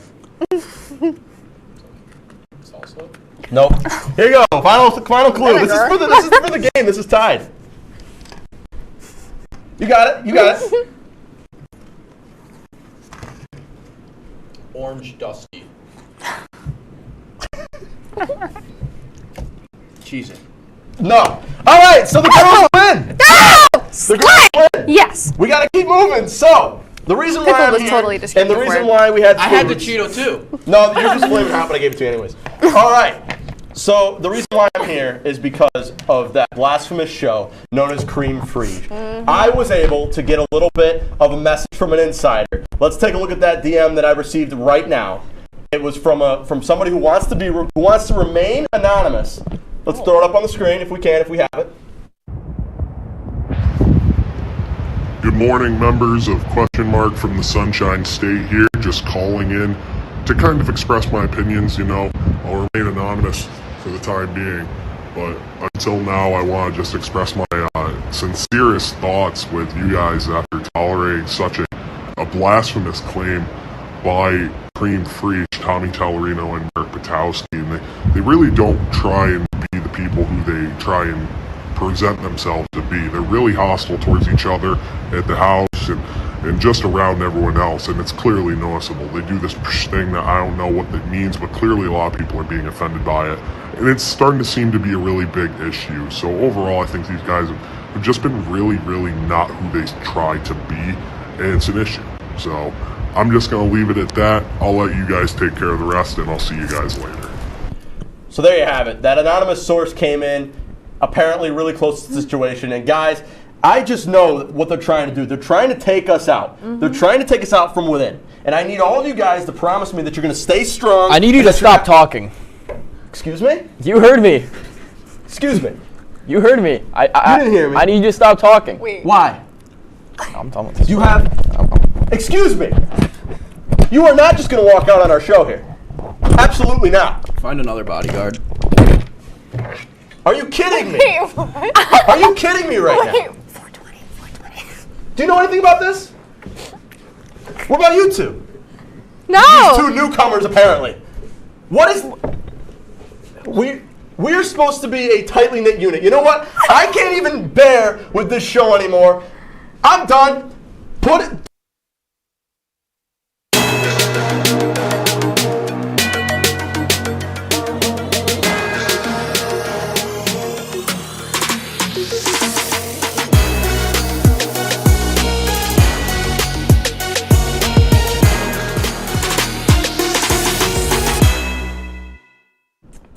Hello and welcome to The Bigger Picture. Of course, I'm Matthews Frank. And I'm Kiara Montero. Hey guys, I'm back. Hey guys, y'all missed me. So if you guys don't remember from last season, here at The Bigger Picture, we're all about recognizing organizations here on campus that you may never heard of. So, you back? I know, it's good to be back. It's good to be back on campus, in the studio. I really miss my co-host, guys, if you guys didn't know. I know he missed me. I miss her too. You're right. So, how's it feel to be back in, well, let's start off with how it feels back to be in Oswego. Let's start off with that. So that's definitely been an adjustment.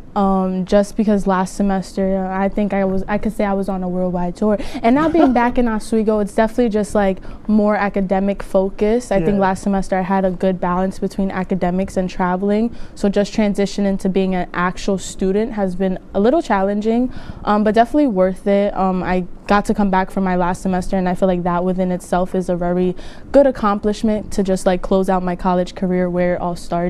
Like I wouldn't have imagined like going away from my last semester and then never coming back to Oz, because I know there's some people that do that, and I don't think that would have worked out for me. But okay, and then what is the difference like from being on a boat for a whole semester compared to being, you know, on an actual college campus?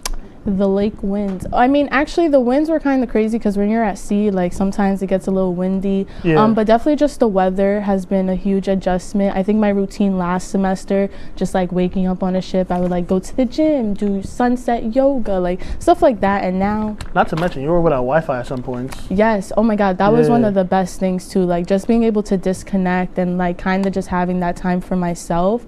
I think that like gave me a lot of time to just have downtime, self-reflect. Just soaking into the experiences that I was living through, and now we're just here taking capstones. Oh my God. I mean, it's crazy to think of because we started this show March 2020, literally the week prior to when we were sent home for COVID. And at the time, it was Oz Anonymous, y'all. Yeah, it wasn't even called The Bigger Picture. It was called Oz Anonymous. And now we're on season 3. Our last season. Damn. Eek. This is crazy to think of. I'm actually like, it's not going to hit me that we're on the last season, I think, until the very last episode. I might just cry. It's definitely bittersweet. But I think yesterday I was actually a part of like a leading ladies panel for Women's Center. And one of the questions was, what's one of your biggest accomplishments being on campus? And The Bigger Picture is definitely one of those. I remember just being in our room in Hart Hall, just brainstorming how we wanted to be involved in WTOP, and now we're really here. And like, and one way or another, we definitely created an impact that we wanted on this campus community, and that's just like very rewarding within itself. So I'm just excited to see what this season has in store and to just be back for this last season. Yeah, because I remember it's gonna be dope. Facts. I remember me personally, I started WTOP September of 2019, and I did the Tuesday night news. And I remember when that was over, I was like, yeah, I want to have my own show. And like, I remember me and Kara spoke. We made the whole presentation. We made the whole rundown of the show, and like it was different compared to what it is now. But like it was kind of still the same basis. Like it's really grown to what it is now. So I'm just happy that we made it this far, and like it's the bigger picture, yo. You know what I'm saying? Yeah, and don't worry, we're continuing this. After we graduate college, this will be continued. So stay tuned. But anyways, before we jump into tonight's guest, let's talk about some upcoming events that you should attend if you have some time, of course. So as you may all know, the month of March is Women's History Month, so join SUNY Oswego's Women's Center as they present a month-long events dedicated to women. This month will be illuminate with their charity ball happening Saturday, March 5th at 5 p.m. in Sheldon Hall. $10 are available tickets and $15 for alumni, and tickets are sold in the box office. Since we are on the topic of Women's History Month, don't forget to join the Bold Black Beauties as they present their Black Girl Magic Brunch. This brunch is all about celebrating Black women and creating a safe space for them to connect. This will take place Saturday, April 1st in the space from 12 p.m. to 3 p.m. Tickets are just $8 at the SUNY Oswego box office. And don't forget to also connect with the Educational Opportunity Office for their EOP advocacy, so supporting the Educational Opportunity Program as they continue their EOP advocacy campaign. This helps out with support for more EOP funding, so if you yourself are an EOP student, then stop by the EOP office in Penfield Library and share your story. And last, but definitely not least, save the date for April 21st as 2.5 presents their 14th annual Raise Your Voice, which the theme this year will be Teal Around the World. 2.5 is currently looking for any students who are interested in acting or being a part of their annual Raise Your Voice scenes. All these scenes will be depicting of a real-world scenario, so please, if you are interested, email us at 2.5@oswego.edu or send us a direct message on their social media. I will be seeing it. So stay tuned for after the break as we will be joined by our first guest of season 3. I know you guys want to find out who.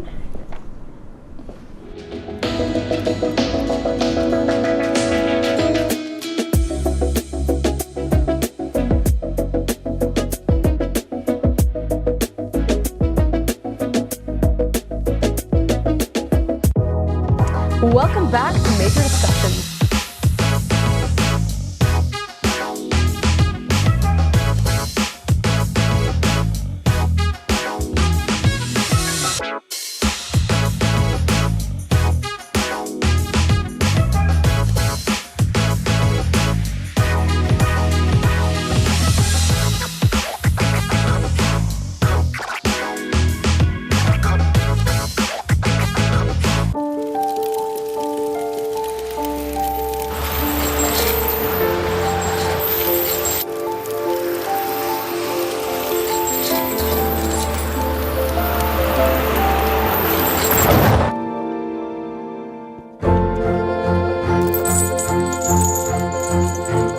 Did you know dragging chains can spark a wildfire?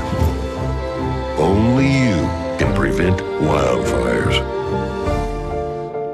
When I was in foster care, I never knew when I would have to move. So I always had my suitcase ready to go.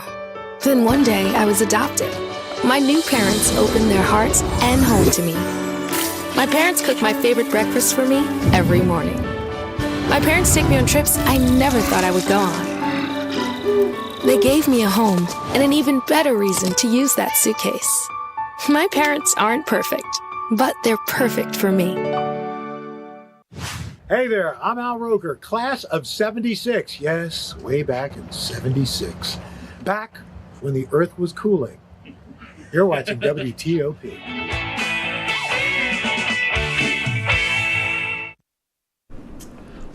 Welcome back to the bigger picture.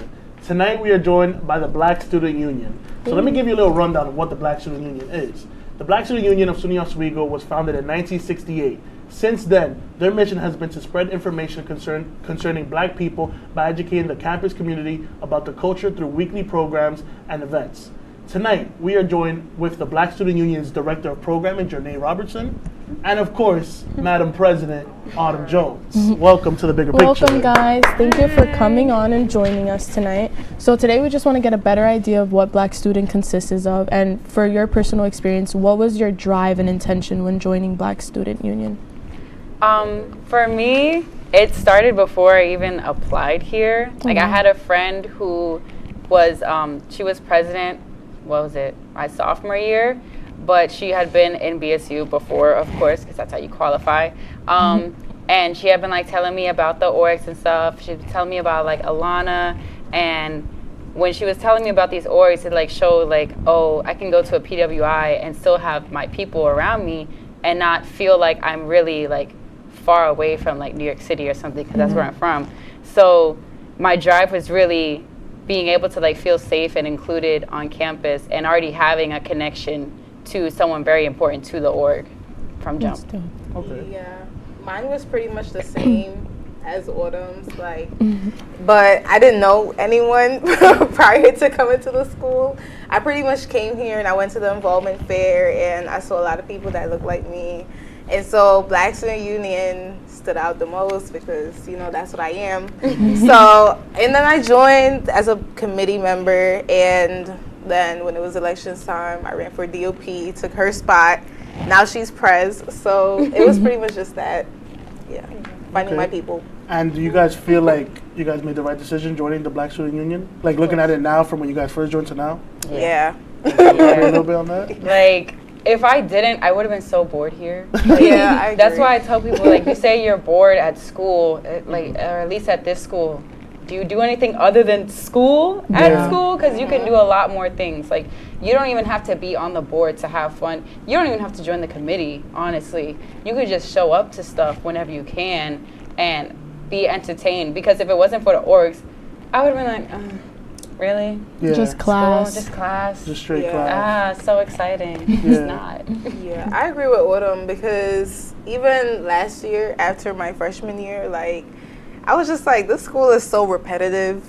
And I feel like with the orgs, like, we bring kind of like flavor to the school in a sense. Like, it makes it so much more fun and kind of exciting to be here. Otherwise, it's just like, I'm just here to be here, you know? You have something to look forward to. I think that's the biggest thing, like being a part of like an organization. Like, you just have something that keeps you going, because sometimes you don't, you know, we're here to do school, but like that gets exhausting. So just having something to like keep you going and like downtime too at the end of the day. Yeah, especially for the semesters where you have like the really boring classes, like let's say your gen eds or something, or just like, you know, I don't know if everyone has a writing plan or something, but like the writing plan is so boring.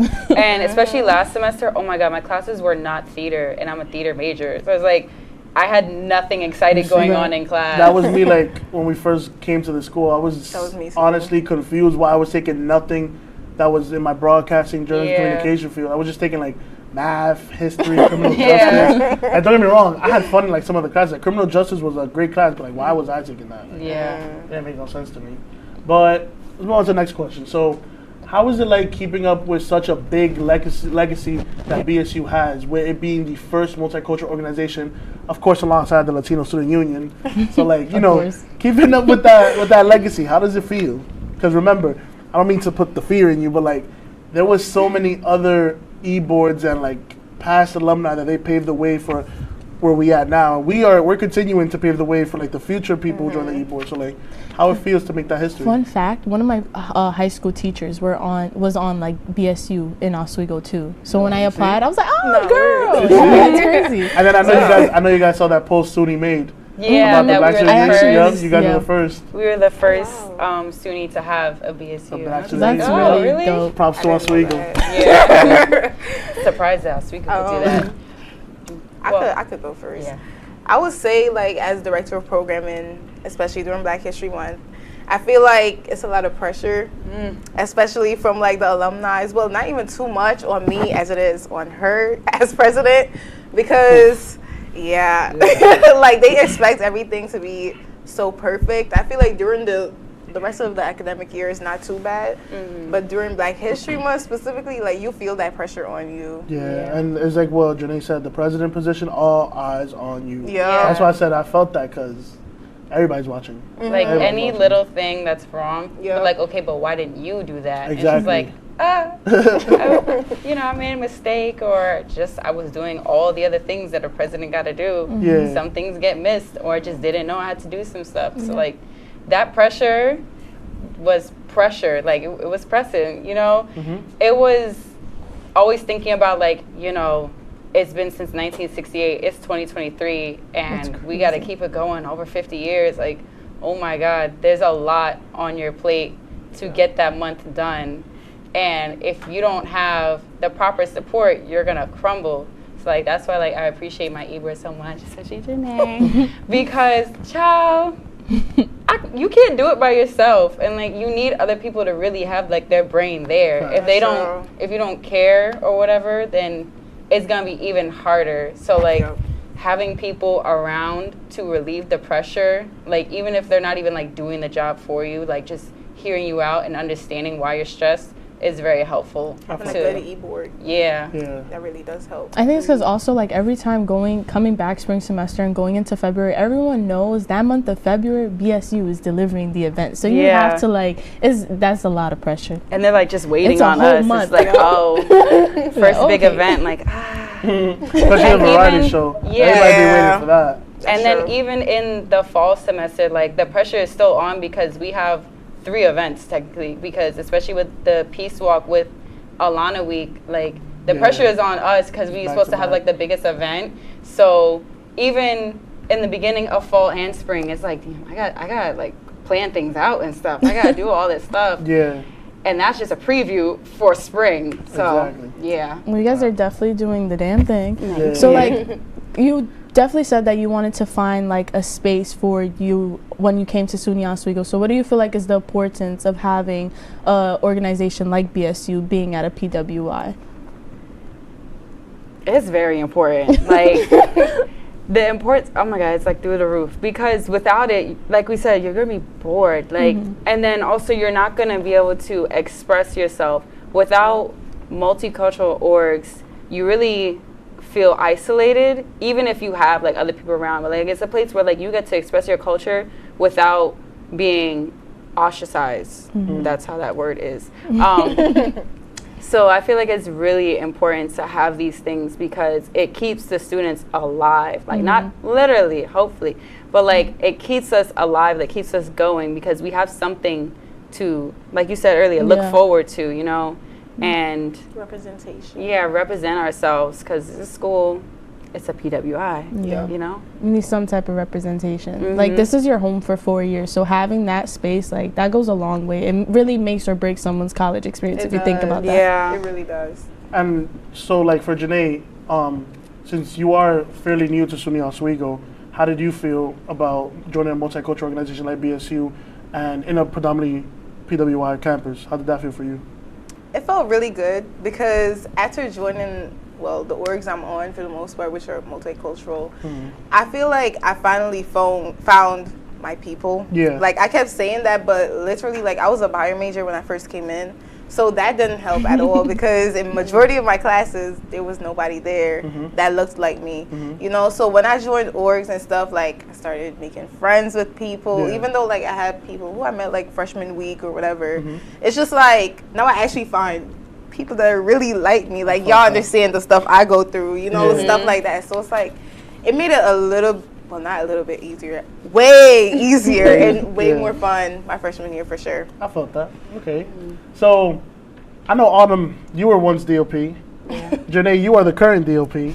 So let's talk about what does programming look for BSU on a week-to-week basis. So let me hear about how you guys come up with the topics, how you guys come up with the presentation, how is it like presenting, how important is presenting these programs? Like, there's a lot that goes into it. Let's go one by one. Okay.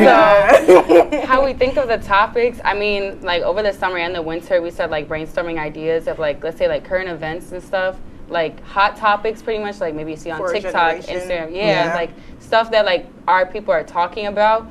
We'll like try to make it into a program, either educational, interactive, or a mix of both, or like a whole just game or whatever. And then like we make sure that when we present it, it's still relevant or something.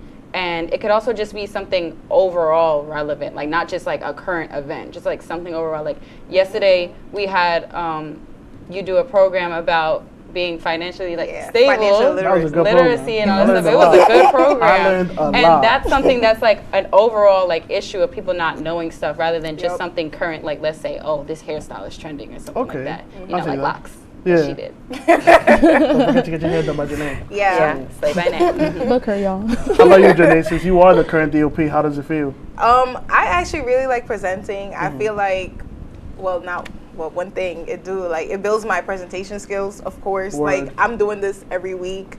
And the programs are not too bad. I feel like now I'm trying to get somebody to shadow for me as DOP. And I'm trying to explain to them, if you really like presenting, or even if you just want to build those skills, like, it's definitely something to consider. I feel like the presentation are honestly the easy part.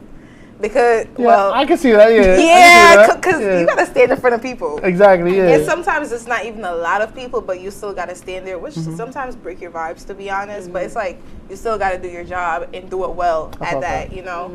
But for the most part, I really like being DOP. Okay, I have to stay here forever. So I have a question. If you guys could have a meal with any Black historical figure, who would it be? I mean, I know that's a good question, y'all. Yeah, it's a good question.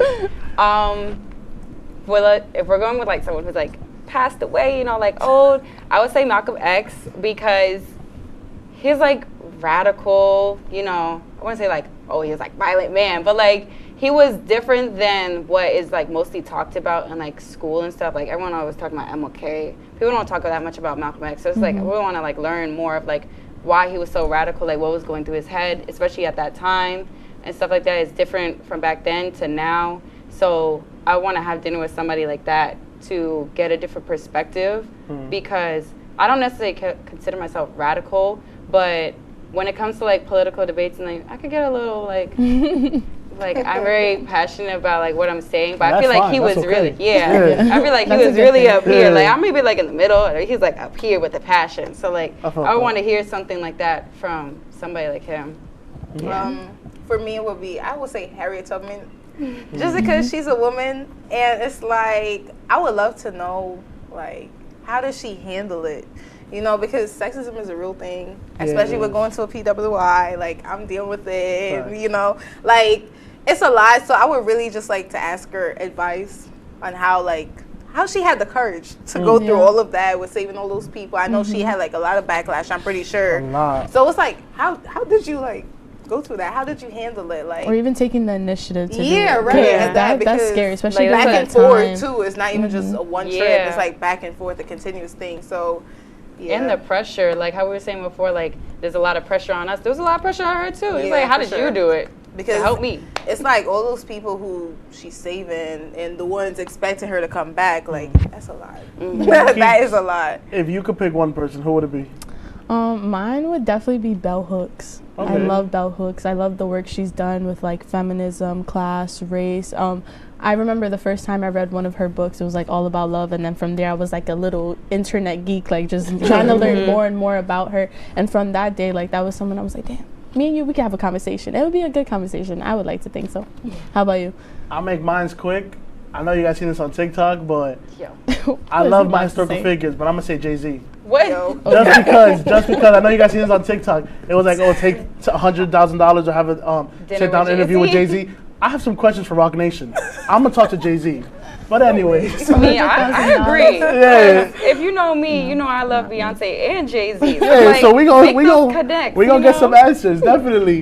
But we're gonna throw to the break real quick. When we come back from break, we're gonna ask BSU some final, good questions. So stick around.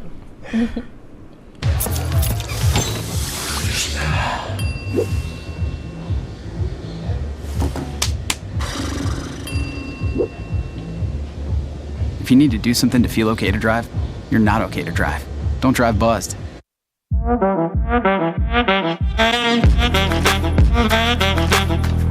Shine on that black. Look at the bling. Do we got a diamond tester on? Yeah, that's getting bad. Yep.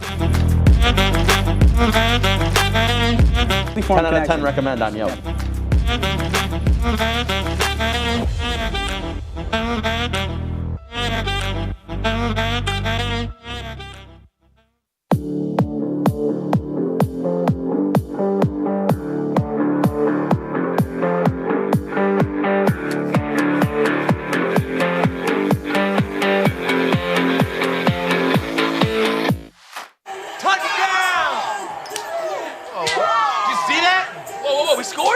We're going to the playoffs. I can't believe I missed that.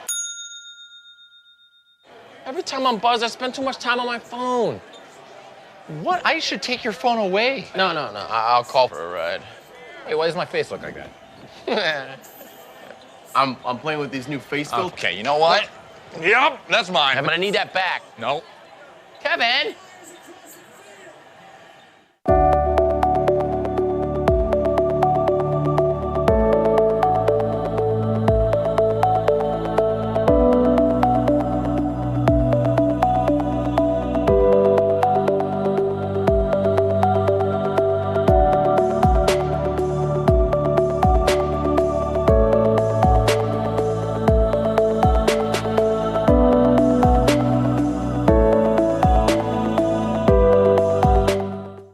Welcome back to the bigger picture. Let's ask a couple more questions before tonight's episode is a wrap. So, when the Black Lives Matter movement happened during the COVID-19 pandemic, how do you feel SUNY Oswego as an institution handled the situation? Do you feel like the painting of the Black Lives Matter on the Sheldon pavement or even the Black Lives Matter flag on Sheldon was enough? I'm saying no, because it was just giving like, oh, here y'all go, like show that, oh, we're not racist necessarily, but we care, but when it comes to actually being here, like you see that BLM flag over there and even at Culkin doesn't really matter to the school, especially that a lot of people say, why did y'all put the BLM stuff in places that are rare to go to? Right. Sheldon is really, you only go over there for like events for at least that we know, or financial aid and stuff. And even so, and then like Culkin is facing away from the campus, so it's like, what are we really seeing? It's facing the parking lot, and it's a building that nobody even likes to go to. So traumatizing. Yeah, traumatizing. So when it comes to those two things, it's like, you know, performative kind of, because it's not really enough. It's only something to show rather than something to do. I feel like there were incidents around that time as well, people like threatening to hurt black students, and all we really got was an email saying that we can't do anything. And I was just like, I'm supposed to feel safe to come back? And you're taking all my coins, and this is how you respond. You're taking my coins, and all you send is a dry email. That's it. Yeah. It wasn't enough. Like, it was giving, oh, here you go to shut up, and we're not gonna shut up. That's why we still talk about this stuff about like at the Peace Walk in September or Black Solidarity Day in November. We talk about these things like, this sign behind us isn't enough. Like, we need you to actually do something with the staff, with the professors not actually like pertaining to us, actually caring about us and stuff. Not respecting us. Yeah, like all that stuff. It's like, we need more inside work rather than what the campus looks like. Agree. That's a good point. So piggyback off of that, do you feel like there's like practices implemented into the community that is allowing like professors or faculty to learn how to communicate with students that come from different backgrounds than them? No. I want to say no. Yeah, no. Yeah, to be honest, I would just say no. Because if there were, I wouldn't get microaggressions in class like I Right. have been, especially in the past 2 years, like I have been. We have Do-Rag and Bonnet Day on a Wednesday every Black History Month, and last year I got a microaggression saying, oh, like your hat, you just rolled out of bed like that? And I was just like, oh. Wow. Okay. So if they did, you know, we Crazy. would see better professors, Yeah. but it's more about the professors that actually know what they're talking about, already knew that beforehand. Yeah. I find it interesting because if you guys tuned into like 2 seasons ago, we brought on the Institute. We had Markel and Tiffany here, and the Institute does a lot of work with implementing workshops that are educating like professors or students in the community on how to like biases, on microaggressions, and just learning how to communicate with people who come from different backgrounds. So I think it's interesting because I know they're doing the work, but it's like, are the professors being receptive of the information that's being provided to them? And I think that's definitely an issue that we've seen over time in SUNY Oswego. And if it's still present, it was present then, it's present now, like how are we going to do things differently moving forward? So it's like, what can we do? And like, you guys are already playing such a big role being a part of Black Student Union. So it's like, y'all want me to do more than this? Yeah. But like, you mentioned something good right there, Kiara. You said playing a big role. And I feel like you guys are definitely role models on this campus, being such important people, especially when it comes to BSU. So I feel like a good way to wrap tonight's episode would be if there are any Black students or just any students in general who are interested in joining BSU or want to learn more about BSU or want to get involved, what is one piece of advice you would give to those students who are looking at you guys like, wow, I want to be a part of that. I want to be in the E-Board. I want to be committee. I want to be president, something like that.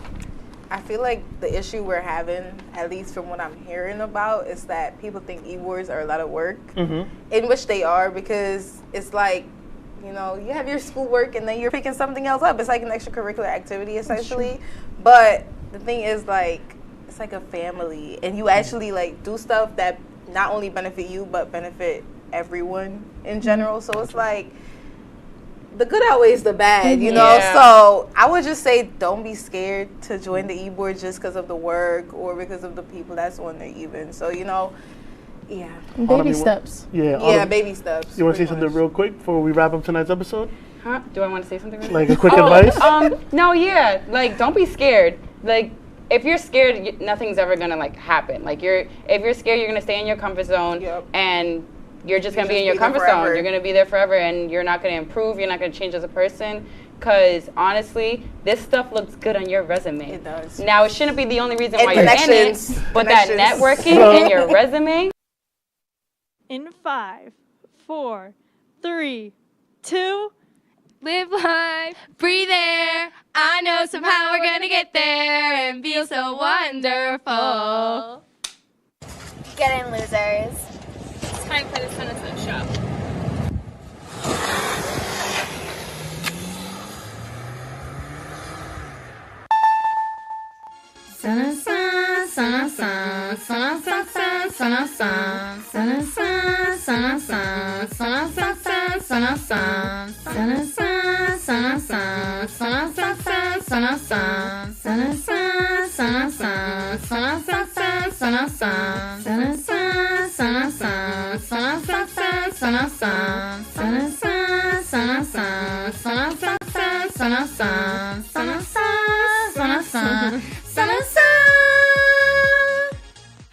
Welcome back to the one, the only, best show on WTOP, The Sunset Show. Grab your popcorn, because this one's going to get interesting. I'm Megan. And I'm Donna.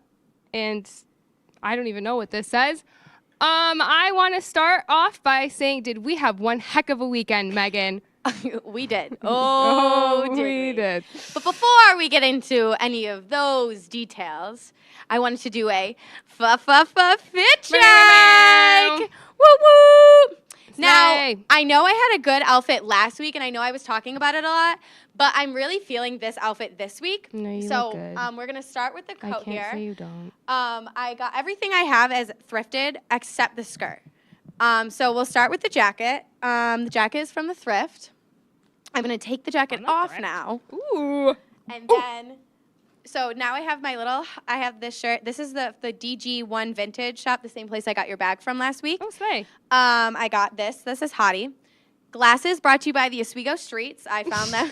I found them today on the Oswego Streets. They actually, shout out to Nia Davis, as she said, they found me. I didn't find them. I also have my candy necklace choker on with my little flared skirt, and then of course I had to rock it out with the boots there, and they have little hearts on the. I almost flashed everyone there on television. Thank you. Love that. But slay, Donna. Okay, well, we get it. You look good. You looked good last week too. Whatever. Thank you. Okay, Jill. It's my turn. Stop. Okay. Hi, slays. Okay. What am I doing? I don't know. Guys, we had a weekend. I'm still dead. Okay. Let's start off with my Coca-Cola hat that I got at the Coca-Cola store in Las Vegas, Nevada. And then moving down, I just put this white button down from American Eagle, and then I have this shirt. I like it a lot. Thank you, Slay. I don't know where this shirt's from, but it's red, and it's tank top. And then it matches the hat very well. I know fashion, clearly. Jeans, these are like 90s boyfriend's jeans from American Eagle. I don't know if I've worn them before. My Vans that I've worn before. And wait, I also have Coca-Cola socks. Ooh, it's all about the little details. It's all about the branding. It's all about the branding and the little details. We are sponsored by Coca-Cola. I really like these glasses, by the way. I thank you to the Oswego Streets. We already did yours. Okay, but I'm just saying, I really like them. I just wanted to say... There goes my phone. It wouldn't be an episode if I dropped my phone. Well, I just wanted to say, with this semester being almost over, we've had some pretty iconic fits, most definitely. And speaking of fashion and everything, tonight is the biggest night of fashion of the year, the Met Gala. We love the Met Gala. I'm very, very excited, of course. This year it's being hosted at the Metropolitan Museum of Art in NYC. Right. This year is being In America, Anthropology of Fashion. Now, the theme this year, it's a two-part theme with the theme last year, Lexington in Fashion. And last year, Lexicon, I'm so sorry, everyone. Lexicon in fashion. Matt knows what we're doing. I'm glad I can read. So this is a two-part series, and so last year they focused more on princes and princesses and the rich, and this year they are mostly focusing on the backbone of America. So the theme of this year, they asked the guests to channel the Gilded Ages from the 1870s to the 1890s, and focused on inclusivity of fashion. So I'm so excited to see what all the red carpet brings. It started at 6 o'clock, so we already probably have a sneak peek if we really looked. If you're out there looking. It's by the time this gets aired, though. Yeah. It'll probably be peak Met Gala, the carpet will probably already be over. But the reason I wanted to highlight this is because they're highlighting a lot of women this year, especially.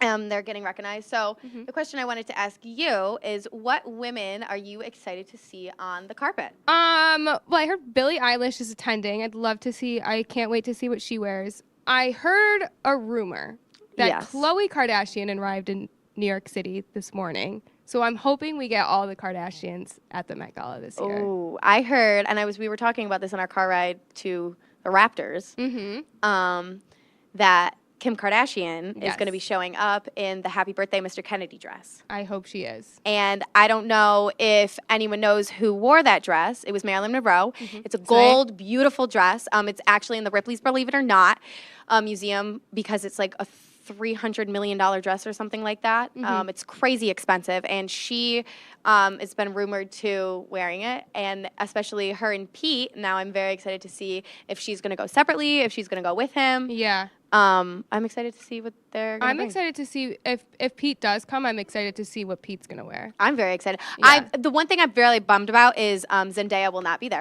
Me too, because every single carpet that Zendaya's on, I love it. Especially everything that she's been doing with Euphoria and all those carpets. Yeah. She slays everything she does. Slay. She's a slayer. Slay, slay, slay, slay. Slay. Okay. Oh, this is me. Well, now that we're talking about the past, it's only fair that we talk about the future. So, where is she? Let's bring her out, guys.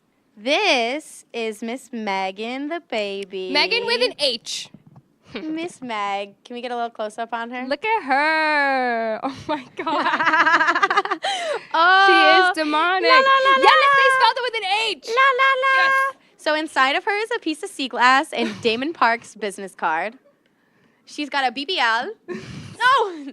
She's snatched. Okay. And she also has her little candy. You forgot to talk about your candy watch. I did. Guys, I have 2 watches on today. So if you need to know what time it is, just hit me up, because I know So I have my candy necklace on. We have Megan, who has her candy necklace watch on. A big candy necklace family. And you have Donna, who also has her watch on. So Miss Meg's going to sit with us here. She will be born in the year. No, I don't want she will be born in the year 2069 on the date 4/20. April 20th. April 20th, 2069. Yep. That's when she will be born. But for now, we're just keeping her here in good spirits until she's allowed to be let out into the universe. She is demonic. Yeah, look at But coming up, we will tell you about the crazy weekend we had out in the Adirondack River. Don't go anywhere. Hi, I'm Megan. And I'm Donna. And this is the Sunset Show. Grab your low-rise jeans because we're taking it back to the 2000s. Let's go, girls.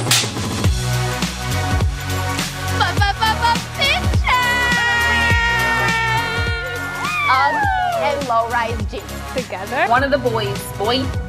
Sorry, it's my agent. He told me that you're canceling. Shebangy, shebangy, shebangy.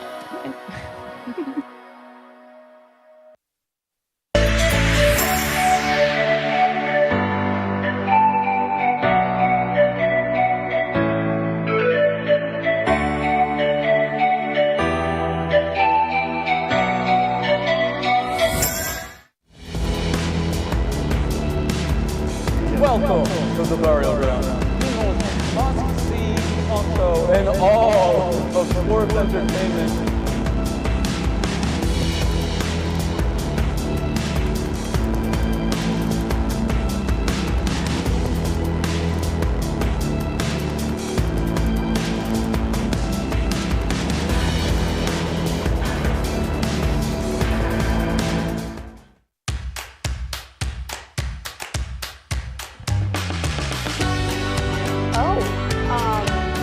Welcome back to the Kind of Lake Show, where we talk about anything and everything going on in our lives and yours. Well, my birthday was November 13th, so it's been quite some time. I think at the end we saw him get up. I did that.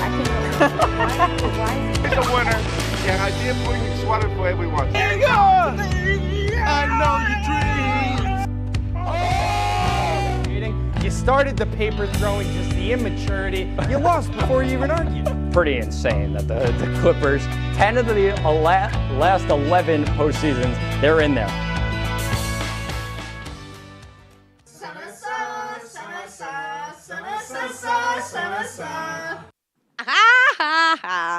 Welcome back to the crazy mess that is Meg, not Donna. Donna's never Meg been a and mess. Donna. Nope.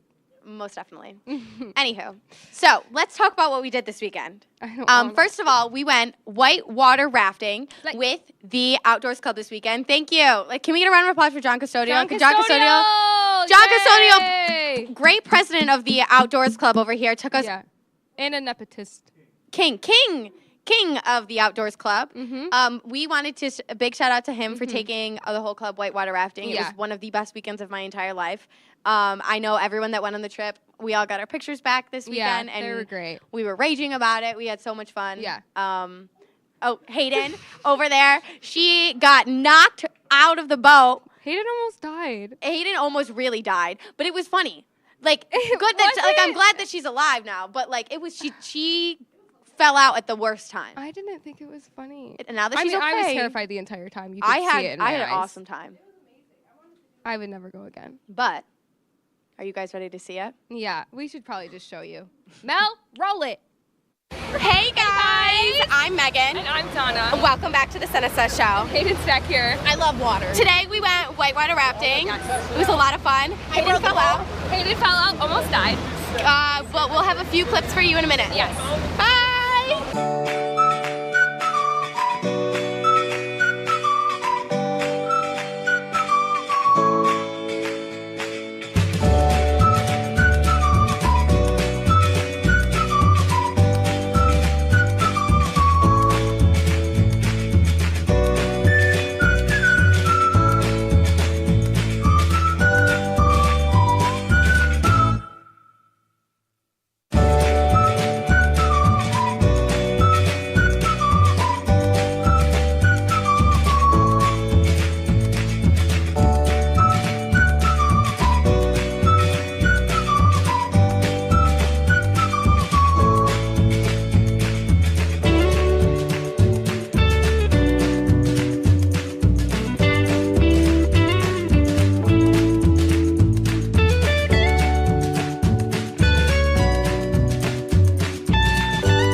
Wow. That was one of the best weekends of my entire life. I could not have thought of a better weekend to end college off with. Seriously. I could have.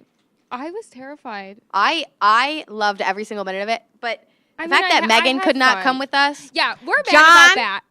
I'm mad that Megan couldn't come. She could have fit right in my little thing. Yeah, she would have loved it. And she would have gone. She could have taken my spot.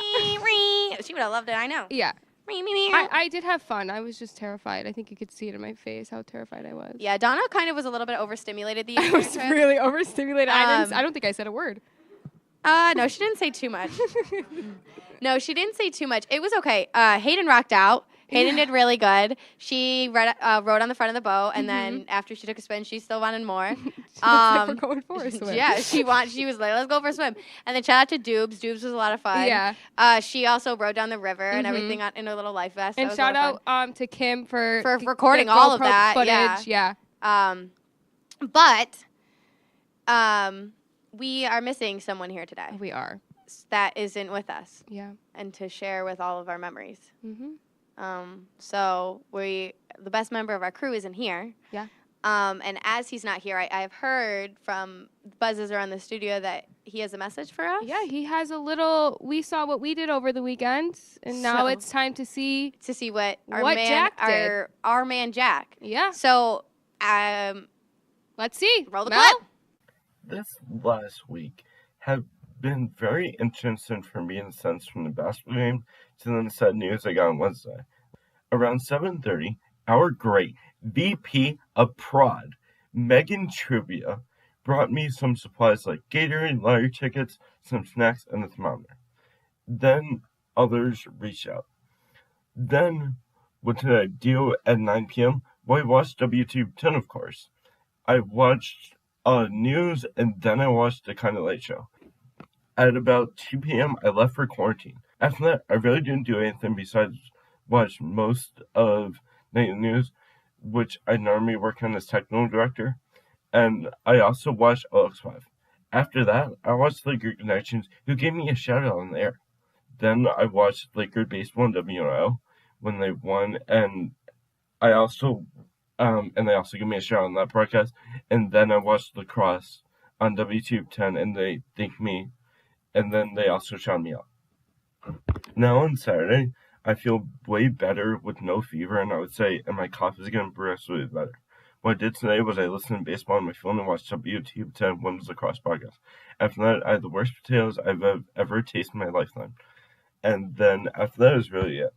Then at 9 p.m. I turned on entertainment news on my computer, and then I watched major discussions with Brian Roman and Jacob Bradley, also Melinda Mercado and Faye. I wanted to give a huge shout out for all the people helping me, ask me if they need anything through this difficult time. Those people are Melinda Mercado, Donna Bassell, Megan Trivia, Merrick Tascade, Lily Clark, Joe Plant, Jacob Johnson, Brian Rudman, Brian Saccone, Jack Perdick, Aaron Valentino, and Zach Case. And everyone else who looked at my tweets on my COVID story on Twitter, Instagram post on my COVID story there, and my Instagram stories on my COVID journey. Thank you. Oh, I love Jack so much. I love Jack. He texted me on Saturday, and he was like, what do you guys have planned for Monday? And I said, well, not much. So he helped us out and got us some content today. Some content. We really Thanks, appreciate Jack. that. I'm really glad that Jack has been texting me all weekend, sending me photos of his food. Yeah. He won $27 in the lottery tickets I gave him, Good which for him. Rude, but whatever. I know. I only won 5. Oh, no, I won 4. I won 0. Well, good. Rude. Anywho, we're really sad that Jack won't be able to be here for these next few days because he's obviously still just recuperating and everything. He's okay. We're glad he's better and everything. Shout out also to our director, Michelle, that she's not able to be here today because she is also sick. We miss you, Michelle. We do miss you, Michelle. Love you. Miss ya. Yeah. Yeah. Yeah. Yeah. All right. Well, in a little bit, we will have the question of the day right when 2 seconds. We'll be right back. Yeah. Sana.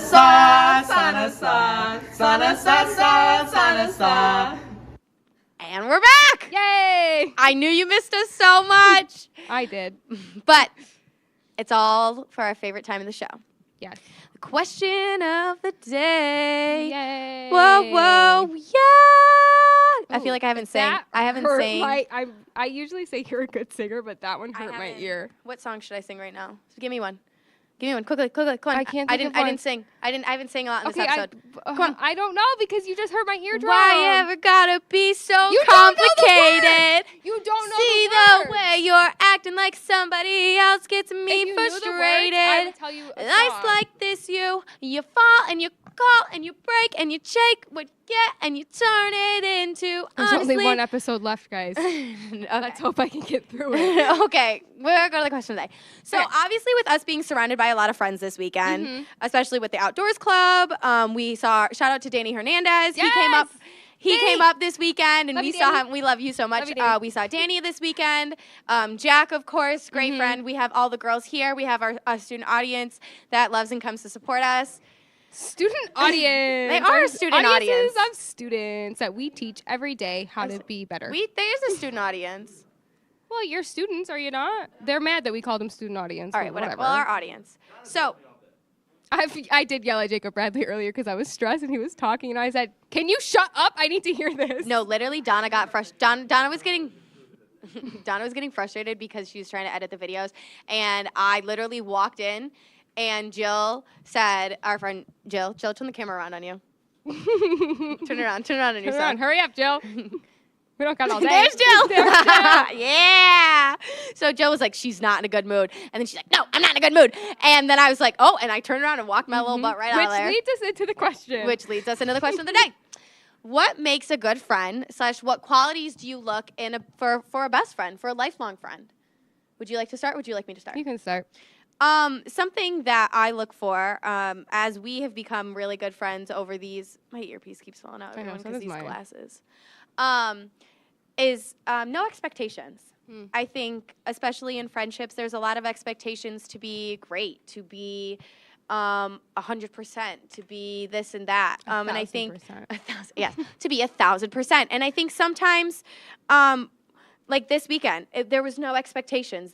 We were all a group of people who just got together, and had fun. I had to have fun. Yeah. And I think that's really what makes friends. I think someone that's always there for you no matter what, and someone that you can just go to and like laugh with. Yeah. I think especially this weekend, shout out to one of my, okay, this is gone off out of my ear. Oh. Shout out to my other friend, Alexis. Alexis Santos, she invited me over to a barbecue this weekend right after we went rafting. And there was, I met this kid who I don't know if I told you about this. He sings outside on the streets every single night, and I don't know who he is. And there was one night that I opened up my window and I screamed. I was like, hey, you have such a beautiful voice. And I startled the crap out of him.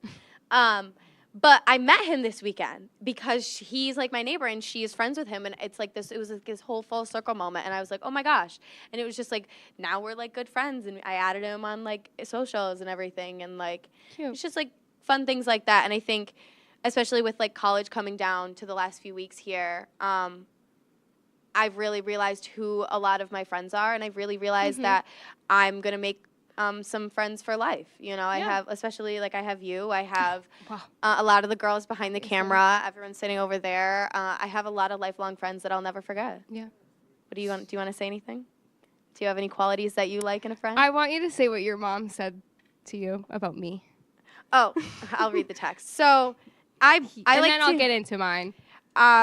Shout out to Megan's mom. I like to tell my mom, obviously, everything. My mom's one of my best friends. So over the weekend, my mom sent me. Shout out to my mom, too, because she's going to get mad that I didn't shout my mom. So she sent me. So she sent me this quote first. She said, either you lift people up by respecting them, making them feel valued, appreciated, and heard, or you hold people down by making them feel small, insulted, disregarded, or excluded.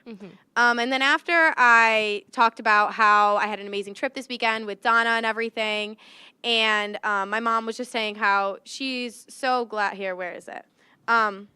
She's so glad. Of course, I can't find it now. Basically, long story short she's just so glad. She's very jealous of the relationship that Donna and I have, and she said that Donna is a forever friend, and Donna is someone that's hard to find. Friends like Donna don't come around every every once in a while, and I'm very lucky to have you. Aw, thank you. And I know I am. But I text you that every single day. I wake up in the morning thinking about you. As you should. No, I'm kidding. I told my mom that what your mom said about me, and I said, and I was like, my mom was like, well, what did you say back? I said, as she should. And my mom was like, Donna, that's not how you treat people. And I said, no, I did, but you know, it's because you came to my house the other day. Like I really needed my medicine, and Donna went and picked it up for me at my house, which was like something big because if I'm not on my meds, it's just cray. Should I answer the question? Yes, you go. We have a few minutes left. Okay, so I have always had trouble in my friendships. I don't drop people. Like, it's not like that. It's just that, like, I always feel like I'm working harder in the friendship relationship, and that I'm always there for them, but they're not always there for me. And I've learned that that's not how every friendship is, especially from our friendship, because we do things for each other. And I think both of us have the same idea. We don't have expectations of each other because we're not perfect humans. Nobody's perfect. Shout out to Hannah Montana. 1, 2, 3, 4. Everybody makes mistakes. Like when Megan interrupts me, I don't get mad because Megan interrupts me every glasses 5 make me seconds. look phenomenal. Put the camera back at me, Joe. Honestly, what makes a good friend? One that doesn't interrupt you when they're talking. Just kidding. Just keep the camera on me the rest of the show. Or not. We could also not do that. Do you guys want to hear something funny? Go. This is the first script that Megan's written.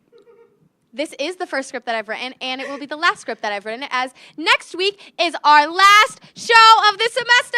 Yeah! Well, is it yay or sad? It's sad.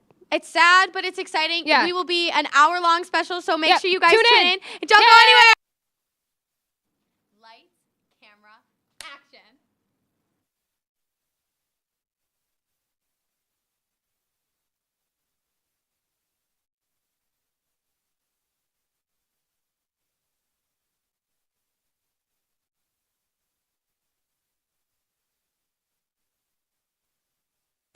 Get in, losers. It's time for the Sunset Show.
camera, action. Get in, losers. It's time for the Sunset Show.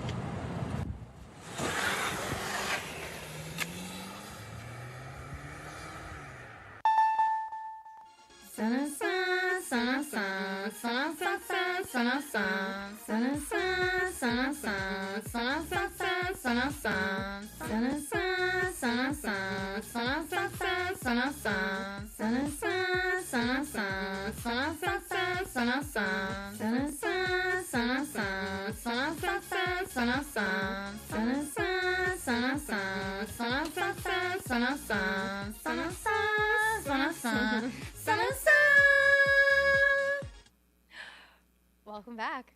Welcome back. Welcome back to the best TV show on WTOP, the Sunset Show. I am Meg. And I'm Donna. And first, I just want to start off and say thank you so much to all of our fans out there. Really humbled us. Tuning in. You know who you are. It was me. You know who you are. Our last episode, we rounded out with 210 views. That's a lot of views. At least 50 of them were from me and my family, but still. Okay. 150 Give us tell us the whole story. Of my family watching it. I literally came home last night. I went out with some of my friends and I showed them the show as we were watching. I was like, "Oh, do you want to see my show?" And I came home and I walked through the door. My mom looked at me and she goes, "We're watching your show." And I go, "Yeah, clearly I can see it on the TV. Thank you very much." Such supportive parents. No, it was really exciting. I'm very glad that people are actually tuning into the show and stuff. I honestly didn't think this show would be as much of a hit as it is, and I'm really excited that people are actually intrigued and to hear what we have to talk about. Yeah, me too. But kind of to start off our show today, we had our crew, our girly girls, write us some questions and stuff. We're doing a fit check. Oh, I know. Okay. I can. Okay. Okay, I was literally prompting us. All right, go ahead. Okay, first of all, fine, I'm going to start off then with our fit check of the day. Okay, so I'm going to start off with, we'll start off with the little hat I have here. You can see this hat I got when I was in first or second grade. I have a hat just like that. My conductor hat. So, and I have, Maddie, if you could give this little pan down here, thank you. So my shirt today does say, unfortunately, a bad word, so I had to turn it on inside out. But everyone out there that knows me knows exactly what shirt I'm wearing and knows that it's iconic. Iconic. And so then, because I was a little bit cold, I added the arm sleeves, which go also with the hat, the brown and the brown. Then I have, again, the little low-rise moment here. And today, I was going to wear the boots, but I decided to go with the classic Air Forces instead because I really wanted to round out this whole little kind of, it's giving me very skater girl vibes. She was a skater boy, she says to you. I got called today. I got Maddie. I got called today, Maddie from Sweet Life on Deck. Sweet Life is Zach and Cody. Yes! Yes. So that's very iconic. Actually, and that was that. Do you want to give us your fit check? Yes, of course I do. Okay. So last week I wore a Nickelodeon shirt, so I had to come in today with my Disney shirt. As I said, I was a Disney kid. We were a Nickelodeon household, but I watched more Disney than Nickelodeon. My sister wanted to make sure I made that very clear. We were a Nickelodeon household. Anyways, so if we can do a pan down to my shoes, these are probably my favorite pair of shoes that I own. As you can see, they're very dirty. My white lugged Converse. I probably get the most compliment on these shoes, honestly. Then I have these American Eagle jeans, once again, because I love American Eagle. I think these are the 90s boyfriend jeans. Ooh, those are coming back. They are really coming back. And then I have this Mickey Mouse t-shirt. I like also the layer. American Eagle. I really like the layering. Love me a good layer. I really like the layering. I think the layering is coming back a lot. Yeah, it really is. And then this white shirt's just from Target because... But you always need a classic white. Always need a classic white long sleeve Classic white long sleeve tee. Classic white long sleeve tee. And that's it. We should have a white t-shirt contest. And on that note, so moving on to our like I was saying earlier, but I think our fits today. Well, Jack said I needed a stylist. Jack did say earlier. Jack, to preface, so people who don't know, Jack is our right-hand man here at TOP. He said we needed a wardrobe. He said you guys need a wardrobe. People on set. I said I am the wardrobe person. What are you trying to say? So we, like I was saying earlier, we have our wonderful, wonderful crew here that made some questions and prompts for us today. So would you like to start off? Yeah, I want to start off because this is a very interesting question. Did you ever have a crush on a teacher or professor? I'm gonna say no. I'm gonna say yes. Have I? Sure. Can I pinpoint one directly? No. My answer is just no. I don't think I've had like a crush on a teacher. I mean, I've been like, oh, they're attractive, but that's exactly what I'm saying. Yeah, yes. I haven't been like, oh, I want to date them. Like, no, oh, because no. That's illegal. That is illegal. I am not here for that. Okay. Exactly. Moving on. I'm moving on. One Direction. This one's for Megan.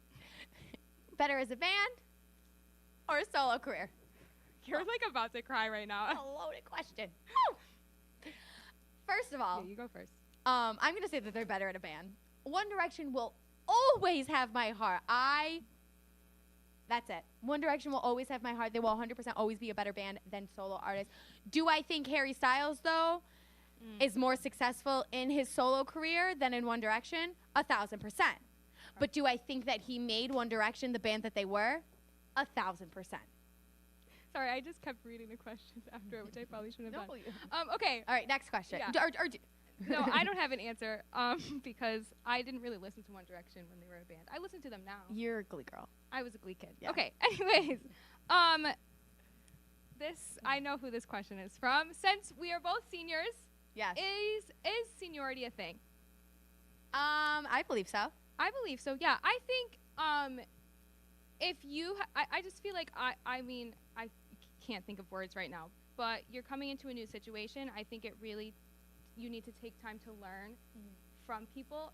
That being said, I think people, like, career-wise, I don't think people should I just don't believe that people should, I don't believe people should get special treatment because they've been there for longer if they're a poor worker. I agree with you. I don't think that people, Right. I don't just think that people deserve special treatment.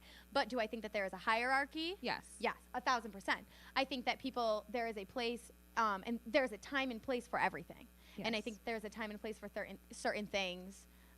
So yeah, I do believe that there is a seniority. Yeah. Okay. Next. Okay. Last question here, kind of wrapping it up. Pete Davidson or Kanye? Pete Davidson. Oh, yeah.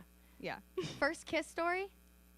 That's for another day. I don't think we can get into it right now.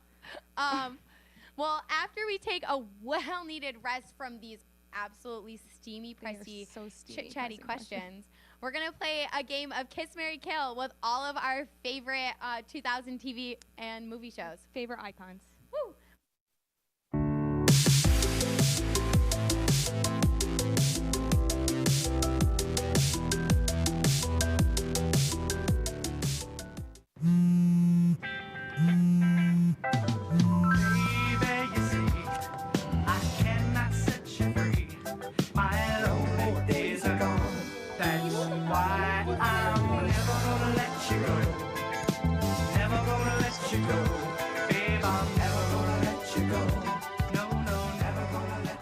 Here you go.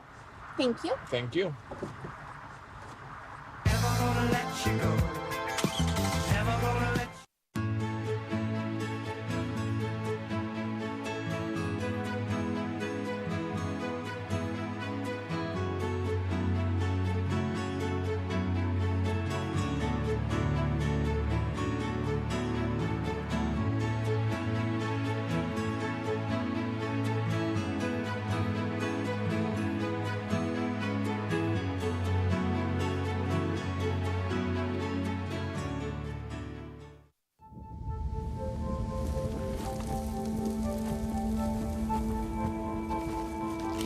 Eva Marie smoked 12,000 packs of cigarettes over 15 years.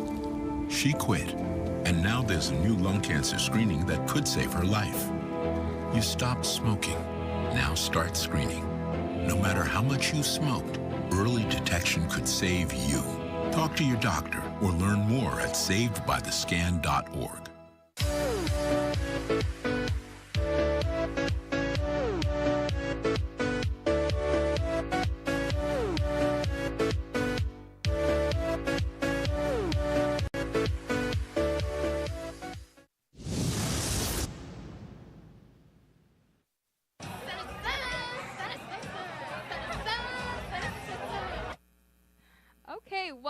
back to the Sunisa Show. Thank you. Thank you. Before we get into this next segment, I just want to talk about that video. That was Megan's sister Jolie. It was her birthday this weekend. Yes, we took her out on the town here. Who's we? I did. I was there. You were there, but I took over. I never, when I first met Megan, Megan has immaculate vibes, and I never thought I would meet anybody like Megan, and then I met her sister, and I had an instant connection with her. Everyone who met my sister this weekend was literally like, we are scared of you two because there's not only one Megan now. There's two of them. She walked into that room, and she was like, I am here, and I said, and this is Megan's sister. Now nobody needs to introduce me. I already know. It's a little scary. Yeah, but I love her. Love you, Jolie. We My love new you, sister. Jojo.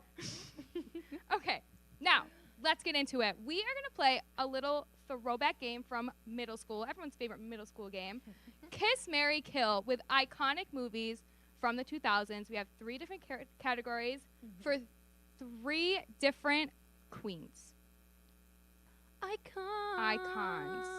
The first one we have, first queen, Amanda Bynes. Amanda Bynes. Ooh, love that. That little. The first movie. This is the movies. We got She's the Man. Yep. Sydney White. Yep. What a Girl Wants. Okay, first of all, let's talk about She's the Man. Let's keep it here. Okay. Okay, She's the Man. Probably my favorite Amanda Bynes movie. I agree. Yeah. 1000%. 1000%. She, I think, is the everything of femininity in this thing. She breaks all of the feminine boundaries. Okay, yeah. I didn't know where you were going with that. Yeah, she breaks all of the feminine boundaries in this and everything that you thought a woman was, broke it. All of it. Out of the window. Yeah. Next movie. Sydney White. Thoughts? Sydney White, not my favorite. I think it's a good movie. This is my thing with like these movies is her dad was a single dad, and the only reason he was a single dad was because the mom died. And that really irks me. Every single movie, always, if there's a single dad, it's because the mom died. But if there's a single mother, the parents are divorced. So a father, like, we don't need to get into this right now, but that's just what I think. Sydney White, a great movie. Her mom went to the same college as her, and she was trying to get into the sorority. She got into the sorority, whatever. It's very cliche. It is a very cliche movie. Cliche. I like it, though. Another Amanda Bynes classic. What a Girl Wants. What a Girl Wants. What does a girl want? Actually, quite funny. I haven't never seen this movie. Okay, I didn't either, so I watched it the other day. I looked up a summary of it, and I honestly low-key boring. Bored. Okay. It bored me. No everything was in the Bynes. trailer for me. Like I watched the trailer of it, and I was and you like, didn't have to watch the movie. Exactly, and I was like, oh, I feel like I had gotten a sense of what it was. Yeah. So final verdict here. Kiss. I'd give a kiss to Sydney White. Yeah. Let's kill. I agree. Let's kill What a Girl Wants. Yep. And then Marry, She's the Man. Of course. I 100% agree with that answer. Okay. Moving on. Clap for us. Thank you. Thank you. We need a sign that says applause. Okay, next category is Queen Lindsay Lohan. I love Lindsay Lohan. We know you love Lindsay Lohan. She is my icon. I am just an icon living. Stutter record label Misfits just did it. I don't know what you're doing. Okay, so the movies for what's her name? Lindsay Lohan. Girls. Mean Girls, obviously. Freaky Friday. Okay. Confessions of a Teenage Drama Queen. That's my favorite movie. Confessions of a Teenage Drama Queen is my favorite movie. No, I'm a Mean Girls girl. It is my I almost wore a movie. Mean Girls shirt today, but I didn't. Why? Because I don't really like it. I really should have, but I liked it's okay. It's okay. It's okay. It's okay.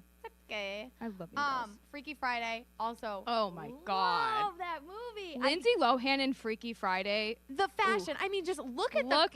Cover. Look at the cover. What is she wearing? Okay, tell me that is not 2000s everything, and tell me everything in that photo is the not ultimate coming back today. The score of that movie, the ultimate. Really, do you know the song? The Lindsay Lohan song that she sings, and when she's like, "Don't want that song." Yes. Yeah. I don't wanna go up. I wanna get out. Hey, take me away. Wow, that was really impressive. Oh, she knows the whole thing. Away. Okay. And Confessions of a Teenage Drama Queen. I think that one We're going to wins. let Megan take this. This is, okay, the cover art for this I want so bad to create. It's not even funny. Megan's going to get mad at my answers. I literally have this poster hung up in Yes, my she does. bedroom because of how iconic it is and how much I wish I could be Lindsay Lohan in this movie. Growing up, I thought that was what my life was going to be like. I'm not kidding you. Okay. I don't know if that's a sad thing. The answers. You give your answers first, and then you're going to get mad at me for mine. You go. Give your answers. Okay, I'll give mine. Marry Mean Girls. Obviously, how can you not? Okay. Kiss Freaky Friday. And I would kill Confessions of a Teenage Drama Queen. Because Freaky Friday and Mean Girls are just, I'm sorry. Like, you can't. Guys, I think it's time for me to Okay, Megan, just give your answers and sit back down. No, I seriously think, though, that Confessions of a Teenage Drama Queen, 1000%. It's a great movie. This is a hard category. This is a hard category. It really is. And you know what? We honestly could have also put Parent Trap on this, too. No, Parent Trap was released in 1996, so it is not a 2000s movie. Okay, sorry, then to the movie. Because I was gonna. My thing is Mean Girls, kill. Freaky Friday, marry. Freaky Friday, kiss, marry. Confessions of a Teenage Drama Queen. You just killed Mean Girls? Yes. I think you did that on purpose. Like, honestly, I think you were like, I'm gonna get her back. Okay. Zing. Anyway, Last next. category. Hillary Duff. Yes, I did. Hillary Duff. Okay. The Lizzie McGuire movie. Love her. A Cinderella Story. And Cadet Kelly. Okay. I have not seen Cadet Kelly. Oh, we just got a gasp from the audience. That's how groundbreaking that was. You've never seen Cadet Kelly? No, I'm like getting death threats. Oh my god. I'm literally getting everyone is mad. stares at right now. Like, for real. But oh wait, yes I have. With her, isn't this like her little brother is in this? Oh no, that's the Lizzie McGuire What?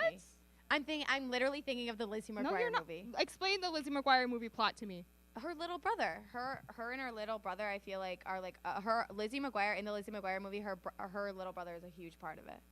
No. And her like dad. Yeah. Thank you.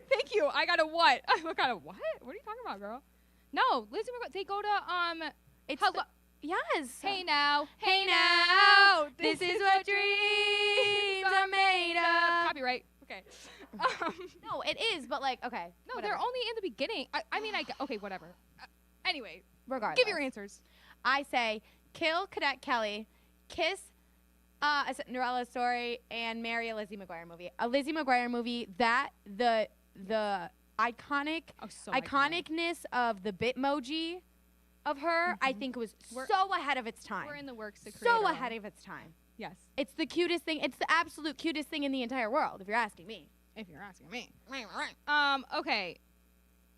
What are your answers? Okay, my answers are I would marry the Lizzie McGuire movie because iconic. This is tough. I think I probably would kill Cadet Kelly, honestly, and I would kiss A Cinderella Story because of its iconic line. Are you gonna say it with me? Ready? Waiting for you. It's like waiting for rain, and you don't know it. Waiting for you is like waiting for rain in this drought. Useless and disappointing. You didn't know that? No. And you kissed that?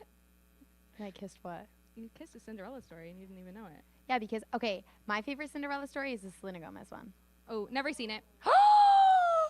And on that note, we are moving on. Okay. But to round this kind of whole thing out, what was your favorite 2000s movie? Cheaper by the Dozen. Cheaper by the Dozen. Which I was going to include in the Lizzie, the Hillary Duff.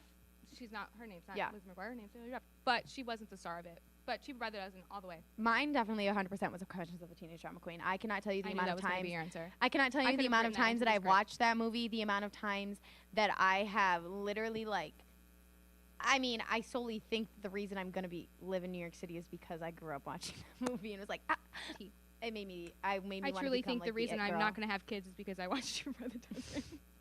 And on that note. All right. Coming up after the break, we'll have the question of the day for you guys. And we'll also have some way more groovy things over here. And there's one of those show. You're so silly.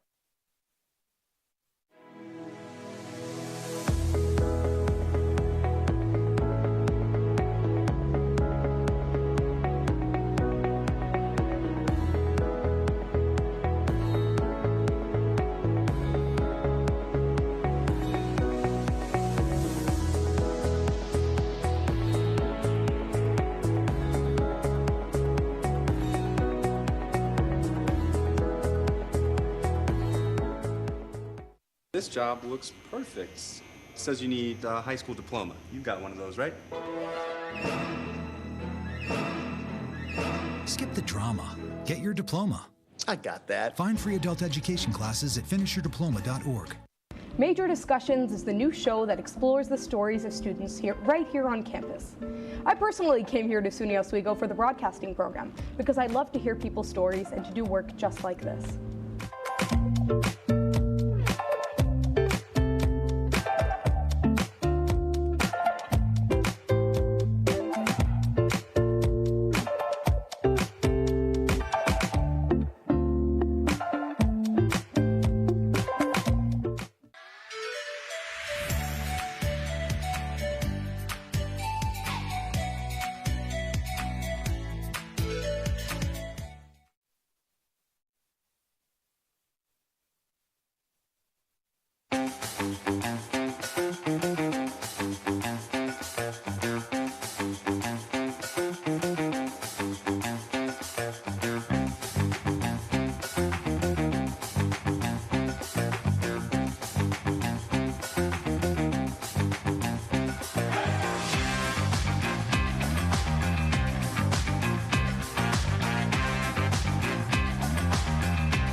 Sing a song, sing a song, sing a song, sing a song.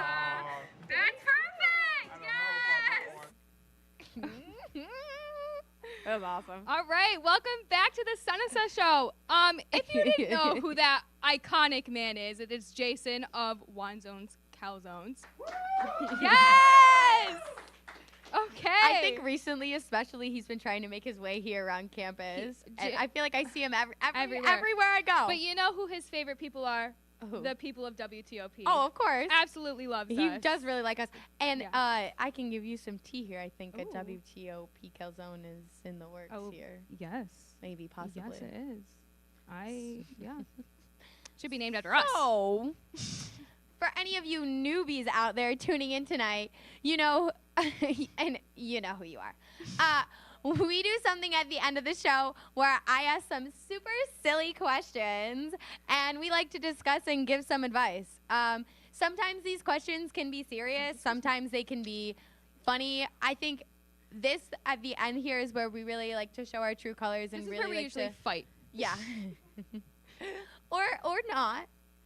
Our question right now for today is it okay for a girl to ask a guy out? Yes. Okay, explain. Oh, okay. My Well, answer is yes too. Like, but why not? Like, why wouldn't it be? I guess think the reason that this was my a question for me is because I think, especially in today's climate, it's very, it's very stereotypical for guys to ask a girl out, and I think it's also very stereotypical for girls to think that guys are gonna come around to them and ask them out, and then they get disappointed when they don't. Yeah, I agree. A hot take here is I feel like the person who pays for the date shouldn't always be the man. I think if the girl asks the guy out, I agree. She should pay for it. I agree with you 100%. But at the same time, it's like, but why aren't you paying for me? Yeah. It's like, why aren't you paying for me? No, but I guess we are hypocrites. We are. Welcome to the club. No, but I definitely think that it is 100% okay for girls to ask out guys. I wish that it was actually more acceptable for girls to ask out guys, because I think a lot of the times when girls ask out guys see it as aggressive. Guys see it as girls being aggressive. Yes, 100%. I think it's guys seeing girls trying to come off too strong, because guys see that as a prideful thing. I think they see that if a girl is asking them out, they're losing their pride, because they need to be all big in the relationship, and they need to be the one that takes control. Okay. I mean, those are all the experiences that I think I'm a very, you know me, I'm very outgoing. Yeah. Clearly. Really? I never knew. No, and I think I tend to, anytime I want to go out with a guy, I think I'm very out there. I'm very willing to put myself out there, and I sometimes I have a story. I get backlash from it, and I think it's not because of me. I think it's because the guys are threatened. Okay. I have a story. I want to tell it. Of when not my first boyfriend, but like my first real high school boyfriend. We were talking for. Can we name drop? Can I name drop? Do a first name, because I'll know who it is. His name is Ryan. Okay, yep. Okay. We went to high school together. We went to high school together. He was on the track team with with us. With as us, well? yes. Okay. Anyways, so he was like taking a while to like ask me out. So what I did is I texted him the lyrics to "Gotta Go My Own Way" from High School Musical, and he thought that like I wanted to like stop talking to him. So then he asked me to be his girlfriend.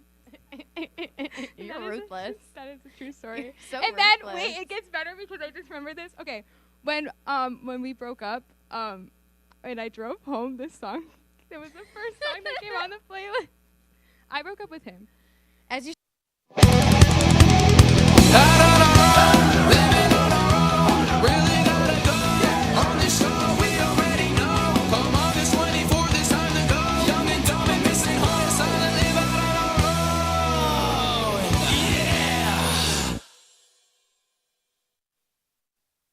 Hello, Oswego. Welcome back to the best show on WTOP 10, out on our own Oswego OX5 Season 2. I'm your host, Zach Newsy, alongside my co-host, Just. This is the show that gives you all the tricks, tips, and skits Oswego has to offer. And if you enjoy this episode, there are others just like it on WTOP 10's YouTube channel. And if you just want to see the clips we do outside the studio, you can go to my own personal channel, Newsy96. So Just, the weather is getting warmer, the days are getting longer. How are you enjoying this spring weather? Oh shoot, well honestly, I'm enjoying the spring weather by, you know, playing basketball outside now. Like, that's one of my favorite parts of starting the spring, playing ball outside. Like, just enjoying the fresh air while I'm playing basketball. And also biking, make sure y'all get y'all bikes from Bike Share because they have a lot and gas prices are getting high. So you're gonna need to get out there, get your bike, get active, and it's better for you anyway. Yeah, so I know for me, I've been going on walks in the morning, and I've been playing soccer with Cletus in the mornings, you know. Or not in the mornings, but, you know, during the day we'll go and play some soccer. So not only is it getting warmer at this point, but the semester is historically the hardest during this time. So Just, what are some struggles that you're going through at this point of the semester? Honestly, I'm just trying to, like, stay on point because, you know, I'm in organizations, like with 2.5, and I'm just trying to stay on point with, like, all my schoolwork. So I'm going to be doing a paper this weekend, and I'm gonna do some work after this, actually. So I'm just trying to keep up with all my work, and so I could just tough it out, honestly. Yeah, I know this is like the time of the semester where everyone is like scheduling for classes. Like, I know I've been having a very rough time doing that, on top of just handling like the classes that I'm already in. And then I'm also starting a new job this week. My dog is actually coming up, and I'm gonna be watching him for 2 weeks when my parents are in Florida. Oh, nice. Yeah, it should be fun, you know. I can't wait to be going on morning walks with the dog, you know. And you know, a way I've been trying to de-stress is by going to open mic night. Me, Just, and a bunch of OX5 crew members got to go last week, and we really did enjoy ourselves. So please enjoy this week's edition of I Try Things.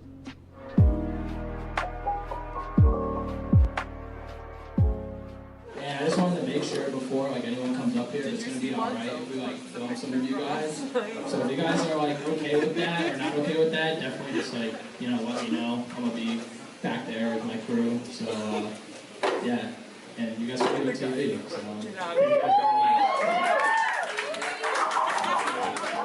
Yo, so I don't know if you guys know of you have seen me around camp, but my name is Ricky. Recently published my second book. It was a part 2 to my first book called Into the Whisper. This one is called What I Did With Those Words. A little bit about both of the books. I just went through a lot between high school and now, and I just wanted to like encapsulate it in poetry. So when I published the first book, I kind of got like an example of what it means to write, what it means to like contextualize, to publish. And when I wrote this one, it was kind of like a change in a way. So I'm just gonna do like 8 poems from this book. They're not anything too long, and I just hope you enjoy. So is everybody here familiar with the story of Peter Pan? All right, so this poem is called Peter Pan. Do you fear not being able to fly, as you've only seen falling more like a quick way to die, only because you think all you do when you get that high is take the jump and fall? Well, what if I told you that you've been making the wrong call? This time, you're more hollow. This time around, you'll float the moment your feet leave the ground. Now, I know this probably sounds crazy, and I'm not some kid in all green, but I still want you to come with me, and all you need to do is believe. You won't have to worry about that old Captain Hook in this book. No. You can trust. This time, you have that pixie dust. That this time you believe, and I believe in you too. that this time around, the legend is all true. You'll find Neverland, and unlike the Lost Boys, won't be so lost for you. You won't even be confused, because I would have found it. Thank you.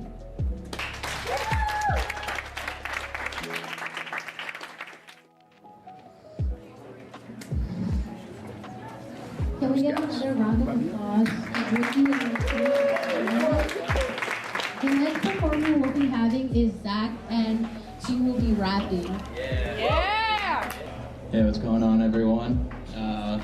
My name's Zach Nussi, but my artist name, I guess, like when I sing and rap, is Zach Morris, so I'm going by Zach Morris tonight. Yeah, I'm gonna do a cappella, so just get it. All right. It took me a while to find the words for this verse. With intelligence and style, going through things you don't need to with your contagious smile. You're independent and you care for others. So young but caring for your mama, pop, sisters, and brothers. I would have given up. You're perfect all along. I don't want to miss you when you're gone. I do know where you're from, but in my eyes, I can't do no wrong. You're living a life you don't deserve. You should be getting better, but like I say, you live to learn. I wish it was your turn for your life to turn around. Work every day just to get paid and still look beautiful somehow. Like, damn. My girl, the type of girl that I need now. Whenever you around me, you never will frown. Girl, you got it. The signals you sending me. A future full of memories. If we don't last, I hope you remember me. I can't picture another day without you in my life. I hope one day I'll be able to call you my wife. You're my private getaway. I gotta say, we ain't no Minute Maid lemonade, anything, and you know I'm game. I'm broke now when they give you the world. I love the way you be fitting me, girl. You got the key to my heart. I know I loved you from the start, my girl. Thank you, guys.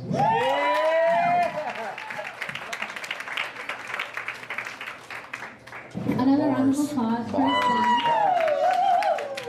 We got bars. He got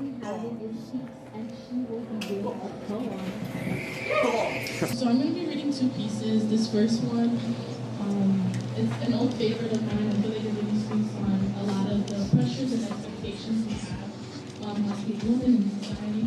So 5-year-old me, happy and carefree, with no expectations from society. 13-year-old me, struggling to be seen because society believed I didn't meet their definition of beauty. 16-year-old me, scrolling down my timeline, wondering why my curves don't look like hers. Looking in the mirror, feeling on my figure, using angles to portray a body similar to somebody. Makeup to cover perfections that society defined as imperfections. Looking down at my thighs and wondering why they're so wide. Wanting to take the attention away from the absence of my hourly glass shape. Using filters to impress a stranger, self-esteem in danger. Even with all the likes and followers, who was really there at the end of the night? While I lie in silence, wondering why don't I feel good inside? The process of loving me required for me to set myself free from society's expectations and standards of what beauty should be. 20-year-old me, happy and carefree, learning to see life for what it is truly meant to be.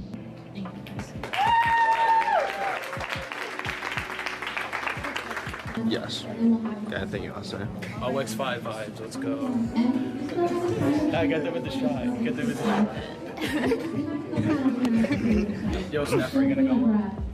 Yo, Steph, you gotta go up and do something.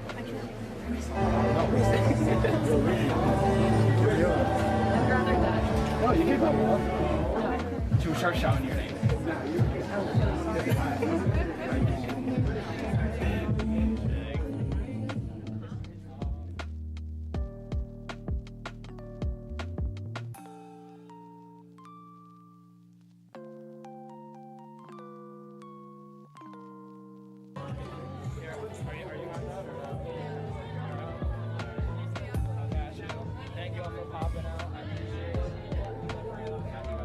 Hi everyone, my name is Karen. I am an intern at the Dean of Students as an alcohol and other drug intern, and I'm the one that hosts open mic night at Lake Effect Cafe on Thursday nights. So the point of open mic is an alternative program, and it gives students something to do on a Thursday night. It gives them something fun to do and see cool performances like poetry, singing, and even people playing instruments. My favorite part is seeing everyone come back and like regain their, or like gain more confidence every time they keep performing, and like them, like the smile that comes into their face every time people applaud them at the end of their performance and acknowledge them. So that's my favorite part.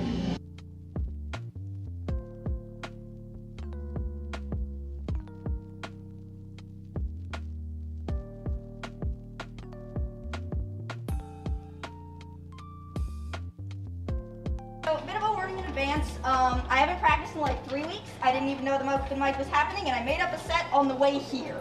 So we're just gonna see what happens.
Athletics. Aaron, there were 6 big points. This is the one you've been waiting for. This group has never beaten Cortland. Getting started with some men's soccer as the Lakers had 2 conference matchups. For half of the Lakers' goals this entire season. Offense is key. You talked all about scoring goals.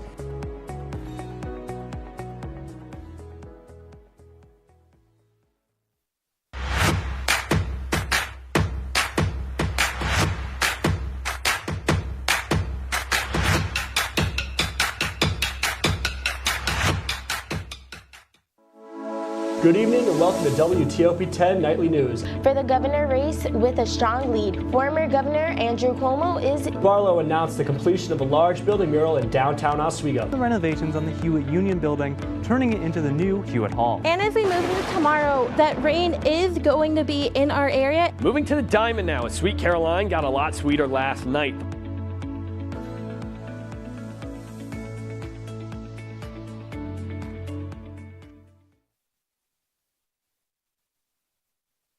Life's taught me a lot, and I'm ready for more. Well, you're not the typical kind of candidate that I hire. But you are exactly what I'm looking for. Your company could be missing out on the candidates it needs most. Learn how to find a great pool of untapped talent at gradsoflife.org. We've been marinating chicken in all sorts of liquids for 24 hours.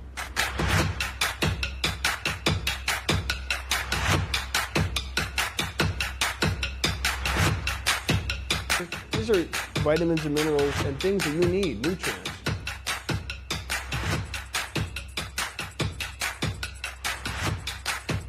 The chicken speedy is a staple of our culture. Now you're watching. You are now watching. You are now watching. You are now watching Out on Our Own Oswego. Out on Our Own Oswego. Out on Our Own Oswego. Out on Your Own Oswego. OX5. OX5. OX5. OX5. That's good. Welcome back from the break, everyone. I really hope you enjoyed watching our time at Open Mic Night, and go check it out. If you do want to go on your own time, here are the dates and times on the screen now. There are only 2 more this semester, so make sure to save those dates. So yeah, I had the pleasure to start working on a 4-part dining hall series through the school, where I got to sit down with a different student every meal and enjoy some good old Oswego campus food. We will show you Brunch the first of 4 episodes, and you can catch the other 3 on the official SUNY Oswego's YouTube channel towards the end of this month. Please enjoy this week's edition of Oswego Side Talk.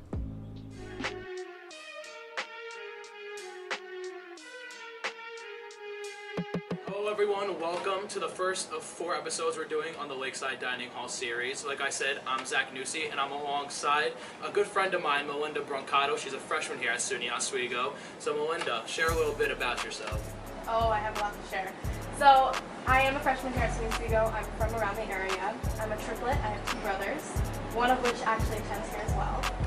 I am currently studying public relations, but I was previously a biology student. Didn't last very long, wasn't for me, but we have a lot of great services here. Career Service Center is one of them, and they really provided me great resources to find my path as far as majors goes. I serve as the Director of Public Relations for the broadcasting station here, WTOP 10. I also have an original production with my friend Vega, and it is called Major Discussions, where we share the student stories here on campus. We have a lot of fun with that. I try to get really involved. This coming fall in 2022, I'm going to be the Assistant Event Director of the Media Summit. Wow. Which is super exciting. It's a big deal, yeah, as a freshman too, huge. big deal. I'll be a sophomore then, but I am just thrilled to be really part of this campus and immerse myself within it. No, yeah, that's awesome. This is an ideal freshman that everyone should be like super involved, on top of it. Just a great person overall. I'm so happy that we get to sit down and eat some food and talk about food. Let's go get some right now. Oh yeah. You hungry? I'm starving. Yes, let's go get some food.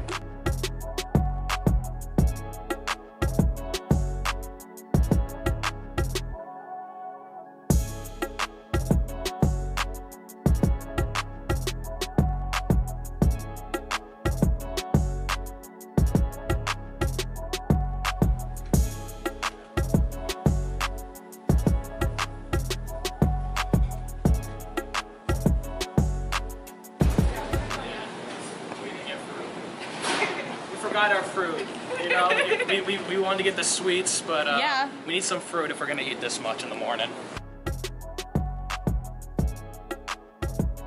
Good morning, how you doing? I'm doing all right. May I please have eggs, the scrambled eggs? I'll definitely take a French toast, and may I also have the potatoes?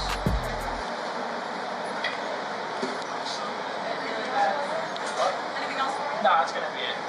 Thank you. I'm gonna have the same thing, but can you add some coffee? Same thing, sounds good. Oh yeah. I do not drink coffee in the morning. No. I'm not a coffee person. Really? Yeah, I live off the natural energy. Fair enough. Yes.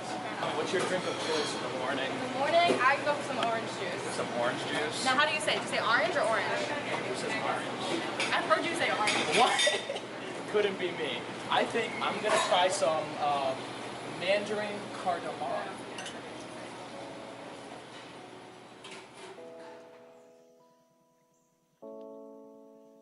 I'm starving, so Yeah. please let's dig in and start reviewing a little bit of this food. Start out with my honeydew. You can start with the honeydew. I'll start off with a very big, nice, juicy grape.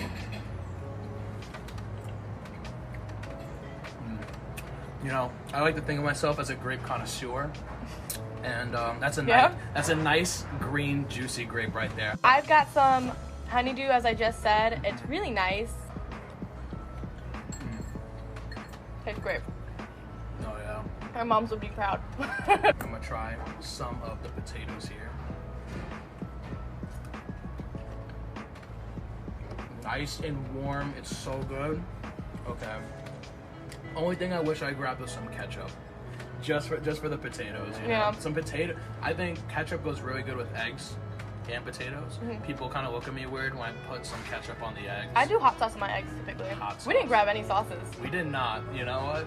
We might need to go grab some Let's sauces. go grab some You wanna sauce. go grab some sauces? We gotta sauce it up, man. All right, sauce it up. Yeah. That was really bad. All right, so now we got some sauces, you know. We're back. Yeah, she got the red hot spicy sauce. in here. I got my hot sauce in a little cup to be some fancy, and I also got some ketchup. There we go. I just scrambled eggs. You can never go wrong with especially with scrambled some eggs. hot sauce, man. It's great. Try it. Nice and fluffy here. Oh yeah. Nice fluffy eggs. Good crispy, hot potatoes. Really good. I'm gonna try this French toast. Oh yeah. Get it in there, man. That's some good stuff. What a great Sunday morning to just sit down, have some good breakfast with a friend here in Lakeside Dining Hall. Yeah. Like, come on, this is beautiful. The dining hall is such a great way for people to connect all of the time. I mean, I've met most of my friends first week here, first semester. I would just go up to people. I'd go, hey, I like your shoes. Yeah. You sitting with anybody? No? Cool, you are now. Yeah. If they're okay with it. No, obviously, yeah. No, I remember I actually met a good portion of my friend group when I was a freshman here at the dining hall. You know, you kind of like, you just meet one person and they're like, oh, I met this person. We're all going to, and then they're like, oh, this person met that person. And we all just come down together, sit at a long table, and what better way to bond than just over some food, Exactly. You know? The dessert portion? Desserts. Okay. You got to unwrap yours. I have a little double chocolate muffin here. I have a nice That is Cinnabon. massive. That is, I'm not going to lie. And they have so many. Yeah, I don't think I'm going to be able to Every finish Sunday this. they have one of those here at Lakeside. I don't think, yeah, like, it's definitely going to taste really good. I just will not feel good if I ate it. You know, that's way too many calories for me for the rest of the day.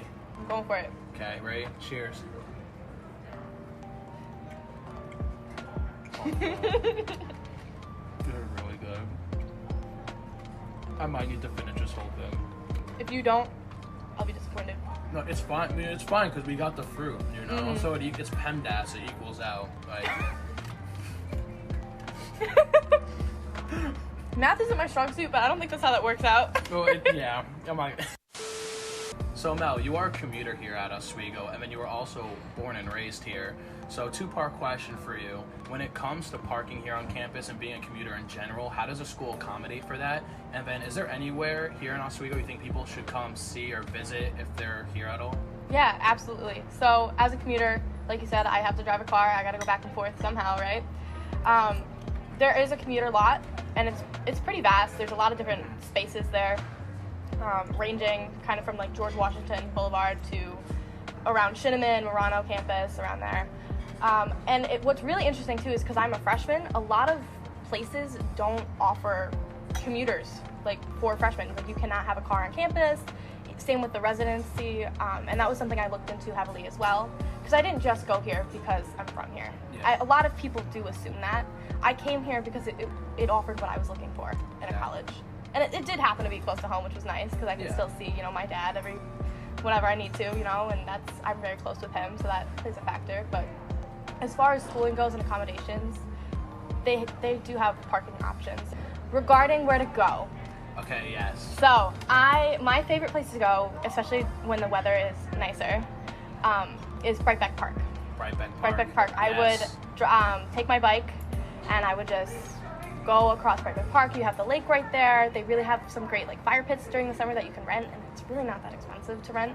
Although you also don't necessarily have to. You can still sit in that area. They have glass walls, and then there's rocking chairs, and you can just like kind of relax and look at the water. They also have a new splash zone, so if you have younger, you know, people around, I mean, college-age kids maybe aren't going to the splash zone, but... Yeah, there is a basketball court right there also at Right Beck Park that I've actually utilized quite a bit. I'm only a few blocks from there. And that was newly done in the last, couple years. Yeah, so. The basketball court, they also, I'm pretty sure there's mini golfing too, right there. Yes, yeah, that is also a new addition. It really is a great area, and like I said, it's college town. We have a movie theater, like, right on West 2nd Street. If you want to just, like, go on the weekend, or maybe if the weather's like this, you can really check it out. Well, thank you very much, everyone, for being a part of the Lakeside Dining Hall series. This has been the first of 4 episodes. I want to thank you, Melinda, for being a part of it. This was a great way to start the day. Thank you for having me on. This is going to be major. Yes, it will be. Shout out Major Discussions. Shout out OX5. Thank you for watching. We'll see you next time. Okay. Yeah. My arm didn't get in your shot. I didn't mean to. Nah, that's fine. How did that look, Matt?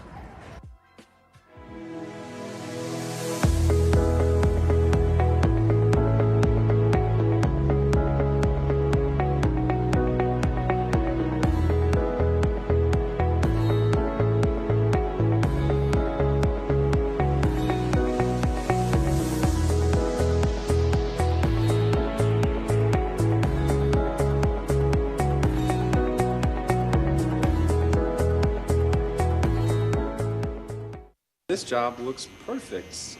It says you need a high school diploma. You've got one of those, right? Skip the drama. Get your diploma. I got that. Find free adult education classes at finishyourdiploma.org. Major Discussions is the new show that explores the stories of students right here on campus.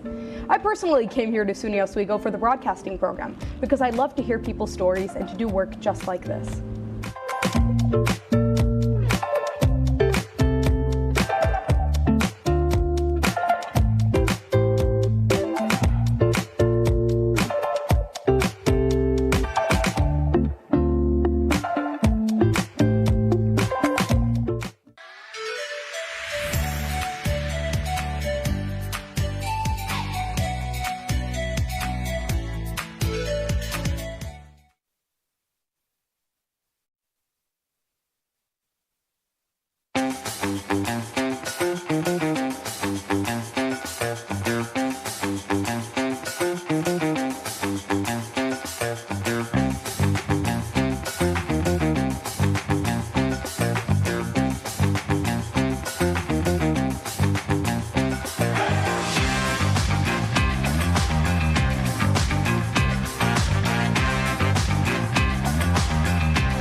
As you all see, Justin and I have been rocking some Wanzone Calzone pickup or delivery bucket hats this episode that by the time you're watching this are most likely all sold out.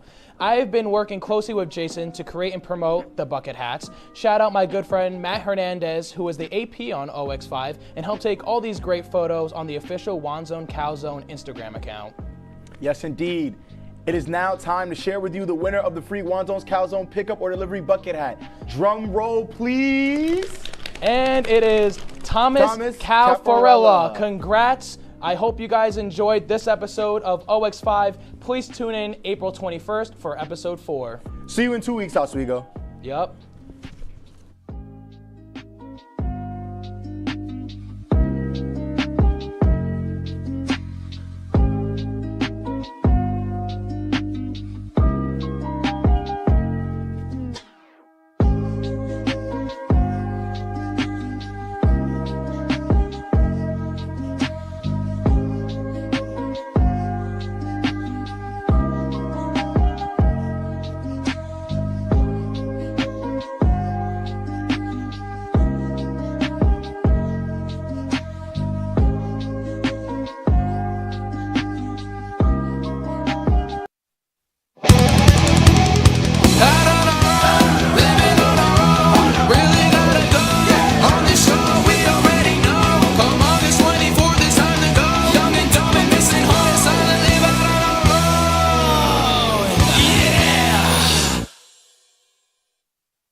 Hey, how's it going, everyone? Welcome back to the 6th and final episode of Out on Our Own Oswego. If you're a first-time viewer, welcome. Definitely after you watch this episode, go check out last week's on WTOP 10's YouTube, or if you just want to watch the clips, go on my own personal channel, Nusi96.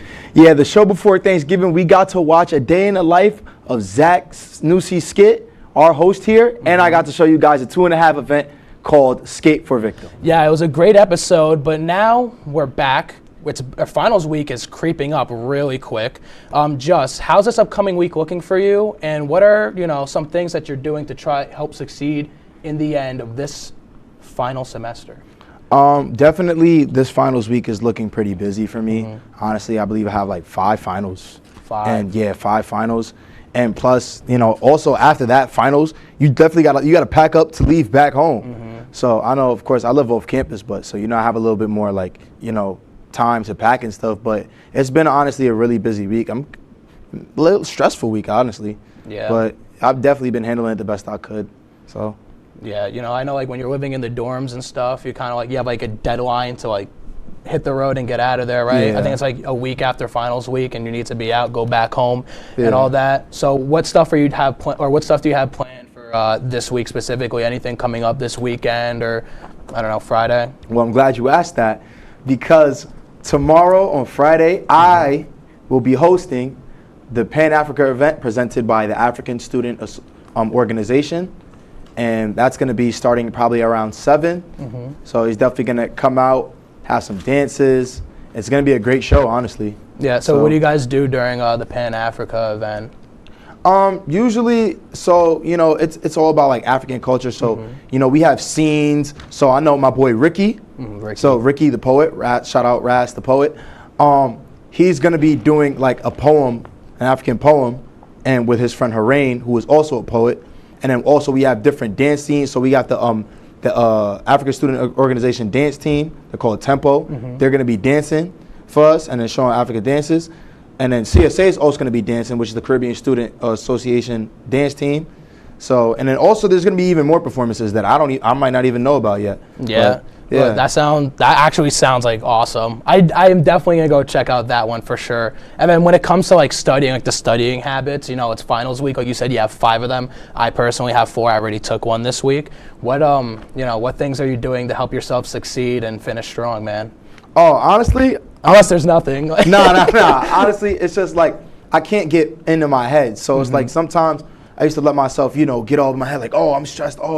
Oh, nah, this is going to, no, I just got to calm down. It's like I just take the time, I calm down, and I do step by step, because eventually it will get complete. So I just don't stress myself out over it, because once I stress myself out, it doesn't get done. I realized that, so heck yeah. Yeah, I know for me, like with this upcoming week, I don't really have much planned. I just have a Secret Santa thing I'm doing with my girlfriend and her housemates. Nothing big. I was about to slip up and say like who I got for that, but just in case they're watching, because I didn't slip up, I'm not gonna say that. And then besides that, it's just like study. I've noticed I've been procrastinating a lot. It's not good. Not getting back into old habits and all that. But can you just tell me? Hold on one sec. So. I apologize. We have a month and a half off from break, Is there anything specific over the break that you have planned? We just talked about this final week, but this upcoming break, it's a long time to be away from school. That's a lot of time. What are we doing? Yo, honestly, I'm just going to be working, and also I'm going to be working. I'm going to just be regaining all the money we've lost over this past semester. Yes, yeah. I'm going to be working. And also, I'm going to be probably like just hanging out with friends. Also, in December, I'm going to see some family back down in Maryland. I'm going to have a good time. So we're having a little vacation down in Maryland and going to see some family. Because, most of my family, we haven't seen all of each other since like before COVID. Yeah. Like we all haven't been in one spot since before COVID because, we've all been being safe, taking measures and stuff. But now I guess we're going to finally come together and be one as a family. And also, I don't know if I think I forgot to mention this, but the FAO fashion show I hosted, like, 2 weeks ago? Yeah. Yeah, I went amazing. Yeah, I went good. It went amazing. The walks, everything. I got to see everybody's, fashion, they drip, because you got on a little drip yourself today. Yeah, you could. Yeah, it just got a little drippy today. It's the final episode. Is there anywhere specific? Like, do you guys record it? Is it like up online somewhere, or is it just like one and done? You just had to be there. Sadly, it is a one and done, but you had to be there. But we probably have another one coming up next semester, so definitely stay tuned for that. Yeah, everyone. I definitely saw some highlights of that on people's Snapchats. I highly recommend going to one of these events. They look insane, like insane in a good way. So definitely go do that. For me personally, like this upcoming break, I know it's time to lose some of that weight. That I've been gaining. I'm just gonna be hitting the gym crazy. Time to start running on the treadmill. No more just sitting around doing schoolwork and editing. But I'm also getting knee surgery. Actually, your boy tore his meniscus. I think I brought that up in a past episode. So I'm getting knee surgery as soon as I come back from finals week, and I'm also gonna be getting all that money I lost. My bank accounts has been going straight down the whole time. So it's time to work at that movie theater. I work at Regal back in Fishkill. Shout out Fishkill 10. I just be sweeping up popcorn and slushies off the wall. And slushies off the wall. I have cleaned a slushie off the wall. I don't remember what movie or why, but someone just decided to take a large slushie. And a large slushie at the movie theaters nowadays is like this big for whatever reason, and they just took it and threw it as high as they can against the wall, and I had to mop it, and then we had to bring like a crane in there and go up and then get this mop it, spray it. So yeah, if you ever go to a movie and you get a large slushie, do not throw it against the wall. I highly recommend that. And then I'm just working on season 2 of Out in Our Own Oswego. I'll be doing a lot of cool stuff for that. I'm gonna be working on some projects for this show. For next semester, we're gonna switch up a lot of how we do things. Of course, can't wait for it. Yeah, so it's December now. As soon as Thanksgiving was over, people put up the Christmas trees and the lights, and they light up their menorahs. And now it's the true season for giving. My family has been doing this Christmas mission for about a decade now. My grandfather started it as a way to get more people to go to church that he's been helping rebuild deep in the mountains of Peru. We started with about 10 to 15 kids, and over the years, my family's mission has grown so much. We now serve more than 250 children throughout the Andes Mountains, and we just bring kids the Christmas. We bring families Christmas. A gift and a little Christmas party with baratón and hot chocolate, and just lots of fun. My mom works with the pastor of the church in a little town called Caras, where my family is originally from. I've taken the initiative in the past to kind of take the Christmas mission and actually go to the mountains and hand deliver the gifts myself. Last year, we sent over 200 children personalized string backpacks with toothbrushes, toothpaste, soap, washcloths, coloring books, and a bunch of small toys. Not to sound like one of those commercials, but $5 does really make a huge difference. I've seen it firsthand, so please, the link is in the show's bio, Out in Our Own Oswego, and my own personal bio, Nusi96 on Instagram. Yes, Zach. Nah, your family really does a great thing down in Peru, for real. Yeah, I just love giving back when I can, It's just a great thing. Yep.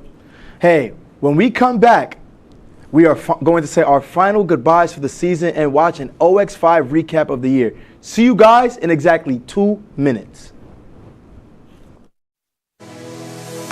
Athletics, Aaron, there are 6 big points. This is the one you've been waiting for. This group has never beaten Cortland. Getting started with some men's soccer as the Lakers had 2 conference matchups for half of the Lakers' goals this entire season.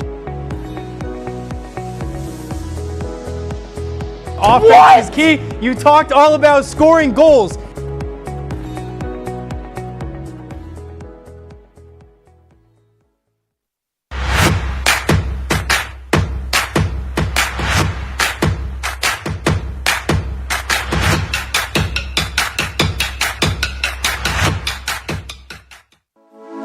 Good evening and welcome to WTOP 10 Nightly News. For the governor race with a strong lead, former Governor Andrew Cuomo is... Barlow announced the completion of a large building mural in downtown Oswego. The renovations on the Hewitt Union Building, turning it into the new Hewitt Hall. And as we move into tomorrow, that rain is going to be in our area. Moving to the Diamond now, as Sweet Caroline got a lot sweeter last night.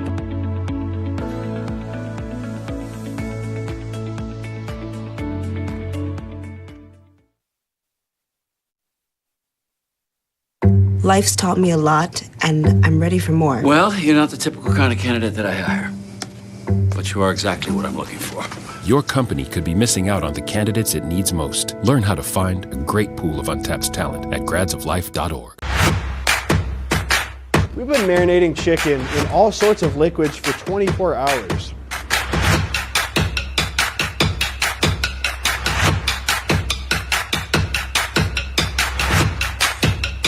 These are vitamins and minerals and things that you need, nutrients.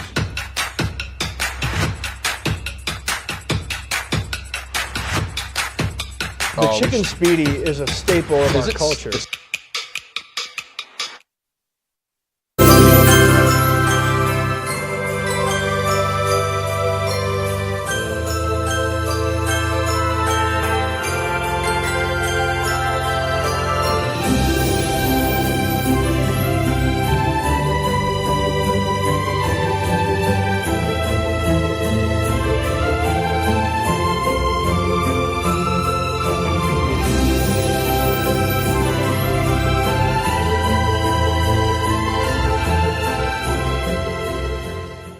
Now you're watching. You are now watching. You are now watching. You're now watching Out on Our Own Oswego. Out on Our Own Oswego. Out on Our Own Oswego. Out on your own Oswego. OX5. OX5. OX5. OX5. That's great. Welcome back from the break. We missed you a lot. It's time to say our final goodbye. It has been a pleasure bringing you content each week. You know, this was something I always wanted to do, produce, and be on camera. I want to thank you all for watching and wish you the best on your finals.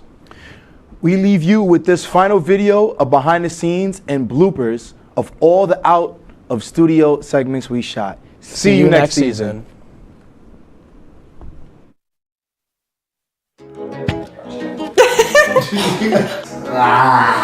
Hey guys, my name's Joanna.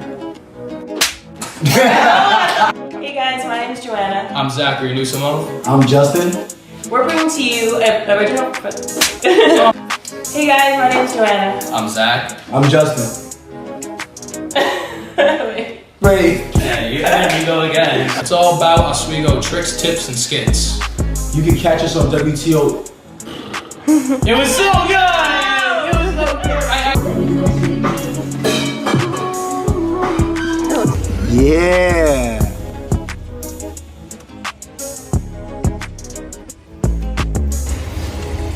Let me know when you're slowing down, Steph, so I don't die. RP that. Hey! Riley, let's pop it together. And what are you doing tonight? It's a Thursday, but you know, Oswego is notorious for their Thursdays. Honestly, can you hear me? Honestly, I'm about to set up my hookah. Let's be in the video. This is my half friend Emily and her half friend Kamal. What is the video for? I'm interviewing the owner tomorrow, so it's just some B-roll shots. Some B-roll? If you don't get the Tomcat, then you're an incorrect customer. The Tomcat is the best thing on the menu. Mwah. One Zone Calzone pick out delivery.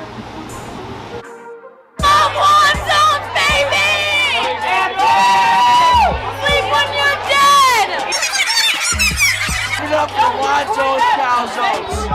Best calzone I've ever had was last night. I love One Zone. 10 minutes. Best calzones in the world, baby. Yeah. Want a good calzone? You're coming to One Zone's. DP dough. DP dough. It's justice tonight. We're at One Zone's. What are we getting, Pano? Tomcat? We're gonna get a Tomcat, $9. $9. That's all we gotta spend because we ain't rich like that. You know what? Shout out to the vlog. One more time. Now you're watching. Oh, out. and our own Oswego. Yeah. Now you watch our awesome. And our own Oswego. Alright. Now you're watching our own Oswego. Now you're watching our. This is a typical TV star. I know. It's a tongue twister. It is a tongue twister. Hi, how's it going, everyone? Welcome to the first interview that we're doing on OX5. I'm here with the wonderful, the one and only, Jason, owner of Wanzone's Calzones. How's it going today? Very good, very good. Between me and the president, I was in the frat, so I put me and my frat fraternity. Definitely a good idea. Yeah. I think one of the light ones. Yeah. Yeah, one of the light ones. No, it's okay. But yeah, okay. You guys are doing great. I wish the light was on because we can do it again. This is not an issue. Okay. Just keep having a good time. Listen, I was a business major, so I do this kind of speeches all the time when I was in school.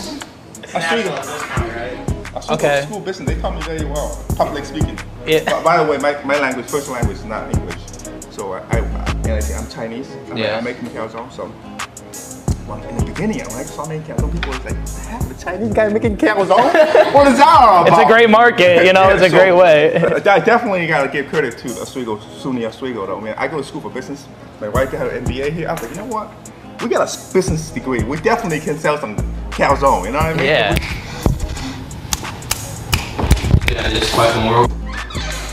Hey, how's it going? Are you guys open?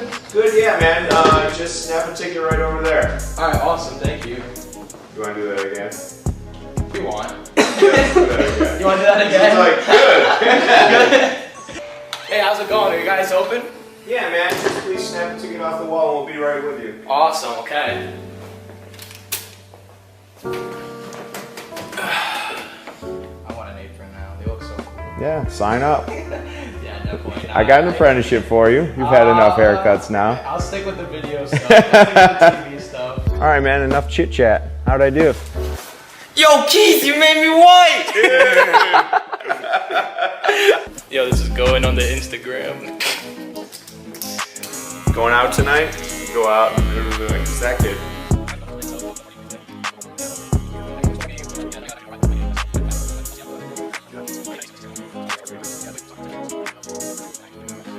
But now this one, I don't know what happened. This one's just like where it's there, I guess.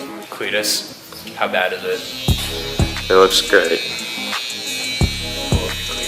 You look beautiful. If the people couldn't tell, I'm actually wearing some Good Guys merch right here.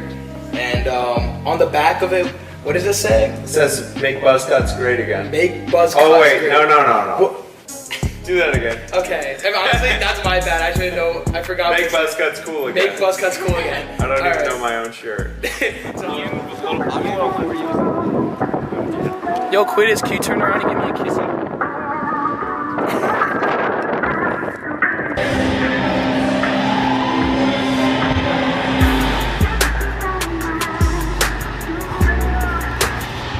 I'm ready. Oh, you're ready? Yes, I'm like faking Oh my god, it. I was like, yo, what are you doing? I can take it forever. All right. I'm Cletus, we're here at Free Skate, and we're gonna do a race. We are, and I'm gonna win. Don't kill each other, bro. You wanna do that again? Yeah, sure. What should I say? I don't know what to say. All right, ladies and gentlemen. 3, 2, 1, go.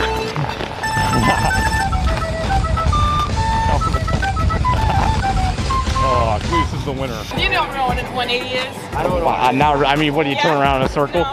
Can I show you? Absolutely.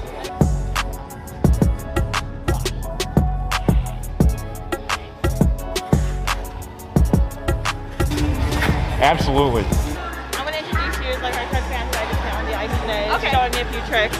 Then I'm gonna try to. What do I say? Do I have any lines? Just be like, this is my first day out here.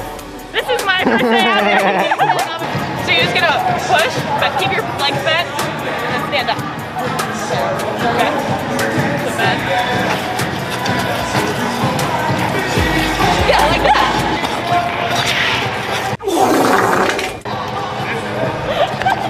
I think now we're just gonna go and try out some yoga you know, get those nerves down. Namaste. I surprise myself every day. It actually feels good now. You beat the pain. Pain is weakness leaving the body. Oh yeah. Now we're flying. This is a reason why I gotta come to yoga. Because I'm sure none of you knew what the Superman position was. This dog.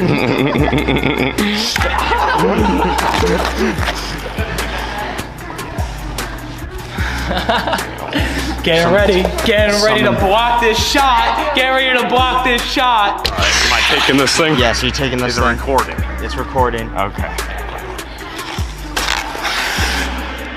Yeah. Right, ready? It's time!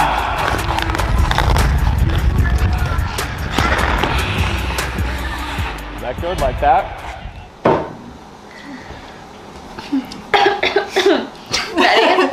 Hey guys, happy Halloween. I'm Bella. And I'm Stephanie, and we're here filling in for Joanna because she is not feeling well today. And we're making pumpkin pie today from scratch because Zach hates us and wouldn't just buy us the cans. But it's actually really easy that even you could do it in your dorm room. So, want to get started? Yeah, let's get started. It kind of smells like a pumpkin spice latte. Typically, if it smells good, it's gonna turn out tasting fine. I hope so. Yes, oh gosh, that's a little full. Whoa! Wait, why would you pour everything in there?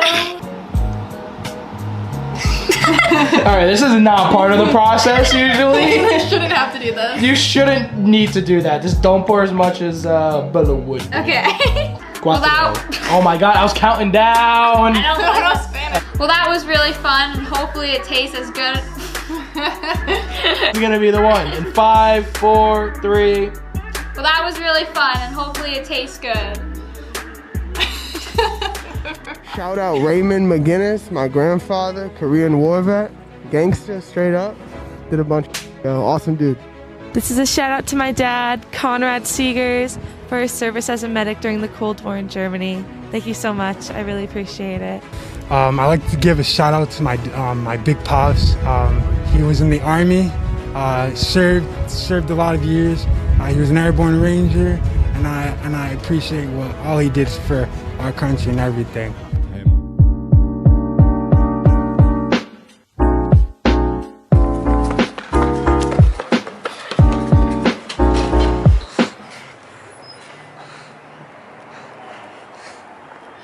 I feel like it'd be funny if we were all just standing at the car when he came back outside.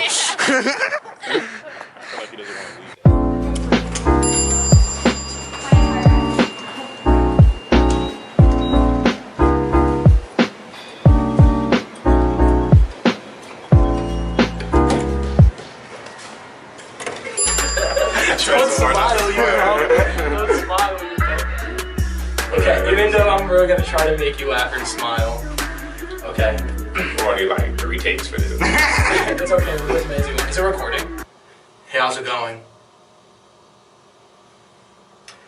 I have my own show, OX5. I'm the producer for it out in our own Oswego, and today I'm actually interviewing the mayor. I'm a little nervous. Do I smell? Yo, back up before I backhand you so hard the entire crew of your show gonna feel it.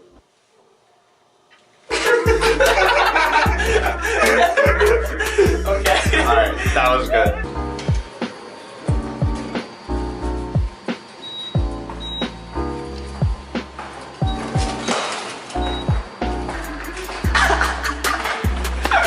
That was hard to hold it in. You're a little. I tried to little James Bond. I was like.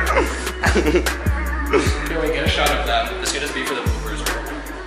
Can you even see that?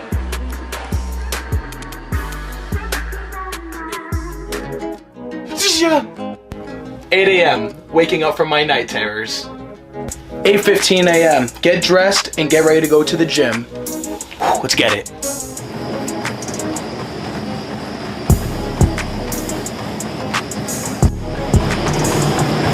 Big boy can move. Ooh, that's hot. It's Bella, you're not supposed to laugh. I'm sorry. 2:45 p.m. Get McDonald's. Thank you for choosing McDonald's. Will you be using the mobile app to pay with today? Nah, I'm not gonna be using the mobile app. Sorry? Nah, I'm not using the mobile app. Alright, go ahead with your order. Yeah, can I get like a chicken sandwich with no pickles, please? And also an Oreo McFlurry. I do apologize because the ice cream machine is down. 4:30 p.m. Use the bathroom for the 4th time. Hey, what are you doing in here, Bella?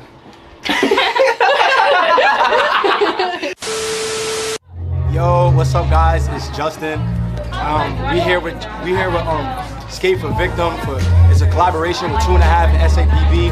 And Skate for Victim is when you skate for a victim. So basically, you skate for a cause. So right now, me, the purple band, it stands for ADHD. I'm skating for ADHD. The yellow band, I'm also skating for suicide prevention. So let's go. Check out the event.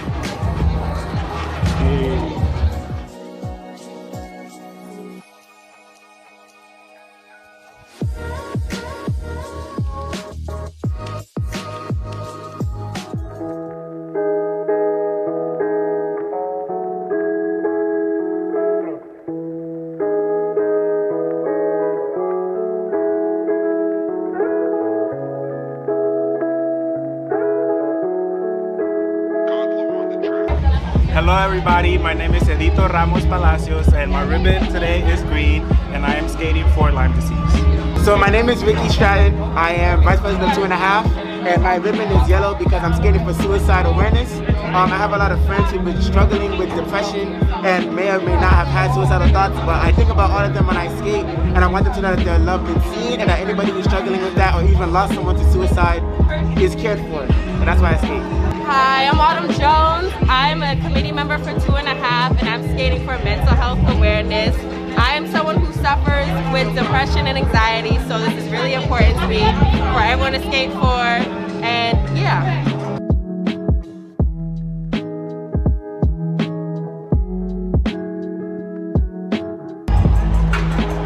Oh, no sequence. Oh. Yo, do you want me to give you a little pushback? Yeah, give me a little pushback. All right, I'm ready now. All right, go. Ready, set, go.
Hey guys, my name is Joanna. I'm Zachary Newsomov. I'm Justin. And we're here bringing you an original production out on our own Oswego. It's going to be all about Oswego tricks, tips, and skits. You can definitely catch us on WTOP 10 or YouTube.com. See you then.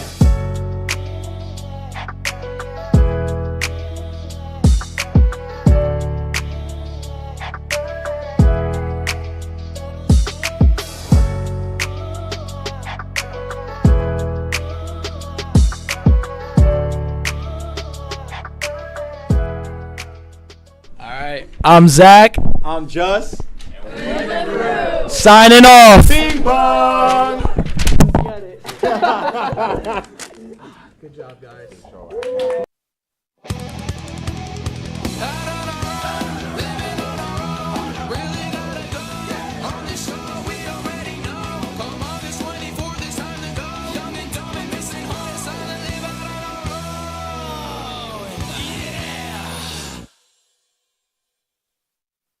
Hello, Oswego. Welcome back to the best show on WTOP 10. I'm your host, Zach Nussi. This is Out on Our Own Oswego, Season 2.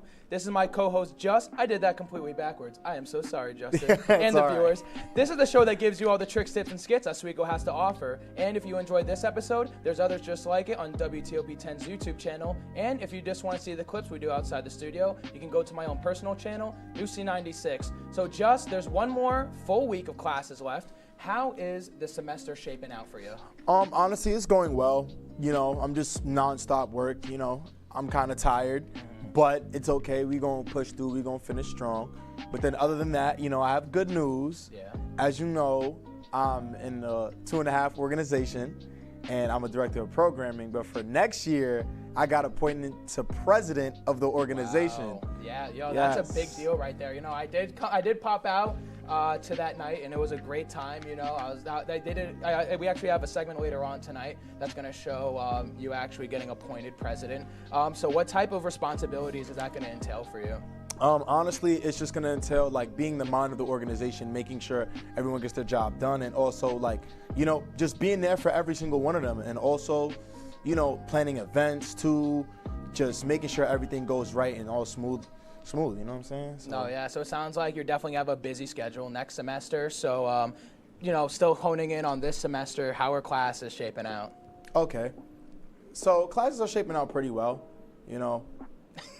That said it all. That said it all right there, folks. They're shaping. I'm not gonna lie. They're shaping, but it's going well. Like, I'm getting my stuff done. And also, you know, with the warm weather coming up, you know, well, some days of warm weather, because it's been switching from 70 to 40 to 32. So it doesn't even make sense. Yeah. But, you know, I've been trying to get outside, you know, just do whatever I can. Like, I just won the flag football intramural championships. So. Yeah. So I know for me, I started working at the Oswego Theater, and I started making that money again.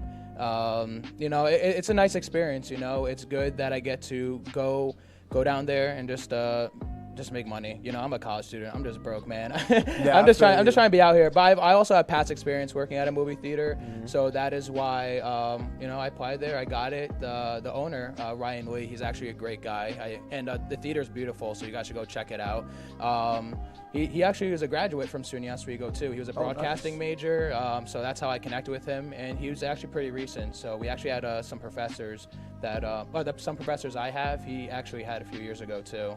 And then besides just work and making that money, I had my dog for 2 weeks, and that was fun to watch him.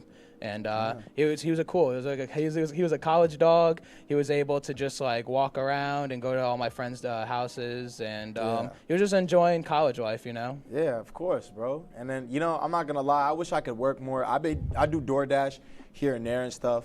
And I've also been practicing for an upcoming show on Saturday. It's called Backyard Jam, sponsored by the Caribbean Student Association. And it's basically going to be like a whole Caribbean fete. I don't know if y'all know what a fete is, but y'all have to be there to know what it is. So, yeah. No, yeah, you know, that's good that both of us have been staying busy. But let's move on to the segment that we have planned for everyone. This week, Keeks got to go out on campus and ask you, the students, about your semester, OzFest, and summer plans. So here's this week's edition of Oswego Side Talk.